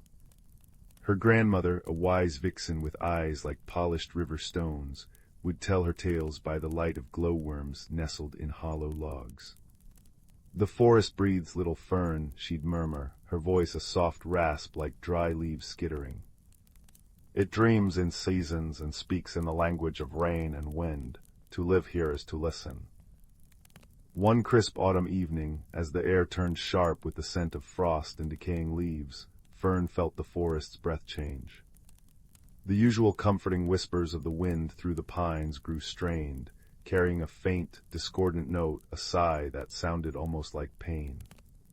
High in the canopy, the squirrels chattered nervously, their acorn gathering unusually frantic. Even the patient badger, Bramble, who lived beneath the roots of the great sentinel oak, poked his gray-muzzled head out, sniffing the air with deep concern. "The harmony stone," Bramble rumbled, his voice thick with sleep and worry. "Deep in the heart glade its light flickers. I felt it in my bones, a chill that doesn't belong." The harmony stone was a legend whispered through generations. Not a stone one could hold, but a place a natural formation of quartz and moss deep within the oldest part of Whisperwood. It pulsed with the forest's life force, its gentle light waxing and waning with the seasons, ensuring balance. Its dimming meant the delicate weave of the forest's magic was fraying. Fern felt a surge of determination, cool and bright like a mountain stream. "I must go," she said, her voice small but steady. "Grandmother said to listen. The forest needs us." Her journey wasn't undertaken alone. A young owl named Pip, whose feathers were the soft gray of twilight mist, glided silently down to land beside her. "The wind carries troubled songs," Pip hooted softly. "I will see the paths from above." A slow, steady tortoise named Moss, whose shell was patterned like ancient lichen, emerged from the ferns. "The earth trembles faintly," Moss murmured in his deep, unhurried voice. "I know the safe trails. I will guide your paws." Their path led them deeper than Fern had ever ventured. The air grew thick with the perfume of damp earth and decaying wood, sweet and heavy. Moonlight, filtering through breaks in the canopy, painted silver pathways on the forest floor. They navigated by the soft glow of foxfire fungus clinging to rotting logs and the gentle pulse of luminous moss carpeting stones. Fern felt the forest's ancient magic thrumming beneath her paws, a low, resonant vibration that spoke of deep roots and slow time. They encountered the hidden lives. Shimmering moths, their wings dusted with starlight, guided them around treacherous sinkholes masked by ferns. Tiny, iridescent beetles, guardians of the dew, showed them where the clearest spring water bubbled from mossy rocks. A family of stoats, usually shy, watched with bright, intelligent eyes from the shadows, their sleek bodies tense with shared concern. The forest was alive not just with creatures, but with a collective consciousness, a shared breath. As they neared the Heart Glade, the magical phenomena grew more pronounced. They passed through a grove where the leaves shimmered with captured moonlight, raining soft silver dust whenever a breeze stirred. Further on, they crossed a stream whose water flowed upwards in a gentle spiral, defying gravity before cascading back down in a shower of liquid diamonds. Pip reported seeing a glade where autumn leaves swirled in complex, beautiful patterns, guided by unseen currents of air, painting ephemeral pictures against the night sky. These were the forest's expressions, its joys and sorrows made visible. Finally, they reached the Heart Glade. It was a small clearing dominated by a massive, ancient oak, its trunk wider than 3 badgers. Nestled within a cradle of its enormous roots was the Harmony Stone. It wasn't a single rock, but a cluster of milky quartz veins erupting from the earth, covered in a thick, velvety blanket of luminous green moss. Normally it pulsed with a soft, steady light, like a captured moonbeam. Now its glow was sickly, flickering erratically, and a deep crack had appeared in the largest quartz vein. From the crack seeped not darkness, but a chilling, unnatural gray mist that seemed to leach the warmth and color from the surrounding air. The vibrant moss around it was wilting, turning brittle and brown. Fern's heart clenched. The discordant sigh she'd felt earlier was a palpable ache here. The glade felt heavy, suffocating. Bramble had spoken of the stone, but Moss, whose memory stretched back decades, shared deeper lore. "The stone draws its strength from connection," he murmured, his voice heavy. "Roots speak to roots, mycelium whispers beneath the soil, the rain shares its secrets. This crack, it severs the whispers, the forest forgets how to sing together." Pip fluttered down. The gray mist gathers strongest where the oldest roots of the sentinel oak touch the stone. It spreads like frost. Fern remembered her grandmother's words. Wisdom is often held in the quietest voices and the simplest acts. Balance is restored not by force, but by mending the connections. She looked at the flickering stone, the dying moss, the chilling mist. Mending the connection. How? She padded closer, ignoring the unnatural cold emanating from the crack. She pressed her small nose against the wilting moss near the stone. It felt brittle, lifeless. Despair threatened to rise, but then she felt a faint vibration beneath her paws. Not the stone's discord, but something else. A thread of warmth, incredibly faint, pulsing from the ancient oak itself. She looked up its mighty trunk, towards the canopy lost in darkness. "Pip," she whispered, "can you find the highest leaf, the one touched by the first star?" Pip tilted his head, then launched himself silently upwards, disappearing into the inky blackness. Minutes stretched, filled only by the stone's erratic flicker and the chilling hiss of the gray mist. Then a soft rustle, and Pip landed gently, holding a single, perfect oak leaf in his beak. It was drenched in starlight, shimmering with captured constellations. Fern took the leaf carefully. She remembered Moss speaking of mycelium, the vast fungal network connecting trees. "Moss," she said, "can you find where the strongest roots of the oak touch the earth, away from the mist?" Moss, with his deep connection to the soil, slowly ambled to a spot several paces from the stone, where thick roots nodded above the ground. "Here," he rumbled. "The Heartwood speaks clearly here." Fern carried the starlit leaf to the spot Moss indicated. She laid it gently upon the root, where the bark was warm and alive. Then she pressed her small paw against it. "Listen," she breathed, not just to her companions, but to the forest itself. "Remember the sky, remember the stars, remember the rain." She closed her eyes, pouring all her focus, all her love for the Whisperwood into that touch. She felt Pip land softly beside the leaf, adding his silent watchfulness. She felt Moss settle his heavy shell against the root, lending his deep, earthy stability. She felt the collective hope of the watching moths, beetles, and stoats from the shadows. And the forest listened. From the starlit leaf a thread of pure, cool light snaked down the root.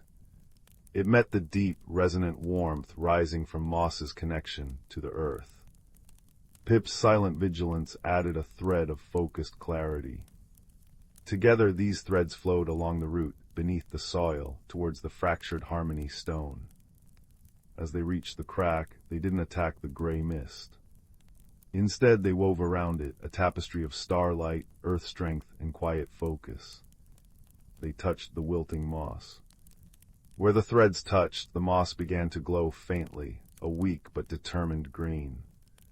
The glow spread strand by strand, moss blade by moss blade, reclaiming the ground around the stone from the gray chill. The quartz veins began to hum, a low, resonant sound that grew stronger. The erratic flickering steadied. The gray mist recoiled, thinning like frost under a rising sun. As the last tendrils dissolved, the crack in the quartz shimmered, not sealing shut, but filling with a soft, golden light, the light of connection restored. The harmony stone pulsed once, strongly, then settled into a steady, warm glow that filled the glade with a sense of profound peace. The air lost its chill, replaced by the rich, comforting scent of damp earth and healthy moss. The heart glade breathed again. The ancient oak rustled its leaves in a sigh of deep relief. High above, unseen but felt, the wind resumed its gentle, harmonious song through the pines. Exhausted but filled with a quiet joy, Fern curled up at the base of the sentinel oak, the restored warmth of the stone radiating comfort. Pip nestled into her fur, and Moss settled contentedly nearby. The shimmering moths drifted like falling stars, and the fireflies emerged, their tiny lanterns blinking in a peaceful, synchronized rhythm. The stoats slipped away, their mission complete. Fern watched the steady pulse of the harmony stone, its light reflecting in her tired eyes. She understood now. The hidden lives weren't just neighbors, they were threads in the same tapestry. The magic wasn't just in grand phenomena, but in the quiet whispers of roots, the shared strength of companions, the simple act of listening and remembering. The wisdom passed down wasn't complicated. It was the understanding that balance came from connection, from each creature playing its part, however small. The forest settled into a deep, contented silence, broken only by the chirp of a single cricket and the distant hoot of an owl Pip's father, perhaps calling the night watch. The air was sweet with the scent of pine and damp earth, cool and clean. The moon, high now, bathed the heart glade in silver, making the quartz veins gleam and the healthy moss glow like emerald velvet. Fern felt the steady, reassuring thrum of the forest's life force beneath her, a gentle lullaby woven from starlight, earth, and the quiet pulse of the mended stone. Her eyelids grew heavy, the adventures of the night softening into dreams of rustling leaves and warm, golden light. The Whisperwood held its breath in peaceful slumber, its ancient song of harmony flowing once more, deep and true, cradling all its hidden lives in the quiet magic of the night. And Fern, nestled safe within its heart, drifted into sleep, knowing she belonged to something vast, beautiful, and eternally balanced. The forest hummed its contentment, a sound felt more than heard, as deep and peaceful as the roots that cradled the sleeping earth. In the velvet hush of twilight, when the last honey-colored rays of sun cling to the horizon like shy children reluctant to bed, there exists a cobblestone path behind old Mrs. Willowby's rhododendron bushes that wasn't there yesterday. This is where we find our protagonist, a girl with a lantern of curiosity, always lit behind her eyes, standing at the edge of what sensible folk called the ordinary woods. But the stones beneath her boots shimmered like dragonfly wings, and the air carried the faintest whisper of a melody no earthly instrument could play. The girl, let's call her Mira, stepped onto the path.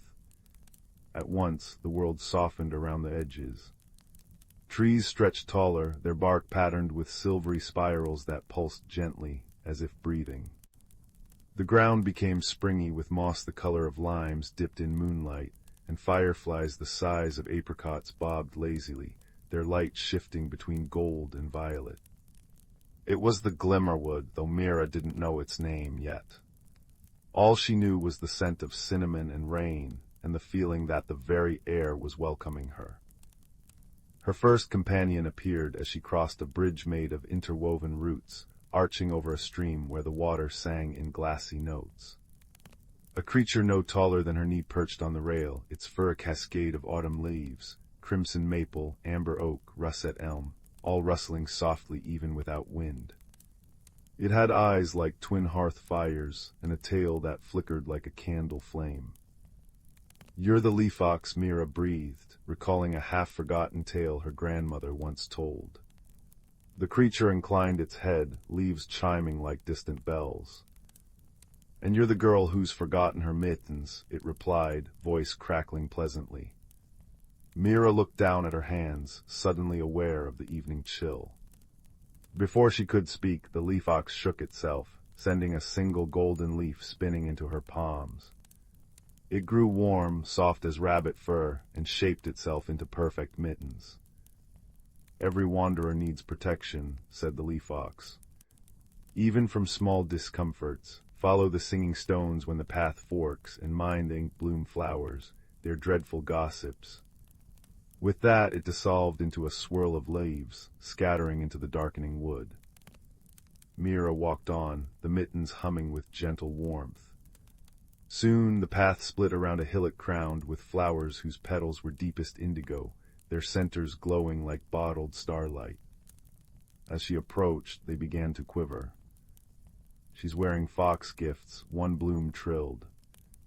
"No hat, though," sighed another. "Her ears must be chilly." "Do you think she knows about the thistlekeey?" piped a third. Mira knelt. "What's a thistlekeey?" The flowers stilled.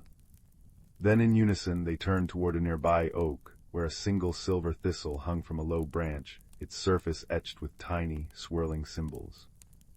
"Opens the chamber of whispers," the largest flower confided. "But it's ever so tricky to reach. The ivy argues with strangers." True enough, the oak's trunk was wrapped in thick ivy, each leaf edged in copper. As Mira reached for the thistle, the vines shifted like a nest of snakes, hissing, "No admittance, no bare ears." Remembering the flower's chatter, Mira untied her scarf, patterned with embroidered owls, and fashioned it into a makeshift hat.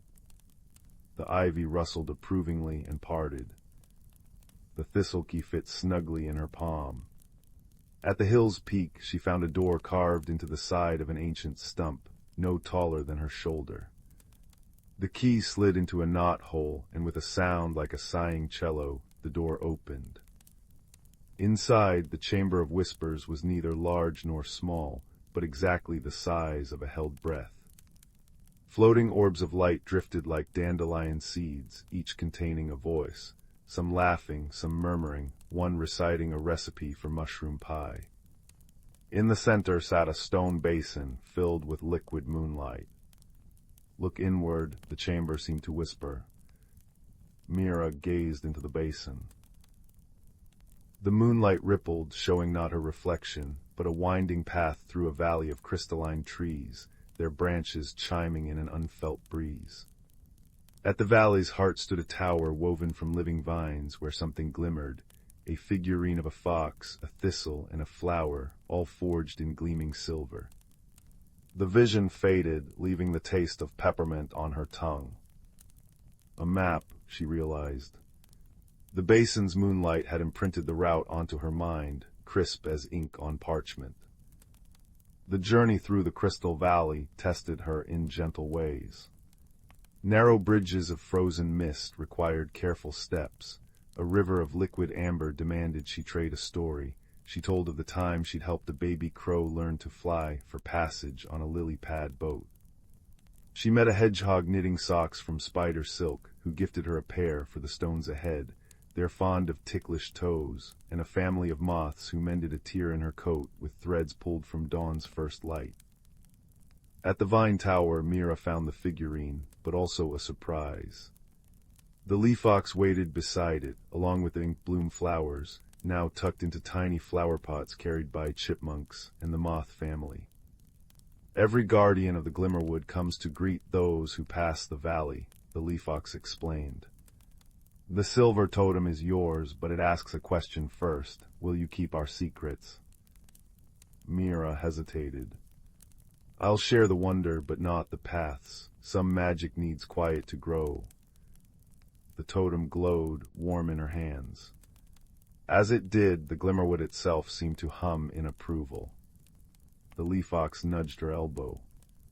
Come, dawn's approaching, time for wanderers to return. They walked back together, the creatures sharing tales of the wood, how the stars dip down to drink from the singing stream, how the northern lights are actually the ghosts of forgotten songs. At the cobblestone path's end, the leaf ox pressed a paw to Mira's chest. Carry the glimmer here, and when the world feels too heavy. It plucked a maple seed from its tail, now a perfect, tiny whirligig. Plant this where shadows gather. It'll remember the light.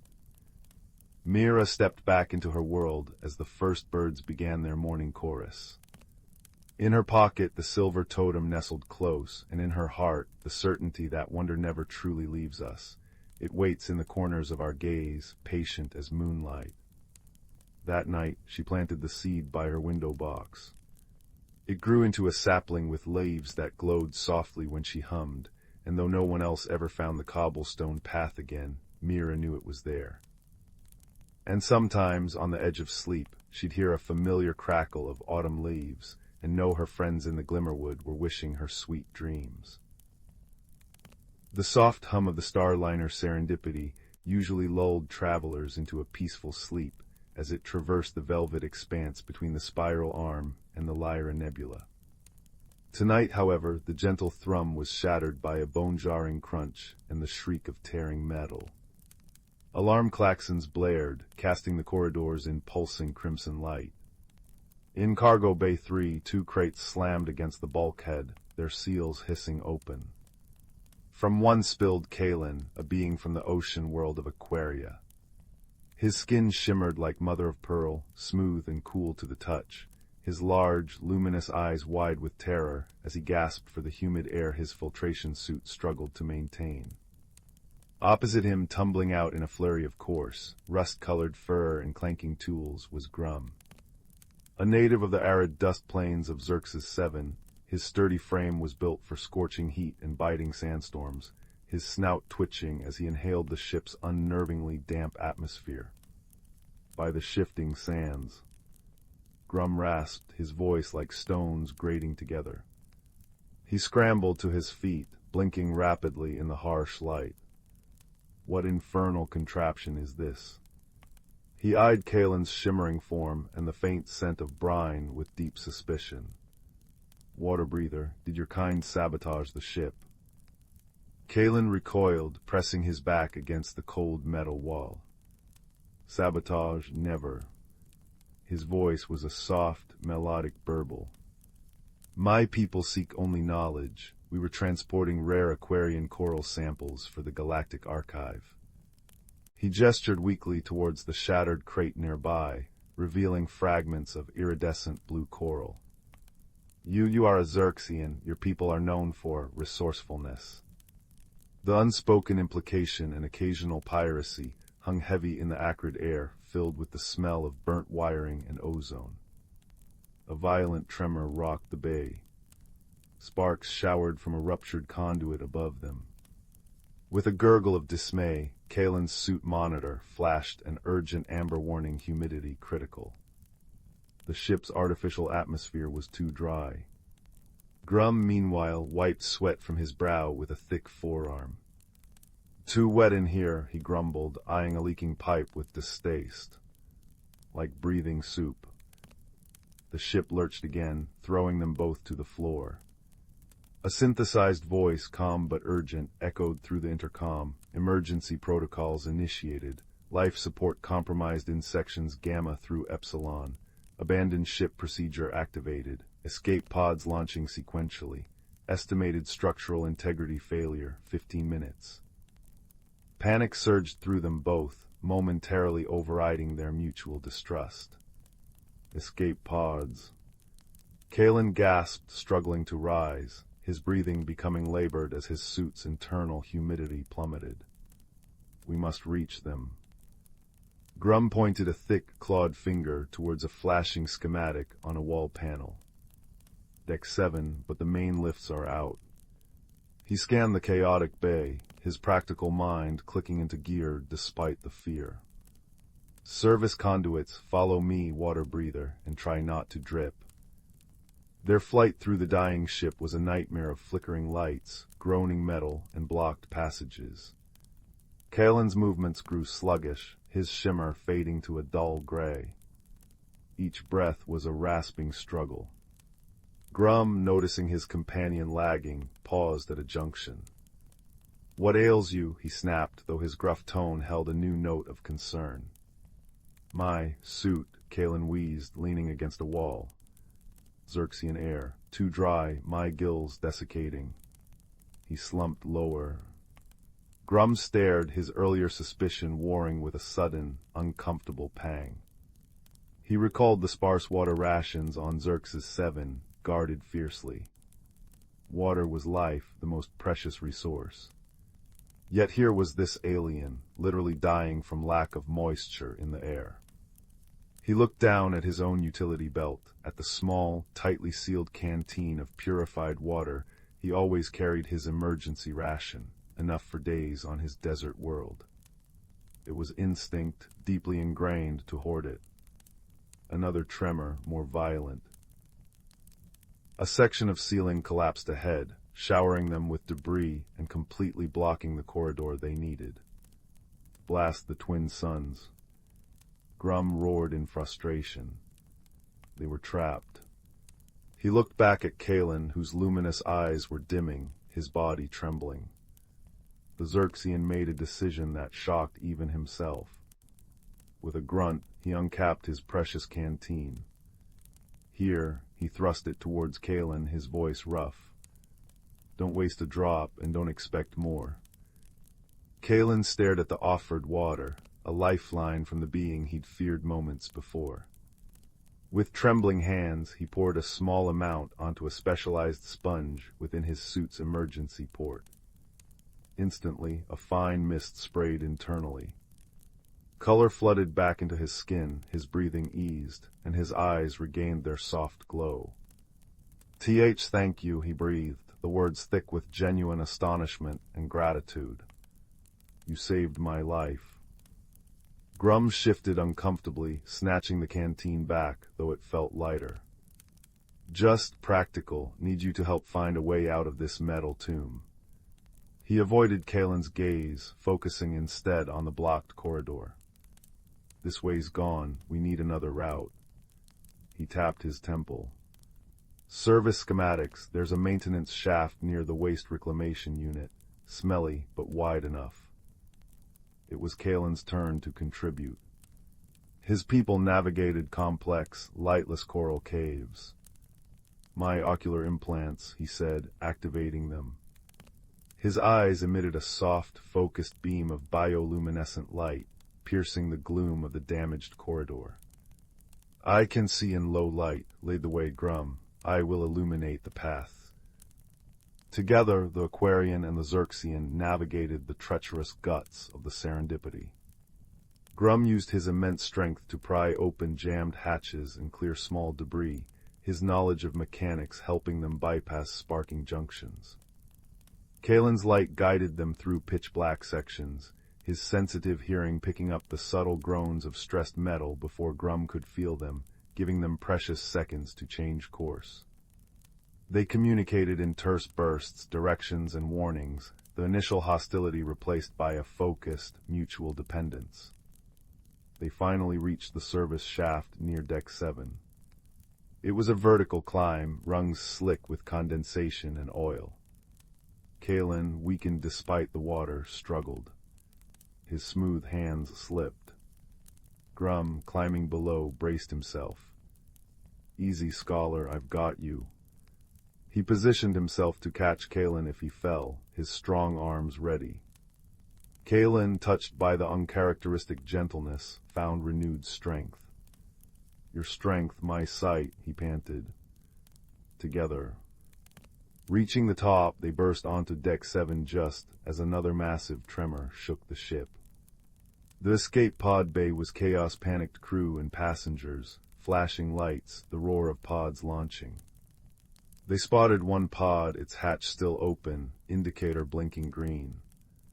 They sprinted, dodging falling panels.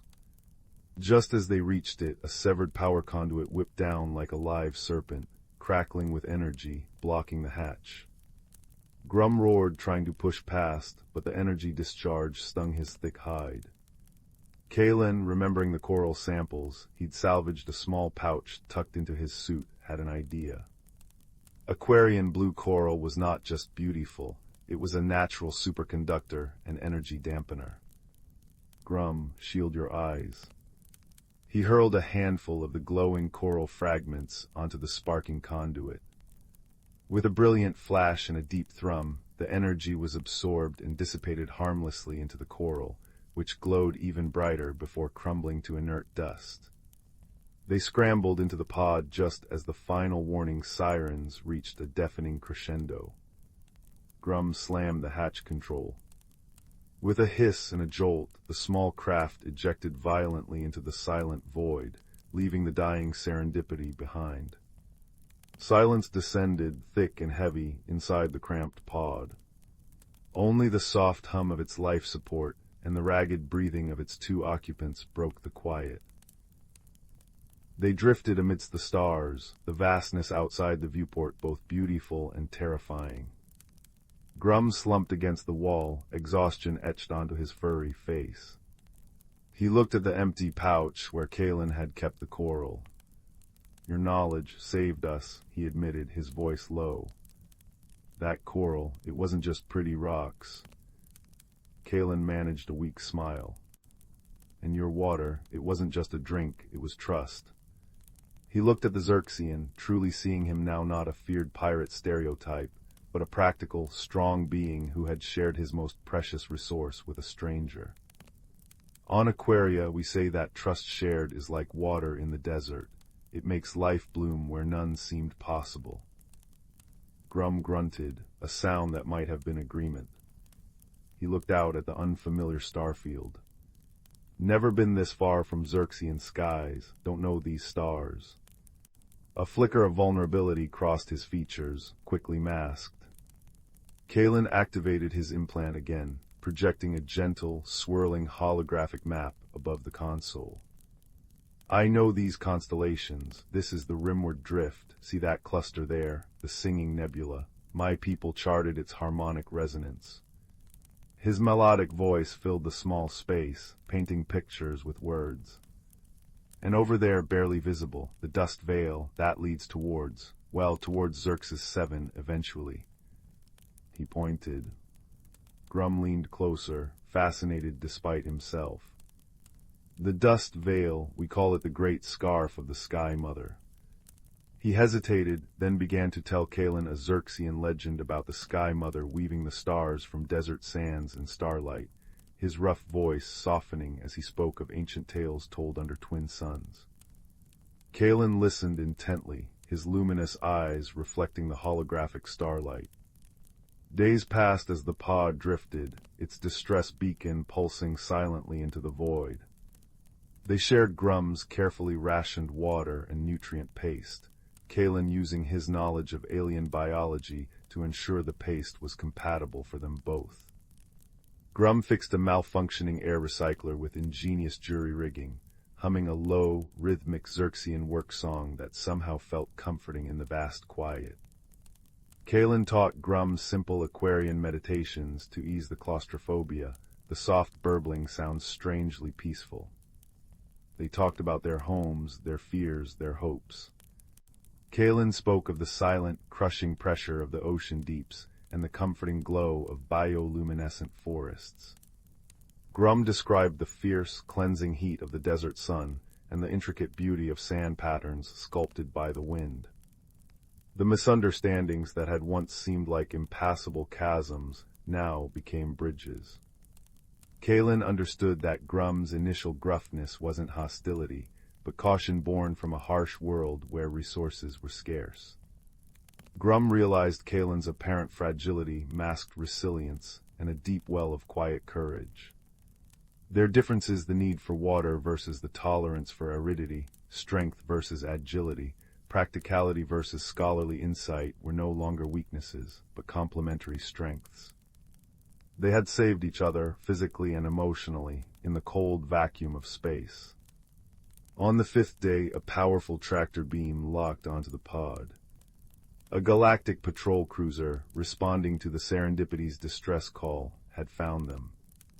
As they were welcomed aboard the clean, brightly lit cruiser, surrounded by efficient medics and officers, Kalen and Grum stood side by side. The patrol captain, a stern-faced human, looked them over. You two seem remarkably composed after such an ordeal. Different species, too. Didn't expect to find survivors together. Grum glanced at Kalen, then back at the captain. He placed a heavy, furred hand gently on Kalen's shimmering shoulder. We weren't just survivors, Captain, he rumbled, a warmth in his voice that hadn't been there before. We were crew. Kalen nodded, his luminous eyes meeting Grum's. Indeed. The smallest crew, perhaps, but one that learned that friendship isn't about coming from the same world. He looked out a viewport at the swirling colors of the nebula they were passing. It's about finding shared warmth in the coldest void, sharing water in the driest desert of loneliness.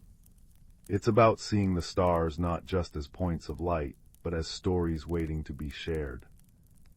As the cruiser whisked them towards safety, Grum and Kalen found a quiet observation lounge. They sat, not needing to speak much, simply watching the stars stream by. Grum pulled out his now empty canteen. Kalen produced a small, preserved fragment of the blue coral he'd saved. Without a word, Grum placed the coral fragment carefully inside the canteen. It glowed softly in the dim light. To remember, Grum stated simply. The water given, the spark absorbed. Kalen placed a cool, smooth hand over Grum's rough, furred one where it rested on the canteen. To remember, he echoed softly, that the universe feels less vast when you have a friend to share the view. Outside, the infinite tapestry of stars glittered, cold and magnificent. Inside the warm observation lounge, beside the gentle hum of the ship, two beings from worlds unimaginably different sat in comfortable silence, the shared canteen resting between them, a simple vessel now holding the immeasurable warmth of a friendship forged in darkness, a tiny, glowing beacon of understanding in the endless night. And in that quiet companionship, under the watchful gaze of a million distant suns, they found a peace deeper than any ocean trench and warmer than any desert sun, knowing that no matter where their paths led next, they would never truly be adrift again. The true meaning of home, they had discovered, wasn't a planet or a star system. It was the quiet understanding resonating between two hearts that had learned to speak the same language of kindness.